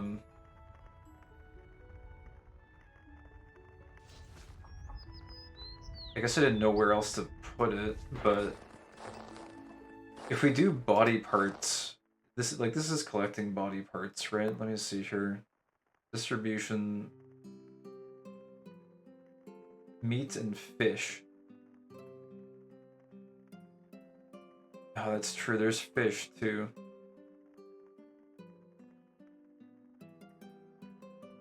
It really does pose a bit of a problem when you start factoring an auto dump into the mix.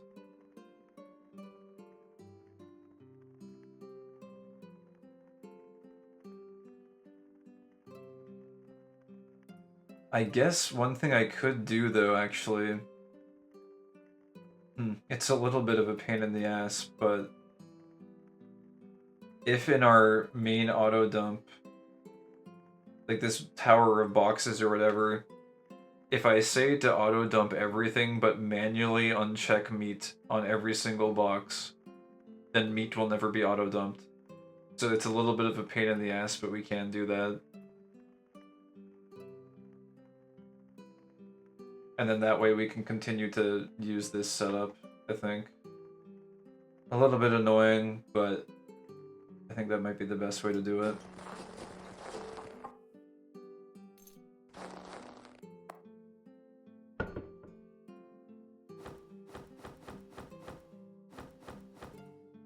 Here's one empty box.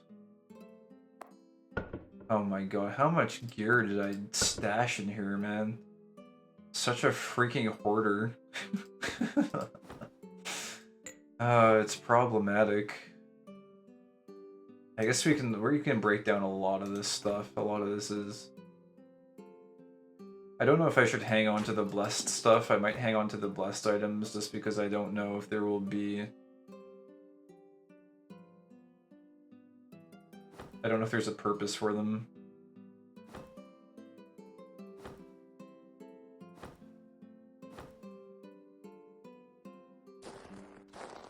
I guess I'm just doing the, I'm doing the equipment manually here, and then I think we can start doing a big auto dump, like massive, big, huge. I just want to get some plain chests or whatever in the corner for overflow dumping, and then we're really set.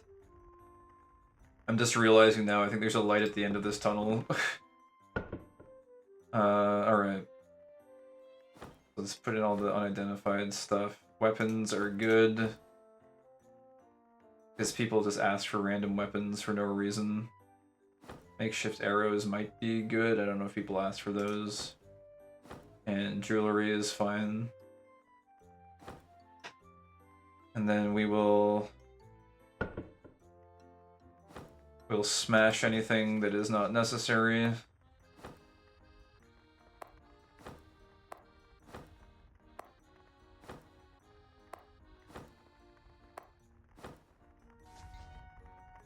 Smash the towering pillar of random crap. Oh, I'm pretty low on stamina, actually. That's annoying.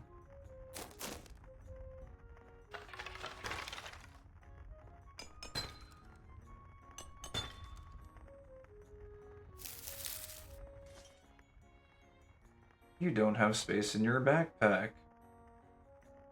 But I'm really carrying, like, so much trash. I guess I could, like, put my fishing rod in the toolbar, maybe. I don't even know why I'm carrying my fishing rod with me, to be honest. And I'm carrying, like, a violin and assault shears and, like, a cutting board. Let me put this shit in my tent, actually. Let me just put it in my tent for now so we have more inventory space to work with. Did I dump anything in here? This copper ore. I guess I could dump off this copper ore as well. Yeah, let's just like put all of this away.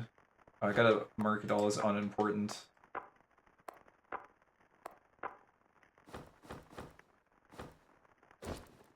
God, I guess even the travel rations should, like, unless we're doing a freaking, Oh, travel rations. It is categorized as preserved food, so I guess processed food just doesn't have a category in the game yet that you can sort by. That's kind of unfortunate. I guess like these freaking casino chips we can put in here. I don't know what the scratch card is for. I don't know how you even use that. But we'll put that there too. Okay, things are looking a little bit more organized. Just a little bit. Yeah, what's up, Dream Mag? His paycheck. He still needs to pay $15 for use of corporate security gear and $1 for use of toilet. Yep. Maybe you can bring a delivery box with you. Oh my god, that would be busted. If you find an altar of your god, place the delivery box down and throw the altar in and have it delivered to your base. But the thing is, I have my paper tent, so if I find an altar, I'm just gonna throw the altar in my paper tent. But it's not any altar though. I had to find a luck Luck God altar because apparently it weighs a lot less. And I think I might be able to get away with lifting it and putting it in the tent. It got fixed? Oh, did you used to be able to bring a delivery box with you? That's insane. That would be so broken. You just literally send unlimited items back to yourself.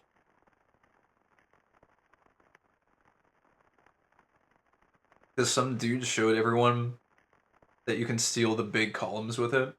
But you can still steal big columns with a paper tent, can't you? So, I mean, do you guys think tent is gonna get nerfed? Because I'm pretty sure tent has to get nerfed. Like, tent is, like, god item. And it's, like, it's too powerful for how early on you get it, too, I think. I don't know. If tent gets nerfed, I think I'd be able to live with it, because it's too powerful right now. Powerful item. He stole every big pillar and every altar. Yeah, that's a little bit strong. Check out how heavy they are, the really big pillars. I don't know how heavy they are. Do you know offhand? Are they like in the hundreds or something?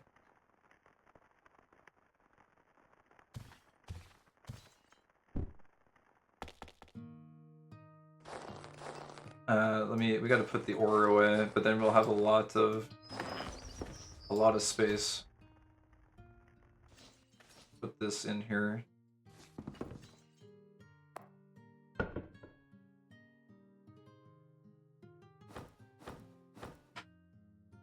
There we go. I guess we can put the planks in here too, because they're gonna get auto-dumped in there anyways. Or actually, wait, it's not even... It's categorized as ore. I have these set up for... Yeah, wood and stone, yeah, it would get thrown in there. Okay, there's like a couple more boxes of equipment, and then I think we're finally able to maybe do some things. And I should really go soonish, though. I don't have a lot of time left. I might have to finish this up tomorrow, actually. I guess I could try auto-dumping my current inventory, though, as a way to end off the stream. Here, let's see if we can get through this fast. Move this. And move this. And that.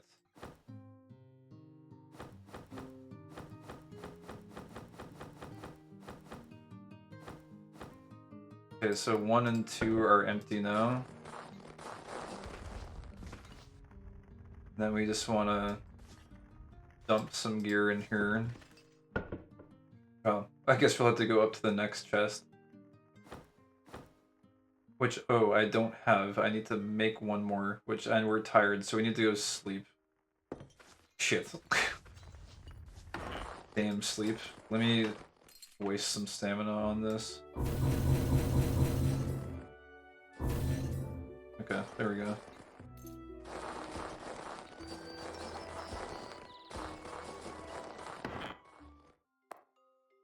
We sleep.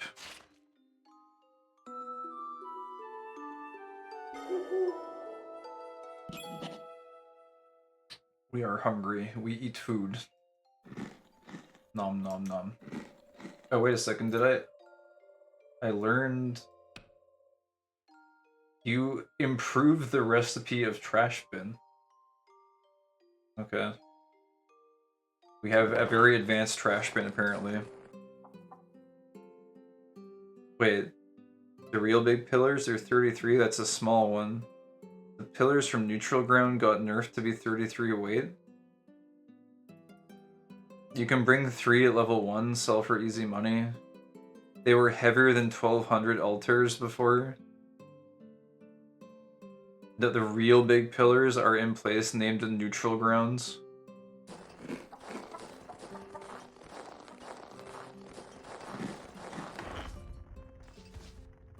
I don't know. I don't have enough info to participate in this pillar conversation.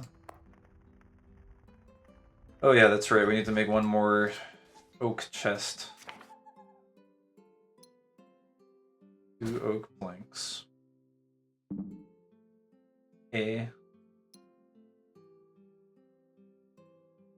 I need to make more oak planks. Let me make some oak planks, I guess. Where are my oak logs? Oak logs? Hello? Where are they? Oh, there they are.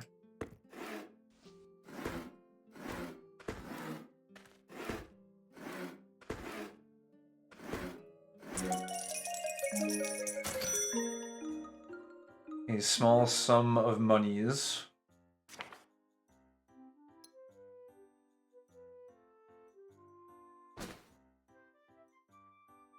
God, should I just make 2 of these? I guess I may as well, huh? We're gonna need them. Although, if I do 2, it'll probably put me overweight by a lot more than I want to be overweight, so... I'll just do 1 at a time.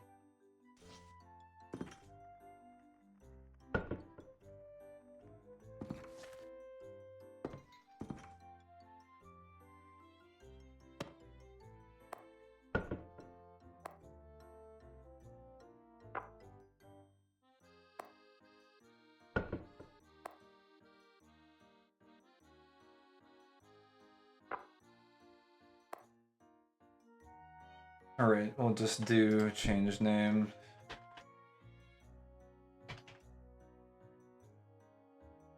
Cool. And then we just need to actually dump everything in here. So the blessed items can stay. Jewelry is good. Stone claw. Unidentified. Weapon, jewelry. Bunch of garbage we should just smite with the hammer of justice.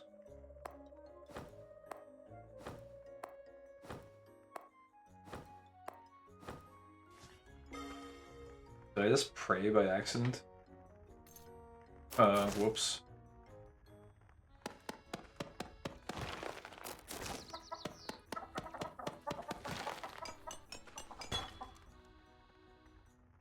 Alright. 1 more chest.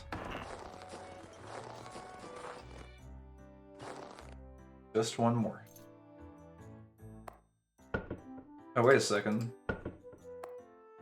Oh yeah, it's the middle one, of course. I thought we were already done. It couldn't be that easy, could it?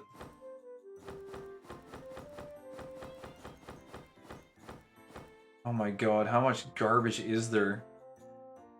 I can't even fit it all in my inventory.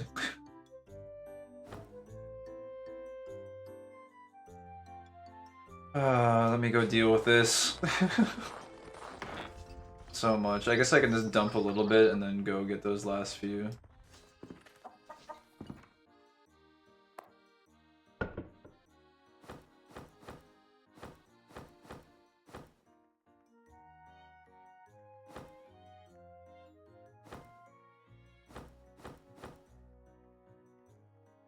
Okay.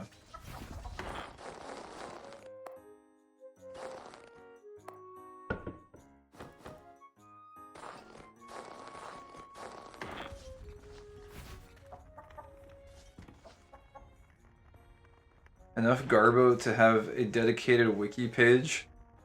What, is there a lot of garbage on the wiki? I think like most of the pages I've seen on the wiki have been really helpful. They've been really good. Unless you're just talking about wikis in general, in which case, yeah, there can be some pretty trashy wikis out there. Alright. Oh wait, that's an unidentified gloves. There we go. Drop the trash. Drop the trash, and then smash the trash.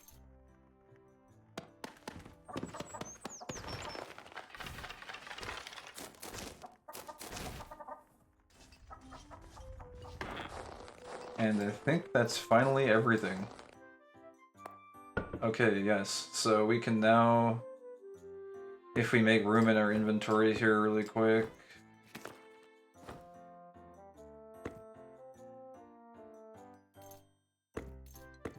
grab these, and guess we'll put the wooden boxes in the corner.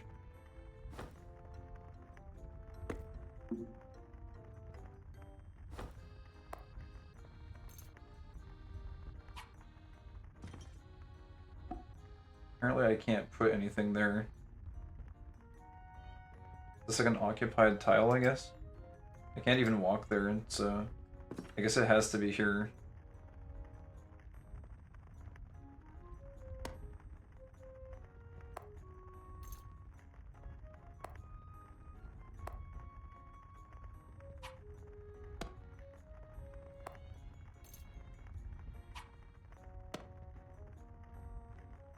Yeah, it's a technical space. Do not block the fire exit.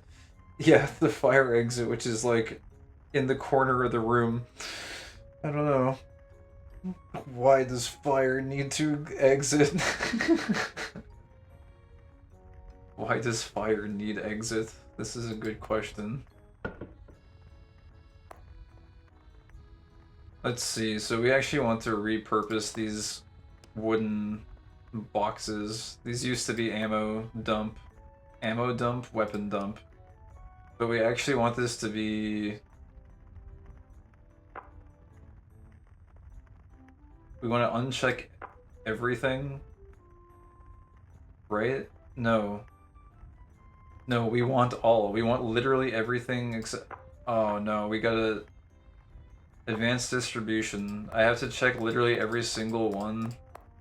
I guess I can at least copy and paste these settings. We need to check every single one except then go to food. And then we need to like filter out what we don't want it to dump because it's going to be the last one in our chain. So this is going to actually be priority 18.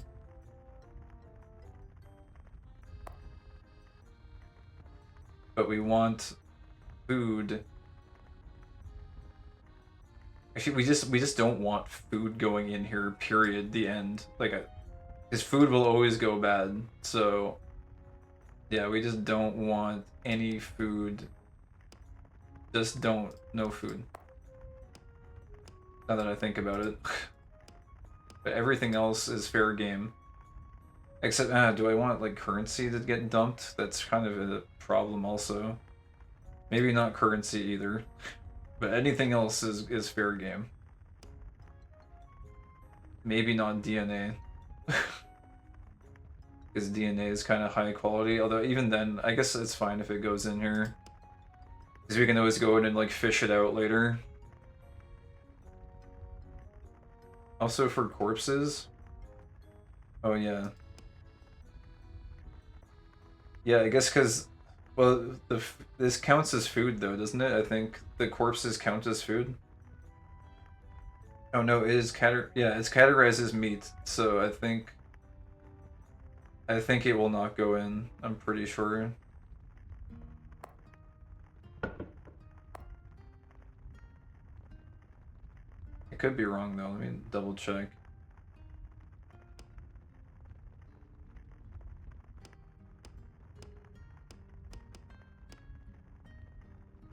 Wait, that's food stuff. Like its own? I don't know if corpses has its own category. I don't think it does.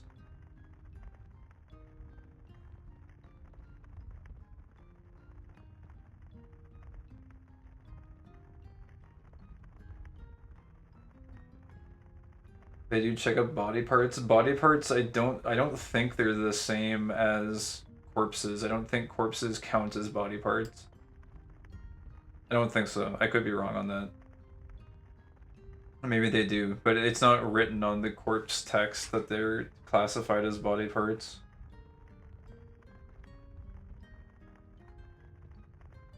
But I'm actually missing where meat is. Why am I missing meat? Oh, it is under food stuff. Okay, I'm just being blind. Alright, so no food and no currency. Everything else is fair game if it hasn't already been filtered into one of the other chests. So we'll probably get a lot of junk in these. And so then we want to call this something like, I don't frigging know. Junk 1. Or like, I don't know. It's not even junk though, because junk is actually like its own thing. It's like, we'll call it overflow 1. That should work. Okay. And then we want to config, we want to copy container setting, and then just copy that onto both of these.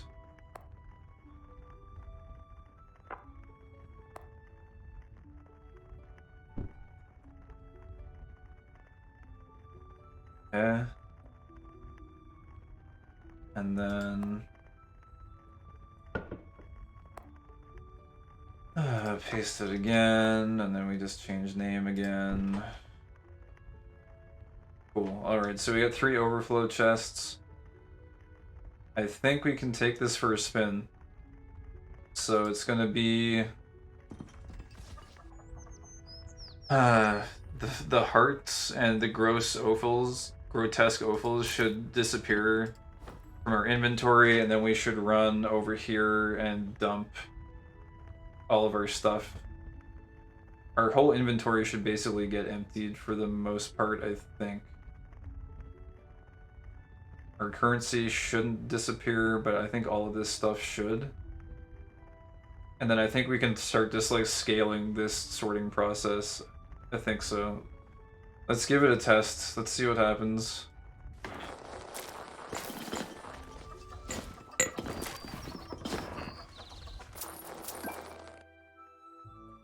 Oh my god, it dumped my containers. Let me go get the containers out. Hopefully the settings did not get messed up on them.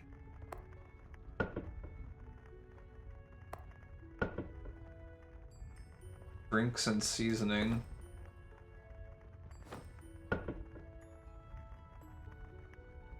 Where did they all go? Also, I had some, oh my god, I had some leftover, I forgot there's other distribution things that are conflicting with the pathing, so... Yeah, these sucked some things in. Suction.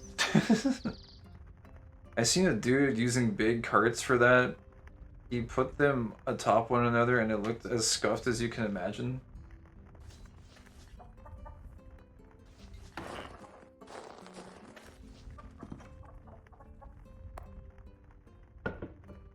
But wait, where did...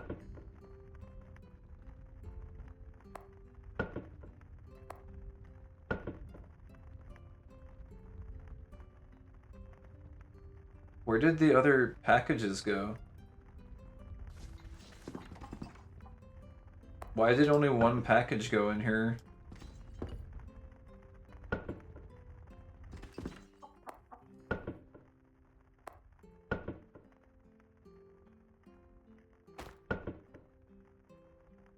Huh?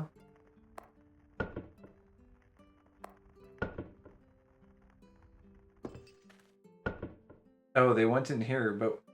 Wait, what? How come 2 of them went in here? What do these count as? It is categorized as container and it is made of birch. Why did they go in here? Oh, containers count as furniture. Yeah, okay, that's a little bit of an issue. Haha, funny game. Sucks your containers out. Alright. Yeah, so that's no containers then. Alright. So this is equipment and other.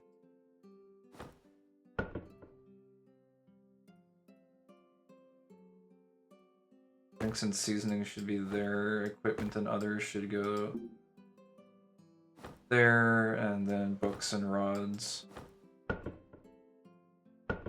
Like that. Okay, good. Other than that, I think it was good. And our meat is fine, it seems. Our meat did not get sucked. Yeah. Alright.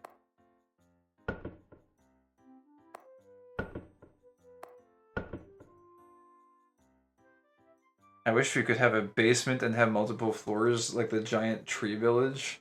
Yeah, basements would be cool. I bet you he'll add them at some point, since there's lots of places that seem like they have multi-floors in the world, so it would make sense if he added them.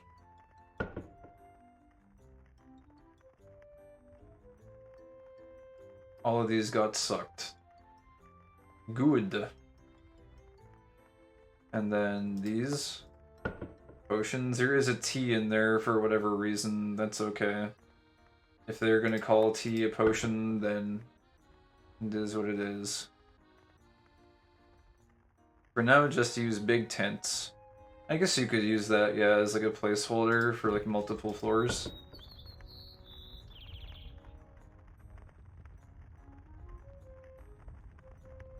And we've got all of our like seasonings and drinks in here.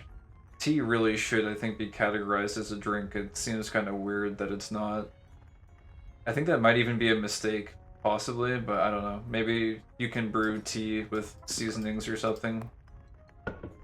It seems like something that might exist. And then yeah, these just got flung in here, so like random seeds, yeah. That makes sense for these to just kind of get thrown away. This is endurance plus 3. We like literally don't need these. I should have sold them, I think. Because I'm pretty sure we're up to endurance plus like 4 or 5 now.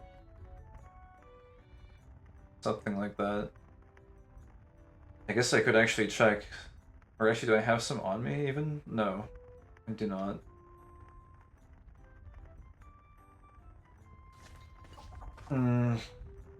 Oh, and did the grotesque offals go in where they're supposed to?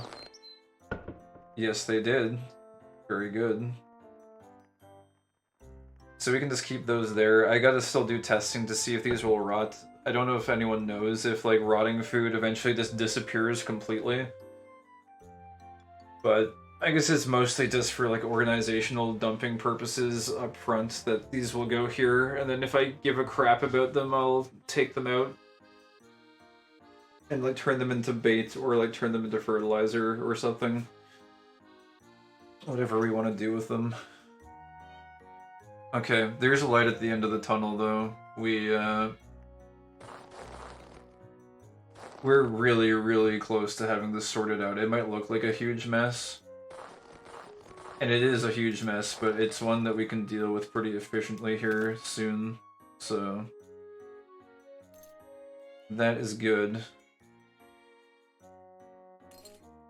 Where did my tent go? I just left-clicked it. Oh, it's over here. Because it's categorized as exterior. Does that count as furniture? I mean, I guess it's fine if it does. I'm just kind of curious.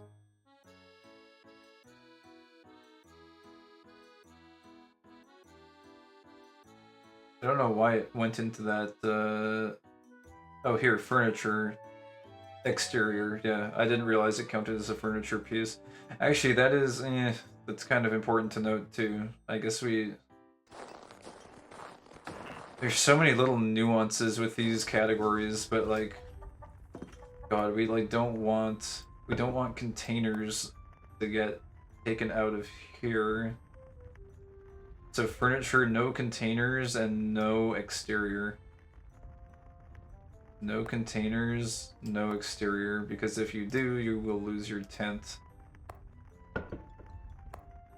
And all of your bags. No containers, no exterior.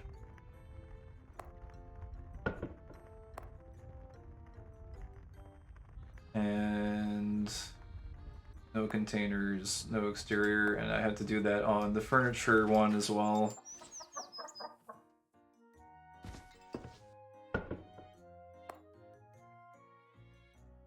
No containers, and no exterior. There we go.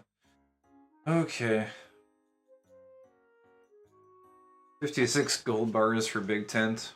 No, if you have villagers, they will toss rotting things in the bin if you have one. I see. Even out of a chest, though? I'm just wondering if they'll rot in the chest and disappear eventually.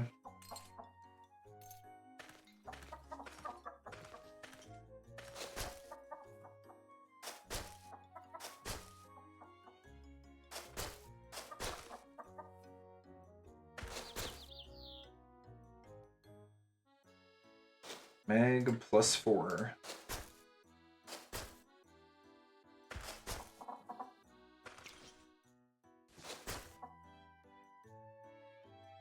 Here's endurance +5.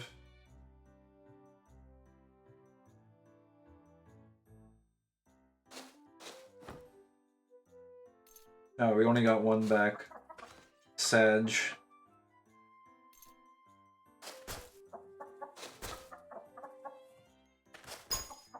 Oh.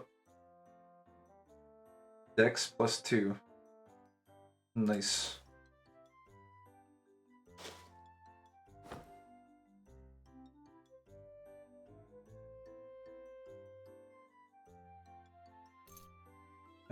Oh, I should reap all of these ones too.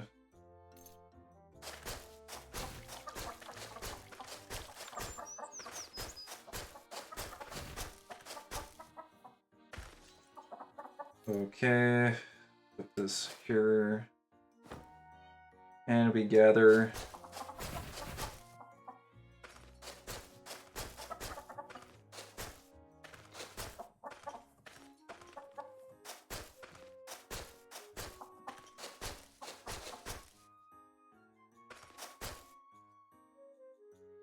Did I set this to auto pick up mushrooms or what did I? Oh no, I set it to like full manual. But it looks like it will stack. I think it stacks items anyways, actually. That's neat. I didn't know it did that. It will still auto stack. Oh, we got the magic potency.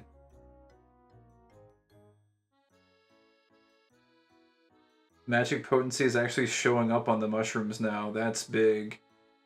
Time to start eating the magic mushrooms. Let's go. Big magic gains coming in soon. Alright, let's replant a little bit of these. I think we only need like 4 of the strength ones, to be honest. Maybe not even that many.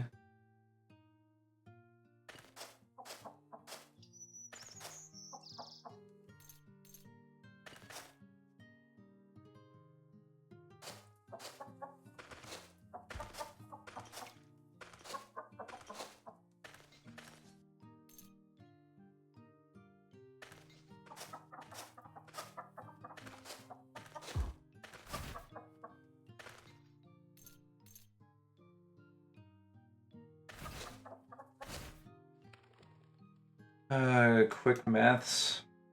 Wait, did I only plant 4 of those two? I don't know if I planted 4 or 5. I don't know. I think we can just plant like a significant number of these.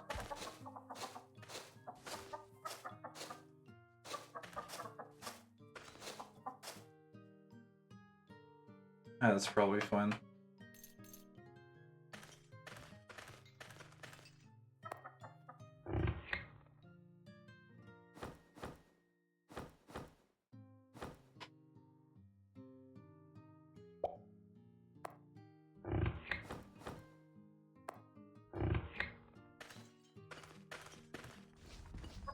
Okay, I think that is everything. I'll probably just sell these ones. These are +3 endurance. We don't need that. The +1 dexes we don't need either.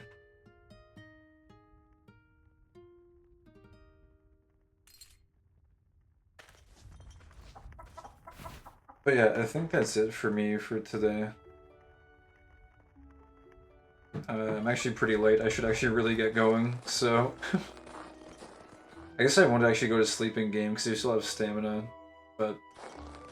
Yeah, so we made some pretty big progress today. We made a full custom UI. Oh, you're still here, Drody? Nice. Dro Rogan would be proud. Yes, definitely. Anyways, big progress. Fully custom UI. All of our bags are custom set up too. We've got pretty much auto dump is ready to go. I just need to clean up the old boxes that have auto dump still configured on them. And then it should be working pretty well. And then after that, geez, I think we can actually play Ellen. What a wondrous concept of actually being able to play the game.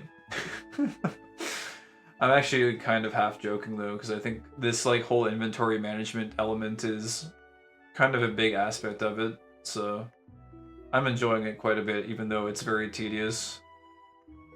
But yeah, anyways, that's gonna do it for me for today.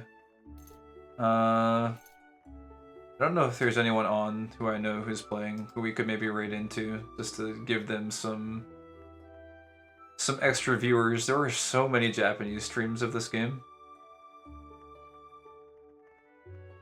It's like 90% Japanese populated.